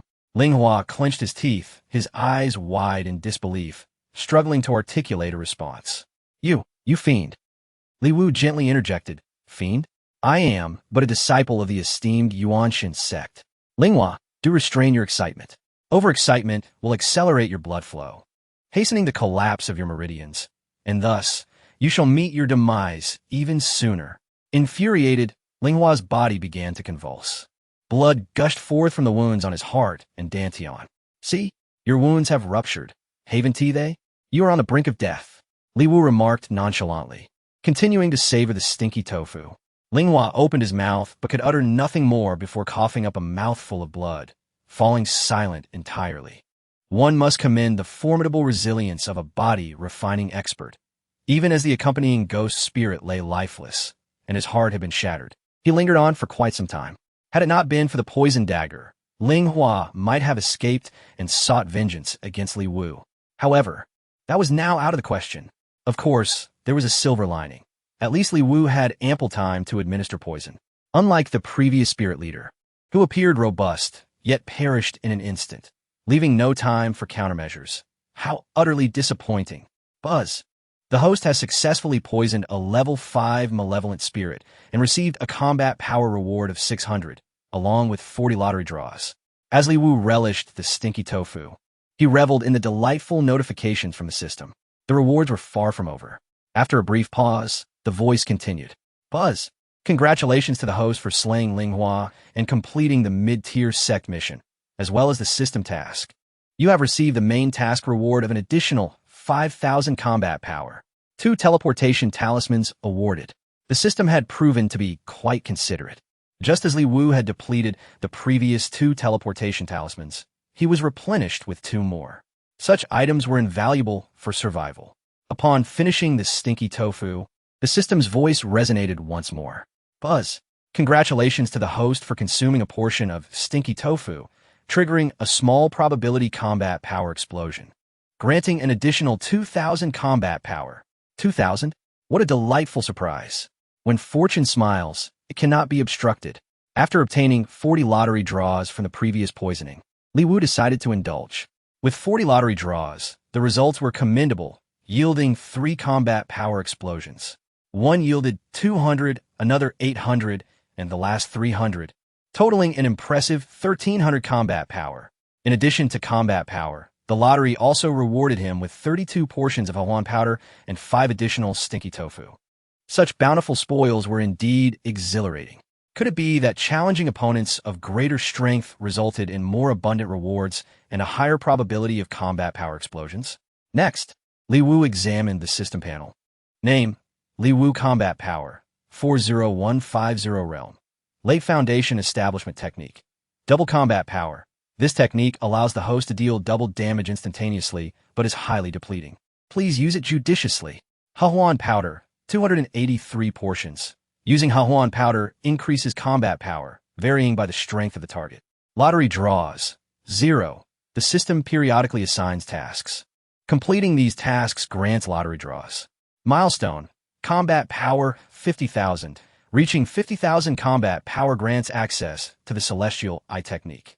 Inventory, Mysterious Dagger, Nurturing, 30 progress, 2 teleportation talismans, 14 portions of Stinky Tofu, Beginner Combat Power Realm reference. Though the confrontation with Ling Hua was fraught with peril, the slaying of Spirit had resulted in a staggering increase of over 10,000 combat power, an endeavor well worth the risk. Now, with combat power exceeding 40,000, he was ever closer to the foundational strength of the early Golden Core stage. Should Li Wu employ the double combat power technique again, he could unleash over 80,000 damage. Such power far surpassed that of an average early Golden Core cultivator. With the next milestone set at 50,000, he was not far from attaining it. Thereafter, he would gain the Celestial Eye technique, enabling him to observe others' combat power and assess their realms, a prospect that excited him greatly. But what of Huang? Li Wu rushed to check on Huang's condition. Huang lay motionless on the ground. Li Wu reached out and felt the coldness of death. A wave of sorrow washed over him. This loyal dog had unexpectedly fallen victim to Ling Hua's lethal strike. After attempting various methods with no response, Li Wu had no choice but to dig a grave and lay Huang to rest. Unbeknownst to him, the stillness of Huang belied the fact that he was absorbing the moonlight, a gentle essence that seeped into his grave. Li Wu carried the corpse of Ling Hua and placed it atop Huang's grave. Ling Hua was the one who brought you harm. I have avenged you. As a beast of the wild, you thrive on consumption. Consider these 2 corpses as tribute to you. Huang, may your journey onward be peaceful. With these words, Li Wu felt a deep sense of reluctance, memories of their days together flooding his mind. At this moment, within the grand hall of the Yuanxian Sect, Chao Dan, tattered and bloodied, knelt upon the ground, appearing utterly exhausted. The 7th elder of the Yuanxian Sect, Sun Sun, swiftly approached and assisted Chao Dan to his feet. Danner, you have returned safely. No need for formalities. Allow me to heal your injuries. Sun Sun began to cast a healing spell, but Chao Dan immediately raised his hand in a feeble refusal. No. Master, allow me to first report on the affairs of the sect. My injuries are minor.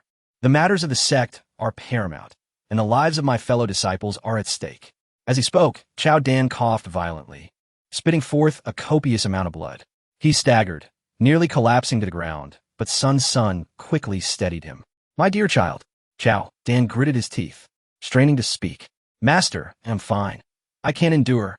I must inform the sect leader that the disappearances in Baiyun Town are the work of the Ghost Spirit Sect. They have established a sub-temple in Limu Mountain, a blood sacrificial array, intending to refine an 8th-level malevolent spirit, the Yomi Ghost General, to seize our spirit mine in Limu Mountain. Elder Chui Tong and junior sister Chu Zixuan are trapped within the Ghost Spirit Sect's sub-temple. I intended to rescue them, but I am but one too weak.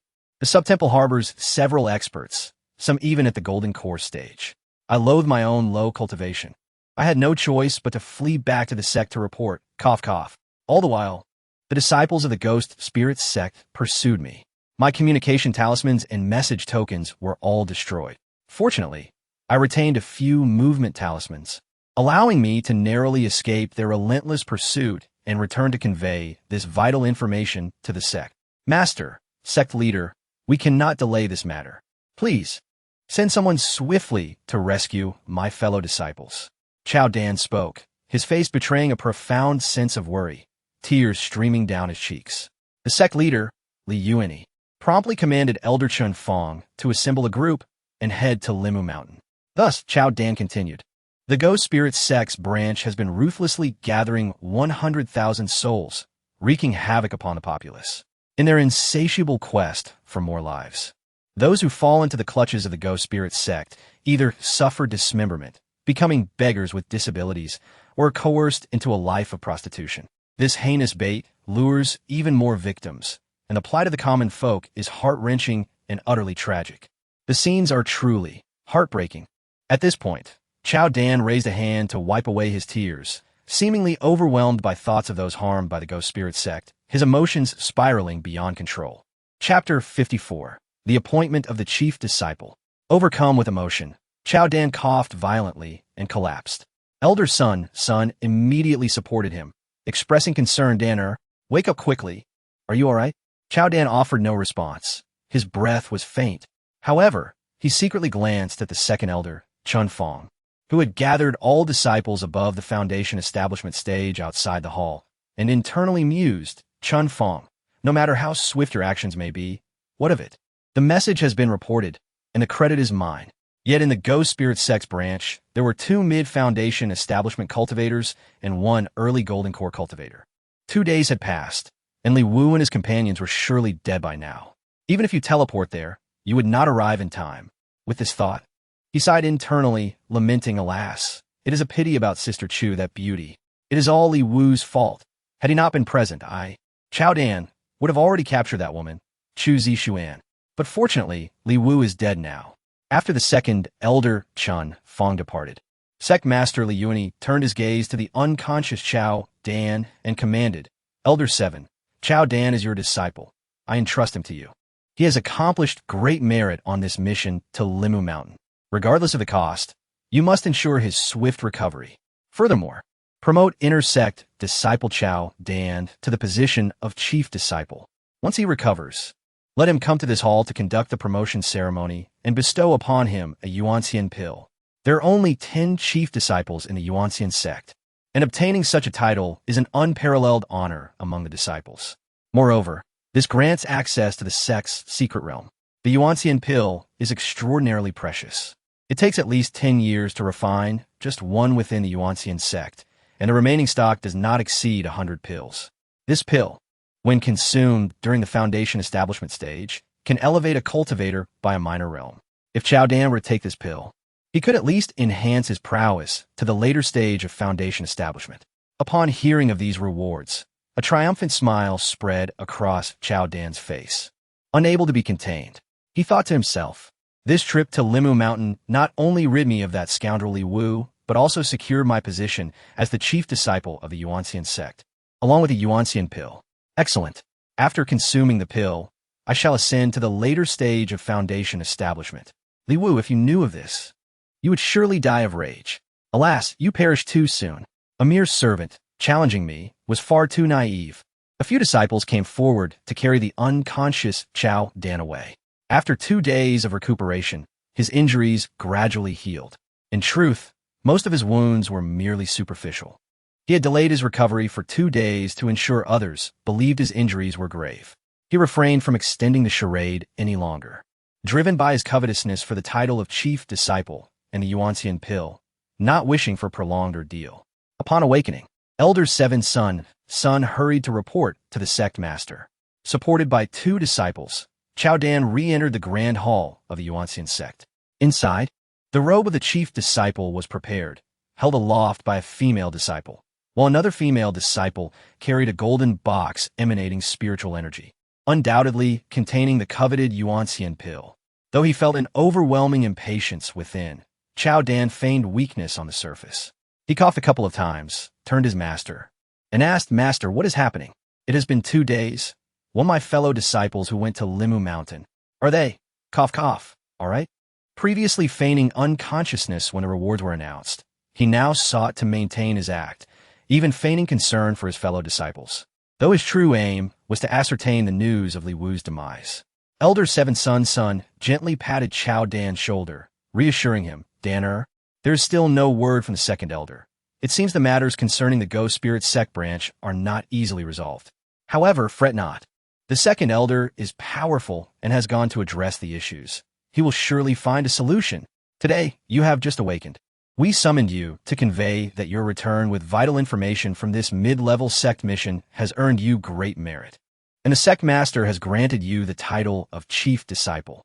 Upon hearing this, Chao Dan immediately shook his head. No, master. How could someone like me, a mere mid-foundation establishment cultivator, possibly bear the title of chief disciple? Besides, I merely escaped from that mountain and reported back. This cannot be considered great merit. The sect master, Li Yuanyi, interjected, "Chao Dan, do not be modest. Among the Yuanxian Sect disciples, mid-foundation establishment cultivators are not weaklings. Your arduous return from Limu Mountain and the intelligence you brought regarding the go.The Sect's plot are of utmost importance. This is indeed a great contribution, and you are worthy of the title of chief disciple. Moreover, the sect will reward you with the Yuanxian pill, which, after 3 days of refinement, will assist you in at least advancing to the later stage of foundation establishment. Being a chief disciple at the later stage of foundation establishment is more than sufficient." Chao Dan saluted with cupped hands but sighed, "Alas, my fellow disciples have yet to be accounted for. I, Chao Dan, am unworthy of such rewards." Elder son further encouraged, "Enough, Danner.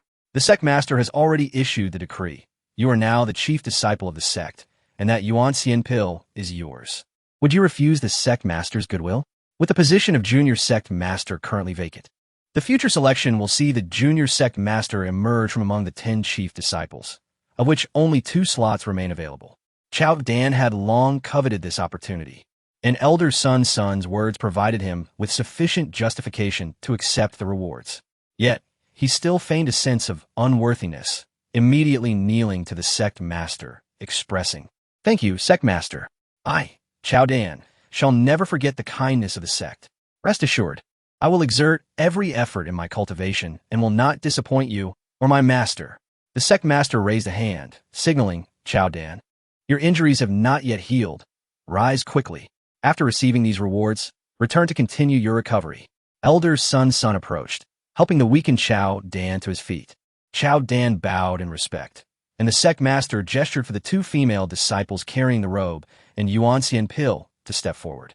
The Grand Elder, Li Qianquan, also opened the sect's disciple registry, preparing to commence the ceremony for bestowing the title of chief disciple. With a swift motion, the Grand Elder Li Qianquan produced a brush, dipped it in vermilion ink, and prepared to inscribe Chao Dan's name at the forefront of the disciple registry, marking the vacancy for the chief disciple position. At that moment, a sudden whoosh echoed through the hall as a figure soared in from outside, landing steadily within. Once their aura was concealed, it became apparent that the person was the second elder, Chan Fong, who had been dispatched to Limu Mountain. Upon seeing the second elder return, all eyes in the hall turned towards him. The female disciples carrying the robe and Yuanxian pill halted, and the Grand Elder Li Qianquan paused his writing. "Chao Dan, while appearing relaxed, felt a surge of anxiety within. He thought, the second elder's hasty return cannot bode well. Surely he has learned something from the elders of the Ghost Spirit Sect. If the second elder were to learn that Li Wuzhu and Chu Xian were betrayed by Chao Dan, revealing this now would spell complete ruin for Chao Dan. Chapter 55. The Return of Li Wu. Upon catching sight of the second elder, Chao Dan felt an overwhelming surge of anxiety. However, at this moment, he was utterly powerless. For the figure before him was indeed the second elder, and they were within the sacred hall of the Yuanxian Sect. Atop the dais, sect leader Li Yuan spoke, inquiring, Second elder, what is the status of the events concerning the branch of the Ghost Spirit Sect at Limu Mountain? With a respectful gesture, the second elder replied, The matter at the Limu Mountain Ghost Spirit Sect branch involves numerous civilians, some even as far away as Luocheng. These matters require careful handling. However, please rest assured, sect leader, the blood sacrifice formation of the Ghost Spirit Sect branch has been destroyed. All arrangements are in place, and resolving this issue is merely a matter of time. Yet, several disciples of our sect, including the outer elder Cui Tong, have gone missing. Upon hearing this, sect leader Li Yuan and Appo's brow furrowed in concern. Chao Dan, on the other hand, let out a sigh of relief, inwardly reveling in his thoughts. What do you mean by missing? That surely implies they are dead, with not even a trace left behind. With the likes of Li Wu and his weak companions facing 2 late-stage Foundation establishment cultivators and 1 early-stage Golden Core cultivator, how could they possibly survive? At that moment, sect leader Li Yuan posed another question. Chao Dan mentioned that the Ghost Spirit Sect branch had 2 late-stage Foundation establishment cultivators and 1 early-stage Golden Core cultivator. Did you encounter such formidable opponents upon your arrival at the Ghost Spirit Sect branch? The second elder sighed, his expression gravely serious. According to our investigations, such experts indeed existed. However, by the time I arrived, all those formidable individuals, along with the disciples of the Ghost Spirit Sect branch, had already been slain. Some perished in the forests of Limu Mountain, while others fell at the branch, leaving only traces behind, yet no corpses remained. Li Yuan furrowed his brow in confusion. Both late-stage Foundation establishment cultivators and an early-stage Golden Core cultivator were killed. Do you know who was responsible? The second elder's complexion shifted slightly as he responded. I'm unaware. The perpetrator left no remains, nor any trace of their presence. Their methods were exceedingly decisive. It is likely that they are at least a Golden Core expert. The second elder's revelations only deepened Chao Dan's unease. After all, the Ghost Spirit Sect branch had already met its demise before the second elder's arrival. If a powerful individual had rescued Li Wu and the others, it would pose a significant dilemma. After concluding his report, the second elder's expression remained heavy. Li Yuan inquired, Second elder, what troubles you? Chun Fong sighed, stating, Sect leader, the whereabouts of those disciples remain unknown. In the locations we investigated, there were many traces of blood, and I fear they may have. Li Yuan's heart sank. After all, Li Wu was his son. Despite his frustrations regarding Li Wu's shortcomings, the uncertainty of life and death stirred great concern within him. He commanded, Increase our manpower, alive or dead, we must find them. The second elder bowed in acknowledgement, yet the fifth elder, Zhou Qi, interjected, Sect leader. The Limu mountain range is remote and rife with ferocious beasts. As the second elder mentioned, the deceased have left no corpses behind. It is likely their bodies have been. Li Yuan took a few steps forward, fixing his gaze upon the fifth elder, and spoke sternly, That is merely speculation. We shall search the Limu mountain range thoroughly to uncover their whereabouts. Third elder, I also ask for your assistance in this matter. The third elder and the second elder bowed in compliance, accepting the order. The fifth elder, his expression shifting, then retreated. Chao Dan, upon hearing this exchange, felt a wave of relief wash over him. Given the circumstances, it was certain that Li Wu was doomed. In fact, he speculated that the beasts, not humans, had eliminated the masters of the Ghost Spirit Sect, consuming Li Wu and his companions. How splendid! With Li Wu's death, there would be no evidence left behind, ensuring that my dealings with the Ghost Spirit Sect branch would remain concealed. A smirk crept upon Chao Dan's lips, barely contained. Meanwhile, the 2 elders set out, broadening their search for Li Wu and Chu Zixuan. At this juncture, Li Yuan sighed and reminded the grand elderly Qinquan to proceed with the matter of appointing Chao Dan as the chief disciple. Li Qinquan nodded, inscribing Chao Dan's name. The Yuanxian Dan and the Xianyan robe were soon presented to Chao Dan.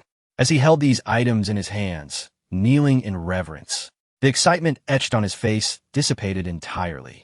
Once he completed his bow and rose, his expression transformed into one of feigned sorrow, declaring, "I cannot. I must search for my brothers and sisters. Master, please hold on to these items for me. I must accompany the second and third elders to the Limu mountain range. I must find junior brother Li and junior sister Chu." The seventh elder, Sun, grasped Chao Dan's arm, urging him, "Enough, my disciple. We all understand your intentions. Yet your injuries require tending. The search for Li Wu will be ably managed by the second and third elders. Rest assured, they will return safely." Chao Dan furrowed his brow, sighing deeply. The two bowed to the sect leader before departing the grand hall. However, as they stepped outside, the second and third elders returned promptly.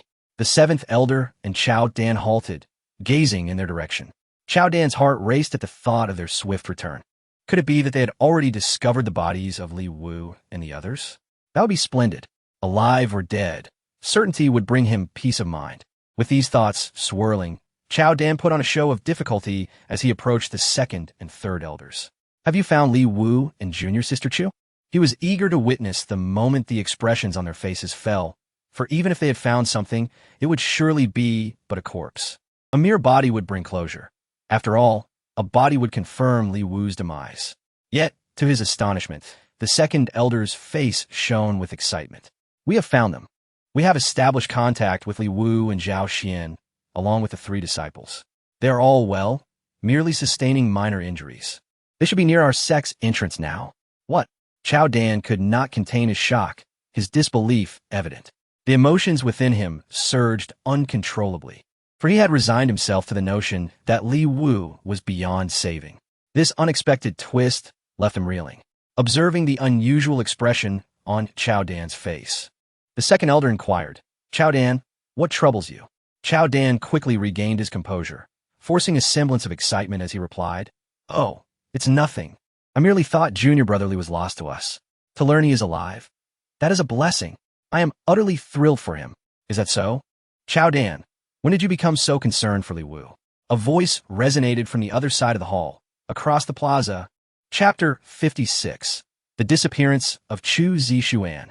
Li Wu's voice resonated from the opposite end of the square. The group turned their gaze in that direction and indeed saw Li Wu, accompanied by Zhao Xian and Sun Feng.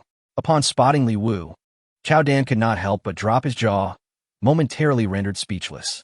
His expression at that moment was more pain than if he had consumed a dead fly. In his heart, he wondered, how is this possible? The go.The Sect's branch is an absolute deadlock. How could you still be alive? With two in the late foundation building stage and one at the early golden core stage, were they unable to ensure your demise? He bit down fiercely on his back teeth, feeling a mix of confusion, tension, and anger, beads of cold sweat forming on his brow. After all, Li Wu's survival meant that Chao Dan's collusion with the go.The Sect could soon be exposed. The go.The Sect's branch was not Li Wu's dead end. It might very well be Chao Dan's. Taking a deep breath, Chao Dan attempted to suppress his emotions and inquired, "Junior brother Li, what are you saying? As your senior brother, I, Chao Dan, have always been concerned for you. I am genuinely happy that you returned safely from the treacherous journey to Limu Mountain." Li Wu approached Chao Dan and deliberately whispered in response, "Happy? Senior brother Chao, you must not be too pleased, right? After all the effort, you couldn't manage to kill me. Are you not disappointed?" Chao Dan's face darkened considerably. Nevertheless, he put his arm around Li Wu's shoulder and said, "Oh, junior brother Li, you must have misunderstood me. The entire sect can vouch for my commitment to breaking through the encirclement in order to return promptly to report and ensure the sect's rescue of you. Do you know? I nearly lost my life in the Limu forest due to the pursuit by the go.The Sect disciples." Li Wu chuckled, but replied, "All right, senior brother Chao, I was merely joking. Is your injury all right?" Chao Dan, drenched in sweat, chuckled awkwardly. "Oh, my injury is nothing. Just a few days of rest will suffice." Li Wu glanced at the items in Chao Dan's possession and was astonished. "Oh, isn't this the celestial cloud robe of the inner sect's chief disciple? And what's in that box? Could be a Yuanxian Dan?" Senior brother Chao, have you become the chief disciple of the inner sect? Congratulations. Chao Dan cleared his throat and replied, what are you talking about? I risked my life to return and report. The sect insisted on rewarding me. Li Wu sighed. Returning to report warrants such generous rewards? Had I known, I would have hurried back to report and claim my prize. Chao Dan was left speechless by this remark. Li Wu then looked towards the main hall and addressed the two elders. Elder Second, I have important matters to report to the sect. May the outer sect disciples be permitted to enter the main hall? Elder Qin Fong approached and patted Li Wu's shoulder, saying, of course. As Li Wu spoke, he deliberately cast a glance at Chao Dan. This glance caused Chao Dan to grow uneasy, fearing that Li Wu would report his collusion with the ghost spirit sect to the sect leader. He halted his steps, but ultimately followed Li Wu into the main hall. Inside the hall, sect leader Li Yuanyi, who had been anxiously watching Li Wu from near the entrance, felt relieved upon confirming Li Wu's safety. He swiftly returned to his position, regaining his former authority and dissipating the worry etched on his face. Upon entering the hall, Li Wu and the other two disciples knelt in greeting. Just as Li Wu prepared to speak, Li Yuanyi interjected, Zhao Xian, as an inner sect disciple. You report the situation. Zhao Xian glanced back at Li Wu, who gave a slight nod, prompting Zhao Xian to continue. Sect leader, this time, Sun Feng and I were able to break through and preserve our lives thanks to junior brother Li. He risked everything to divert the ghost spirit sect disciples, as well as the elders and vice-elders of the branch, allowing us and sister Chu Zixuan to escape from that treacherous Limu forest. Upon hearing this, many present exchanged puzzled glances, doubting the veracity of Zhao Xian's claims. Li Wu single-handedly turned the tide. Who would believe that? Elder Wu Qiqi immediately spoke up, disregarding the sect leader's presence, chuckling as he said, Zhao Xian, are you joking? Someone like Li Wu, capable of self-sacrifice? Everyone knows his reputation. To be frank, sending someone like him on a mid-level sect mission is ludicrous, given his tendencies to sneak around the back mountain to spy on sect female disciples bathing and causing chaos within the sect. We would be fortunate if he didn't create further disturbances, let alone design a rescue operation. It's utterly absurd. Elder Chui Tong from the outer sect chimed in, questioning whether he was unaware that sending someone like Li Wu on a mid-level mission could jeopardize the sect's affairs. Elder Wu Qiqi continued his tirade, holding a deep-seated prejudice against Li Wu, a sentiment rooted in Li Wu's past behavior. Zhao Xian could only sigh and respond quietly. Elder Chui Tong has fallen. Sect leader Li Yuanyi inhaled deeply, locking his gaze on Zhao Xian as he solemnly asked, Zhao Xian, did Li Wu instruct you to say those words? Zhao Xian shook his head vigorously. Absolutely not. Junior brother Li initially didn't want me to mention how he diverted the ghost spirit sect elders to save us. Beside him, Sun Feng added, I can attest to this. What Zhao Xian said is entirely true. Wu Qiqi scoffed, sect leader, I suspect Li Wu has bribed these two. This individual has fallen to the status of a manual laborer and shows no signs of repentance. Sect leader Li Yuanyi sighed, casting a glance at Li Wu before questioning Zhao Xian again. Zhao Xian, you just mentioned that Li Wu diverted the ghost spirit sect elders to save you all, including Chu Zixuan. Where's she now? At this inquiry, Zhao Xian furrowed his brow. Sister Chu was taken by two formidable masters. Li Yuanyi pressed further. What kind of masters? Zhao Xian replied. I don't know. Those two were dressed in mysterious purple robes and possess immense strength. Likely at least in the late golden core stage, if not possibly in the nascent soul stage. Sun Feng and I were overwhelmed by their presence, rendered nearly breathless. After escaping the Limu forest, we encountered them, and they took Sister Chu right then, as sect leader Li Yuanyi was also in the nascent soul stage. He understood that Zhao Xian and Sun Feng's feelings upon encountering a nascent soul expert were indeed as expressed. Continue sending people to search for Chu Zixuan. After issuing this command, he posed another question to Li Wu. Li Wu, the two have claimed you diverted the ghost spirit sect elder. However, that elder should be at the early golden core level. Even if you manage to lead him away, you would undoubtedly perish at his hands. How did you escape? Remember to think carefully before speaking and answer truthfully. As these words left his mouth, Li Yuanyi's imposing aura surged through the hall, creating a palpable tension. Elder Wu Qiqi, standing closest to Li Yuanyi, was forced back several steps by the overwhelming pressure. Rest assured, sect leader, I, Li Wu, shall respond truthfully. My escape was entirely thanks to my friend, Wu Li. His strength is formidable. Throughout our journey to Limu Mountain, he secretly protected me. After diverting the ghost spirit sect Elder Ling Hua and the vice elder Ling Kuei, I found myself in a dire situation due to my weakened state. Fortunately, my friend Wu Li intervened, eliminating the ghost spirit elder and vice elder, thus rescuing me. Li Wu executa a clave stratagem, creating a friend out of thin air to dispel any doubts regarding the capabilities of the extravagant Li Wu, while also preserving a trump card for himself. Li Yuan persistently inquired, Wu Li, I have never heard of this person. Could you arrange for us to meet him? During the recent events at the Ghost Spirit Sect's branch on Limu Mountain, he single-handedly nearly annihilated the entire branch, earning significant merit. If he were to appear, the sect would undoubtedly reward him handsomely. Li Wu waved his hand dismissively and replied, Let us forego that notion. My friend is merely assisting me, without any desire for sect rewards. Moreover, he is a rogue cultivator from the demonic path, the very type you regard as evil, and would rather avoid any association with our righteous sect. It would be inappropriate to invite him to the sect for accolades. The second elder, Chun Fong, appeared to have a revelation. His gaze shifted as he said, Sect Master, the manner of death for those from the Ghost Spirit Sect's branch at Limu Mountain was indeed bizarre and horrific.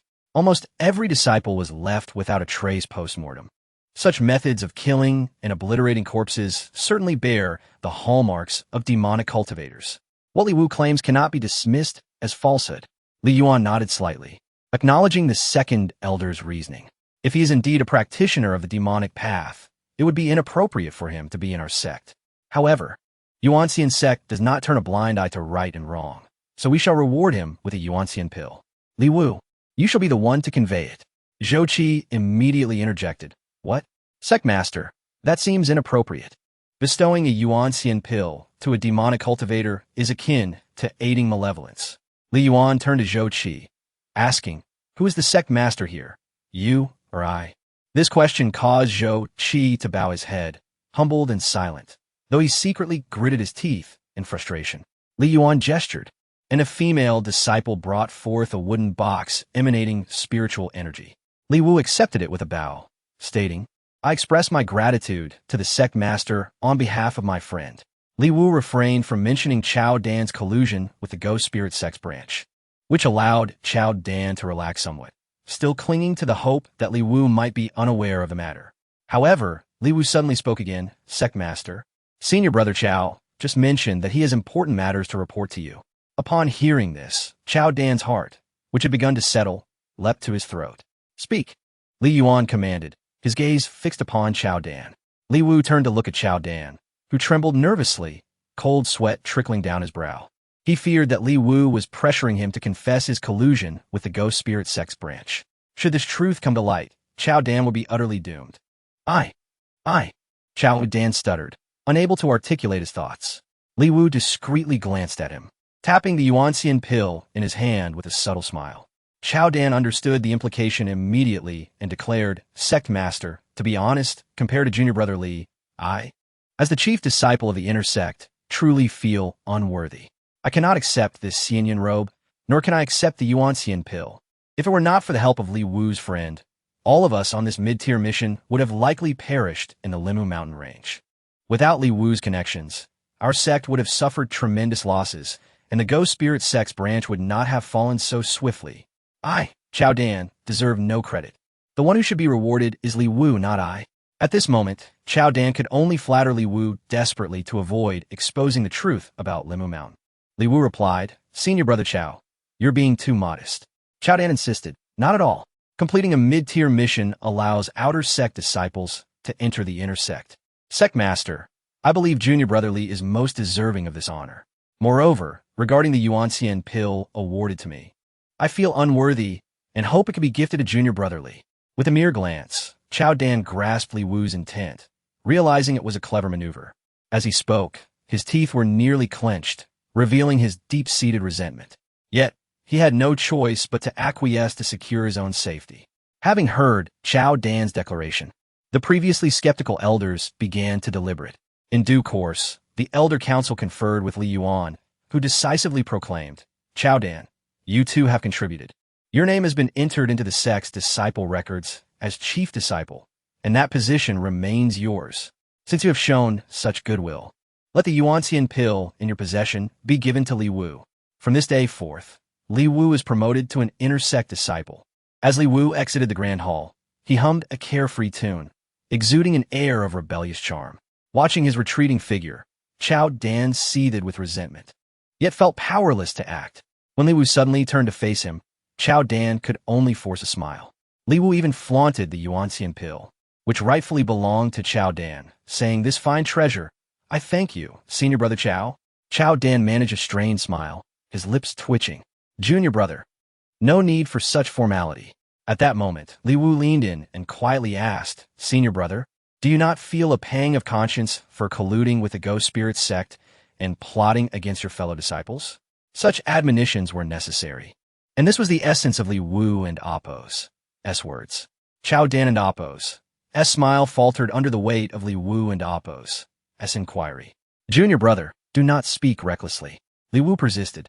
"It is not mere conjecture. It was spirit transformation who explicitly stated it." Chao Dan's eyes widened in shock. "You, junior brother, do not heed the old wretch from the go.The sect attempting to sow discord between us. We of Yuanxian Sect are united as one. Our brotherhood is profound. Their scheme shall not succeed." Li Wu nodded vigorously in agreement, asserting, "Indeed, I share your sentiments." Cold sweat dripped from Chao Dan's forehead, as if caught in a downpour. After a few exchanges with Li Wu, he dared not utter another word and hastily retreated, having forgotten his still-healing injuries. For Li Wu, he was aware of Chao Dan's collusion with the go.The sect, yet refrained from revealing it, not out of mercy, but because he understood that Chao Dan had powerful connections behind him. The Yuanxian Sect, surrounded by covetous rival sects, was primarily suffering from a decline in influence, significantly due to internal corruption and infiltration from other sections. In order to survive in such a sect, Li Wu knew he must conceal his strengths and discern the complex web of power dynamics within. Moreover, Chao Dan was his foremost ally. Without him, how could Li Wu have gained such a surge in combat strength during the Limu Mountain expedition? In the future, there might even be opportunities to draw strength from him, making Chao Dan not merely an adversary, but a source of wealth. As Li Wu attempted to store the 2 Yuanxian pills in the system space, he found that this time it was successful, indicating the potency of the Yuanxian pill, which the system recognized as a valuable elixir. Upon returning, he would refine it and test its effects. Additionally, Li Wu's internal thunderpath seed was not fully formed, necessitating a period of seclusion to solidify his foundation for later cultivation. At this moment, not far away, 2 individuals were covertly observing Li Wu. They were the 5th elder, Zhou Qi, alongside a young man clad in the Xianyun robe of the chief disciple, Zhou Yin, who was the son of the 5th elder. Zhou Qi regarded Li Wu and queried, "Iner, in just over 10 days, Li Wu has emerged from the Servant Valley and regained his status as an inner sect disciple. What are your thoughts?" Zhou Yin replied with a chilling smile. "Although the sect master has demoted him, his re-establishment is all too evident. If not curtailed, he may well ascend to the position of junior sect master. It is said that he has embarked on a path of physical cultivation, his strength approaching the realm of Tongmai. However, to cultivate anew and progress at such a rapid pace may not bode well. Coincidentally, the Yuanxian Sect is scheduled to visit our sect for a sparring match. Given that Li Wu is now an inner sect disciple, he will naturally qualify to participate in this exchange. The Yuanxian Sect's intentions are nefarious. We shall provide Li Wu an opportunity to provoke their members. Even if they dare not kill him openly, he will undoubtedly meet his demise at their hands in secret." Zhou Qi turned to his son Zhou Yin with a smile. "Truly, my son embodies the demeanor of a young sect master." "Ha ha, father, you flatter me." The sinister expressions shared between the old and the young were strikingly similar. On the other side, after leaving the sect leader's hall, Li Wu had just returned to his outer sect quarters, preparing to pack his belongings, when he noticed a peculiar talisman laid upon the table. The white paper bore red symbols. As Li Wu picked it up, intending to discern the intricate details of the symbols, he was suddenly engulfed in a dizzying whirl. When his vision cleared again, he found himself amidst a mountainous forest. Everything around him was undeniably real, indicating that the talisman was not an illusion, but a remarkably powerful teleportation talisman. Upon contact, he had been transported here. Rising cautiously, Li Wu leaned against a rocky outcrop, observing his surroundings intently. Suddenly, two oppressive forces descended upon him with overwhelming might. Gritting his teeth, Li Wu attempted to withstand the oppressive weight, but it was terrifyingly potent. And he fell to the ground, bracing himself with one hand as the earth beneath him began to crumble. What kind of formidable beings were exerting such pressure? Despite the overwhelming force, Li Wu clenched his jaw and struggled to rise. However, just as he regained his footing, the pressure intensified again, crashing down upon him like a mountain, forcing him back to the ground. With great effort, he managed to push himself up once more. This struggle repeated 3 times, each time leaving a deep pit in the ground beneath him. Li Wu speculated that such oppressive force might stem from a formidable Yuanxian level cultivator. After all, he had never felt such intensity when facing a level 5 evil spirit comparable to the initial stages of the Golden Core. As his thoughts shifted, a realization dawned upon him. He took a deep breath and, with great difficulty, inquired, "Esteemed seniors, have you taken Chu Zixuan away?" There was a momentary hesitation, seemingly surprised that Li Wu could discern their identities, but a voice emanated from the source of the pressure, simply stating, "Yes." Li Wu pressed further. "Why have you done this? Where is my senior sister?" Upon asking these questions, silence ensued, yet the oppressive weight upon him gradually dissipated. Sweating profusely, Li Wu wiped his brow and stood upright. Following the direction of the previous pressure, Chu Zixuan emerged from behind a large tree, seemingly irritated as she turned and addressed the unseen figures behind her. "Are you satisfied now?" Her tone carried a clear note of reproach. Nevertheless, the two presences remained hidden. Chu Zixuan approached Li Wu, supporting him, and asked, "Junior brother, are you all right?" Relieved to see that she was unharmed, Li Wu wiped the sweat from his forehead and replied, "I'm fine. Senior sister, how about you?" Chu Zixuan had previously been besieged by experts from the Go.The sect in the Limu mountain range and had sustained serious injuries. Yet now, she appeared completely healed and in good spirits. With a smile, she reassured him, "Of course, I'm well." Having found Chu Zixuan, Li Wu informed her, "Senior sister, the issues with the Ghost Spirit Sect's branch in Limu Mountain have been completely resolved. The innocent civilians affected will soon be rescued and settled. Since you're safe, let us return to the sect. Everyone is quite worried about you." He turned and took a few steps, but Chu Zixuan remained still. Li Wu stopped and asked in confusion, "Senior sister, do you have something else on your mind? Is it because of those two?" Chu Zixuan did not respond directly, but instead produced an ancient scroll. "Junior brother, this technique is called the Tianxiangju. Completing the scroll will allow you to manifest 7 celestial phenomena. It is a supreme technique of the realm. Take it." "Miss you," a voice from the back of the woods exclaimed in astonishment and fear, clearly taken aback by Chu Zixuan's actions. Techniques are classified into 9 ranks, with the first rank being the highest. Even the foundational technique of the Yuanxian Sect, the Sanyuan Qinglei Ju, is merely a 3rd-rank technique. However, Chu Zixuan merely glanced back with a cold gaze, silencing the voice. Li Wu hesitated to accept the ancient scroll, sensing something unusual about his senior sister today. Yet, Chu Zixuan grasped his hand and placed the scroll into it, saying, "You must remember, junior brother, that you can only practice this technique once your strength reaches the Golden Core stage. Otherwise, its power is too overwhelming to bear." Li Wu inquired, "Senior sister, why are you suddenly giving me this technique?" Chu Zixuan, however, evaded his question, replying, "This technique is a secret of my clan. You may use it as a means of self-preservation. Be cautious, for if it is discovered within the clan, it may be reclaimed." After a pause, her eyes glistening with tears, she added, "The world is vast, junior brother. I hope that we may meet again." With that, in a swift motion, Chu Zixuan ascended into the air. The aura emanating from her seemed to have been unleashed. Without the need for a flying sword, she could soar through the skies.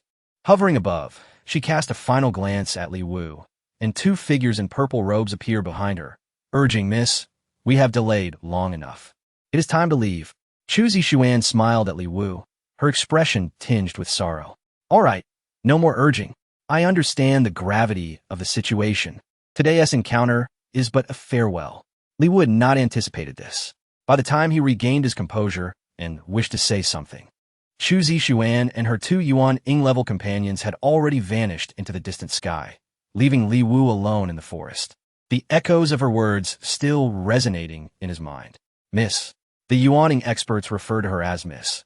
They were merely her attendants, yet they possessed such cultivation. What, then, was Chu Zixuan's true identity? Glancing at the Tianxiangju in his hand, Li Wu realized it would serve as a clue in his quest to find her. Her true identity must be hidden within this ancient scroll. He attempted to open the Tianxiangju, only to find it utterly impenetrable. However, he noticed several words inscribed upon it. Huangji City, Chu family's first-rank treasure scroll, sealed within the clan. Huangji City is the foremost city in the East Wilderness spiritual domain, known for its cyclical return of ancient relics every 1,000 years. During the last cycle, the Yuanxian Sect secured fragments of a primordial divine steel, establishing their dominance. Thus, Huangji City is a place far beyond the reach of sects like Yuanxian Sect. Even the Yuanxian Sect in Luocheng is merely a subordinate sect of the Yuanxian Sect. Could Chu Zixuan truly be the daughter of a prominent family in Huangji City? Li Wu clenched his fists, his blood surging with fervor. Senior sister, one day, we shall meet again. Subsequently, Li Wu attempted to store the ancient scroll of the technique in his system space. This time, the system did not refuse Li Wu's desire for storage. Finally, something caught the system's attention. Upon storage, the system's voice promptly resonated. Congratulations, host. You have acquired a first-grade cultivation technique. The first-grade technique has been successfully integrated. Among all cultivation techniques, the 9th grade is the lowest and the first grade is the highest. Thus, first-grade techniques are exceedingly rare. This is the celestial manifestation technique, capable of generating 7 celestial manifestations. The host must elevate their strength to the initial stage of the golden core to manifest the first of the 7 celestial forms. As Sister Chu previously mentioned, strength is paramount. He must strive to improve swiftly. Although there are no system tasks at present, Li Wu possesses 2 Yuan Immortal Pills, both of which have garnered the system's approval. The Yuan Immortal Pill can directly enhance one's cultivation. Typically, a cultivator in the foundation establishment stage can consume and refine it to elevate their cultivation by a small realm.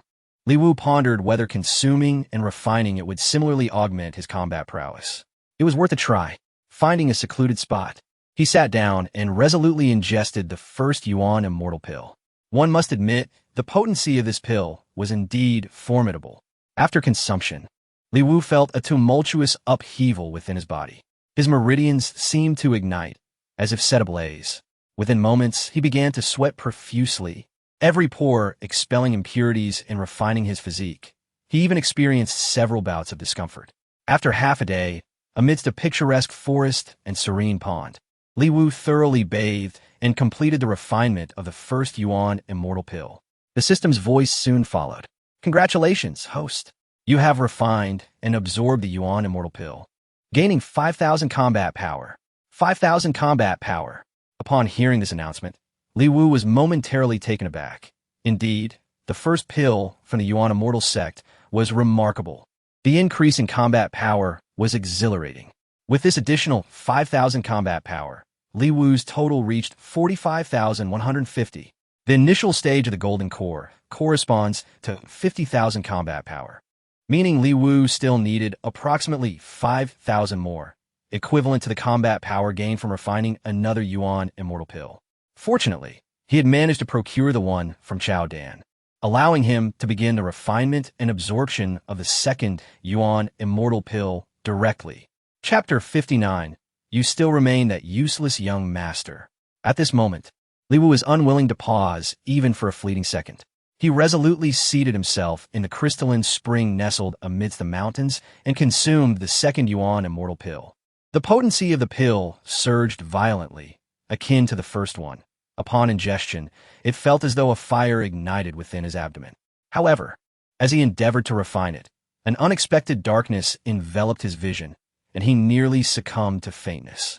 In his fervent desire to refine the Yuan immortal pill and enhance his strength, Li Wu had completely forgotten that the consumption of the first pill had already drained a significant amount of his energy, leaving him exceedingly fatigued.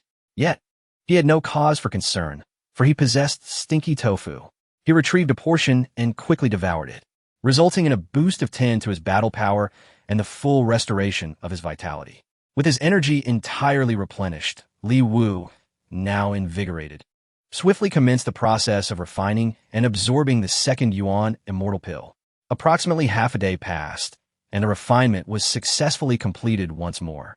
Undoubtedly, this time, Li Wu gained an additional 5,000 battle power. As soon as this achievement was realized, the system's voice resonated in his mind. Congratulations, host. You have refined and absorbed the Yuan immortal pill, gaining 5,000 battle power. Congratulations, host. Your battle power has reached the milestone of 50,000. Unlocking the technique. Celestial Eye of Insight. Li Wu nearly overlooked the astonishing reward associated with the 50,000 milestone, which had fortuitously fallen into his lap. What a delight. This was all thanks to Chao Dan's Yuan immortal pill. He hastily checked the system panel. Name, Li Wu, battle power, 50160, realm, early golden core, technique, double battle power. Utilizing this technique allows the host to inflict double damage instantaneously. However, it consumes a considerable amount of the host's vitality, so please use it judiciously. Technique 2, Celestial Eye of Insight, consuming mental energy, allows observation of opponent's battle power, etc. Huang powder, 283 portions. Using Huang powder increases battle power. The increase varies based on the strength of the user. Lottery chances, 0. Lottery items unlocked. Huang powder, stinky tofu, rapid release pill. Milestone, battle power 200. 000, reaching 100,000 unlocks rewards. Inventory, mysterious dagger, nurturing progress. 30. Celestial phenomenon technique, 2 teleportation talismans, 13 portions of stinky tofu, beginner's battle power realm comparison record.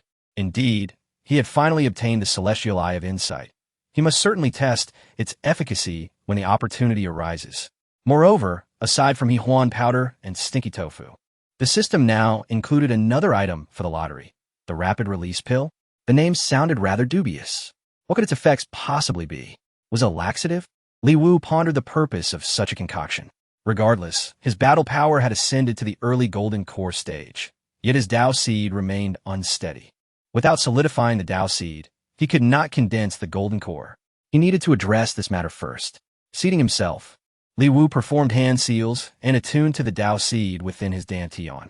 At this moment, he observed that the Dao seed had indeed solidified, surrounded by blood-red lightning, radiating immense power.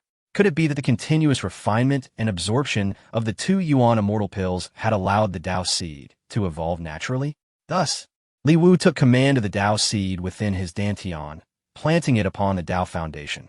Using the Dao seed as a seed and the Dao foundation as soil, he began the endeavor to condense the golden core. At this juncture, the system's voice resounded. Host Dao foundation stabilized, spiritual platform solidified, Dao seed formed. Would you like to condense the golden core? The system could assist in the condensation. Li Wu had initially thought it was a task he must undertake personally. Naturally, since the system offered such a function, he graciously acquiesced and declared, "Condense the golden core." In an instant, the spiritual consciousness nourished the Dao seed atop the Dao foundation, causing it to sprout.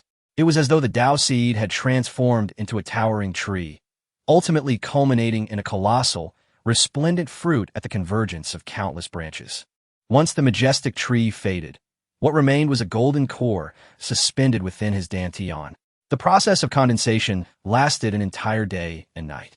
At last, the system's voice echoed triumphantly. "Congratulations, host. Golden core, condensation, successful." Thus, Li Wu had finally become a golden core cultivator. Golden core cultivators possess core patterns. 3 patterns signify mortal, 6 patterns signify earthly, and 9 patterns signify heavenly. Li Wu was curious to ascertain the number of patterns he would possess after condensing his core, especially since during his foundation establishment phase, he had formed a chaotic Dao foundation. How many patterns would he have now? If he possessed 9 patterns, it would be a testament to unparalleled talent. After all, in his previous life as the young master, he had formed a 9-pattern golden core, a rarity among countless cultivators. As the golden light gradually waned, Li Wu closed his eyes to inspect the condition of his golden core. To his astonishment, he discovered that there were no patterns adorning it. Not a single line was visible, let alone 3. Surely, he must have misperceived it. With closed eyes, Li Wu focused intently once more, yet still found no patterns. System, what kind of core have I condensed? Why are there no core patterns? The system replied, this is the chaotic golden core, the only one of its kind in existence. Why would it require core patterns? A chaotic golden core? Was it even more formidable than a 9-pattern golden core? As Li Wu contemplated this, the system remained silent. He closed his eyes, inwardly scrutinizing the golden core. Although devoid of patterns, blood-red lightning coursed around it, exuding an overwhelming presence. In that moment, a vivid image resurfaced in Li Wu's mind. A colossal phantom entwined with lightning, radiating an intense sense of oppression. The phantom flickered past his consciousness. What could it possibly be? While mulling over this mystery, the system interjected once more. The host has reached the golden core stage and may forge a personal flying sword. To forge the mysterious dagger into a personal flying sword, 5 golden core souls were required. Such a high demand for 5 souls of golden core stage cultivators was indeed daunting. He would have to set this task aside for now and seek opportunities to acquire golden core souls. However, now that he had successfully condensed his core, Li Wu could also commence his study of the celestial phenomenon technique by unrolling the ancient scroll. Without hesitation, he retrieved the scroll of techniques, previously sealed. The ancient scroll now lay in his hands, and he exerted force to attempt to unfurl it. With a resounding crack, the scroll emitted a thunderous sound, shaking the ground beneath him, causing the surrounding trees to sway and tumultuous winds to arise. Gradually, the ancient bee-skin scroll yielded to Li Wu's efforts, revealing the first layer. Upon the first layer, a white tiger emblem was visible. The moment Li Wu beheld this white tiger emblem, it seemed to come alive, turning its gaze towards him and unleashing a thunderous roar. The sound reverberated through the mountains. The creatures of a nearby forest sensed the imminent danger and fled in all directions. Li Wu, overwhelmed by the pressure of the white tiger's might, struggled to maintain his footing, nearly collapsing. This force was simply too ferocious. Yet, Li Wu clenched his fists, steadied himself, and gazed into the blood-red eyes of the white tiger. The white tiger was fearsome. Its eyes were crimson, and it appeared to leap from the ancient scroll, charging towards Li Wu. With a swift maneuver, Li Wu evaded, leaping into the air and descending rapidly, delivering a punch to the white tiger's forehead. The tiger absorbed the blow with little reaction, instead using its immense bulk to collide forcefully with Li Wu. The impact was tremendous. Li Wu was sent sprawling to the ground. With a swift motion, the white tiger closed in, its gargantuan paw crashing down upon Li Wu's chest. Li Wu immediately spat out a mouthful of blood. The white tiger opened its maw, lunging at Li Wu, its gaping jaws capable of swallowing half of him whole. Yet, in that fleeting moment, Li Wu noticed a mark upon the tiger's forehead, the white tiger seal. According to the ancient scroll, to master the celestial phenomenon technique, one must first suppress the white tiger seal with the power of the palm. Undoubtedly, such actions entail considerable risk. Should he succeed in subduing the fierce beast, Li Wu would ascend to the rank of the first decree, manifesting as the white tiger. However, failure in this endeavor would result in the backlash of the white tiger seal, depleting his vital energy and leading to certain death. Despite this knowledge, Li Wu resolutely formed the seal with one hand, displaying no hesitation whatsoever. In that fleeting moment, Li Wu raised his hand and bellowed, forcefully springing into action. He struck the white tiger's lower jaw, thwarting its ferocious bite. The ground beneath him trembled violently, collapsing into a massive pit. Immediately following, he propelled himself upward, channeling his strength into the palm of his right hand, and reformed the white tiger seal. With a decisive strike to the beast's forehead, the chaotic golden elixir within him surged, amplifying his power exponentially. Li Wu let out a thunderous roar. One decree, white tiger. The sound reverberated through the forest. At that moment, The earth quaked, and the surrounding pines were uprooted in droves. The once mighty white tiger vanished, leaving behind a faintly visible imprint of the white tiger in the palm of Li Wu's hand. This was the manifestation of the first decree, the white tiger, achieved. Within 100 meters, the forest lay in ruins. The ground had caved in, and a small hill several dozen meters away had been leveled to the ground. Even the foundational blue stones of that hill had been shattered into pieces. Such was the power of the first-grade celestial decree. And this was merely the initial decree. To unlock the next decree, one must reach the mid-stage of the golden elixir. Li Wu, having stowed away the ancient scroll, was unaware that 3 days had already elapsed. Upon returning to the Yuanxian Sect, he discovered several ice sculptures adorning the entrance, and the steps leading into the sect were blanketed in a layer of frost, rendering them perilously slippery.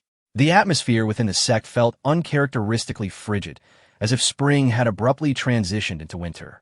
The guarding disciples were shivering, sneezing from the cold.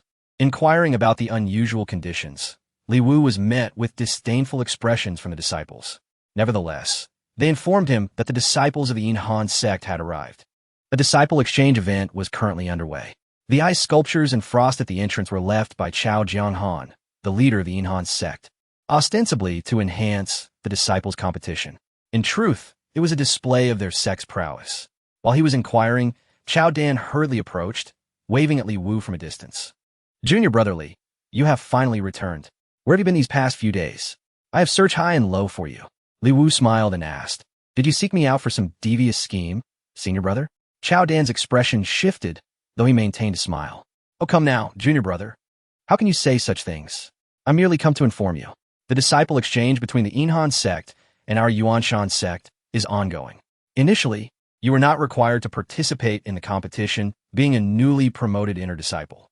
However, for reasons unknown, the sect has insisted on including you in the match. The competition commenced yesterday, yet you failed to make an appearance. Your opponent is merely a woman of the early foundation establishment stage, but your absence has led both our sect and the Yuanxian Sect to perceive you as a coward, too afraid to show yourself. They even claim that your achievements on Limu Mountain were solely due to your friend's assistance. Without that ally, you would have surely faltered. Alas, you remain the same. The useless young master, unchanged in any regard. I must emphasize, these are not my words, but rather the opinions of others." Chapter 60, Li Wu. You finally took the bait. Senior brother, you were so generous to have given me the Yuan immortal pill that rightfully belongs to you, even relinquishing your position as the chief disciple. I naturally trust you, brother Chao. Upon uttering these words, Li Wu noticed a change in Chao Dan's expression. Even now, the thought of that Yuan immortal pill caused Chao Dan's heart to ache. Such a pill could replace at least 5 years of cultivation. Li Wu's words were akin to pouring salt on an open wound. Yet, Chao Dan was compelled to force a smile, chuckling, "As long as you understand, junior brother," Li Wu continued, "if you have no further matters to attend to, I shall return to rest." Chao Dan appeared taken aback. "No, junior brother Li, everyone in the sect is currently berating you. Do you not feel even the slightest ripple of unrest?" Li Wu casually replied, "The disciples participating in the sect sparring are all elite members. It is unreasonable for me to be included in such a contest. Perhaps it is merely someone targeting me. Could it be you, brother?" Chao Dan hastily waved his hands. Li Wu smiled. "Never mind, I know it is not you. However, haven't the members of our sect always looked down upon me? This has been the case for the past 2 or 3 years. Let them scold. I have long since grown accustomed to it. How could it stir my heart?" Observing Li Wu's nonchalant demeanor, Chao Dan appeared utterly helpless. Li Wu stretched lazily and walked towards his quarters in the inner sect when another figure appeared ahead. "Li Wu, you have just ascended to the inner sect and already brought such disgrace upon the sect. You are utterly unworthy of the title of inner sect disciple." The speaker was Zhou Yin, the son of Elder Zhou Qi. "Oh." Li Wu merely acknowledged him with a single word, passing by Zhou Yin and retreating to his room to rest, secretly amused. He realized this was the bait cast by Chao Dan and Oppos as hidden allies, now taking the hook. Buzz. A system task notification rang out. Obtain the title of champion in the sparring challenge between Yuan Immortal Sect and Yuanxian Sect. Reward: Combat Power 10,000. Upon returning to his room and lying down, Li Wu shot upright in astonishment. 10,000? This system is truly extravagant. Outside, Zhou Yin was scolding fiercely. Li Wu, I see you as nothing more than a complete waste. The female disciple of Yuanxian Sect in the Foundation establishment stage is provoking you, calling you a coward. Are you truly hiding here like a turtle? Are you even a man? If I were you, I would rather perish in the Servants' Valley than show my face as an inner sect disciple. As Zhou Yin continued his tirade, suddenly, Li Wu's door swung open. Zhou Yin was taken aback. Li Wu stepped out and inquired, "Where is the venue for the second sex sparring exchange?" Zhou Yin, regaining his composure, could not suppress the sinister smile creeping upon his lips. "Junior brother Li, I knew that as a man, you possess a modicum of courage. The exchange will be held at Yuan Immortal Platform. Oh, by the way, your opponent is named Chaolan, just a female cultivator in the early Foundation establishment stage. I heard you're also a body cultivator at the Meridian opening stage. What is there to fear? Once you're up there, teach her a lesson, so the female cultivators of Yuanxian Sect know that our inner sect disciples of Yuan Immortal Sect are not cowards." Li Wu nonchalantly replied, "I am not afraid. I was merely occupied elsewhere these past few days." Zhou Yin laughed. Yes, not afraid. How could junior brother Li fear a mere woman? I will take you there right now to teach that woman a lesson. She has been clamoring that our male disciples of Yuan Immortal Sect are timid, unwilling to fight her, claiming that if you dare to show up, she will make you kneel and beg for mercy. Chao Dan seized the opportunity to follow suit. He pulled out a wooden box from his pocket, which presumably contained a pill. Li Wu inquired, "What is this?" Chao Dan grinned. "Junior brother, this is a precious chi blood pill. Taking this pill will enhance your vitality, and as a body cultivator, this will greatly benefit you. Take it, and when the time comes, be sure to teach that woman a proper lesson." Li Wu took the pill from Chao Dan, scrutinized it, and brought it to his mouth. The corners of Chao Dan's mouth nearly lifted in glee, but Li Wu casually tossed the pill into the nearby pond. Chao Dan was on the verge of jumping up. "Junior brother, you." Li Wu patted his chest confidently, declaring, "She is merely a female disciple. There is no need for a chi blood pill. As an inner sect disciple, I could easily deal with her with just a finger." Chao Dan harbored ulterior motives, likely intending to poison the chi blood pill to ensure Li Wu's defeat, or worse, his demise at the hands of the female disciple from Yuanxian Sect. Based on previous intel, Chao Dan was undoubtedly connected to Yuanxian Sect. Those affiliated with him, from Zhao to Hu, Shanghan, and Cui Tong, all employed the techniques of Yuanxian Sect when attempting to assassinate Li Wu. The great fish he sought to catch was the largest spy from Yuanxian Sect, lurking within Yuan Immortal Sect. A moment later, Zhou Yin and Chao Dan led Li Wu to the largest venue in the sect, Yuan Immortal Platform. From a distance, many had already spotted Li Wu. "Look, who is that? It's Li Wu. Didn't he run away like a coward? How dare he show his face again? You didn't see that both chief inner disciples are by his side? They must have dragged that coward out. This coward truly brings shame to our Yuan Immortal Sect. I thought he had changed after achieving merit at Limu Mountain, but to my surprise, he remains utterly pathetic. Forget it. He is no longer the young sect master we once knew. It's as if that young sect master has died." On the seats at Yuan Immortal Platform, Li Yuani also spotted Li Wu, though a hint of disappointment flickered in his eyes. 3 years ago, after Li Wu had sustained grave injuries and nearly perished, his revival had brought joy. Yet, over the past 3 years, disappointment had overshadowed that joy. During this exchange, Li Yuani did not expect Li Wu to win. He merely hoped for him to participate in at least one battle. However, Li Wu had hidden away. Elder Zhou Qi glanced at Li Yuani and remarked, "Sect Master, who would have thought that a dignified inner sect disciple would shy away from the second sex exchange? This is utterly disgraceful. The Yuanxian Sect is almost laughing their heads off over this matter." Li Yuani remained silent, his expression darkening. In the crowd, Chao Dan watched Li Wu's retreating figure, secretly gritting his teeth. He looked at Zhou Yin, whose smile grew increasingly difficult to contain, both wearing expressions of triumph over their scheme's success. He thought to himself, "Li Wu, you have finally taken the bait.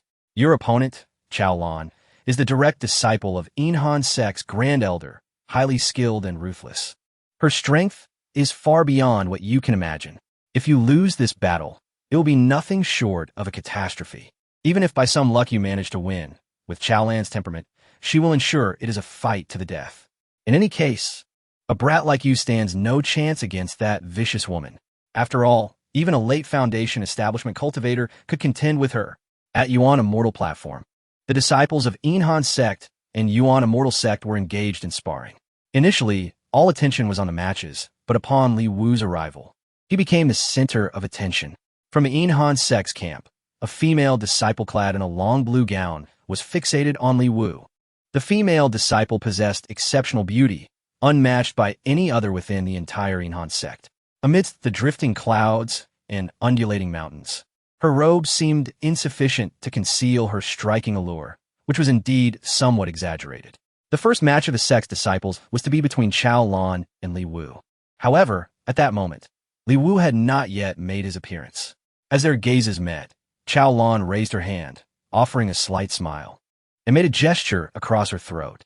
A mere glance carried a murderous intent.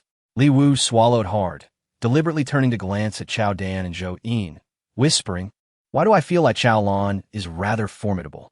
Zhou Yin, exasperated, replied, "Junior brotherly, she merely looked your way to intimidate you, and you think she's strong? Today, as you can see, all the disciples from the second sect are present, and everyone has seen you. If you were to flee or surrender now, it would bring disgrace upon our Yuanxian Sect. If you have no shame, at least think of the sect's reputation." Li Wu, wearing a mask of despair, reluctantly turned to Qiao Dan, inquiring, "Brother Qiao, you know that I lack considerable skills. My journey to the Plumwood Mountain relied entirely on my friend. Today, my friend is absent, and I cannot contend with that woman. My entry into the inner sect was already tenuous. Even with 2 Yuanxian pills, I cannot refine them as a mere body cultivator. Could you perhaps speak to the sect and have me withdrawn from the match? That female cultivator is exceedingly fierce, and her throat-slitting gesture suggests that even if I relinquish my status as an inner disciple, I must prioritize my life." Li Wu's words were drenched in timidity. Even Qiao Dan found himself at a loss for words. He had initially believed that it was Li Wu who had defeated Shui Tong.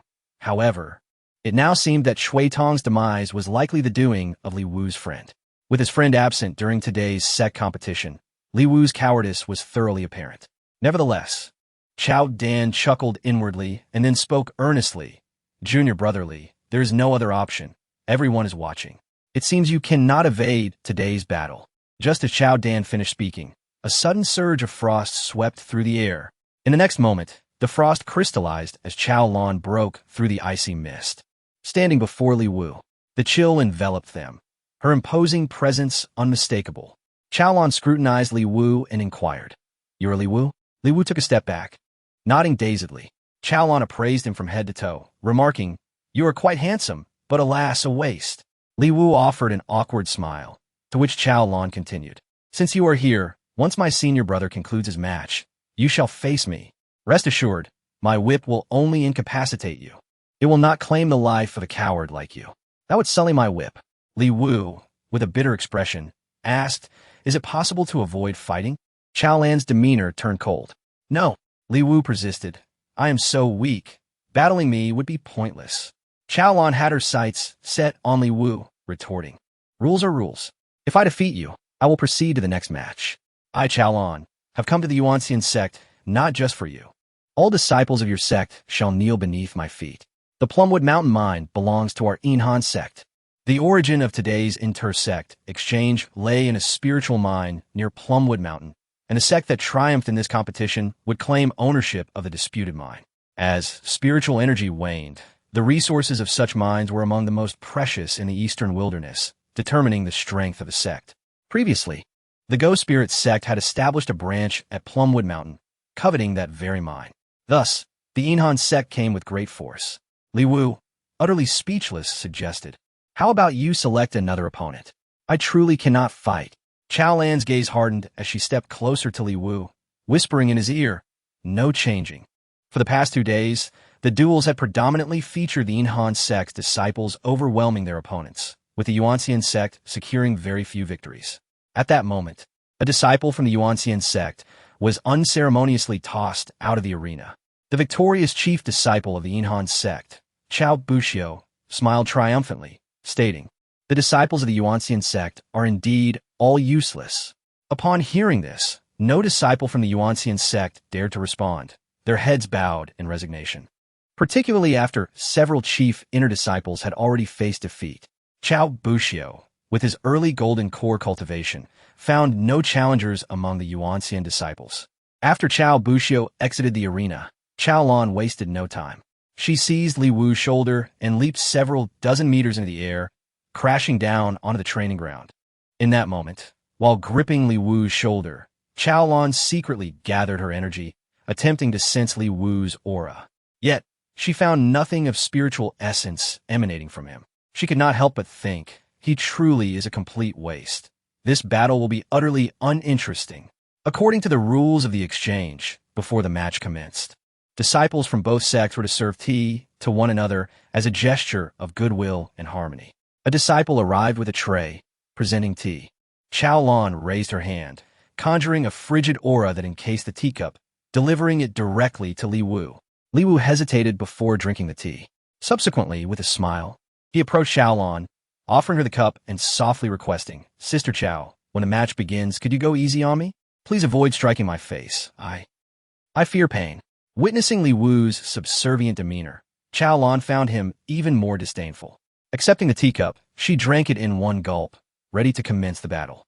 She advanced toward Li Wu, saying, "Rest assured, Li Wu, I shall be gentle." As she spoke, with a resounding crash, the teacup shattered. A powerful surge of frost struck Li Wu. The force was so overwhelming that he staggered back several steps, ultimately collapsing onto the ground. He turned to glance at the elders of the Yuanxian Sect, his expression one of bitterness, as if questioning their judgment in pitting him against such a formidable opponent. This was nothing short of a humiliation for him. The disciples of the Yuanxian Sect, witnessing this scene, averted their gazes, unable to bear the sight. Then, Chao Lan approached Li Wu.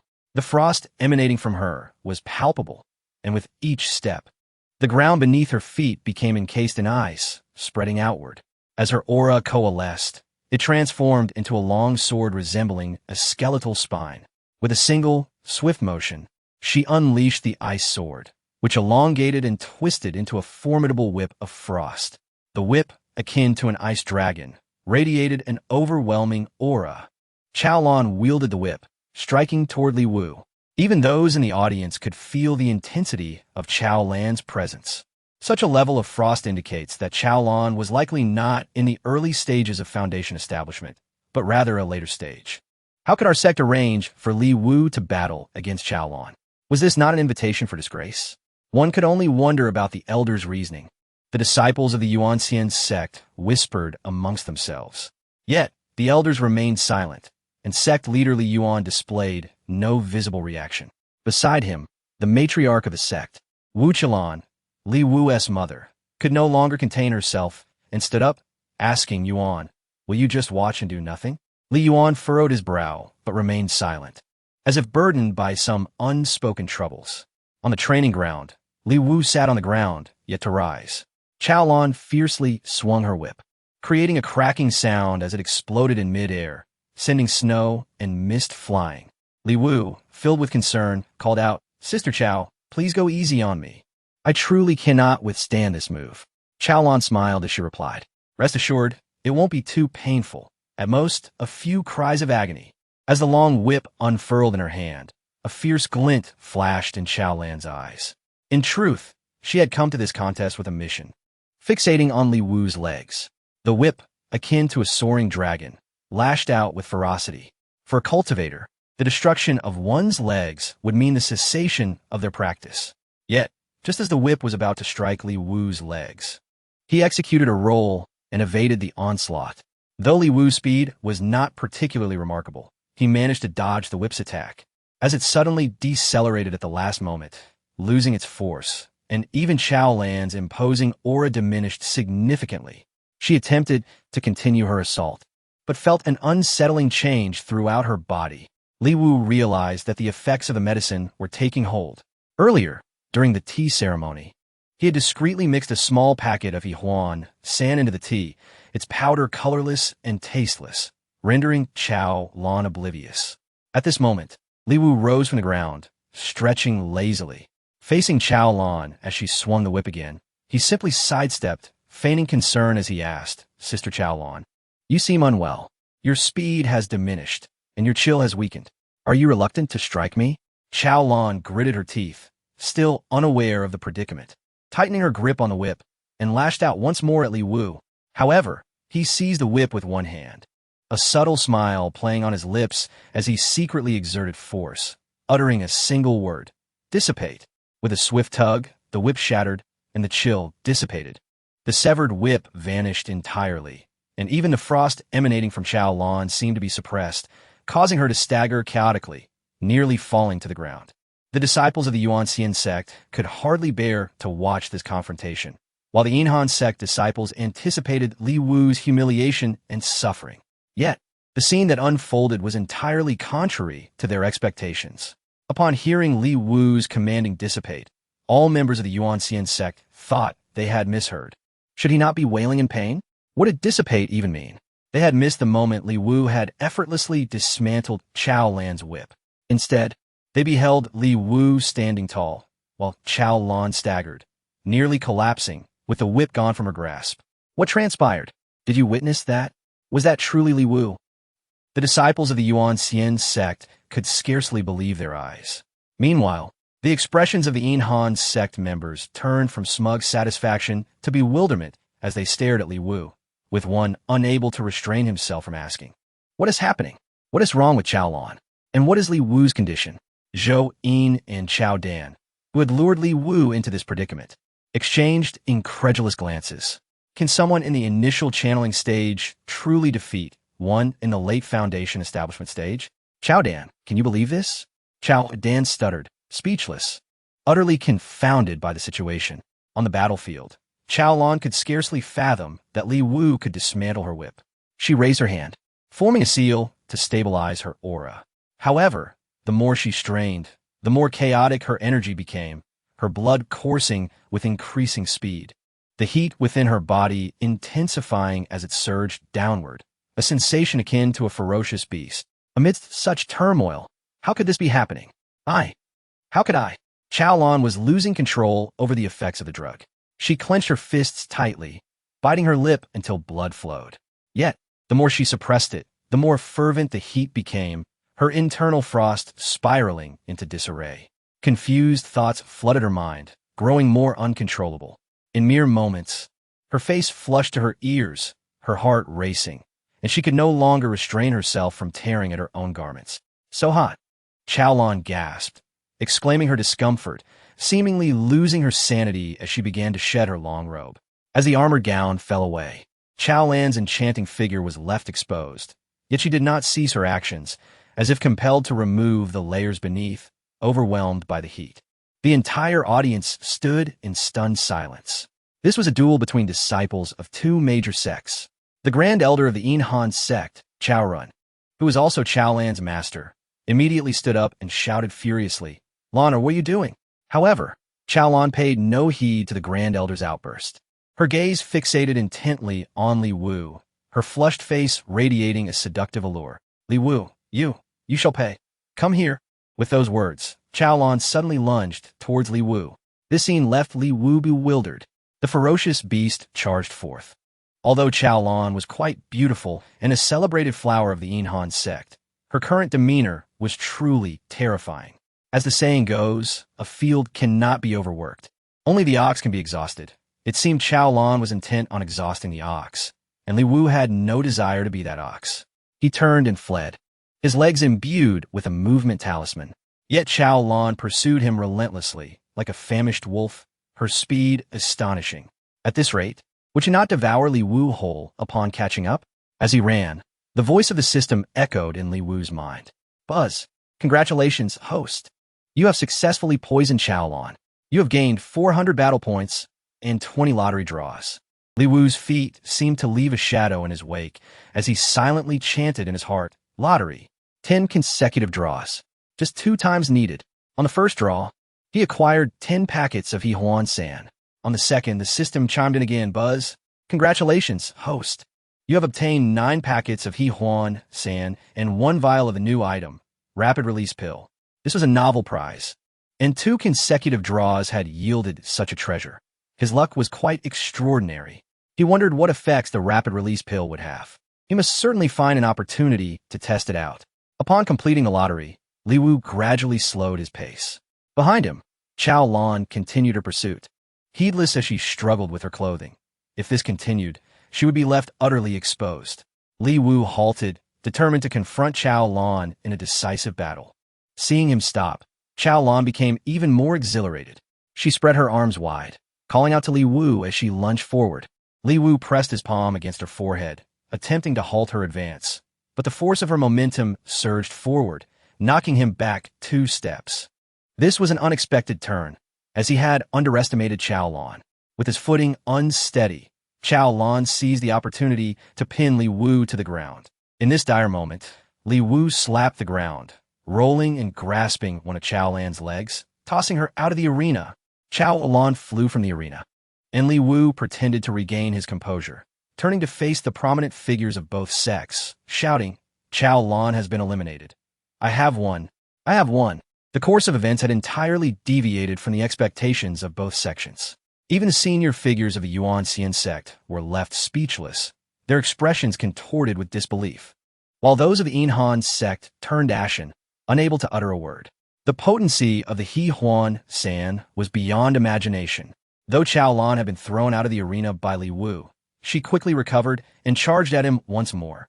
Her speed had increased even further. Li Wu was filled with doubt regarding the efficacy of the Huang powder. Could it truly suppress the techniques of the Yuanxian Sect? It seemed rather formidable. Given Chao Lan's demeanor, if she were to lay hands on him, he feared that in a matter of moments, his clothes would be torn to shreds, and perhaps, in the heat of the moment, he would find himself utterly defeated. It was quite terrifying. Henceforth, in such circumstances, the use of Huang powder would necessitate extreme caution. Gritting his teeth, Li Wu affixed another Xinxing talisman and took off in a desperate sprint. Just then, the Grand Elder of the Yuanxian Sect, Chao Run, appeared before Chao Lan with a swift motion. A spell of ice confinement sealed Chao Lan in an instant. Even after being encased, the ice continued to emanate heat, while Chao Lan struggled within. Chao Run furrowed his brow and cast a second layer of ice confinement, finally bringing silence to Chao Lan. With a flick of his sleeve, he turned his gaze upon Li Wu and spoke in a deep voice, "Huang powder. It is you who has poisoned our sect's disciple." The chilling aura emanating from Chao Run surged forth aggressively, pressing down on Li Wu with an overwhelming intent to kill. Li Wu was genuinely pushed back several steps, and in his fright, he turned to flee, loudly exclaiming, "Murder! There has been a murder!" Was this supposed to be a friendly exchange between disciples of 2 sects? Why was the elder attacking? The Grand Elder of the Yuanxian Sect intended to take a life. Chao Run let out a cold snort, blocking Li Wu's path. "Li Wu, you dare to use Huang powder to harm our sect's disciple? Today, this elder shall eradicate you, the disgrace." As the Grand Elder of the Yuanxian Sect, possessing the cultivation of a nascent soul, his murderous intent was overwhelming, leaving Li Wu paralyzed with fear in his presence. Frost transformed into sharp ice spikes, aimed directly at Li Wu's brow. However, at that moment, a bolt of azure lightning descended from the heavens, shattering the ice spikes that were mere moments from piercing Li Wu's forehead. In the next instant, a figure clad in azure appeared before Li Wu. His broad shoulders and arms shielded Li Wu, radiating with arcs of blue lightning. The sheer force of his presence sent Chao Run staggering back several paces, struggling to regain his footing. Chapter 63. Kneel and acknowledge your mistakes. Elder Chao, do you intend to slay my sect's inner disciples within the Yuanxian Sect? Li Yuani questioned in a deep voice. Chao Ren's face twisted with ferocity as he stepped forward, attempting to close the distance to Li Yuani. Yet, a powerful azure aura radiated from Li Yuani, rendering Chao Ren unable to approach. Observing his father's imposing figure, Li Wu was taken aback. He had not anticipated Li Yuani would take action, especially after his previous rebellion had earned him his father's disdain, resulting in his expulsion from the inner sect and relegation to a mere servant. Chao Ren halted, gritting his teeth as he demanded, "Sect Master Li, are you attempting to shield the poisoner?" Li Yuani replied calmly, "Who claims he is the culprit? Is it merely your conjecture, Elder Chao?" Chao Ren's teeth clenched. Before the battle, only Li Wu touched the cup of tea that Lana drank. Who else could it be? Li Yuanyi countered. If that tea was indeed prepared by your Yuanxian Sect, have none of your disciples touched it? This retort left Chao Ren speechless. At that moment, a voice emerged from behind. Elder, stand down. Engaging in sparring is merely a means of competition. In the realm of martial arts, methods are paramount. The victor and the vanquished are determined by ability, regardless of the tactics employed. Even if Li Wu resorted to poison, what does it matter? Today, the title of champion in this exchange belongs to our Yuanxian Sect. The speaker was none other than the sect master of Yuanxian Sect, Chao Jianghan. Hearing this, Chao Ren clenched his jaw, feeling helpless. Yet he escorted the frozen Chao Lan back to their sect seat. Chao Ren glanced at sect master Chao Jianghan and whispered, Master, shall we allow Lan'er to endure this humiliation unchallenged? Chao Jianghan replied, Of course not. I have declared that Li Yuanyi's son must die today. He may have won this round, but the next will be his demise. Meanwhile, Li Wu looked at Chao Dan and Zhou Yin, both of whom wore grim expressions. Yet, upon noticing Li Wu's gaze, their faces transformed instantly.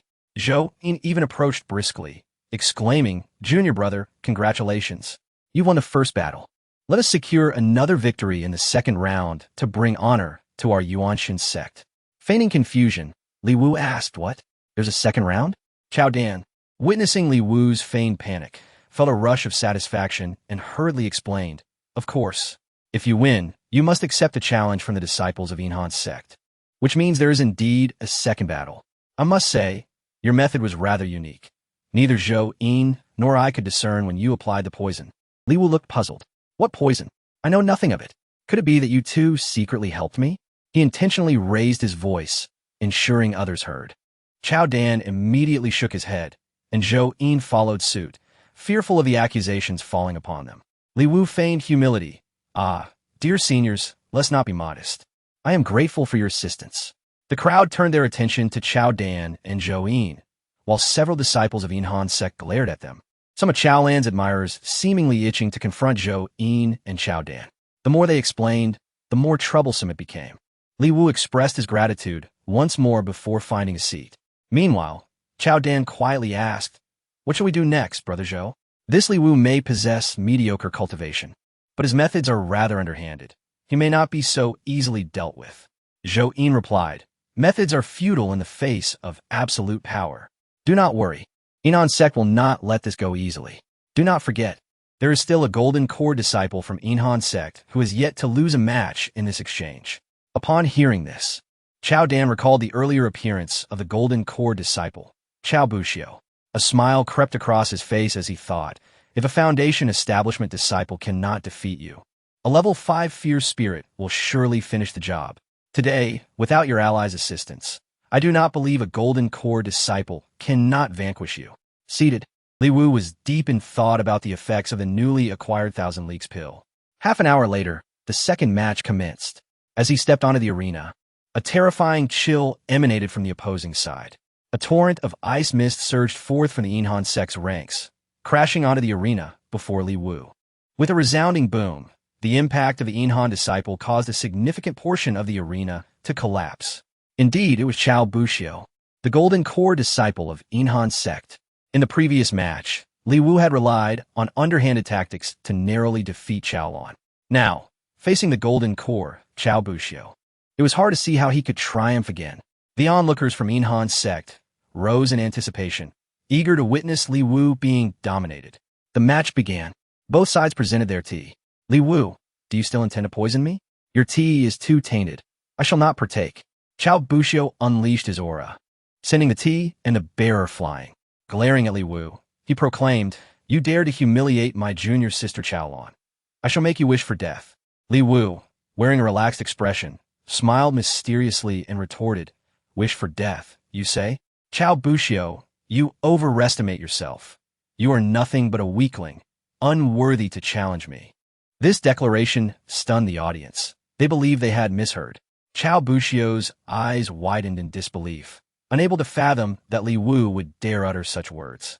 Gritting his teeth, he exclaimed, Weakling, you dare insult me? You shall pay for this. Yet, Li Wu laughed, The one who will pay is you, Chao Buxiu. Chao Buxiu found amusement in Li Wu's bravado. Is that so? You seem to possess some hidden tactics. However, in my presence, no strategy will avail you, regardless of your prowess.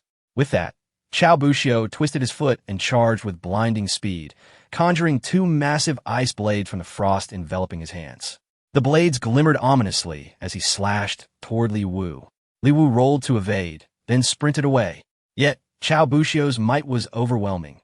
With a single strike, he sent shockwaves through the ground, manifesting a ferocious ice dragon that erupted from the earth, encasing the area in frost. With the aid of a movement talisman, Li Wu barely escaped the ice dragon's onslaught, but its chilling presence dominated the arena, leaving Li Wu with little room to maneuver against Chao Bushio's next attacks. Perched atop the ice dragon, Chao Bushio raised his blades, unleashing a tempest of snow and ice upon the arena. "You humiliated my junior sister Chao Lan. Kneel and apologize."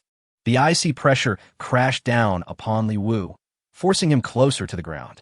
Gritting his teeth, he struggled to maintain his stance, mere inches from submission. Seeing this, Chao Bushio bellowed, "Once more, kneel." However, Li Wu gritted his teeth, clenched his fists, and endeavored to withstand the terrifying chill of the frost, slowly rising to his feet. The previous series of maneuvers, including verbal provocation, were intended for him to gauge Chao Bushio's true strength. Now, he discerned that this power was far beyond what they claimed to be at the initial stage of the Golden Core. As he straightened up slightly, Li Wu inwardly pondered, "Heavenly Eye of Insight." With the manifestation of the Heavenly Eye, Li Wu's vision captured the full extent of Chao Bushio's authentic combat prowess. Astonishingly, it exceeded 180,000. No wonder he could so effortlessly suppress Li Wu. His strength was not merely that of the initial Golden Core stage, but rather, it approached the later stages. In comparison to Chao Bushio's might, even the fifth-level spirit creature he previously encountered seemed less formidable. This revelation caused Li Wu considerable distress. With a foundational combat strength of 180,000, Li Wu, with his mere 50,000, stood no chance. Even if he doubled his abilities, he could not inflict any harm on Chao Bushio. Of course, Li Wu recalled the recently learned celestial phenomenon technique, the first formula. He had previously experimented with it, and it could deliver approximately 3 times the damage. However, based on his current capabilities, that would only yield 150,000 damage. And using this technique would require an immense expenditure of vitality, with only a single opportunity, risking the premature exposure of the techniques from the Chu family of the Royal Extreme City. No, this technique must not be employed. It must only be used to deliver a fatal blow without leaving any chance for survival. In today's exchange, with so many masters from the Yuanxian Sect observing, it would be exceedingly difficult to eliminate Chao Bushio with a single strike. Should he fail, Li Wu would undoubtedly face mortal peril. He needed to devise a strategy to deal with him. At this moment, Chao Bushio, suspended in midair, pointed at one of the colossal ice blades. A resonant hum erupted, causing the frost to boil. The gigantic ice blade instantaneously transformed into numerous ethereal blade apparitions, all plunging downward like a tempest, fiercely slashing at Li Wu. With this assault, Li Wu would have no space to evade, and under the overwhelming pressure of the aura, even rising to his feet became a challenge, let alone dodging those icy blade apparitions. Just as the icy blades were about to cleave down upon him, Li Wu quietly invoked Teleportation Talisman. This time, he utilized the talisman not to flee. Had he wished to escape, he could have vanished to a location unknown to all present. In the next moment, Li Wu appeared out of thin air, right before Chao Bushio. The massive blade apparitions struck the ground beneath, creating an immense ice pit. Meanwhile, Li Wu remained composed, stabilizing his form in the air. Chao Bushio was notably taken aback, for even he had not perceived how Li Wu managed to arrive there. Moreover, upon reaching this point, Li Wu stood in midair with nothing beneath him. This was no mere physical cultivation, but rather the prowess of a Golden Core master. Chao Bushio fixed his gaze upon Li Wu, stating, "Li Wu, you have indeed been concealing your cultivation." Li Wu did not deny it, responding, "Of course. I, Li Wu, am the youngest nascent soul stage practitioner among all sects beneath Luo City. My unparalleled talent is unmatched." Chao Bushio, do you truly believe that after sustaining grave injuries years ago, I have yet to recover my strength nearly 3 years later? The truth is, your inability to perceive my cultivation is simply because I chose not to reveal it. A mere child of the Golden Core dares to display his skills before me. A nascent soul? Li Wu's words resonated with immense authority. Each syllable echoed across the skies of the Yuanxian platform, as if the Li Wu of yesteryear had returned. In that moment, Qiao Buxiu found himself momentarily dumbfounded. After all, during their last sect exchange years ago, he had encountered Li Wu, who had displayed a strength that left Qiao Buxiu utterly helpless. The terror of Li Wu's might still haunted Qiao Buxiu to this day. Now, witnessing Li Wu's formidable aura, Qiao Buxiu felt as though he had been transported back to that fateful battle. At this thought, a tremor coursed through Qiao Buxiu's heart. He instinctively took a step back. Taking a deep breath, Qiao Buxiu seemed to recollect something and sneered, "Impossible. At the sect conference, you were left with your bloodline shattered and your essence destroyed, rendered utterly useless. In less than 3 years, even if you successfully reconstituted your foundation, you could never recover to your peak power. Boy, do not deceive me. Prepare to meet your demise." Though Qiao Buxiu uttered these words, doubts and fears lingered in his heart. In a bid to conquer his own trepidation and bolster his courage, he bellowed at Li Wu to amplify his aura. Good heavens! He opened his mouth wide. Li Wu, contemplating how to seize the opportunity to poison him, realized he could not let this close-range chance slip away. A sly smile crept across his lips. Concealed between his fingers behind his back was a pill, awaiting its moment. This pill, of course, was the infamous 1,000-mile downpour pill.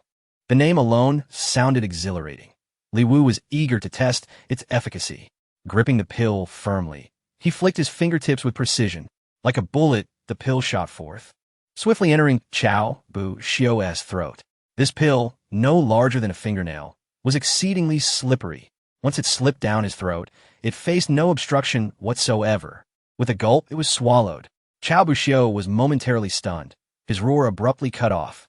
He immediately questioned Li Wu. What did you make me swallow? Recalling the earlier incident with the Huang powder, Qiao Buxiu's face turned pale. He even attempted to dig at his throat, but the pill refused to be expelled. Could a pill that had entered his mouth be regurgitated? What a laugh.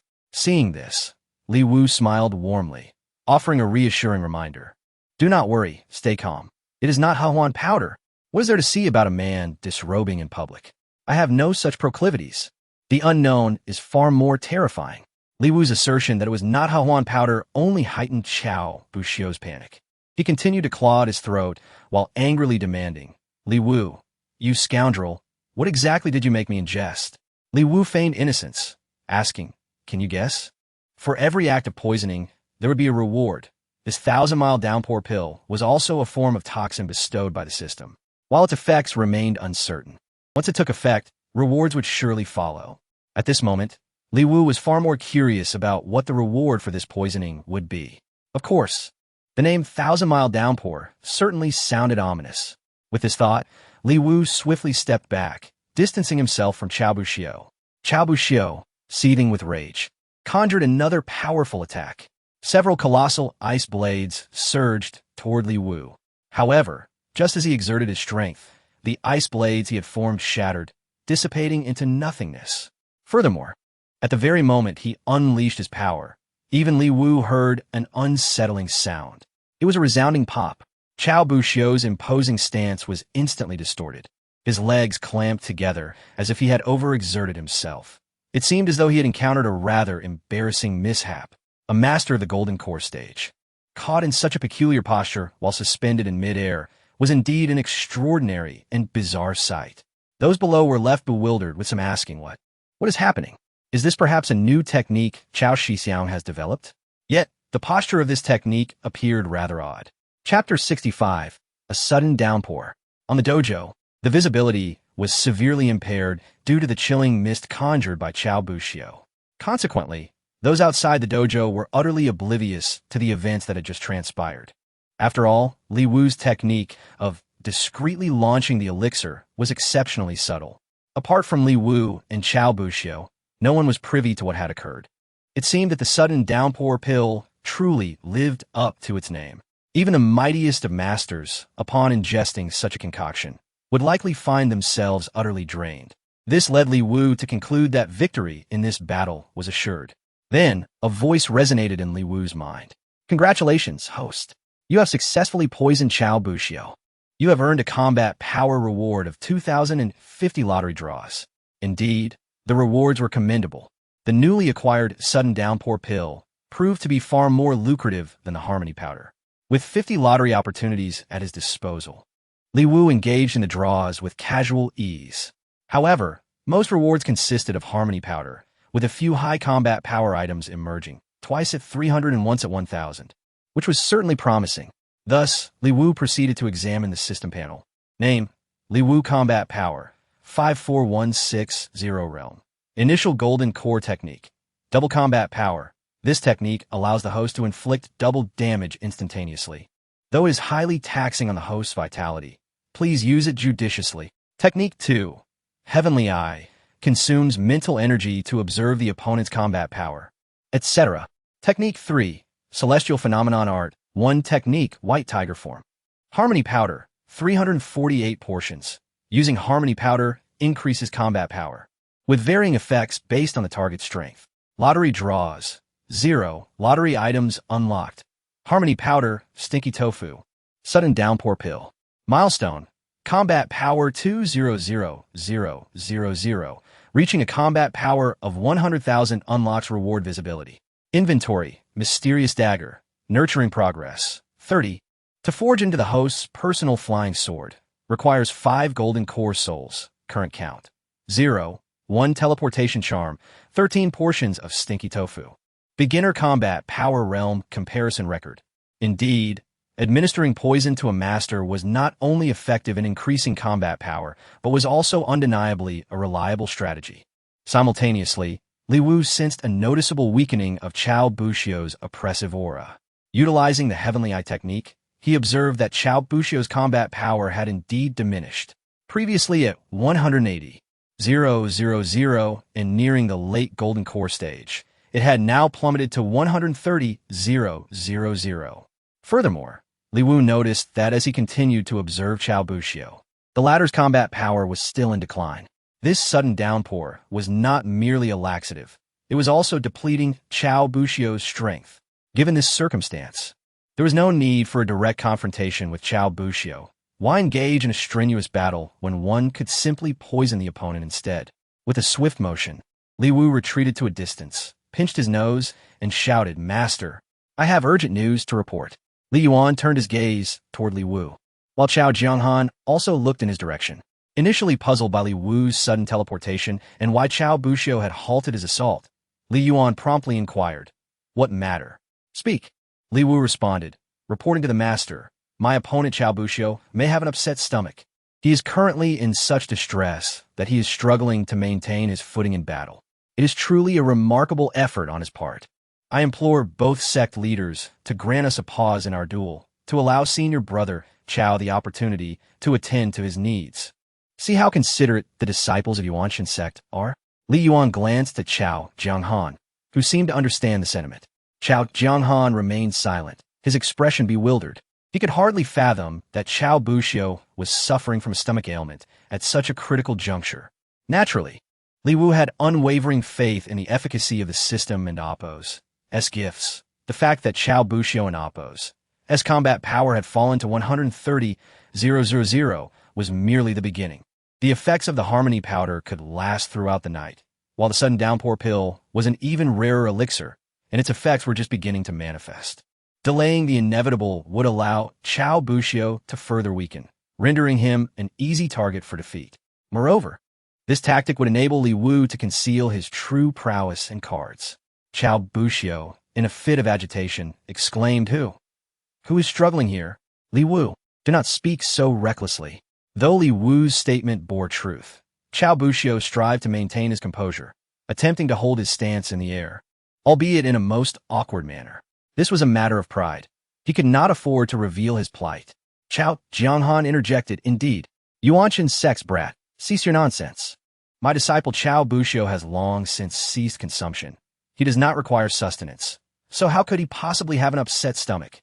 "Bushio, I suspect that scoundrel is merely trying to employ such tactics to evade this battle. Do not grant him the opportunity. Waste no time and finish this contest within 3 moves. Chao Bushio gritted his teeth and struggled to persevere, but another wave of discomfort surged within him. Clenching his fists, he fought against his body's betrayal, beads of cold sweat forming upon his brow. Yes, master. At this moment, Chao Bushio harbored an intense loathing for Li Wu. His eyes ablaze with a murderous intent. In a fit of rage, he once again executed a technique, channeling his aura, yet this exertion came at a cost. He lost control over his lower half. With a resounding noise, Chao Bushio's expression shifted dramatically, completely collapsing under the pressure. The aura that had just surged within him dissipated in an instant. He could scarcely stabilize himself, plummeting to the ground, his expression etched with agony. Li Wu, employing the heavenly eye, scrutinized Chao Bushio's combat power once more. It had plummeted to 80,000. The descent was rapid. However, to Li Wu's mind, this was still insufficient. Descending to where Chao Bushio knelt, nearly incapable of rising, Li Wu pointed and declared, "Look, I told you, Chao Bushio is truly in distress. Why do you refuse to believe me? That sound just now? Everyone heard it, right? Chao Sect leader. Even if you wish to secure victory in this battle and claim the mine, you should not force a pitiful soul in such a state to continue fighting. At the very least, grant him the decency to relieve himself, take a bath, or change his attire. Look at him, he can barely stand." Chao Bushio's complexion had turned ashen, rendering him speechless. He wished fervently to bury his face in the earth. Meanwhile, the leader of the Yuanxian Sect and several elders bore expressions akin to that of overcooked liver, extremely unflattering. On the other side, the 2 disciples, Chao Dan and Zhou Yin, were utterly bewildered. Who could have anticipated such a turn of events before the battle commenced? Chao Dan whispered, "How could Chao Bushio possibly have an upset stomach?" Zhou Yin gritted his teeth in disbelief. "I refuse to accept that Li Wu's luck could be so fortuitous as to encounter Chao Bushio in such a state. There must be a hidden scheme at play." Across the arena, the 7th elder of the Yuanxian Sect, Hu's son, spoke. "It must be that Li Wu has once again poisoned him in secret. Our disciple Chao Lan fell victim to his schemes. Bushio, quickly state whether Li Wu has poisoned you." Chao Bushio, on the verge of collapse, managed to rise with great difficulty, casting a glance toward Hu Sr. He wished to respond, but could not muster a word. Instead, his stomach grumbled audibly, prompting him to crouch down once more. In that instant, the ice wall aura he had conjured diminished yet again.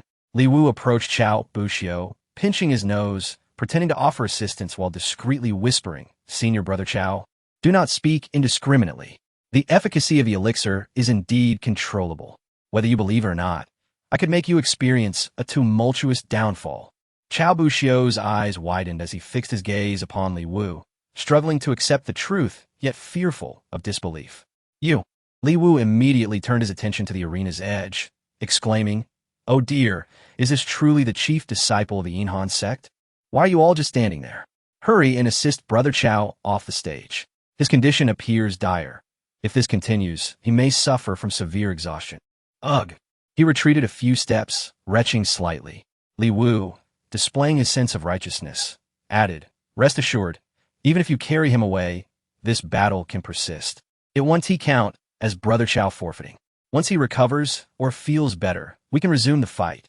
I, Li Wu, can wait here for Brother Chao." The opponent's considerate nature only intensified Chao Bushio's fury. Anger surged within him, but the more agitated he became, the worse his discomfort grew. The downward force of his aura felt like a ferocious beast, unstoppable. The stench emanating from him rendered anyone within a 10-meter radius unable to remain standing. Li Wu quickly pinched his nose and retreated 100 meters away. The match had no choice but to pause. The disciples of the Yuanxian Sect hurriedly dispatched several members to assist Chao Bushio. Yet as they approached, they all turned abruptly and began to vomit. The ordeal was quite distressing for them, but they managed to help Chao Bushio off the stage. After approximately half an hour, Chao Bushio returned, clad in fresh garments, presumably having consumed some elixirs to stabilize his condition and cease the diarrhea. Judging by his complexion, it seemed the elixir had indeed worked. One could only wonder what kind of potion the Yuanxian Sect had administered to him that could rival the high-quality elixirs provided by the system. Li Wu smiled, expressing genuine concern. Brother Chow, how do you feel? Is your stomach better? If not, we can postpone our duel. After all, you're currently unwell. And even if I were to win, it wouldn't be a fair victory, would it? Chao Buxiu was determined to fight to the bitter end. Postponement was not an option. He couldn't bear to wait even a quarter of an hour. Though unwell, he felt capable enough to vanquish Li Wu. His anger reignited, and an intimidating aura enveloped him. Li Wu instinctively took a few steps back. Meanwhile, he utilized his transcendent vision to assess Chao Buxiu. Astonishingly, his combat strength still stood at 50,000. The rate of decline was surprisingly slow. Could it be that the Yuanxian Sect truly possessed a remedy to counter the elixir's effects? Unthinkable. Or perhaps it was due to Chao Buxiu's absence from the arena, resulting in a stable inner energy flow. With newfound determination, Chao Buxiu charged towards Li Wu. As the distance closed, he asked, Li Wu, are these your only despicable tactics? Li Wu instinctively retreated, quickly dodging while covering his nose. No. Brother Chow, have you not cleaned yourself? Why you still smell so foul? Surely you haven't tea. Again? With those words, Chao Buxiu, already inflamed with rage, exploded. You dare seek death? He roared, his teeth nearly cracking under the strain. He yearned to slay Li Wu immediately to avenge today's humiliation. However, in his fury, he found himself momentarily unsettled, causing his aura to plunge once more. Instinctively, he clutched his stomach, gritting his teeth to suppress the impending turmoil within him. Chao Buxiu thought to himself, elder who excels in healing. He assured me that his elixir would surely remedy this. Yes, it must merely be gas. With that thought, he decided to let it pass. Otherwise, he would be unable to continue the fight. Yet it was still merely gas, not to be trusted. Once again, Chao Buxiu faltered, clenching his legs tightly. Li Wu, looking pained, distanced himself once more. Oh dear, Brother Chow, why the impatience? I've said it before. I'm not in a hurry. We can wait. Once your stomach feels better, we can resume our duel. Look, you clearly aren't well and have relapsed. How can we fight under these conditions? Despite this, Chao Buxiu's lips twitched in frustration, yet he stood firm, his gaze locked onto Li Wu, his eyes radiating a chilling frost that painted his face with murderous intent. This time, he did not intend to retreat. Regardless of the cost, he would slay Li Wu. You dare insult me, Li Wu? I shall see you dead. The declaration was fierce. Li Wu's transcendent vision swept over Chao Buxiu, revealing his combat strength had plummeted below 10,000, not even reaching the late stages of foundation establishment. Indeed, it appeared that his combat power diminished rapidly as he exerted himself. Since Chao Buxiu's actual strength had dwindled to half, Li Wu saw no reason to waste further time. Thus, the battle was destined to conclude. Chao Buxiu, disregarding everything, lunged at Li Wu, his icy aura coalescing into a massive blade aimed at him. At that moment, Li Wu straightened his back. Pinching his nostrils, he declared, since Brother Chow insists on fighting, do not blame me, Li Wu, for being impolite. With a sudden change in expression, Li Wu clenched his fists, energy coursing through his meridians, gathering power into a singular punch aimed at Chao Buxiu. Simultaneously, Chao Buxiu swung his blade toward Li Wu. This time, Li Wu did not evade. His punch connected with Chao Buxiu's icy blade, shattering it and striking fiercely against Chao Buxiu's chest. Li Wu's punch did not utilize his full strength, for he understood that this battle was under scrutiny not only from the Yuanxian Sect, but also from many within the Yuanxian Sect. In truth, unbeknownst to Li Wu, even more eyes were watching this former genius. Boom! The force of the punch was overwhelming. At Chao Buxiu's current state, he could not withstand Li Wu's blow. He was propelled from the arena without even a moment's resistance. As he flew towards the Yuanxian Sect's seating area, the disciples gasped in horror, their faces paling as they scrambled to escape. Even their sect leader, Chao Jianghan, made a hasty retreat, distancing himself by 100 meters in an instant. Chao Buxiu crashed into the seating area, shattering Chao Jianghan's chair. Overcome with hatred, he attempted to rise. But as he exerted himself, he lost control and succumbed to exhaustion, fainting. The members of the Yuanxian Sect stared helplessly at Qiao Buxiu, who lay unconscious, unsure of how to proceed. The odor was simply unbearable. From a distance, Qiao Jianghan ordered, "What are you all dawdling for? Hurry and assess Buxiu's injuries." The command was issued, yet no one dared to approach. Reluctantly, Qiao Jianghan commanded, "Elder 7, you are most skilled in medicine. You go."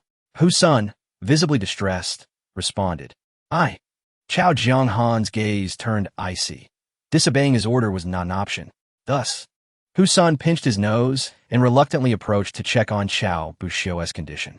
Li Wu knew that Qiao Buxiu would not perish easily. After all, he possessed a golden core body. He merely suffered from energy depletion. It was a pity, however, that Qiao Buxiu was a golden core soul. If he were to perish, one could obtain a golden core soul, a material essential for refining a life-bound treasure. Alas, today's scene was filled with too many experts, making it unsuitable for him to act. He would have to seek another opportunity. Moreover, it must be noted that having suffered such humiliation today, Qiao Buxiu would undoubtedly seek revenge on Li Wu in the future. This fish would ultimately not escape. In the arena, Li Wu gazed distantly at the chaos, feigning weakness as he inquired, "I observed that Brother Qiao had fainted. Does this mean I have emerged victorious?" At this moment, the sect leader, Li Yuan, spoke. "Indeed, there exists a regulation for our disciples' exchanges and sparring. Should an opponent succumb to unconsciousness, it signifies a victory. Li Wu, you have won this bout." Li Wu glanced at Li Yuan, who met his gaze. Although the events of the day were not as Li Yuan had envisioned, it remained true that Li Wu had triumphed, and he had bested none other than the formidable Qiao Buxiu, an unmatched disciple of the Yuanxian Sect. At the proclamation of the results, Li Wu bowed respectfully to those present. Some disciples of the Yuanxian Sect altered their demeanor, offering their congratulations. Despite the taint of an unearned victory, this battle allowed him to hold his head high, at least preserving the prospects for the sect and oppose as spiritual mind. Li Wu humbly remarca, "It was merely luck. Had Brother Qiao not been indisposed, I would have had no chance of winning." As he spoke, his expression shifted slightly, and he adopted a serious tone, conveying through thought transmission, "Esteemed guest, since I, Li Wu, have triumphed over the disciple Qiao Buxiu of the Yuanxian Sect, I hereby claim the position of first in this exchange event. Disciples of the Yuanxian Sect, do any of you wish to challenge me? Undeniably, my strength remains somewhat lacking. Truth be told, I hardly deserve this title of champion. Therefore, feel free to come forth if you wish to challenge." Each of Li Wu's words conveyed a sense of humility. Yet, interwoven within his statements was an indiscernible aura of dominance. The more he displayed this, the more inscrutable he became to others. This time, it was the turn of the Yuanxian Sect disciples, and none dared to utter a word. Although Li Wu's 2 victories appeared to stem from sheer luck, the outcome was still a victory. If one match could be attributed to fortune, then winning 2 matches against 2 of the Yuanxian Sect's top experts surely transcended mere chance. While uncertainty lingered, they sensed that Li Wu possessed extraordinary, clandestine methods. Qiao Lan and Qiao Buxiu, one a direct disciple of a grand elder and the other the foremost disciple of the sect, had both suffered humiliation at his hands. Thus, how could the other disciples of the Yuanxian Sect dare to continue their attempts? Li Wu stood resolutely on the arena, hands clasped behind his back, emanating an air of formidable authority. His demeanor conveyed to all that he, Li Wu, was prepared to defend his position.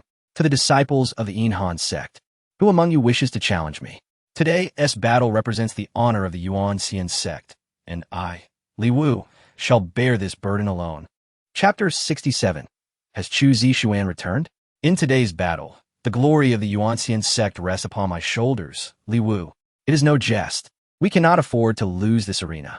The system has graciously bestowed upon me a reward of 1,000 combat points, equivalent to the power gained from refining 2 Yuanxian pills, a feat that would take down numerous formidable opponents. I, Li Wu, must defend this arena to the utmost and seize the title of champion at the exchange conference. At this moment, the surroundings fell into an oppressive silence.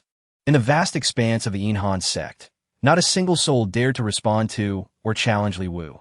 The expression of Qiao Jianghan, the sect leader of the Yuanxian Sect, was notably grim. His gaze shifted towards several other prominent inner disciples of the sect, but they appeared hesitant. In light of this, Li Wu took several steps toward the seating area of the Yuanxian Sect and deliberately cast a glance at those individuals, asking in a deep voice, "Do the disciples of the Yuanxian Sect truly fear challenging me? A mere Li Wu? Surely not. Is it only my proficiency in poison that intimidates you?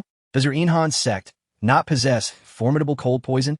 The disciples remained silent, refusing to respond.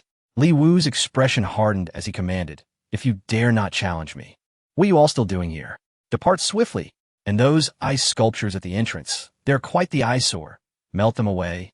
Seeing Li Wu's audacity, Elder Chao Ren could no longer suppress his anger. He moved swiftly, closing the distance to Li Wu, radiating an imposing aura. "You insolent child, cease your arrogance."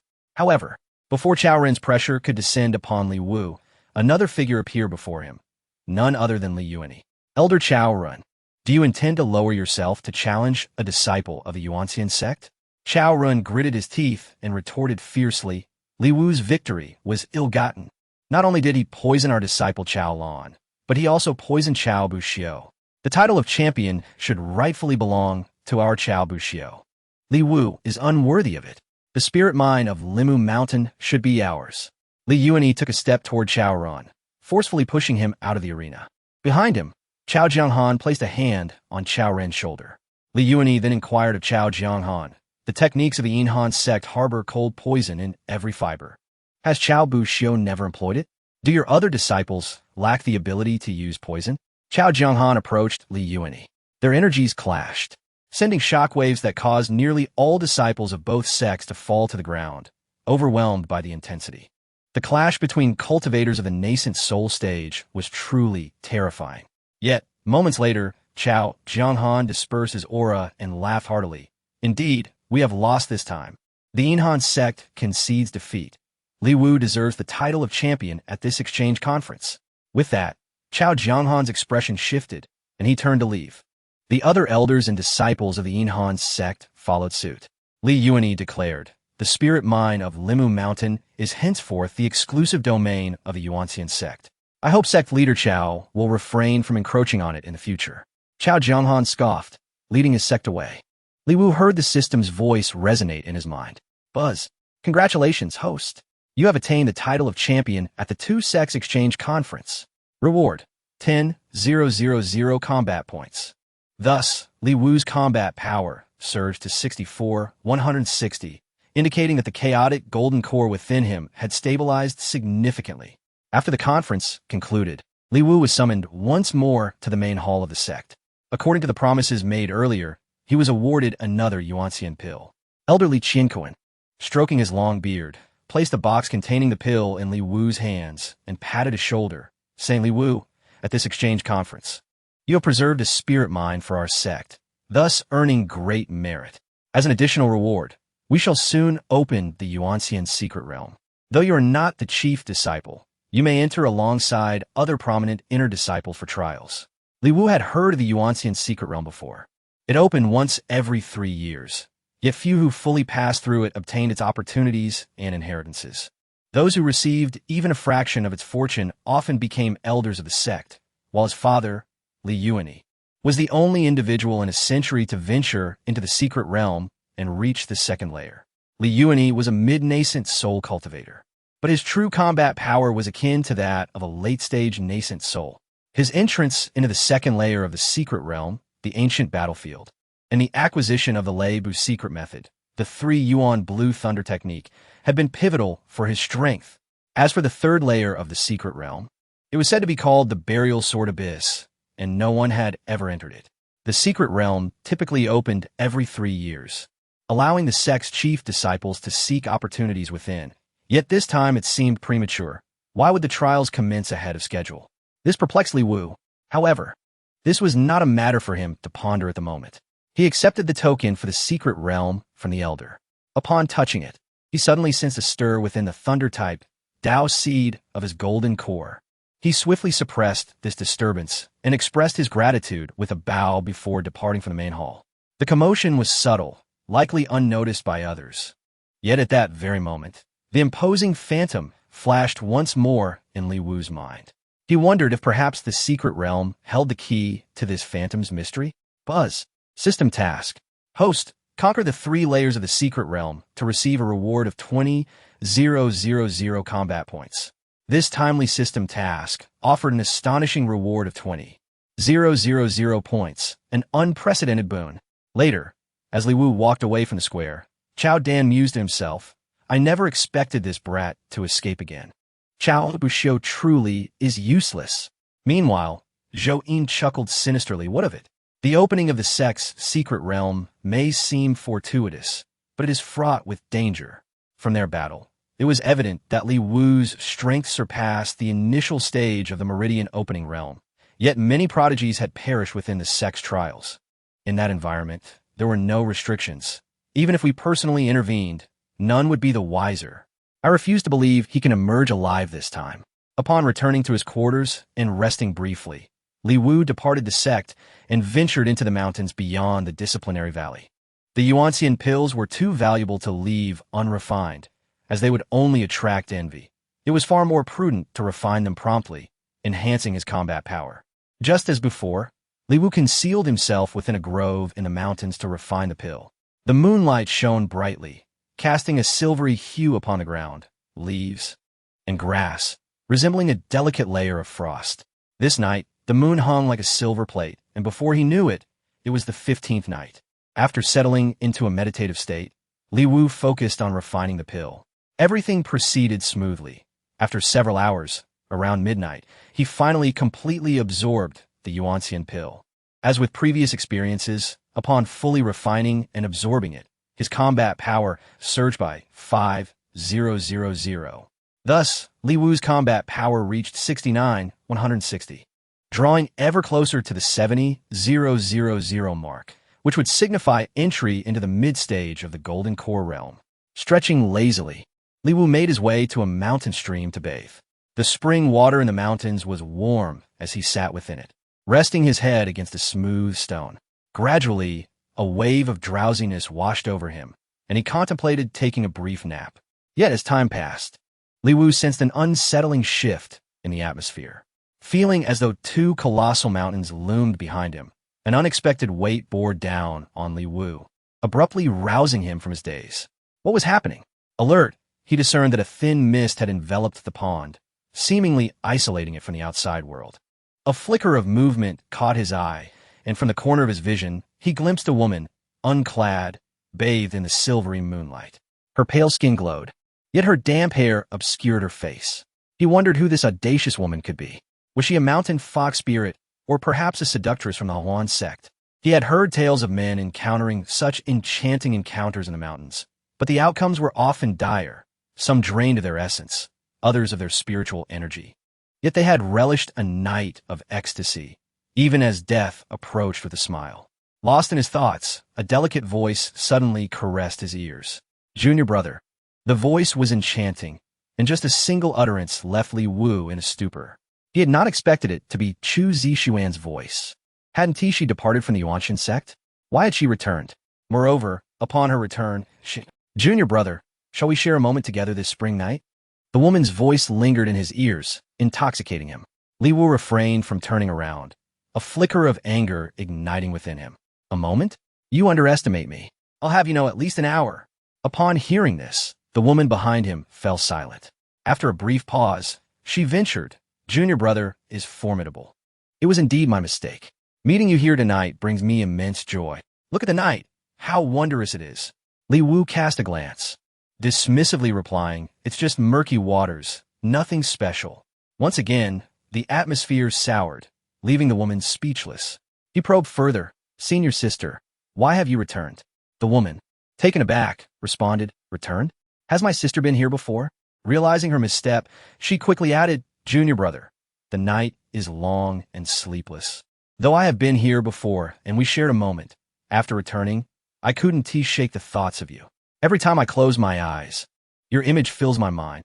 I merely wish to accompany you once more, if you'd permit me. It became evident to Li Wu that this was not Chu Zixuan, but rather a mountain spirit. He coldly retorted, what do you mean by having shared a moment? That's absurd. My senior sister has been away from the Yuanxian Sect for days. How could she return so suddenly? The woman appeared momentarily stunned, but replied, oh, I certainly know that. I simply missed you, so I came back. Li Wu countered, how much do you miss me? She answered without hesitation. As numerous as the stars in the sky, so too is my longing for you. Intrigued by her eloquence, Li Wu coughed, feigning nonchalance. Then, how about you bend over that rock?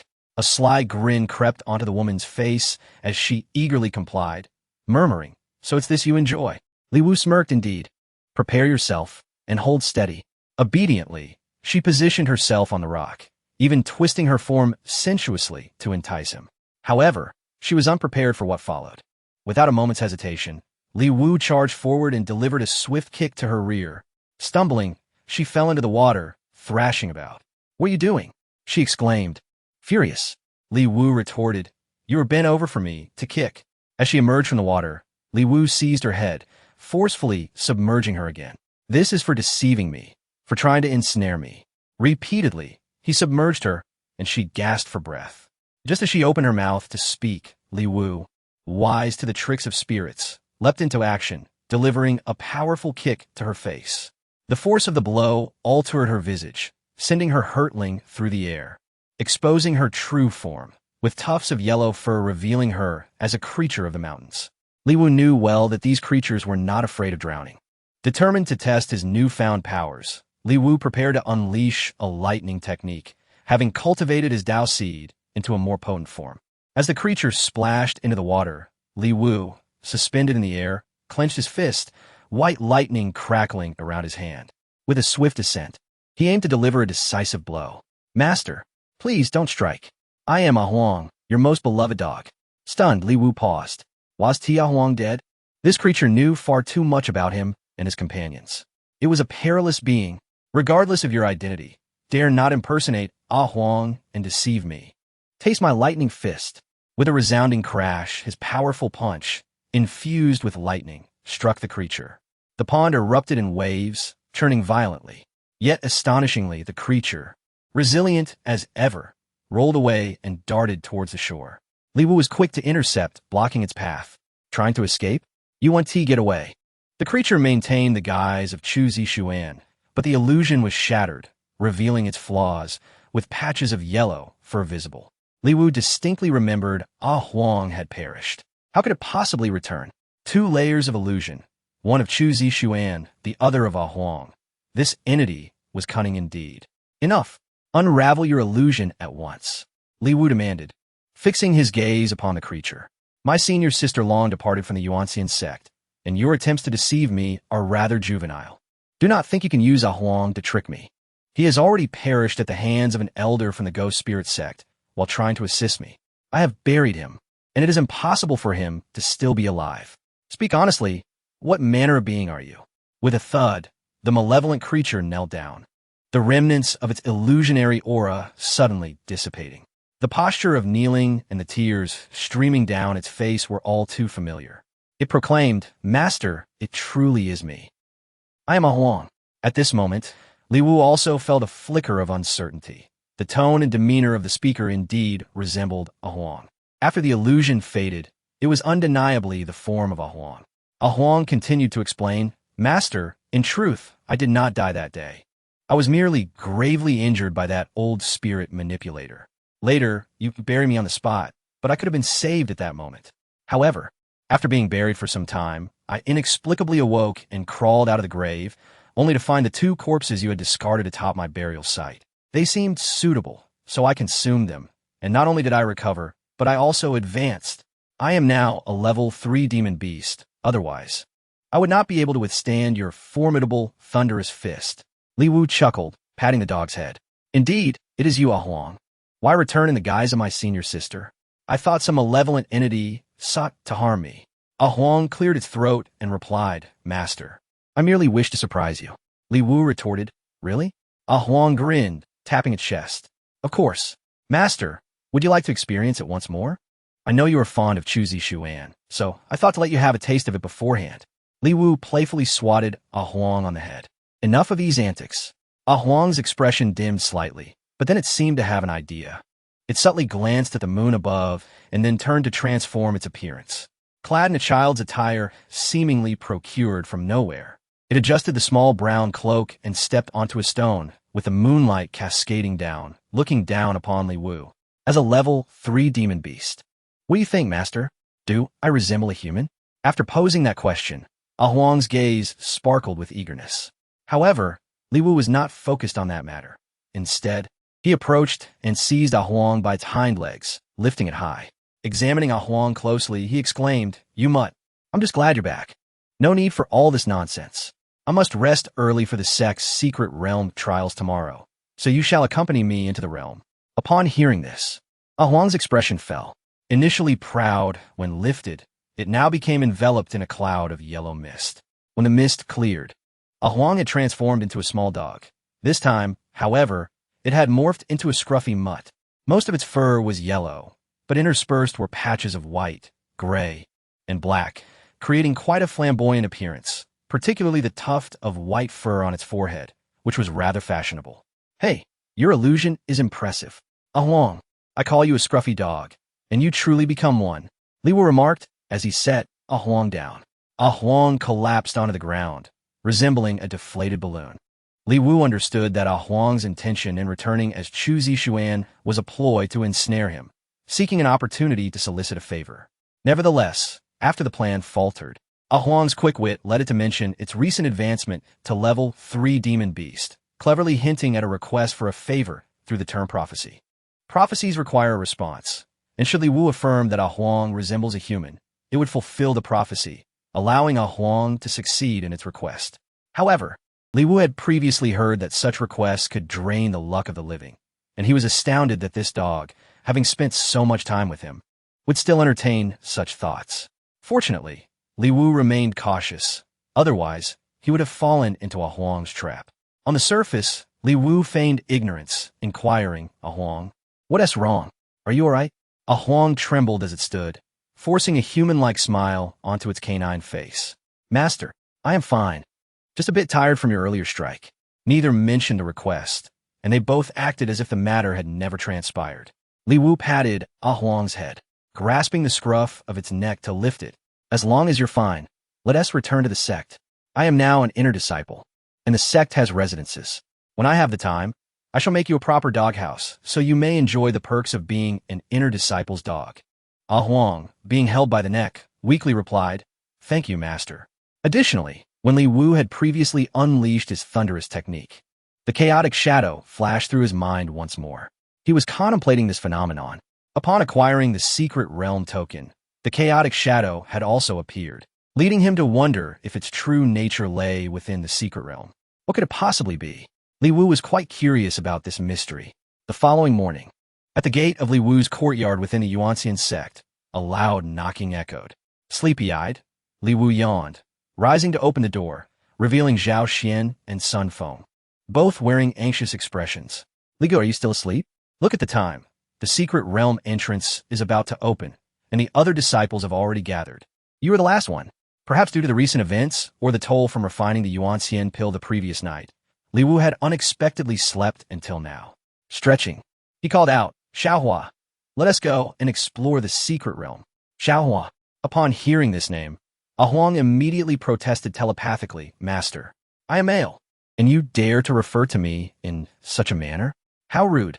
Li Wu paid no heed, lifting Huang by the scruff and following Zhao Xian and Sun Feng to the valley behind the main peak of the Yuanxian Sect, where the entrance to the secret realm lay. On the way, Zhao Xian and Sun Feng conversed excitedly. "Li Gu, you can bring 2 guards into the secret realm. Do you want to select 2 skilled protectors?" Li Wu countered, "Do I need assistance entering the secret realm? Is there danger within?" Zhao Xian explained, "Of course. There are dangers in the secret realm. Moreover, the outcome of this trial will determine the contest for the position of the young sect master. Whether you can reclaim that position hinges on this trial. All 9 other chief disciples are eyeing the position, and they each have 2 skilled guards. If you go in alone, it could be perilous." Li Wu nodded, fully aware that such occurrences were not without precedent. Moreover, matters within the secret realm were beyond the influence of those outside. Knowledge of them rested solely on individual effort. He produced the small, charming dog he had been carrying. "As I enter the secret realm, this little dog will suffice." Zhao Xian and Sun Feng exchanged incredulous glances at the adorable creature in Li Wu's hands. both exclaiming in unison, but, Li Gu, this is rather frivolous. This little dog can't even be a month old, can it? Li Wu casually placed the dog, a Huang, on his shoulder and declared, it will do. Upon reaching the rear mountain, Yuanxian Valley, they encountered a throng of disciples. The day's events were of great significance, drawing nearly all disciples of the sect, yet only 10 inner disciples held the privilege to enter the Yuanxian Sect's inheritance trials. Here, Sun Feng leaned to speak with Li Wu. Li Gu, there's one more thing I'm uncertain about. A prominent figure from our sect asked me to convey a message, urging you to exert every effort to seize the highest opportunities once inside the secret realm. If you encounter any peril, he will provide support. This revelation surprised Li Wu, for few within the Yuanxian sect held him in high regard. Who could this person be? In the distance, amidst the trees of the mountains, a figure cloaked in black stood, donning an obsidian mask. Observing the entrance to the secret realm with a calm demeanor, Li Wu inquired further, but Sun Feng shook his head. I, too, am unsure of his reliability, as I do not know his identity. When we met, he was cloaked in black robes, his aura obscured, leaving me unable to discern his true essence. He merely instructed me to relay the message without offering further details. However, it is certain that he possesses considerable power. Li Wu surveyed the surroundings. Elders from the sect were present, yet the sect leader, Li Yuan Yi, was conspicuously absent. In light of such an important event, where could he be? Several elders regarded Li Wu with disfavor, as tardiness in entering the secret realm trials was unacceptable. It was only a matter of time before they sought to disqualify him. With the sect leader absent, Elder Zhou Qi seemed emboldened and could not restrain himself from asking, Li Wu, do you still intend to participate in the trials? If you lack the courage, it will be wise to withdraw now. The secret realm is fraught with dangers, and no one will be there to protect you. Li Wu chuckled nonchalantly as he approached. Elder Zhou, has the event even commenced? Besides, I merely overslept after enduring 2 fierce battles at yesterday's sect exchange meeting. If you harbor objections to my participation, feel free to express them directly rather than resorting to intimidation. Zhou Qi gritted his teeth, fixing a fierce glare on Li Wu. Others also attended the exchange, yet no one else was late. Yet none of them claimed the top position, Li Wu countered, leaving Zhou Qi speechless, his lips moving but no words escaping. Li Wu, uninterested in the elder's ire, took his place. Unlike the other 9 inner disciples, each accompanied by 2 mysterious guards clad in black, Li Wu stood alone, his only companion a small dog. Chao Dan glanced at Li Wu, feigning concern. Junior brother Li, why only bring a dog? Can't you find any guards in the sect? Perhaps I should speak with my master to arrange 2 for you. The trials within the secret realm are perilous, isolating us from the outside world. Without protection, encountering danger could prove fatal. Li Wu sighed, expressing his resignation.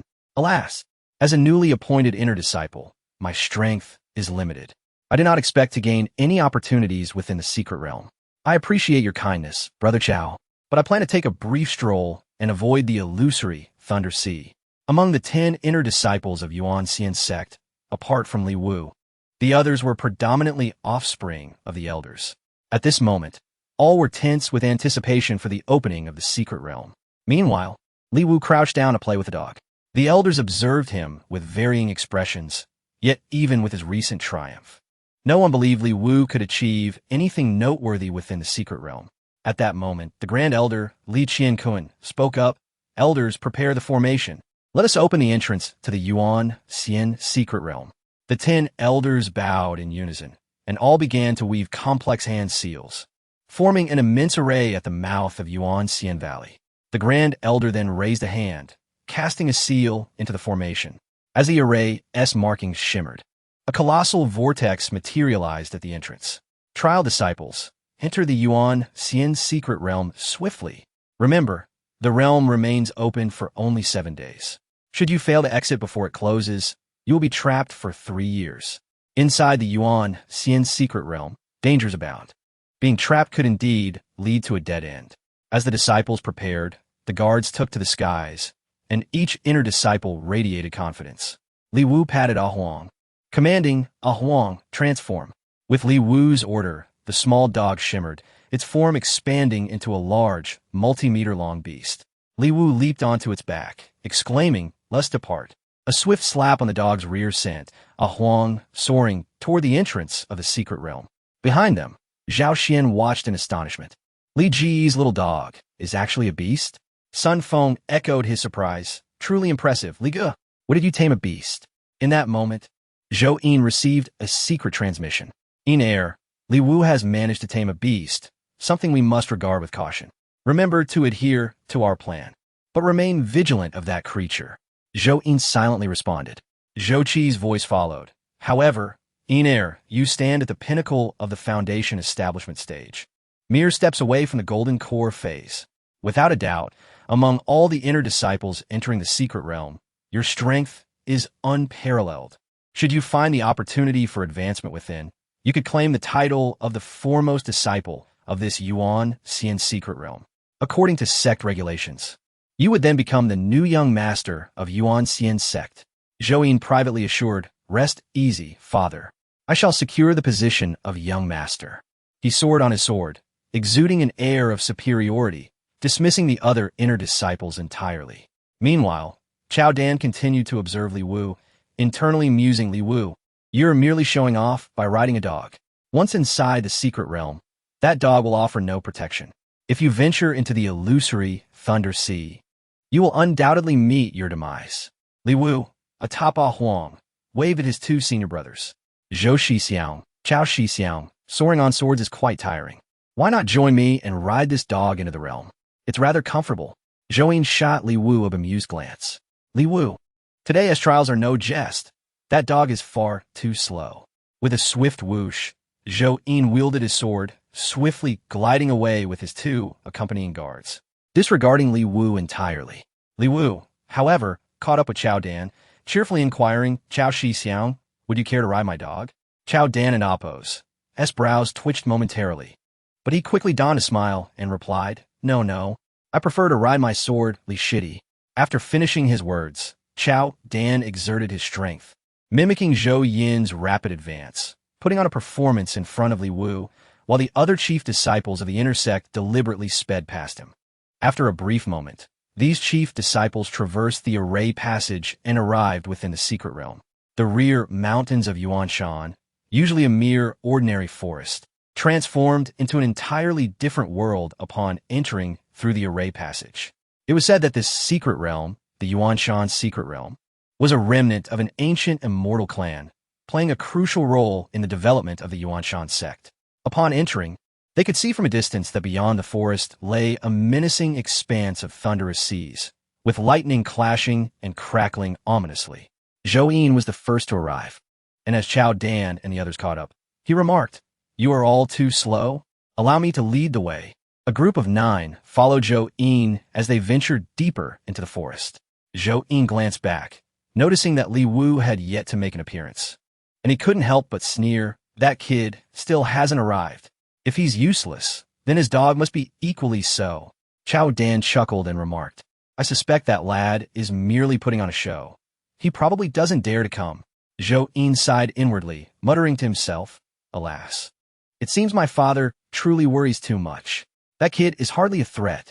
As they walked through the forest, engaging in conversation, the other chief disciples of the inner sect shared a similar disdain for Li Wu, their words laced with contempt.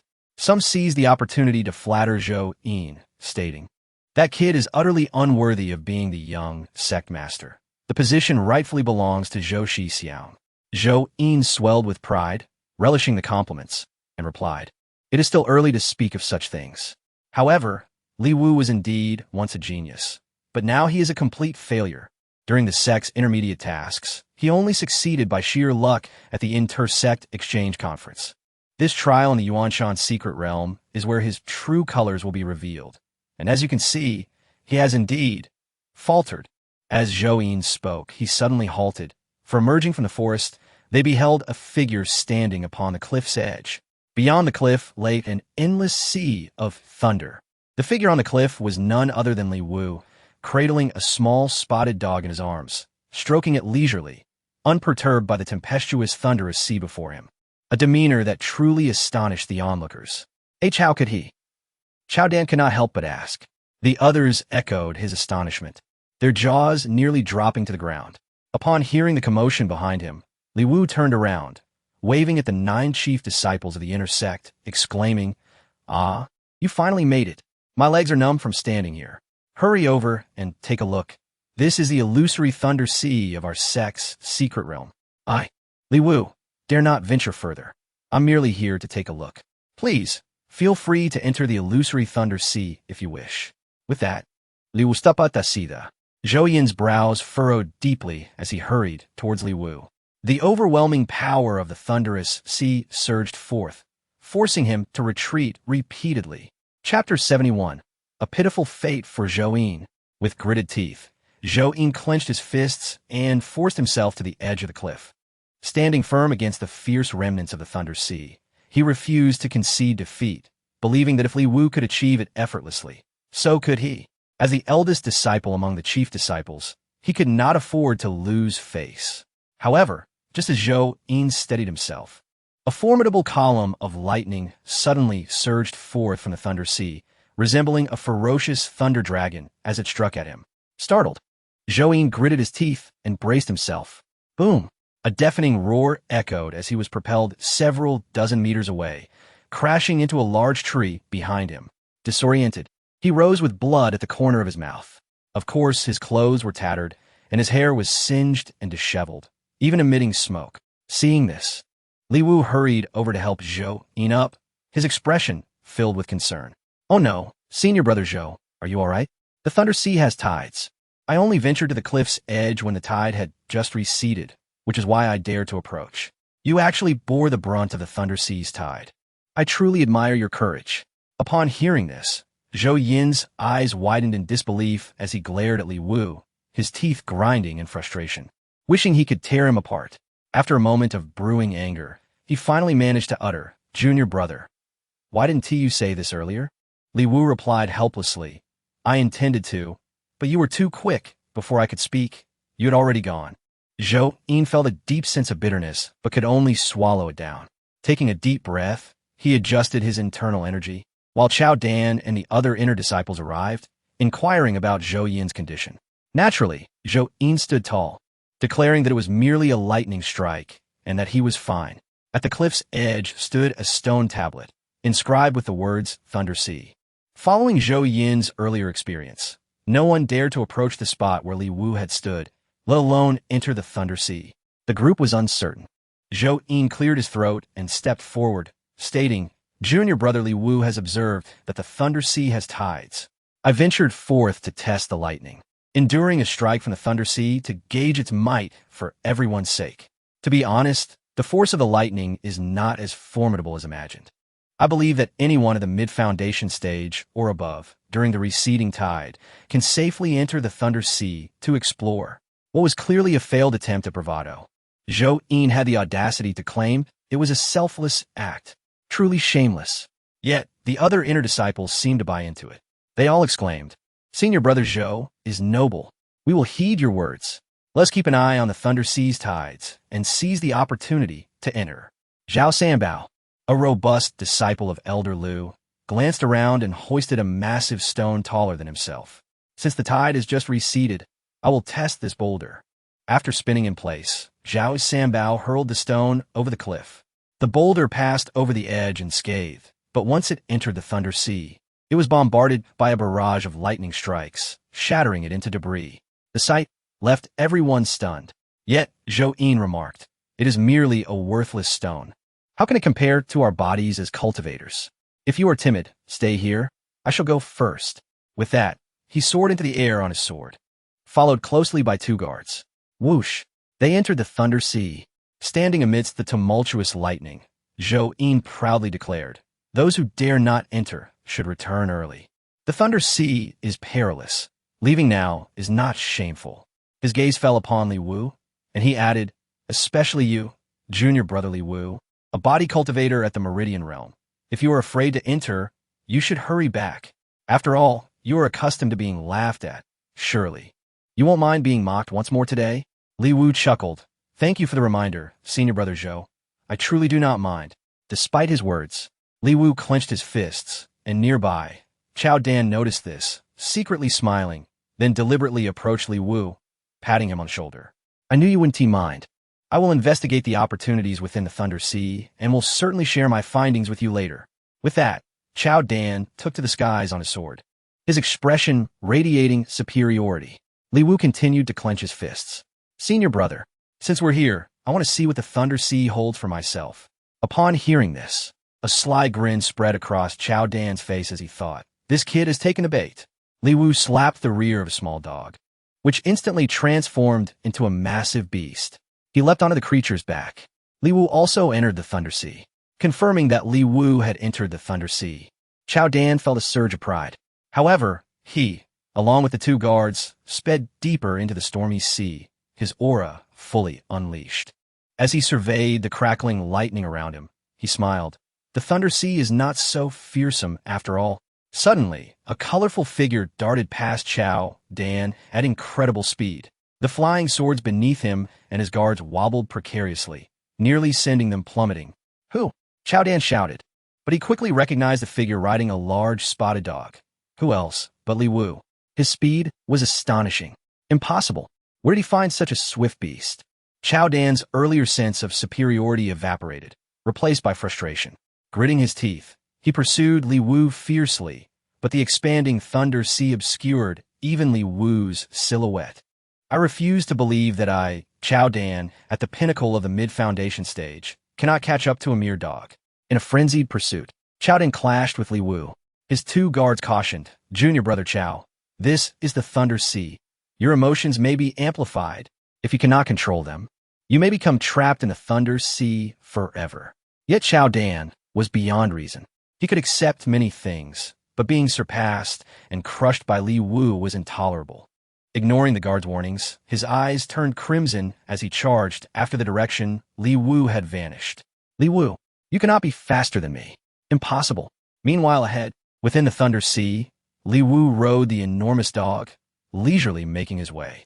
Perhaps due to the overwhelming comfort, he unknowingly lay down on the dog's back and fell asleep. When Li Wu finally opened his eyes again, he found himself in a dense forest. Towering trees surrounded him, their trunks and stones covered in moss, and nearby stood a stone tablet, though the inscriptions had long faded with time. Where's this place? Am I still within the Thunder Sea? And where is Huang? Why has it disappeared? Li Wu pondered as he walked past the tablet, continuing forward, thinking that perhaps if he traversed this forest, he might find a way out of the Thunder Sea. At that moment, from the depths of the forest, a faint sound of a bell echoed. The chime was both familiar and strange. Where had he heard it before? While contemplating this, a sudden, powerful gust of ominous wind swept through, and before Li Wu could react, a forceful shadow descended, its fists aimed at him. Caught off guard, Li Wu was struck by a heavy blow, sending him hurtling backward. Just before crashing into the stone tablet, he managed to slap it, executing a flip in midair to stabilize himself. The forest was shrouded in darkness, yet he discerned the silhouette before him. This scene left Li Wu utterly astonished. How could it be him? Where exactly was this place? The creature had an enormous head, its eyes closed, with skin a deep shade of blue-black. Standing there, it appeared to tower at least 4 or 5 meters high. As it lunged at Li Wu once more, an overwhelming sense of pressure washed over him, astonishingly familiar. This time, it struck at Li Wu from a distance, yet the ground around them shattered instantly. With a single blow, Li Wu was sent flying again, tumbling into the underbrush. His chest ached, and his head buzzed incessantly. It was the big-headed baby. Li Wu pondered. Had he somehow traversed back in time? No. Even if he had, this creature was merely a figment of the game, incapable of manifesting in reality. Yet, upon further reflection, he realized he was ensnared within the illusory Thunder Sea. This was a manifestation of his inner demons. Before his journey, he had been an avid player of the Black Monkey game, but despite days of relentless effort, he had perished at the hands of the big-headed baby. He hadn't anticipated that the illusory Thunder Sea could conjure this entity into existence. Understanding this, Li Wu steadied his mind. In retrospect, he realized that defeating the big-headed baby might not be insurmountable. If he could just remember its moves, a way to counter it would emerge. Since this was indeed a manifestation of his inner demons, now was the time to vanquish them. With a composed mind, Li Wu executed his maneuvers with grace and agility. Additionally, During this time, his own strength had surged, and his genuine combat experience had grown significantly, a stark contrast to the mere finger dexterity he employed in the virtual realm. Thus, in this battle, Li Wu fought with remarkable ease. After a series of exchanges, his techniques began to dominate the big-headed baby, reducing it to tears on several occasions. It seemed as though he was on the verge of defeating it. Suddenly, a phrase echoed in his mind. Is this game merely populated by the big-headed baby? In an instant, the once prostrate and weeping big-headed baby rose again.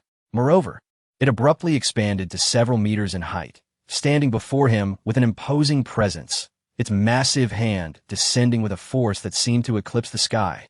With a single earth-shattering strike, rocks flew, and the air rippled with energy. Li Wu was swept away by the force, crashing violently into a nearby tree, leaving him dazed and disoriented. As he struggled to rise, he coughed up blood. Although this creature was conjured by the illusory thunder sea, the injuries felt all too real. However, once he regained his footing, Li Wu quickly steadied his resolve. Despite the big-headed baby's newfound size, its techniques remained unchanged. Furthermore, Li Wu was now in the early stages of the Golden Core realm, capable of flight. Ascending into the air made dealing with this creature significantly easier. Minutes later, the big-headed baby was felled once more. Just then, that haunting phrase echoed again. Is this game only populated by the big-headed baby? Only one monster. One monster. The voice lingered in his mind, impossible to shake off. The towering, green-skinned, big-headed baby expanded even further, its already oppressive form growing to an astonishing height, seemingly enveloping the entire area. Its hand descended violently towards Li Wu. The enormity of the strike was unavoidable. Li Wu took the hit squarely.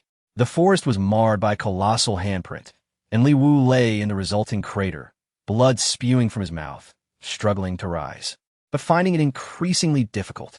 The pain was excruciating. That phrase continued to echo in his mind. At this moment, Guzi was soaring through the Thunder Sea, carrying Li Wu. Initially, Guzi did not perceive anything amiss, but gradually, a Huang sensed that something was wrong. He halted and turned back. Upon seeing Li Wu lying there, it was clear he was not merely asleep. His face was contorted in agony, and blood streamed from his orifices. Oh no, Master, what has happened? Has he fallen into an illusion? Though the sights of the illusory Thunder Sea are not real, they can still inflict harm.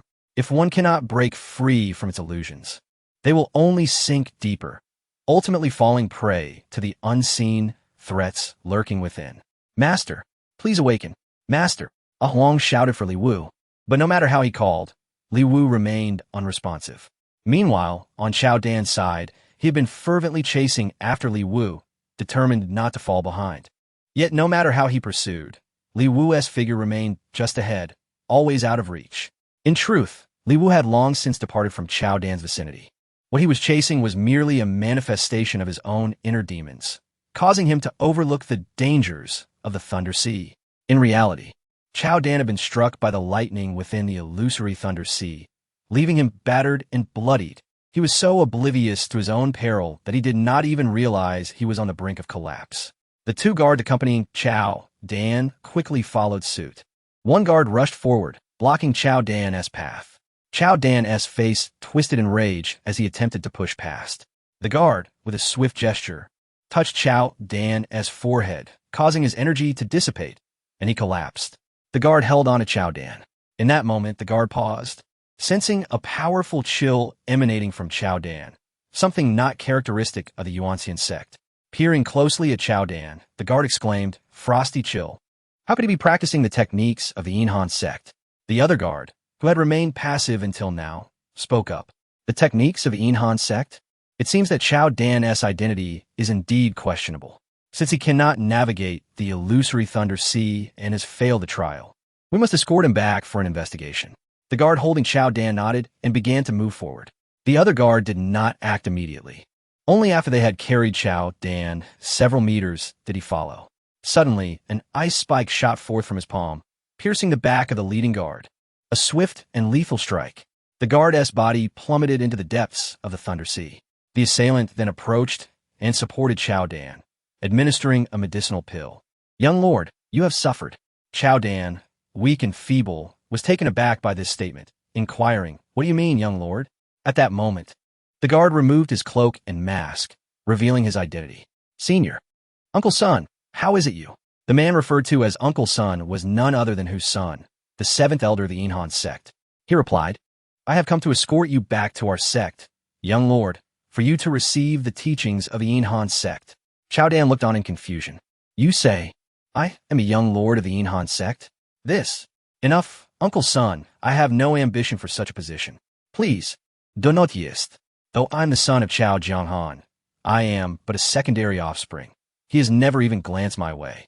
How could he possibly want me to become the young lord? If he truly cared for me, he would not have sent me to the perilous Yuanxian Sect as an undercover agent." Huang took a deep breath and said, "Young lord, I understand that you harbor grievances regarding this matter.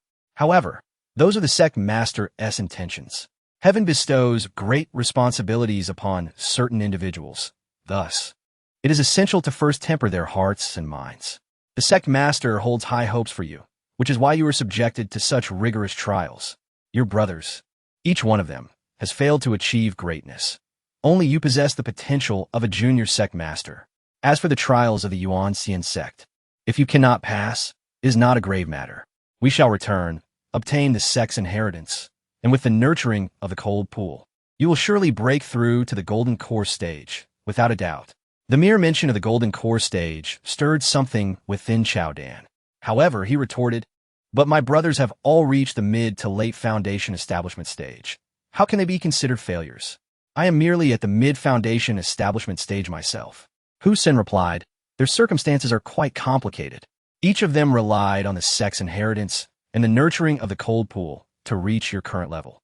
If you, as the junior sect master, return to obtain the sect's inheritance, and with your innate talent, achieving the golden core will be a mere formality. At that time, overpowering that lad will be as simple as a flick of finger." These words struck a chord in Chao Dan and Appo's heart, prompting him to declare, "Very well. I shall return with you." He turned and followed Senator, glancing back one last time. He vowed, "Li Wu, when we meet again, I, Chao Dan, shall undoubtedly solidify my golden core and stand over you." Meanwhile, on Li Wu's side, after being struck by a massive palm, he lay amidst the ruins of the palm imprint, nearly immobilized. The giant-headed doll clenched its fist once more, preparing to strike Li Wu with overwhelming force. The illusion of the Thunder Sea was indeed capable of causing fatal harm. Li Wu's injuries worsened with each passing moment. He swiftly rolled away, narrowly evading the impending blow. As he regained his footing in mid-air, the giant-headed doll spread its arms, its palms descending upon him with a force akin to swatting a fly. The pressure emanating from its colossal palms was inescapable. The enormous palms approached Li Wu from both sides with ferocity. The oppressive sensation was palpable. This game is intriguing. But is the giant-headed doll the only adversary? A voice echoed through the air surrounding Li Wu, resonating like an enchanting melody that seemed to penetrate his very soul. Conventional techniques proved inadequate against this foe. Remembering the celestial phenomenon technique, he swiftly formed a hand seal. First rank celestial phenomenon technique. He bellowed. Yet, the formidable palm strike bore down upon him, nearly shattering the finger seal he had just maintained. At that moment, a voice resonated in his mind. "Junior brother, I believe in you." It was the voice of senior sister, Chu Zishuan. As her words echoed within him, clarity washed over Li Wu, like a refreshing stream flowing through his heart, sweet and soothing. The suppressed power within him erupted in that instant. He shouted again, "One technique. White Tiger Manifestation." As he uttered this incantation, a surge of energy enveloped him, pushing away the giant palm aimed at him. The celestial phenomenon manifested, and a massive silhouette of a white tiger appeared around him, providing protection. Li Wu unleashed a palm strike. The white tiger charged at the giant-headed doll. The impact of this fierce collision sent shockwaves through the illusory realm, fracturing the very fabric of the world, and the giant-headed doll was sent flying, dissipating into nothingness during its flight. The echo of the words that had tormented Li Wu's mind vanished completely. It seemed that those words were indeed his true inner demon. As everything around him faded into oblivion, when Li Wu opened his eyes again, he found himself lying on a Huang's back. Huang turned to him, concern etched on its face. Master, are you all right? Li Wu wiped the blood from the corner of his mouth and waved his hand, assuring, I am fine. Huang inquired further, Master, what did you encounter in the illusion? Li Wu casually replied, a ghost. What? Huang struggled to comprehend. But Li Wu offered no further explanation, choosing instead to meditate. Thus, Huang carried Li Wu as they soared out of the Thunder Sea. To Li Wu's astonishment, upon exiting the tempest, all of his injuries vanished, and it seemed the experience within the Thunder Sea had fortified both his heart and body. Although he did not hear the system's rewards, he discovered an increase in his combat power when checking the system. Name, Li Wu. Combat power, 71320. Realm, Early Golden Core. Technique 1. Doubling combat power. This technique allows the host to inflict double damage instantaneously, though it is highly taxing on the host's vitality. Please use it judiciously. Technique 2. Celestial Eye consumes mental energy to observe the opponent's combat power, etc. Technique 3. Celestial Phenomenon Technique 1. Technique. White Tiger Manifestation. Heavenly Harmony Powder, 348 portions. Using Heavenly Harmony Powder increases combat power, with varying effects depending on the opponent's strength. Lottery chances, 0. Lottery items unlocked. Heavenly Harmony Powder, Stinky Tofu, Swift Escape Pill. Milestone, combat power 200. 000, reaching a combat power of 100. 000 unlocks rewards. Inventory, Mysterious Dagger, nurturing progress 30. To refine it into a personal flying sword requires 5 golden core souls. Current golden core souls, 0. 1 teleportation talisman, 12 portions of Stinky Tofu. Basic combat power realm comparison record. Before entering the Thunder Sea, Li Wu's combat power stood at 69,170. Thus, the tempering within the Thunder Sea enhanced both his mental realm and physique, resulting in a combat power increase of 2,150. This was indeed a remarkable gain.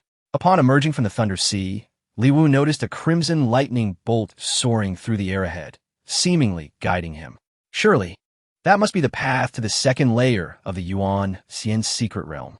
He gave Huang a playful pat and commanded, Huang, let us proceed. Huang darted forward with astonishing speed. Truly, as a third-tier beast, it proved to be invaluable. Following the guidance of the crimson lightning, Li Wu traversed through the forest.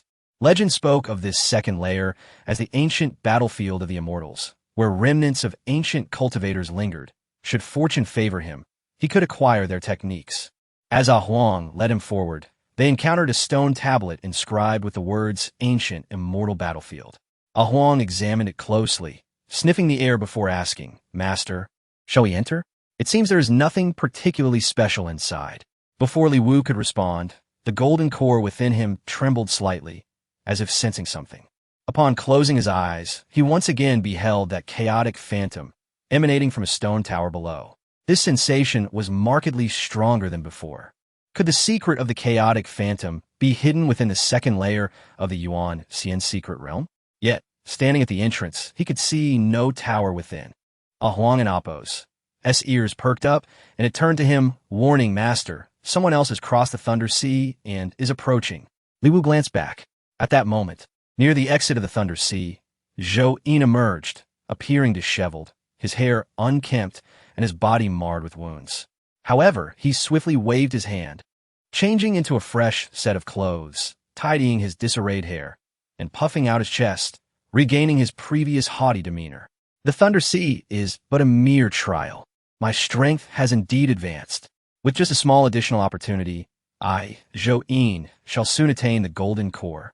Ha ha! Observing my surroundings, devoid of any presence, Zhou Yin exclaimed once more. I, Zhou Yin, am indeed the first to emerge from the Thunder Sea. Those timid fools dare not even enter the Thunder Sea. Should they venture in, they would certainly perish, let alone emerge. The air near the second layer of the Yuan immortal secret realm is invigorating, but alas, the others cannot savor it. As Zhou Yin walked, he reveled in his own triumph. The two guards beside him clasped their hands in congratulations. Young master, you are undoubtedly the first. How could the likes of Li Wu compare to you? Upon mentioning Li Wu, Zhou Yin glanced back and remarked, that lad, Li Wu, has likely already vacated the secret realm. With his cowardice, He is hardly worthy of being my competitor. The competition for the position of sect master is truly dull with such trash as my opponents. Suddenly, an overwhelming aura surged past Zhou Yin, initially speeding away but then abruptly halting. It was none other than Zhao Sanbao, the disciple of Elder Zhao Yuanshan, a robust figure with a simple demeanor. Ah, senior brother Zhou, you too have passed through the Thunder Sea. Congratulations. Zhou Yin, upon seeing Zhao Sanbao and Appo's timely emergence from the Thunder Sea, found it hard to accept. He could not help but grind his teeth in frustration. Congratulations, junior brother Zhao. Yet internally he scoffed. How could this dim-witted fellow also succeed in traversing the Thunder Sea? One of the guards whispered an explanation to Zhou Yin. Young master, do not concern yourself. Zhao Sanbao's passage through the Thunder Sea was merely a stroke of luck. He is simple-minded, devoid of any inner demons, which is why he managed to cross. However, even having crossed the Thunder Sea, he is limited to that. With his mid-stage conduit cultivation, he likely lacks the qualification to enter the second layer. Zhou Yin derived some comfort from these words, feeling a sense of balance restored. Thus, I, Zhou Yin, remain the foremost contender in the trials of the Yuan immortal secret realm. Just as this thought crossed Zhou Yin's mind, he heard a shout from the forest ahead. Li Junior brother, it truly is you. I never expected you to reach the entrance of the second layer so quickly. What? Zhou Yin immediately turned towards the direction of the voice, his mouth and brow twitching uncontrollably. Hearing Zhao Sanbao's voice ahead was incomprehensible. It was one thing for Zhao Sanbao to emerge after him, but how could Li Wu possibly have crossed the Thunder Sea before him? Zhou Yin hurried through the forest ahead. Indeed, he spotted Li Wu seated atop a rock beside the entrance to the second layer, leisurely petting a small dog. This scene felt eerily familiar. It pierced Zhou Yin's heart with discomfort. No matter how he rationalized, he could not accept that Li Wu had passed through the Thunder Sea before him. Impossible. How could this waste of conduit cultivation surpass me? Zhou Yin clenched his fists tightly, refusing to believe his own eyes. Meanwhile, Zhao Sanbao enthusiastically approached Li Wu. Brother Li, you're amazing. Li Wu stretched and replied, I just arrived a little while ago, maybe waiting for you for half an hour. He continued, you see, I'm not too familiar with this second layer of the secret realm. Sanbao, do you know anything about it? Zhao Sanbao, being straightforward, shared all he knew about the second layer without reservation. Upon finishing, Li Wu noticed Zhou Yin approaching. He waved eagerly. Brother Zhou, you've arrived too? Come over. Crossing the Thunder Sea is no easy feat. Let us sit down, rest a bit, and discuss strategies for entering this second layer. As Li Wu spoke, he jumped down from the rock. Zhou Yin's brow twitched. After being tricked by Li Wu the first time, he was determined not to sit in the same spot this time. Li Wu smiled gently, patting Zhou Yin's shoulder. Do not worry, brother Zhou. Look, the entrance to the second layer appears quite calm, devoid of Thunder Sea tides. Hearing this, Zhou Yin nearly ground his teeth to dust. However, his gaze shifted, and he inquired, Junior brother Li, you are not being entirely honest. Did you not say you wouldn't enter the secret realm trials? How'd you ended up here? Li Wu waved his hand dismissively. Oh, I never intended to enter. It was just that senior brother Chao Dan encouraged me after entering the Thunder Sea, assuring me that despite appearances, it is quite safe. I thought I'd give it a try. If it didn't work out, I'd simply retreat.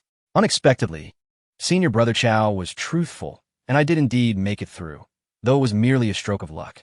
My strength is hardly comparable to yours, brother Zhou. Oh, by the way, where is senior brother Chao? Zhou Yin did not respond, instead turning to gaze towards the Thunder Sea. Zhao Sanbao then chimed in. When I passed through the Thunder Sea earlier, I seemed to hear senior brother Chao calling out for you, brother Li. He indeed appears quite concerned for you. Li Wu was somewhat at a loss, pondering if Chao Dan's inner demons were actually him. That seemed far-fetched. Yet, he maintained a polite demeanor, replying, of course. When executing sect duties at Li Moon Mountain, senior brother Chao has always looked out for me. Moreover, during yesterday's inter-sect exchange, had it not been for senior brothers Chao and Zhou assisting me, I would not have emerged victorious so easily. After saying this, he deliberately glanced at Zhou Yin. Isn't that right, brother Zhou? Zhou Yin's expression darkened, and he promptly diverted the topic. All right, junior brother Li, we are in a trial, not on an outing. Back to the matter at hand. Senior brother Chao has yet to emerge. It is likely he struggles to cross the Thunder Sea. However, with the sect's elite guards present. "You should be fine. You need not worry about him." After taking a few steps forward, Zhou assumed a senior brother's demeanor. "Sanbao, your understanding of the second layer of the secret realm is still too superficial. Allow me to enlighten you." Pausing for effect, he elaborated, "The Yuan immortal secret realm, second layer, is said to be an ancient battlefield of the immortal domain formed by its descent.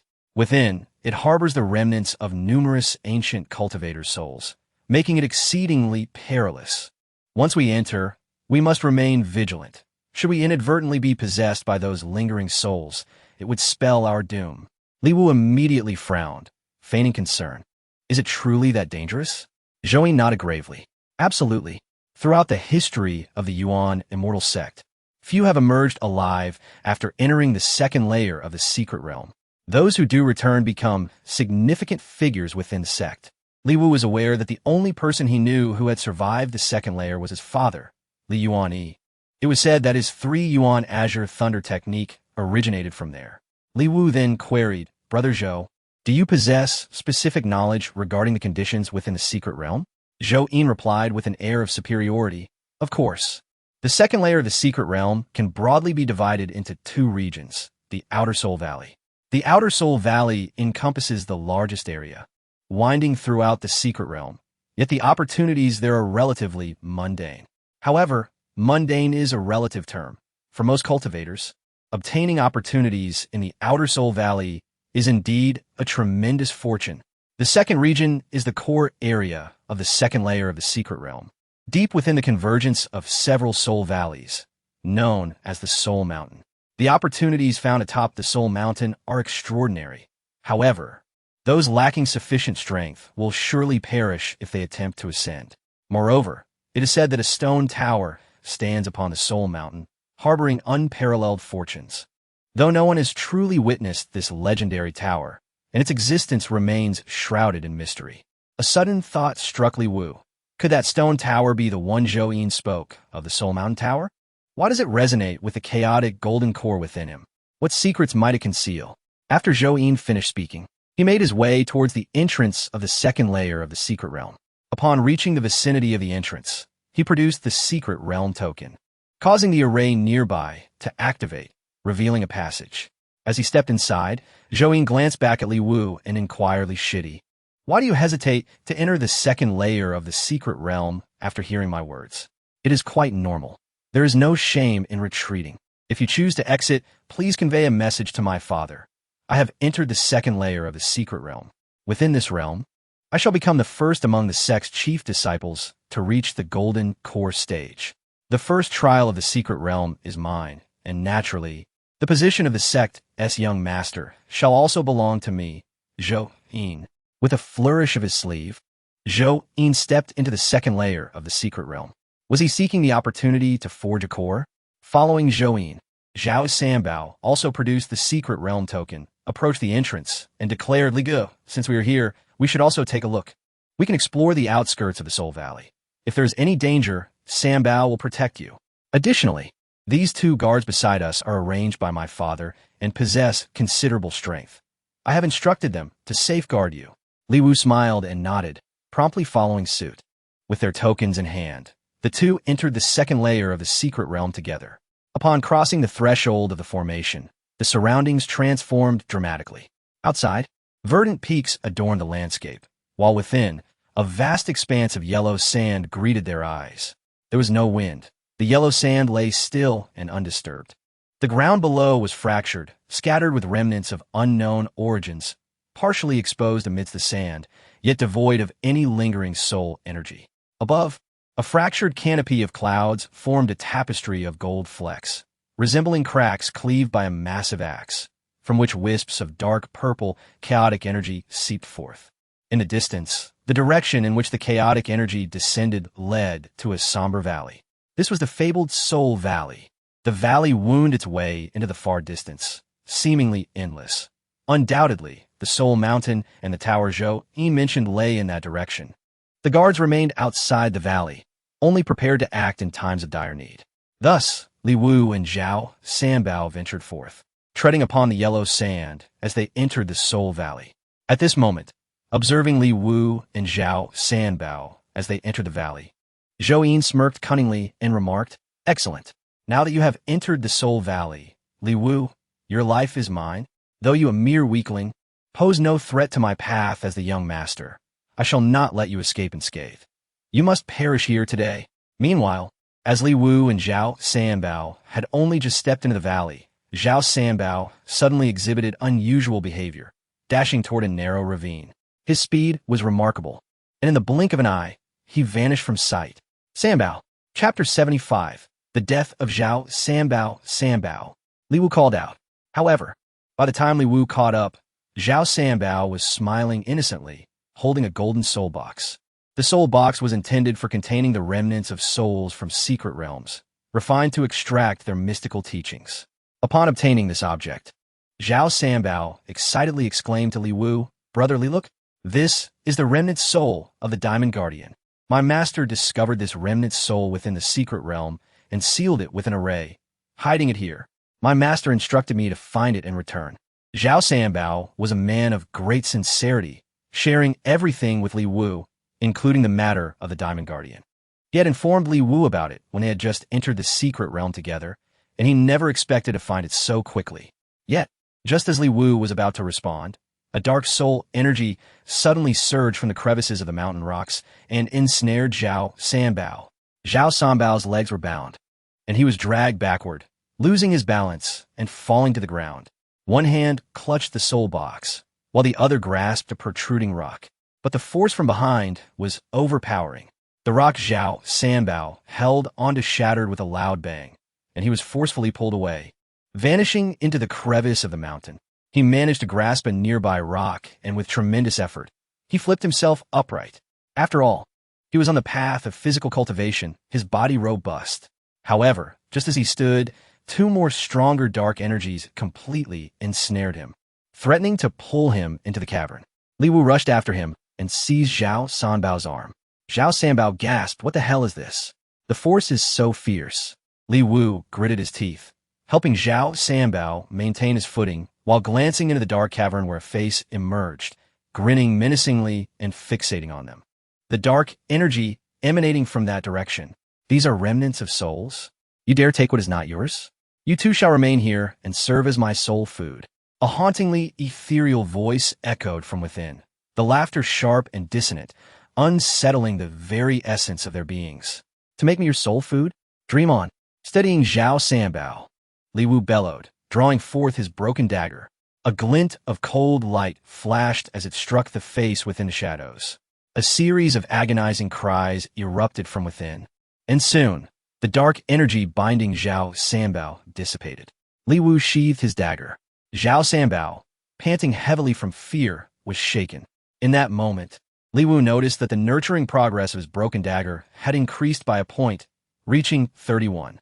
The higher the nurturing progress, the more demanding it became regarding the souls it required.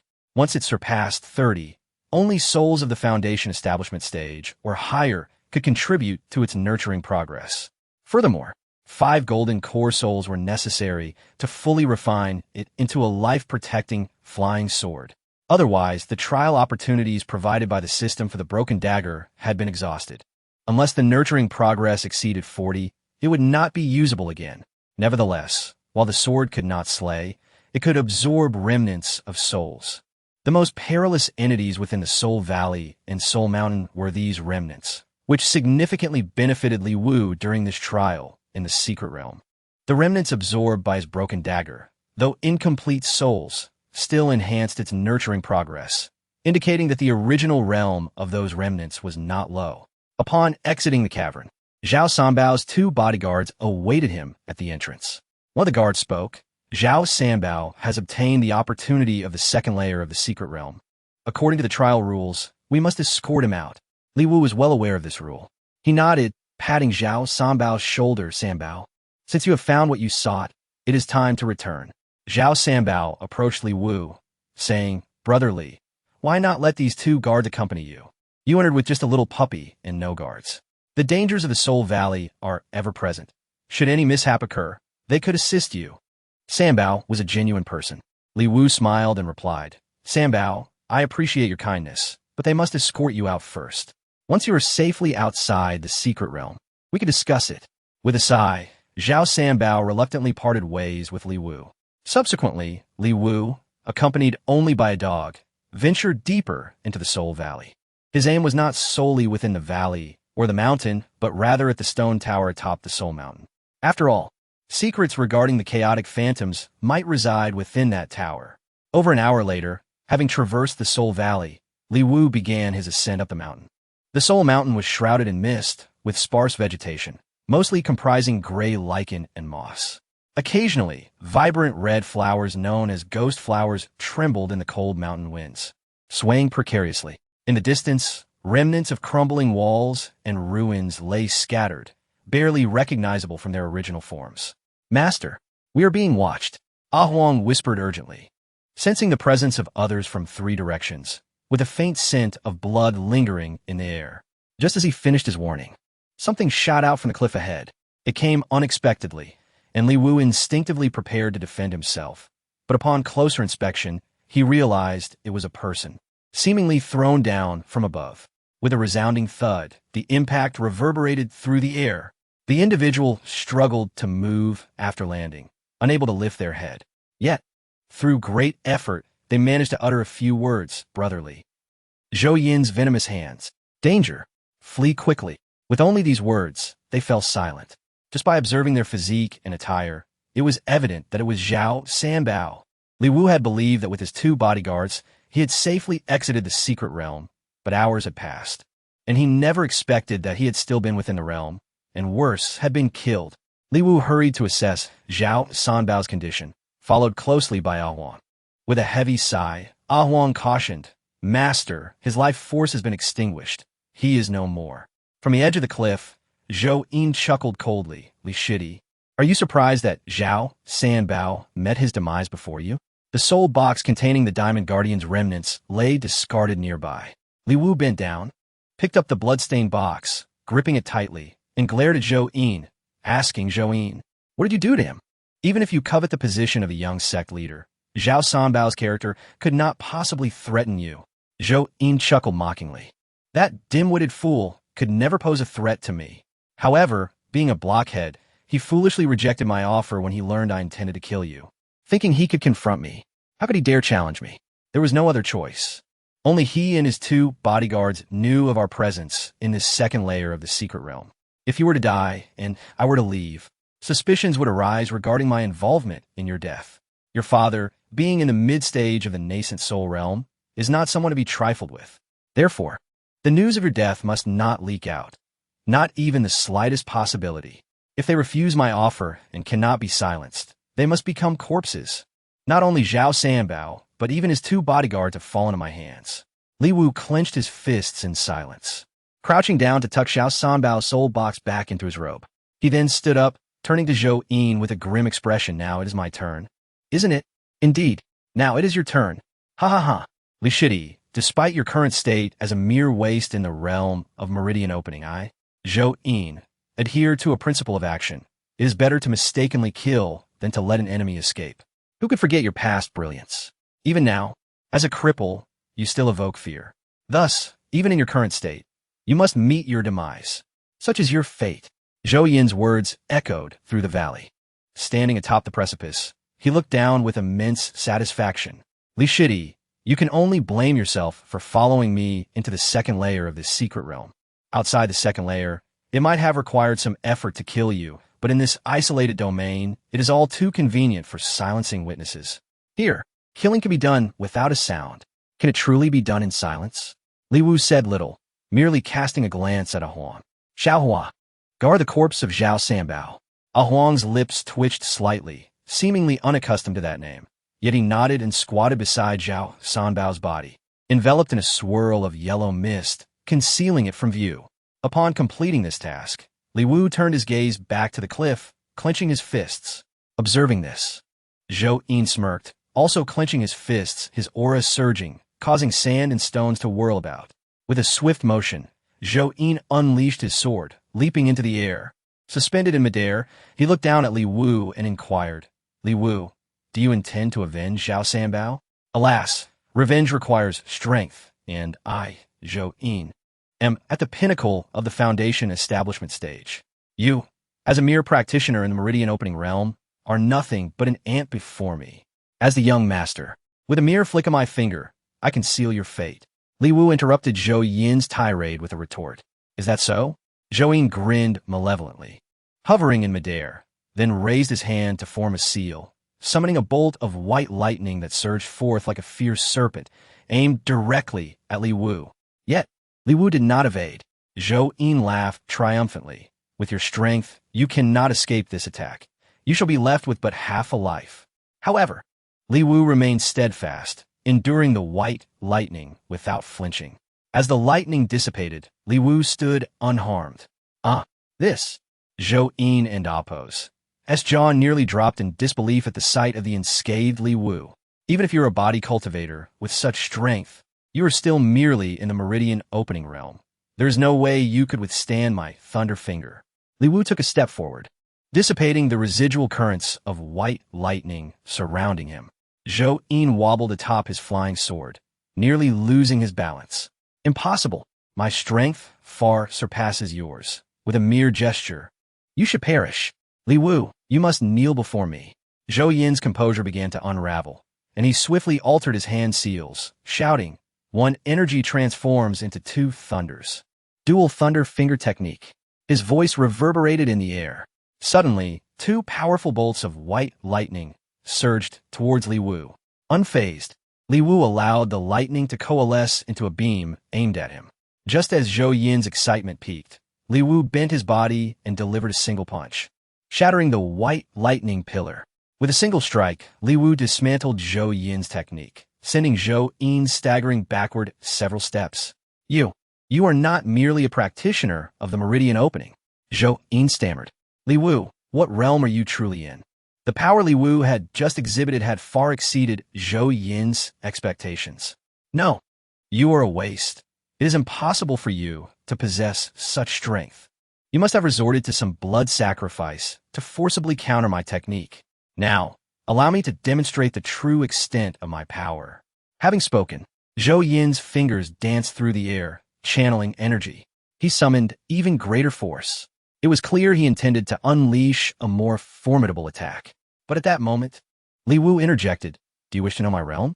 Allow me to show you. In that instant, Li Wu, previously grounded, moved without any flying artifact, stepping into the void, standing suspended in the air. While those in the foundation establishment stage require swords to fly, those in the golden core stage can traverse the skies unaided, perceiving the power of the void. This scene spoke volumes, revealing to Zhou Yin that Li Wu had indeed reached the golden core stage. Golden core stage? How could this be? Zhou Yin's hand trembled, his previously composed hand seals falling into disarray. He could scarcely believe his eyes. Impossible. Li Wu, you were crippled. Your meridians were shattered long ago.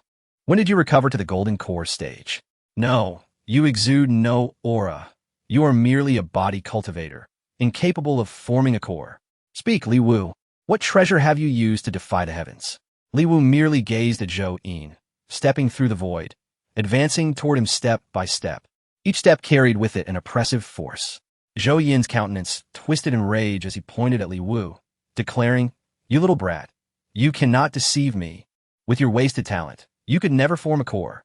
Zhou Yin roared. The very notion of Li Wu achieving core formation was incomprehensible to him. Before being crippled, Li Wu's innate talent had far surpassed Zhou Yin's.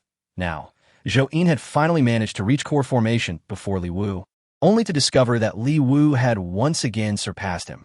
This revelation struck Zhou Yin's psyche with tremendous force. Li Wu spoke calmly, before entering the secret realm.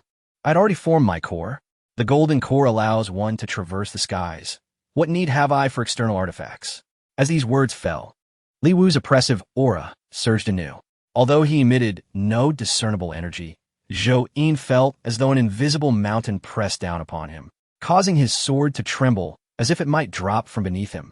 The gap between the pinnacle of the foundation establishment stage and the initial golden core stage may appear small, yet it constituted a vast chasm of difference. Zhou Yin found it increasingly difficult to breathe. Gritting his teeth, he swiftly turned to flee, harnessing the power of the white lightning to distance himself from Li Wu. Once he had put enough distance between them, Zhou Yin felt the pressure ease slightly. Gritting his teeth, he quickly channeled his energy, forming 3 bolts of lightning atop 3 fingers. Elder Zhou's thunder technique consisted of 5 forms, and Zhou Yin had mastered the 3rd, making this his most powerful move. So what if he had formed a core? I shall still slay you. A desperate roar erupted from Zhou Yin as he concentrated all his strength into those 3 fingers. The lightning crackled menacingly, casting flickering shadows all around. He bellowed once more. 1 energy transforms into 3 thunders. Triple thunder finger technique. Li Wu, prepare to die. 3 bolts of white lightning erupted from his fingers, converging into a formidable white pillar aimed at Li Wu. Li Wu's gaze sharpened. With a simple clench of his fist, lightning surged through the gaps of his fingers. In the next moment, he moved his fist like a battering ram, cleaving through the lightning pillar and crushing it, before delivering a devastating punch right into Zhou Yin's abdomen. This strike was ferocious, sending Zhou Yin hurtling backward like a small fish caught in a tempest. As Li Wu propelled himself into the air, he swiftly closed the distance, executing a powerful elbow strike that connected with Zhou Yin's back, sending him crashing to the ground. The impact created a significant crater in the earth below. Gritting his teeth, Zhou Yin rolled over and clenched his fists, summoning his energy. My father is Zhou Qi. Li Wu, do you dare to kill me? My father will not let you go. Before he could finish, Li Wu delivered a punch to his face, leaving Zhou Yin dazed and unable to maintain the white lightning that had coalesced around his fingers. Struggling to regain his composure, his vision narrowed to a sliver. And just as he recognized Li Wu before him, another punch landed squarely on his face. Li Wu unleashed a relentless barrage of punches, striking Zhou Yin repeatedly. You just said it yourself. Here, no one knows when a murder occurs. Your father will be none the wiser. Zhou Yin's face was nearly unrecognizable, resembling a grotesque mask, and he could only stare in silence at Li Wu's words, utterly speechless. Gripping Zhou Yin by the collar, he had lost all ability to retaliate. Li Wu then pressed his foot down on Zhou Yin's recently broken leg, eliciting a pained scream that opened his mouth wide. As customary, Li Wu produced a packet of Huang sand and forced it into his mouth. With a swift motion, he struck Zhou Yin's chin, yanking it upwards. With a gurgling sound, Zhou Yin, despite his desire to resist, swallowed the entire contents of the Huang sand. This action had become increasingly familiar to Li Wu. Coughing, Zhou Yin managed to croak out, "What have you given me?" Li Wu replied candidly, "I've poisoned you." Zhou Yin's face turned a ghastly shade, and he shouted, "Uncle Zhong, Uncle Yang, why do you not reveal yourselves? Come save me." His cries were filled with desperation. In truth, when Zhou Yin had made his earlier appearance, he had instructed his 2 guards that he would personally handle Li Wu and that their intervention was unnecessary. They had been hiding at a distance. But Zhou Yin's frantic call alerted them to his peril. Li Wu clenched his fists, preparing to deliver a lethal blow to Zhou Yin, but at that moment, a shadow approached at an astonishing speed, radiating a formidable aura of murderous intent.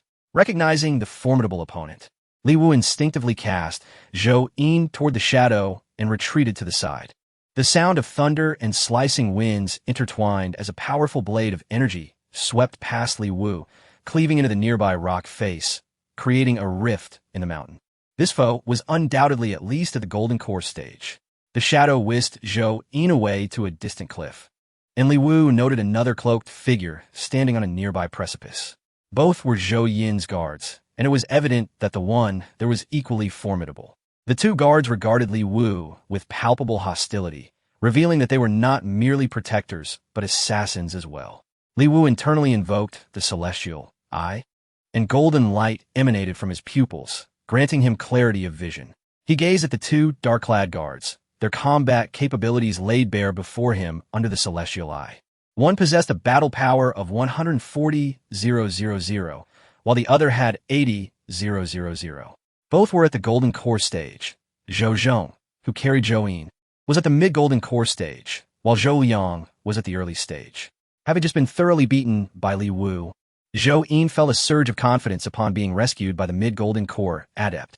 His distorted face even bore a hint of pride as he commanded, "Uncle Zhong, Uncle Yang, that brat was hiding his true strength and attempted to take my life.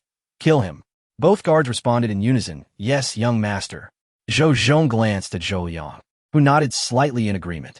Sensing the imminent threat, Li Wu turned and fled, but the two guards swiftly produced flags from their sleeves, planting them into the ground around the mountain.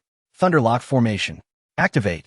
The formation rose with immense force, coalescing in mere moments. Li Wu dashed away.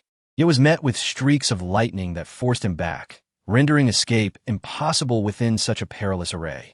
Above the formation, brilliant white lightning blazed, and a bolt descended upon Li Wu with ferocious intensity, far exceeding the power of Zhou Yin's earlier attacks.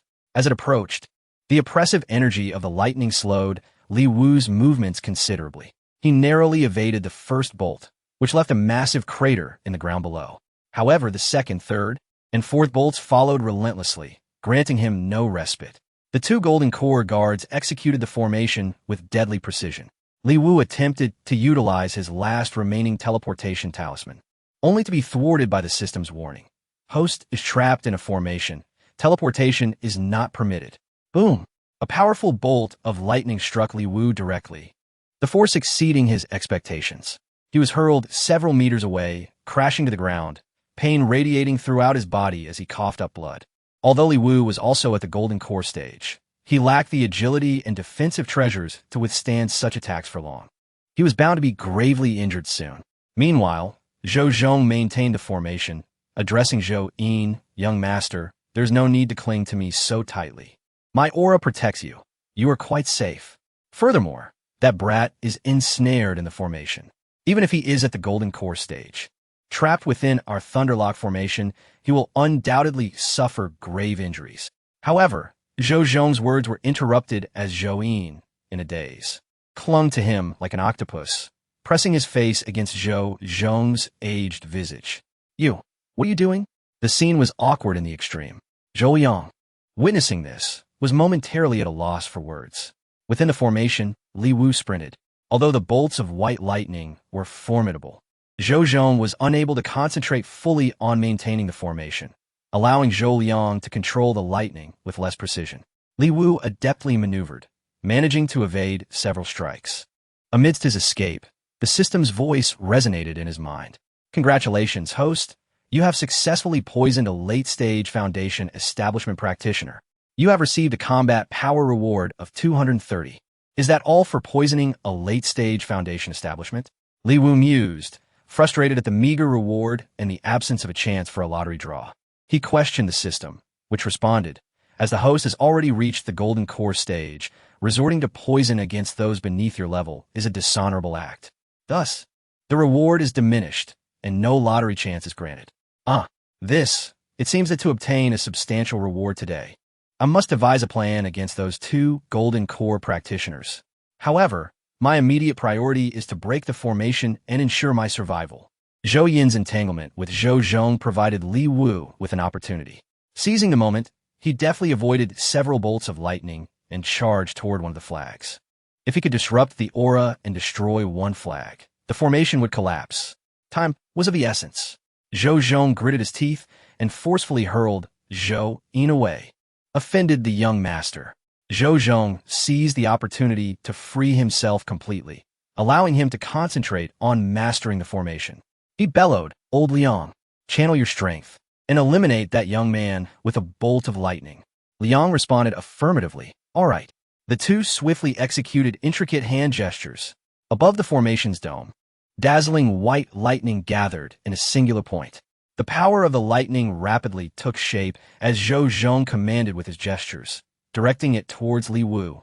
This lightning technique, even before the tempest arrived, had already transformed the area surrounding Li Wu into a domain of thunder. Mere steps away from the standard, Li Wu found no means of escape, completely ensnared by the residual might of the lightning, as dozens of bolts merged into a towering column. Descending upon him from above, an imminent strike poised to cleave down upon his head. Chapter 78. The Thunder Armor and the Profound Thunder Pearl. Huang rushed from a distance, shouting, Master! Yet, despite Huang's swiftness, it was impossible to reach him in this dire circumstance.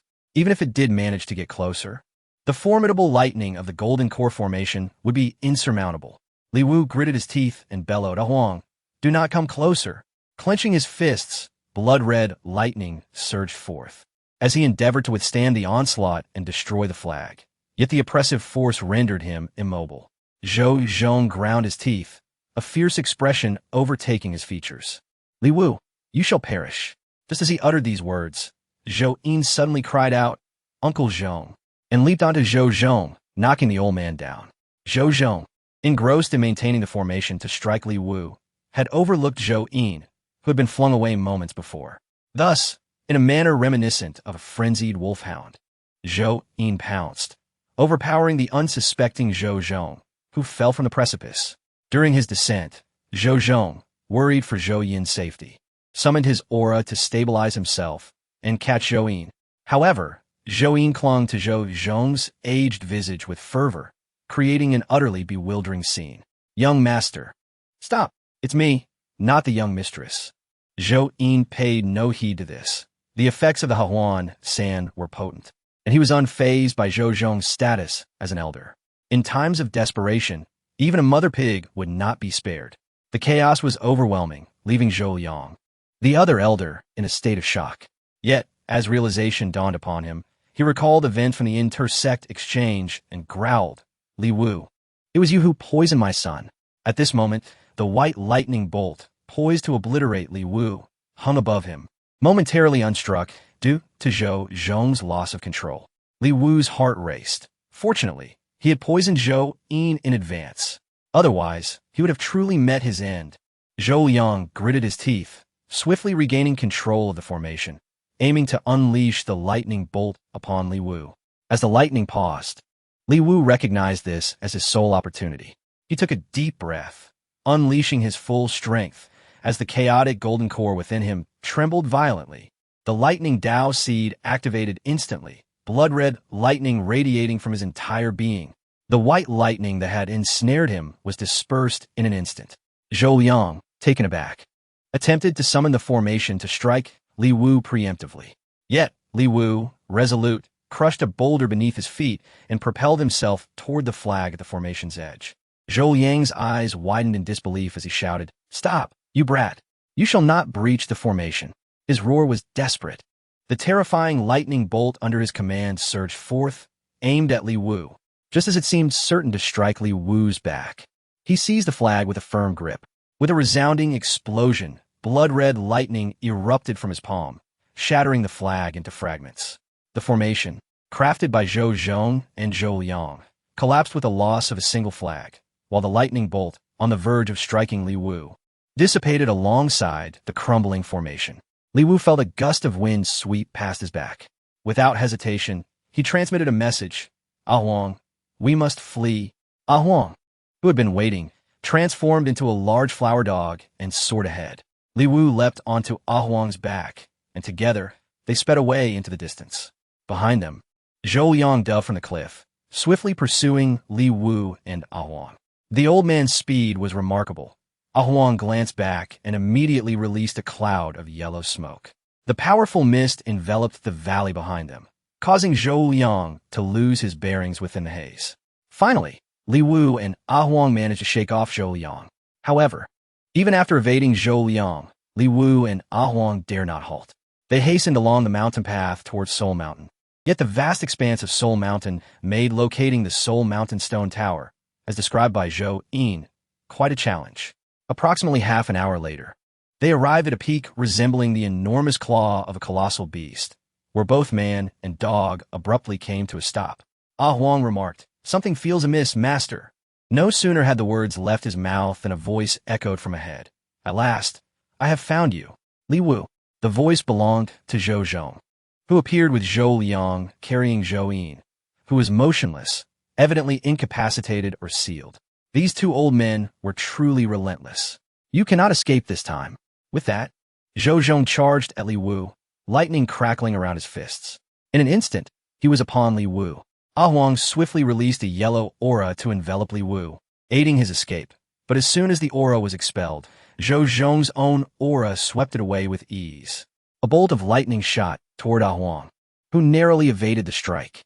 Huang, Take cover. Huang, being merely a third-tier demon beast, would surely perish under Zhou Zhong's blow.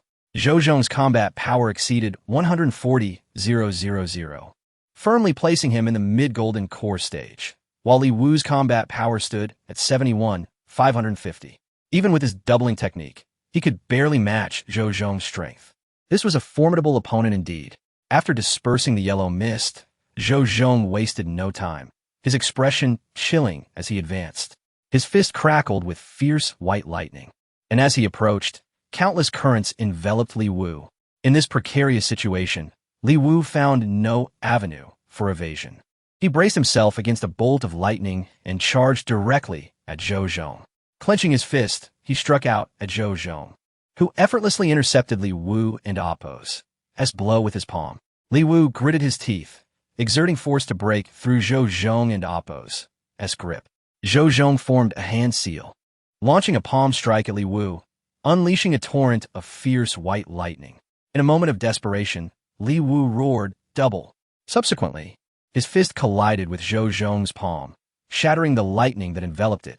The blood-red and white lightning intertwined in the air, and at the moment of their collision, the ground and nearby rocks shattered into pieces. For a fleeting instant, the blood-red lightning from Li Wu's fist suppressed the power of Zhou Zhong's strike, catching Zhou Zhong off guard as Li Wu's blow aimed straight for his chest. Yet, striking Zhou Zhong's chest felt akin to hitting solid steel. Zhou Zhong's entire being radiated with lightning, forming an armor-like barrier of white lightning that absorbed the residual force of Li Wu's attack. The barrier was impenetrably hard. Moreover, as Li Wu's fist struck, it triggered a violent rebound of lightning, sending him hurtling backward. Concealed nearby, Huang transformed into a giant flower dog, leaping to catch Li Wu. As Li Wu landed on Huang's back, he steadied himself. Indeed, Zhou Zhong possessed formidable armor, and that armor held a retaliatory power. Fortunately, the power of the counterattack was neutralized by Li Wu's punch. Otherwise, that counterattack might have cost Li Wu his life. A veil of darkness enveloped Li Wu as dizziness washed over him.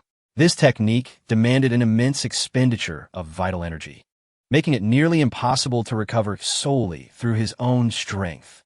Li Wu retrieved a piece of stinky tofu, appearing rather leisurely as he began to eat. Zhou Zhong stared at Li Wu, momentarily taken aback.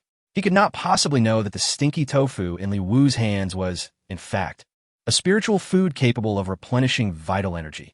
He merely felt that Li Wu's earlier punch was indeed quite formidable. Had it not been for the thunder armor, that punch could have genuinely harmed me. This young man, Li Wu, conceals his prowess so well. What realm does he truly belong to? Zhou Zhong began to doubt Li Wu's level of cultivation. After all, the ability to potentially injure him suggested a strength in the mid-stage of the Golden Core realm. Li Wu's calm demeanor further stirred Zhou Zhong's suspicions. However, he soon scoffed coldly, his hand moving to reveal a pair of dark black thunder beads. Energy swirled in his palm, as the two obsidian thunder beads connected with arcs of lightning, swirling upwards. The atmosphere shifted dramatically. At such a young age, to compel me to utilize my life as treasure, the Xian thunder beads.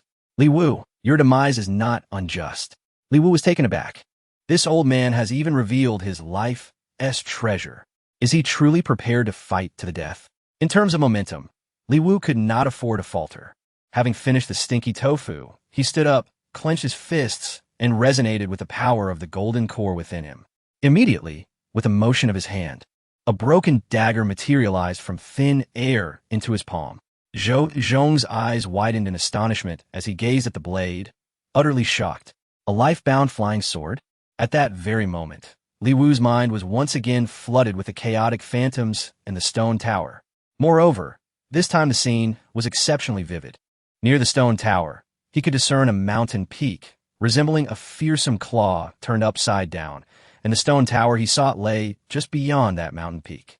Wasn't that claw-like mountain peak precisely the one beneath Li Wu's feet? Chapter 79. Zhou Zhong's Outburst. What secrets lie within the Soul Mountain Stone Tower?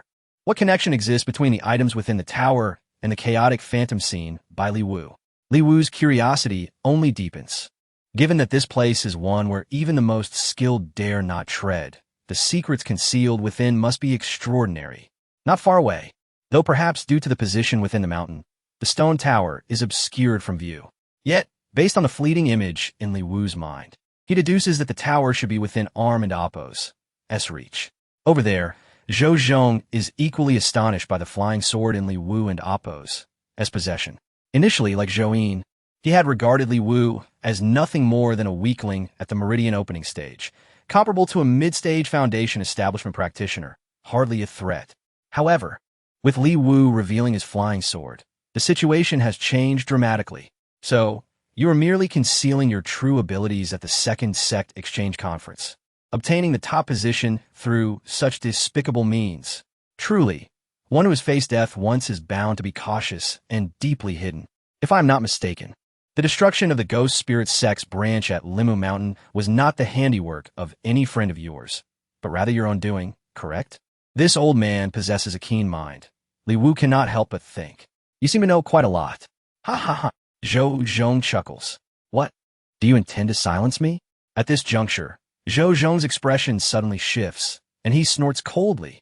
Even if you have forged a life-bound flying sword, what of it? If you truly had the strength to defeat me, you would not be hiding and fleeing within this soul mountain. If I am not mistaken, your control over that life-bound treasure is still insufficient, is it not? Let me show you the true power of a life-bound treasure at its pinnacle. Zhou Zhong's aura flows through his palm, slightly twisting, as two mystic thunder pearls collide, unleashing a fierce burst of white lightning. The atmosphere shifts dramatically, with winds and sand swirling. In truth, Zhou Zhong has been observing the flying sword in Li Wu's hand, though he claims not to fear it. The power of Li Wu's previous punches compelled him to regard Li Wu's strength with caution, especially concerning the flying sword. Among life-bound treasures, flying swords are the most perilous, particularly those seemingly inconspicuous short swords, which can swiftly lead to one's demise if one is not careful. The more seasoned the veteran, the greater the wariness towards such treasures. However, in this moment, Li Wu finds himself unable to draw the sword. His posture is merely a faade to intimidate Zhou Zhong. Behind his other hand, he quietly gathers a heavenly phenomenon technique, faced with a mid-stage golden core expert. This is Li Wu's last resort. Zhou Zhong, realizing that this is a battle of life-bound treasures, is determined to settle it with one decisive move. Thus, he grits his teeth, drawing a drop of essence blood from his brow and infusing it into the mystic thunder pearl. After the blood sacrifice, a layer of sanguine energy envelopes the mystic thunder pearl, causing its aura to expand hundreds of meters in an instant. At this moment, Li Wu shouts, "First rank heavenly phenomenon technique. One technique, white tiger image. A single finger imprint. The aura converges, forming an immense white tiger that charges forth."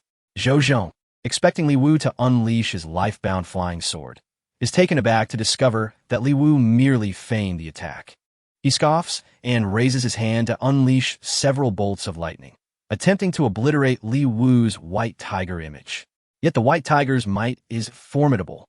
With a thunderous roar, Zhou Zhong's spirit trembles. The lightning he conjured is immediately dissipated by the white tiger image.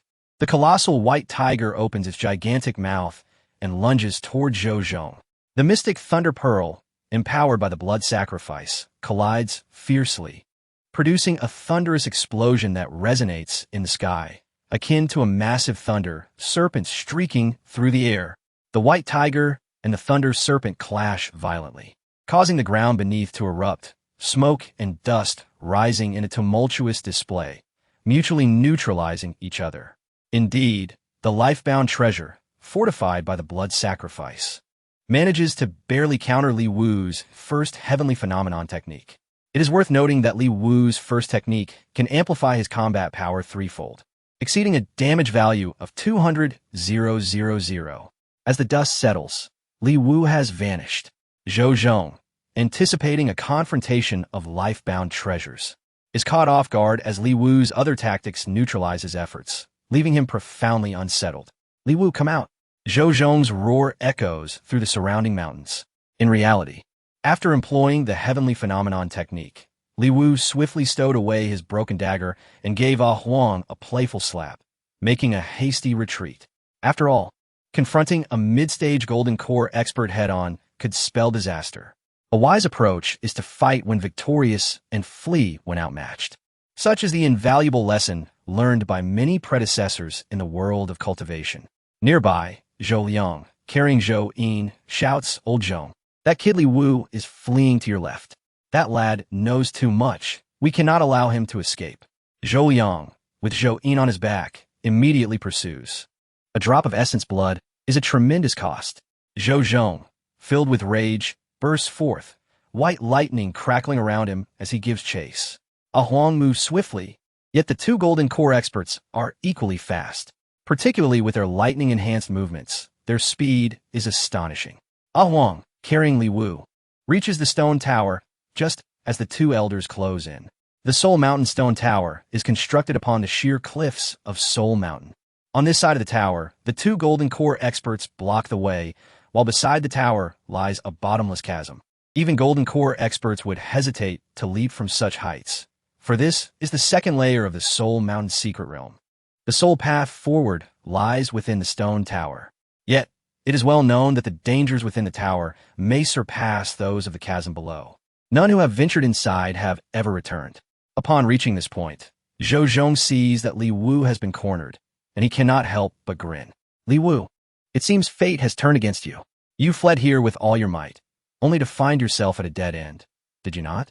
Li Wu responds, "I came here specifically for this tower." Zhou Liang interrupts Li Wu, saying, "Enough, Li Wu. At such a time, let us not feign bravery. Who among the Yuanxian Sect does not know that the stone tower in the second layer of the secret realm is a forbidden zone? Entrance guarantees death. It would be better for your Uncle Zhong to grant you a swift end than for you to be devoured by the remnants of souls within the Soul Mountain stone tower, suffering torment until your demise." Zhou Zhong's hand clutches the mystic thunder pearl, swirling with lightning, as the ground cracks beneath the power of the pearl.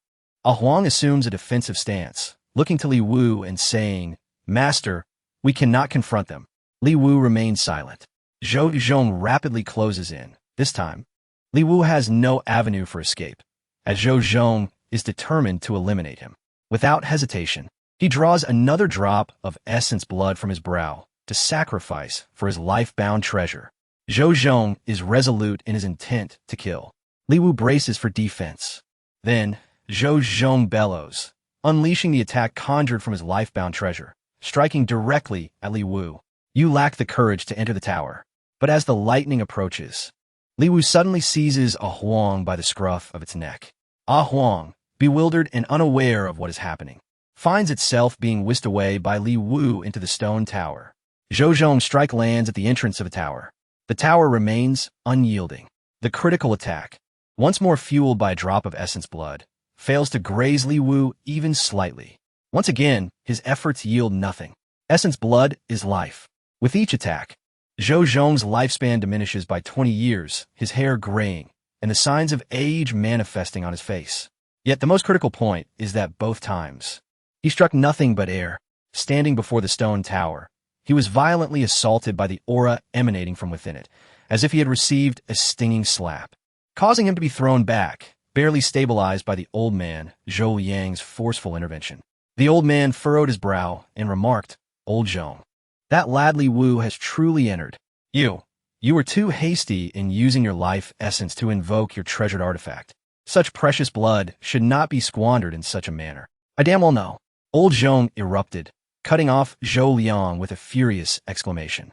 Chapter 80. The 9-story stone tower. Old Zhou Zhong's composure shattered as he erupted into a torrent of curses, a sight that left Zhou Liang utterly astonished. He had never witnessed such a display of emotion from Zhou Zhong before, prompting him to fall silent immediately. With gritted teeth, Zhou Zhong bellowed, I will kill Li Wu. I will slay him." His anguished shout was laced with hysteria, and his life-bound treasure, the Xian Lei pearl, soared into the air, stirring up a tempest of dust and crackling lightning around him. Zhou Liang, burdened with Zhou Yin, staggered backward from the shockwaves, raising a hand to shield himself from the swirling debris. Zhou Zhong charged towards the stone tower. Witnessing this, Zhou Liang understood that Zhou Zhong was beyond reason. He shouted, "Old Zhong, halt! Do not approach the tower any closer."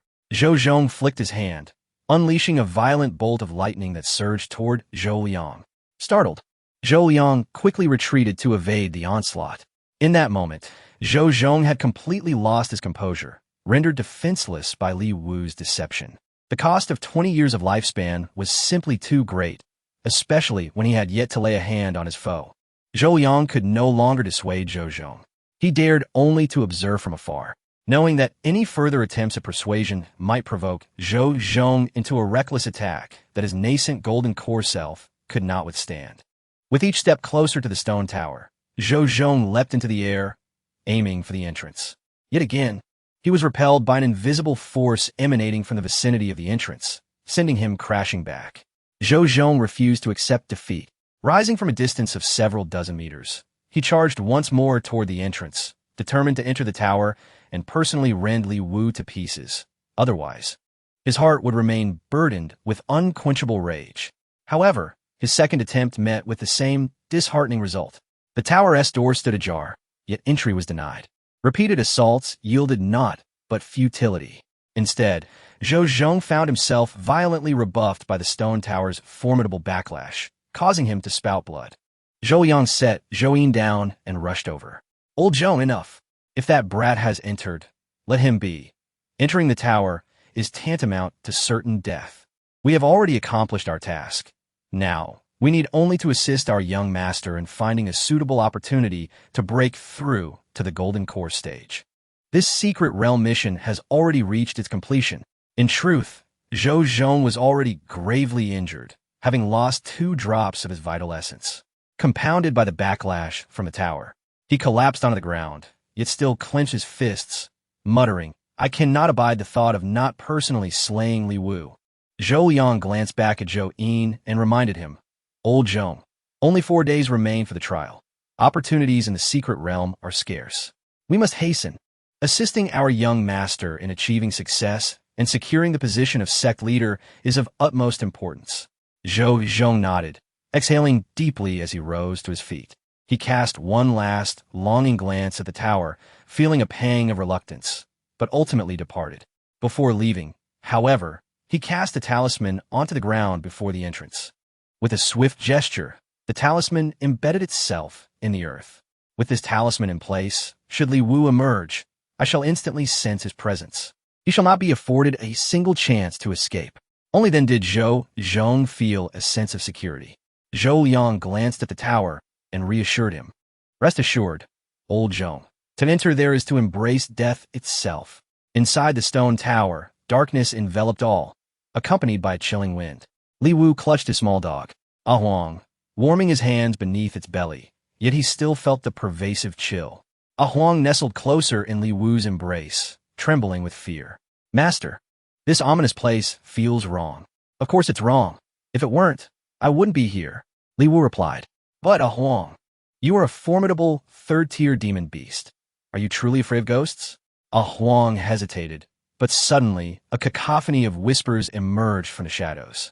"Look, more living beings have entered. The scent is exquisite, sweet, sanguine flesh. It is utterly delightful. Do not compete with me. That pulsing neck is mine. Mine, all mine." The sinister voices debated amongst themselves. As Li Wu took a few steps inside the tower, visibility dwindled to nothing. He felt the cold winds sweeping past his ears. Turning back, he noticed that the entrance had seemingly vanished. Huang whispered urgently, "Master, it seems they wish to devour you. Thank goodness they have not set their sights on me. I can still protect you a while longer." But soon after, another voice chimed in, "I fancy that dog. It is mine. The most delectable thing in existence is that creature." In an instant, a chilling, bone-piercing dark energy seized Li Wu's arm, causing him to stumble. Yet another shadowy hand yanked him back. Simultaneously, he felt something crawling on his shoulder, licking at his neck. The damp sensation sent shivers down his spine. Li Wu swung his hand to strike the entity, but something had already dragged Huang away. "Master, save me." Li Wu instinctively reached to pull Huang back, but the entity moved with astonishing speed. Huang was nowhere to be seen. Several shadowy figures crawled upon Li Wu, clinging tightly, and he could neither shake them off nor strike them away. He quickly summoned his broken dagger, an artifact designed to absorb souls. Previously, it had consumed the remnants of souls from Soul Valley. Now, he would put it to the test.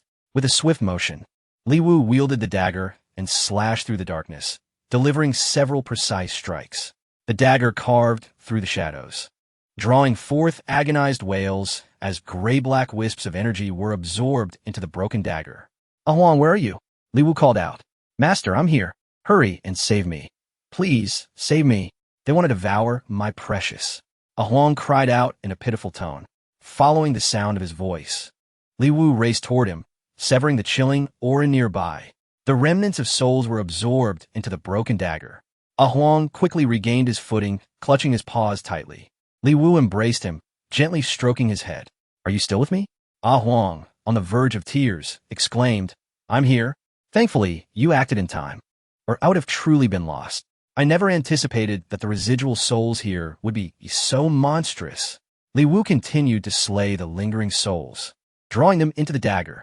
Huang noticed a perpetual lamp on the wall ahead. Knowing some fire techniques, he conjured a flame to ignite it. Upon illumination, the surrounding shadows recoiled into the corners. This allowed them to discern the ground within the tower, littered with scattered bones, the remains of those who had entered before. After a series of strikes, the cultivation progress of the dagger improved, reaching 33. Just from these residual souls, he had achieved such advancement. Outside, he would have never had such an opportunity. With so many lingering souls inside the tower, how could he let this chance slip away? Li Wu formulated a plan. He communicated with Huang. Do you see? Those souls fear light and fire.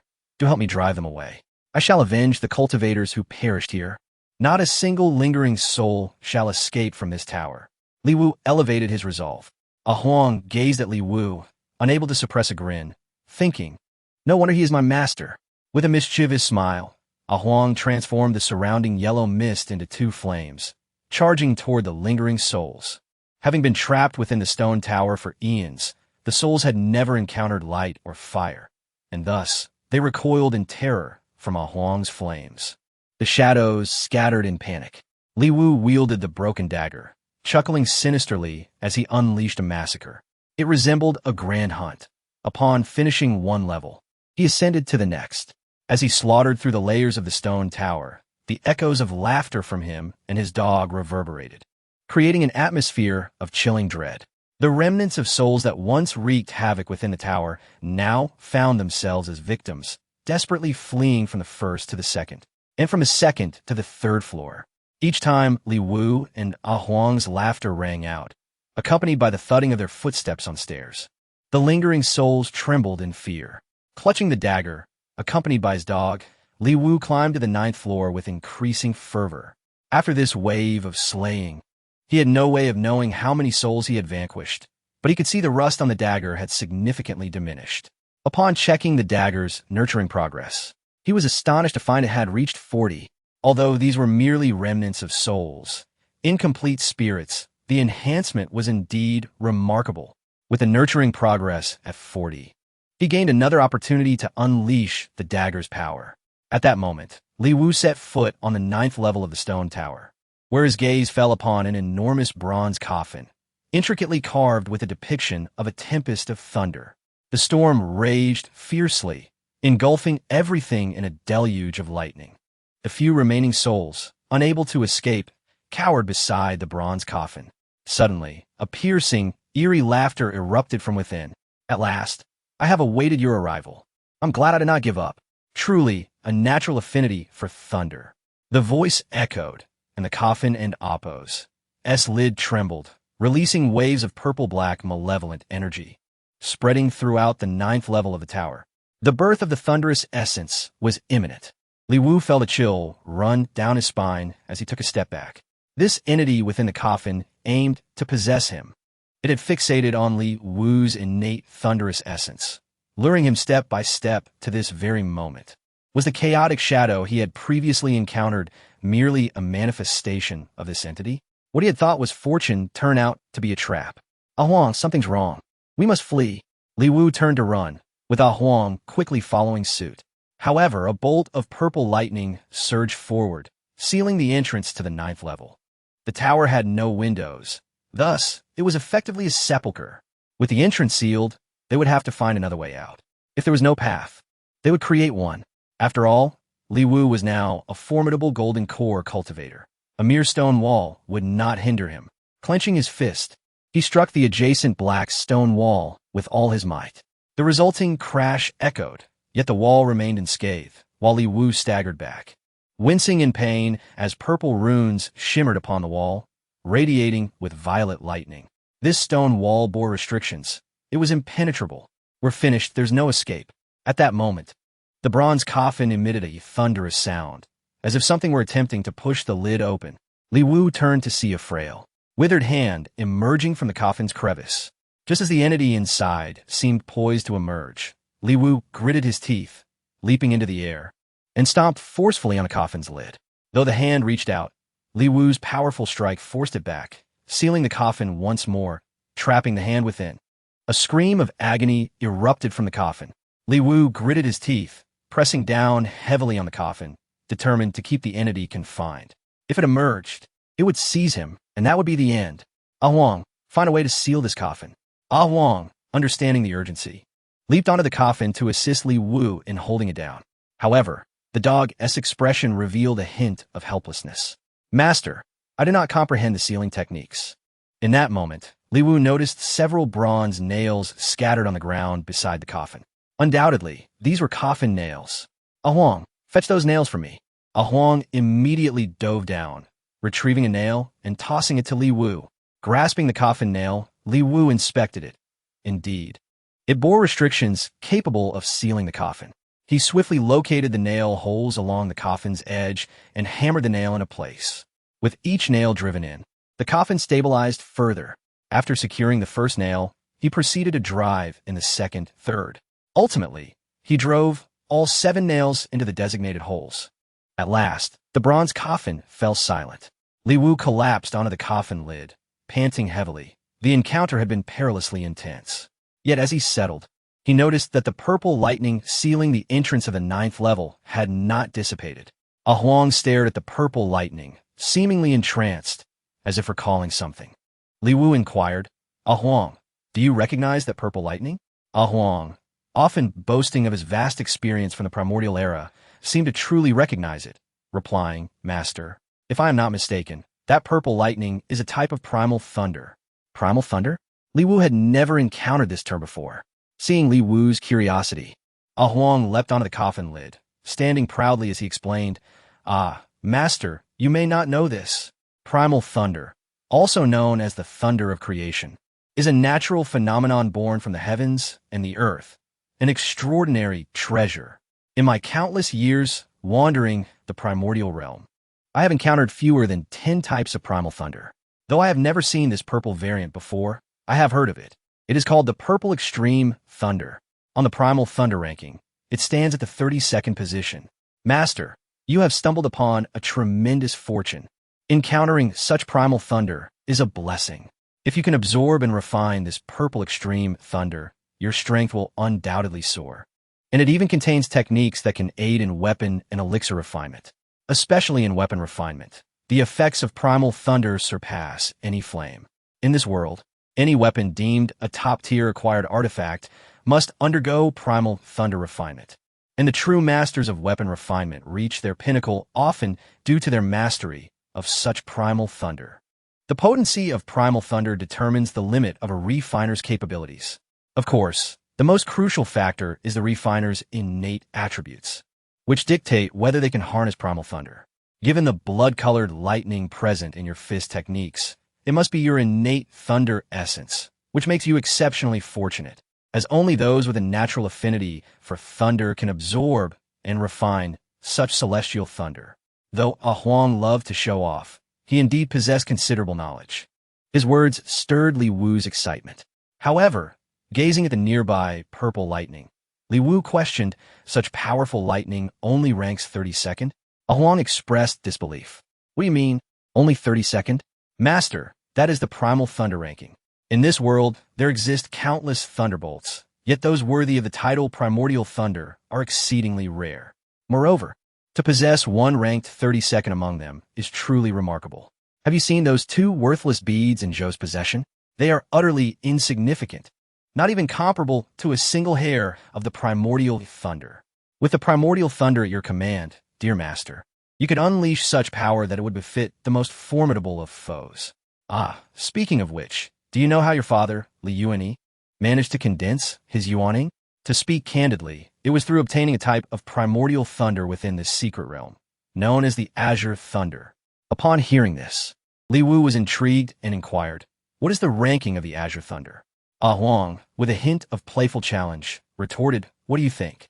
This cunning creature dares to keep me guessing," Li Wu thought, as he seized Huang by the scruff of the neck. Huang immediately ceased his bravado and answered dutifully.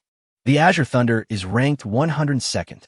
To be frank, any thunder ranked beyond 100 is hardly noteworthy, and to a certain extent, may not even be considered primordial thunder.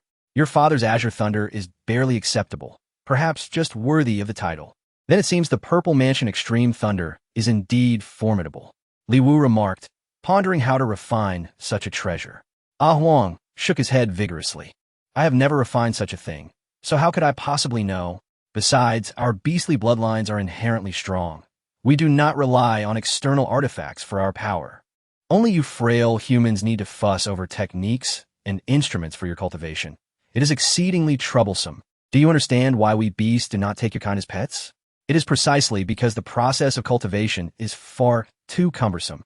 Li Wu disregarded Huang's incessant chatter, instead choosing to leap down and scrutinize the coffin closely, determined to uncover some clues that might aid in refining the Purple Mansion Extreme Thunder.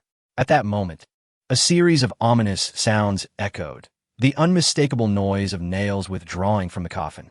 Li Wu turned swiftly, only to find a hand ensnared within the coffin's crevice, crackling with purple-black lightning.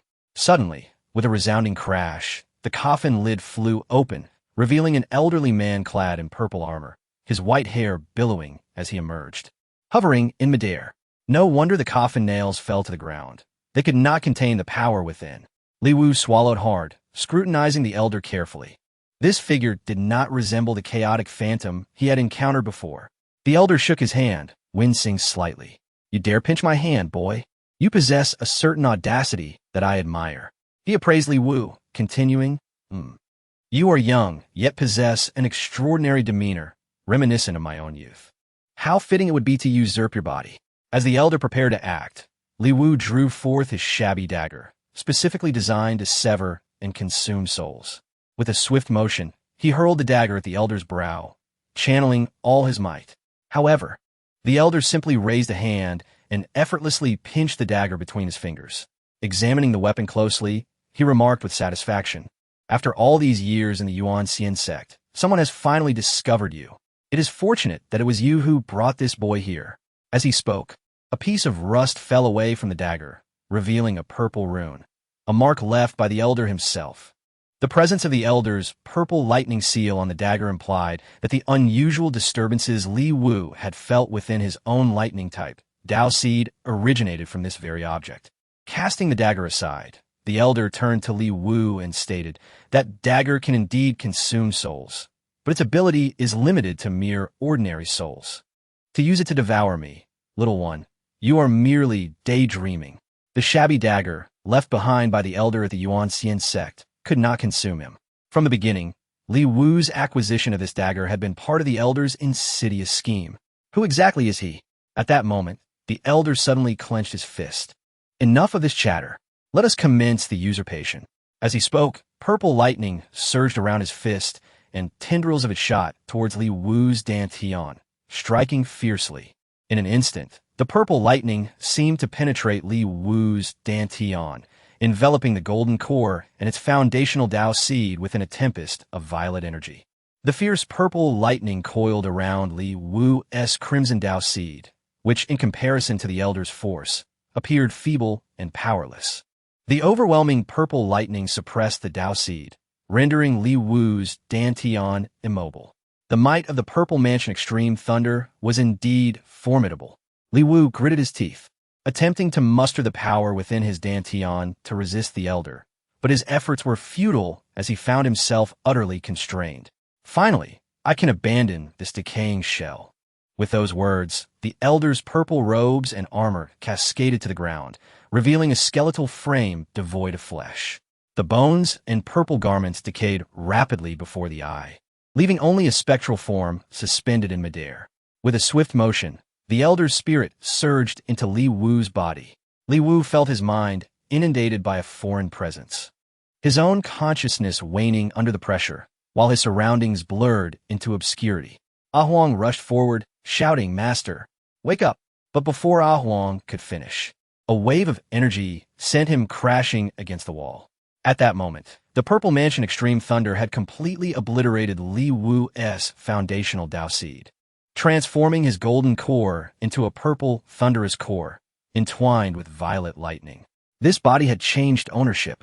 Upon completing the usurpation, the elder reveled in the vitality of Li Wu's form, stretching his limbs with satisfaction. I, the Thunder Lord of the Purple Mansion, have been reborn this day. With arms outstretched and fists clenched, the Thunder Lord conjured a tempest of purple lightning that engulfed the entire 9th level of the stone tower, transforming it into a realm of thunder and lightning. All within its grasp, be it stone lanterns or lingering souls, were swept away in the wake of the Purple Mansion Extreme Thunder. As he gazed upward at the tower's apex, the Thunder Lord prepared to leap and shatter the tower's ceiling. Yet, as he bent his knees to spring forth, he suddenly collapsed to the ground. His spirit wavered, and with an involuntary cry, he exclaimed, "Get out of my body! You shall not usurp Li Wu."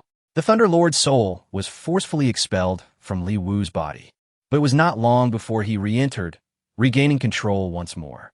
This boy's spirit possesses a surprising will. Yet, before me, the Thunder Lord of the Purple Mansion, such struggles are in vain.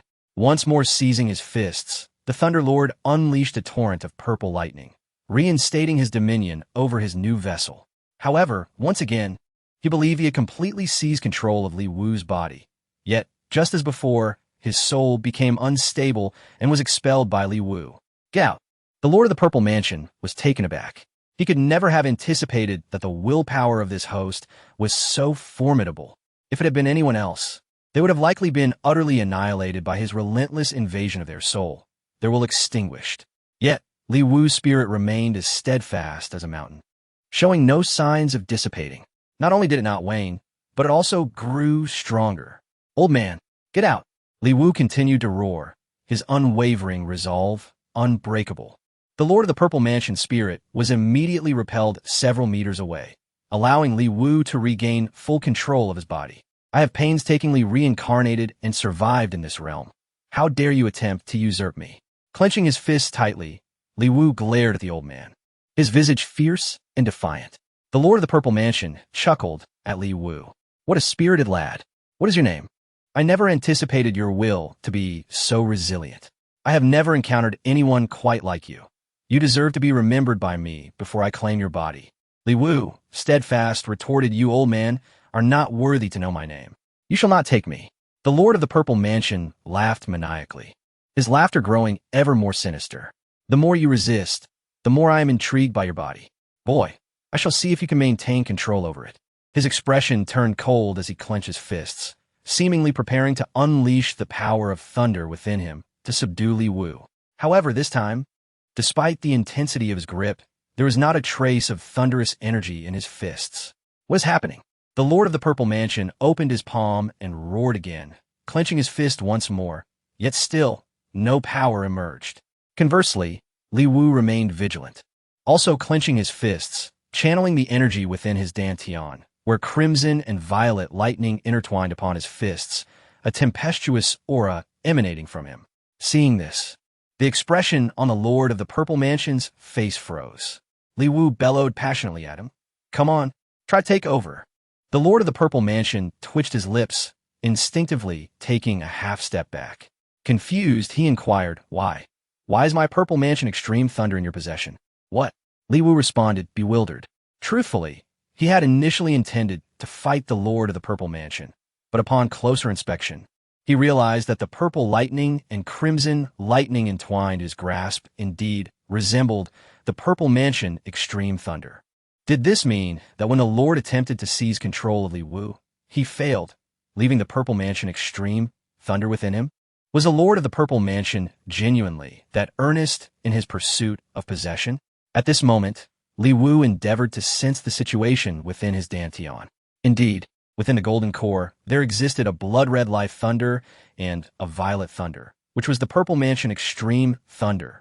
When he channeled the purple mansion extreme thunder alone, the lightning coiling around his fist was violet.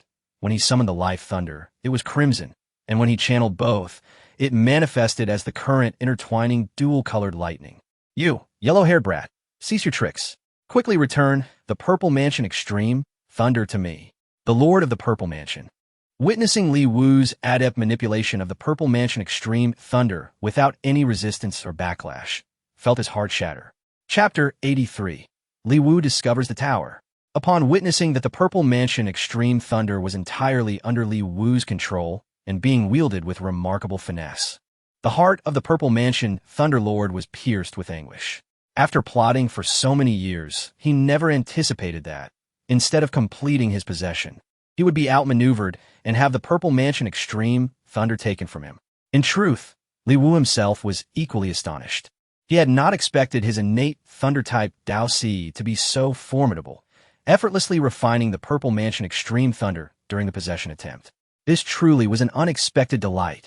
With a flick of his finger, Li Wu unleashed a bolt of purple mansion extreme thunder, which zipped past the ear of the purple mansion thunderlord with a crack.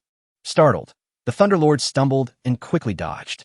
Li Wu inquired, "Senior, did you not desire this? Why not take it?" You.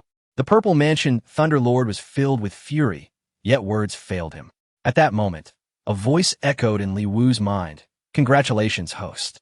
You have successfully refined the 32nd position of a Yuan Thunder ranking, the Purple Mansion Extreme Thunder. Host combat power has increased by 20,000. Goodness. To refine a single Purple Mansion Extreme Thunder and witness a direct enhancement of 20,000 in power was astonishing. Li Wu could distinctly feel the surging strength within him, a force he could hardly contain. It was a sensation that hinted at a potential breakthrough. Surely, he was now on the cusp of reaching the mid-stage of the golden core. Curious, Li Wu promptly checked the system panel. Name, Li Wu Combat Power, 91. 560 Realm, Early Golden Core Yuan Thunder. Purple Mansion Extreme Thunder Technique 1, Power Doubling. This technique allows the host to instantly double their damage output. It consumes a significant amount of the host's vitality, so please use it judiciously. Technique 2, Heavenly Eye, consumes mental energy to observe the opponent's combat power, etc. Technique 3, Celestial Phenomenon Formula 1 Formula, the White Tiger Manifestation. Heavenly Harmony Powder, 347 doses. Using this powder increases combat power. The increase varies depending on the target's strength. Lottery chances, 0. Lottery items unlocked. Heavenly Harmony Powder, Stinky Tofu, and Swift Escape Pill. Milestone, Combat Power 200, 000, reach 100. 000 Combat Power to unlock rewards. Item Inventory, Mysterious Dagger. Nurturing Progress 40. To refine it into a life-protecting flying sword requires 5 golden core souls. Current count, 0. 1 Teleportation Talisman, 11 Stinky Tofu. Beginner Combat Power Reference Guide. The mid-stage of the golden core corresponds to a combat power of 100, 000. Indeed, Li Wu was drawing ever closer to this realm, and the benefits bestowed by the old Purple Mansion were rather satisfactory, having narrowly evaded Li Wu's strike of purple lightning. The Purple Mansion Thunderlord steadied himself and suppressed his emotions. Young friend, I was referring to the essence of the Purple Mansion Extreme Thunder. I implore you to return it swiftly. Li Wu squinted with a smile and replied, "If you want it, come and take it." At that moment, Li Wu gathered another mass of purple lightning in his palm. He could sense that this Purple Mansion Extreme Thunder had been refined and contained techniques within it. He would have to take the time to study it further. The Purple Mansion Thunderlord did not advance immediately. Instead, he returned to the bronze coffin and retrieved an item, presenting it with a flourish. "Young friend, I offer this in exchange for the Thunder Essence. What say you?" In his hand, the Thunder Lord held a piece of violet armor. This artifact was named the Purple Armor. With your current strength, this armor can withstand at least one blow from a nascent soul expert. As you grow stronger, it may even be capable of resisting a strike from a transformation stage cultivator. What do you think? If you accept this item, return the Purple Mansion Extreme Thunder, and I shall cease my attempts to possess you, allowing you to leave this stone tower. In truth, the Purple Mansion Thunder Lord's gaze flickered. hidden within his sleeve. Out of Li Wu's sight, he discreetly pinched a needle. That needle was sharp and, crucially, it was tainted with the last drop of his life essence. Infused with a murderous intent, Li Wu indeed lacked protective armor and turned to the Purple Mansion Thunderlord, asking, "Is the purple armor truly that useful?" During his previous encounter with the mid-stage Golden Core expert, Zhou Zhong, Li Wu had found himself at a disadvantage, suffering due to the lack of defensive artifacts. Had he possessed protective armor, he would not have been so thoroughly outmatched. Seeing Li Wu falling for the trap, the Purple Mansion Thunderlord quickly added, "Of course, this purple armor is forged from the shell of a mystical tortoise, and I have spent a full century refining it with the Purple Mansion Extreme Thunder to create this protective artifact. What do you think? Quickly, take this item and test its defensive capabilities. Once you confirm my words are true, you may return the Purple Mansion Extreme Thunder without issue. The Purple Mansion Extreme Thunder is my life thunder. Should you forcibly refine it, its power will be diminished. Wearing this armor is far more advantageous." Li Wu nodded obediently, saying, I see." With that, he approached the Purple Mansion Thunderlord. The Thunderlord, sinisterly smiling within, awaited Li Wu's proximity to utilize the blood-infused, soul-piercing needle and extinguish Li Wu's spirit. With a soulless body, he would face no obstacles in his possession. As the distance between them diminished, both harbored their own intentions. The Purple Mansion Thunderlord awaited the opportune moment for a soul-piercing strike. Yet, as Li Wu drew nearer, without warning, he raised his hand, summoning the broken dagger, which pierced through the Thunderlord's brow in a single, fluid motion. This action was utterly unexpected. The Purple Mansion Thunderlord could not react in time. The soul-piercing needle he clutched in his fingers never had the chance to be unleashed. Li Wu mused, "You lured me close with the artifact just to strike? Even my dog can sense the bloodlust emanating from your needle. You think to ensnare me? What a pipe dream." The Purple Mansion Thunderlord remained oblivious to how Li Wu had concealed the dagger, which, under normal circumstances, could not harm him. Yet now, the dagger penetrated his brow. As his soul vein shattered, the Purple Mansion Thunderlord crumbled. "You, the purple armor in exchange for my thunder essence. A fair trade. Why have you betrayed me?" The blood-infused, soul-piercing needle clattered to the ground, dissipating. Li Wu cast a glance, but remained silent. The reason the broken dagger could not absorb the Thunderlord's soul before was due to the residual mark left by the Purple Mansion Extreme Thunder. Now that the essence no longer belonged to the Thunderlord, he had lost his protection. Meanwhile, Li Wu seized the purple armor. Testing it, he confirmed its quality. The system validated it, and it was successfully registered. As the Purple Mansion Thunderlord's soul vein shattered, he began to lose stability, his soul energy leaking away. He gazed at Li Wu, unwilling to accept his fate, and uttered, "Young friend, I sought the Purple Mansion Extreme Thunder for over a century, refining it for another 100 years. Now, you have taken it from me. I implore you to use it wisely in the future." Li Wu controlled the broken dagger, shaking it violently, drawing most of the Purple Mansion Thunderlord's soul into the dagger. Yet, a lingering wisp resisted entry. "Senior, do you have any final words?" The Thunderlord's voice resonated from that last trace of soul energy, filled with urgency. That dagger was obtained from the 3rd level of the Yuan Immortal Secret Realm, the Grave of Swords. Although it appears quite ancient, its strength is formidable. I have refined it with the Purple Mansion Extreme Thunder multiple times, yet it yielded no reaction. While I suspect it possesses great potential, I cannot discern how to utilize it. After much contemplation, the source of the dagger must lie there. If you truly wish to wield it and transform it into your life-protecting treasure, you must venture to the Grave of Swords. I may be able to guide you.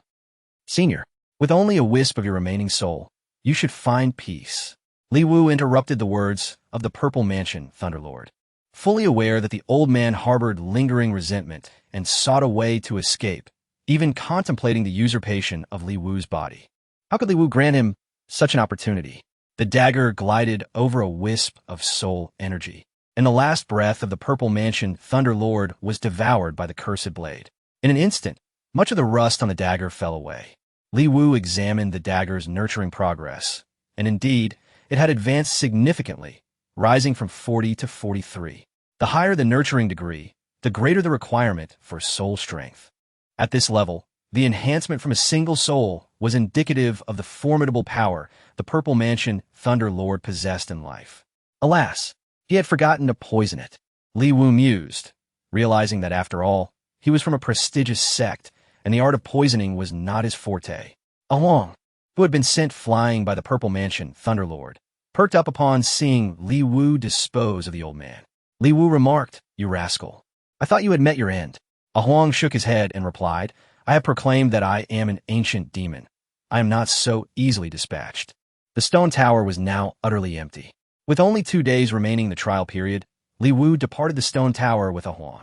However, just as they stepped through the entrance, a peculiar talisman erupted from the ground beneath their feet, igniting with a thunderous crack and turning to ash. At that moment, within Soul Mountain, the guardian responsible for assisting Zhou Yun's breakthrough, the old man Zhou Zhong, sensed the talisman's aura and raised his hand to take a glance. "That young lad Li Wu has truly emerged from the stone tower," exclaimed the astonished elder Zhou Liang beside him. "What?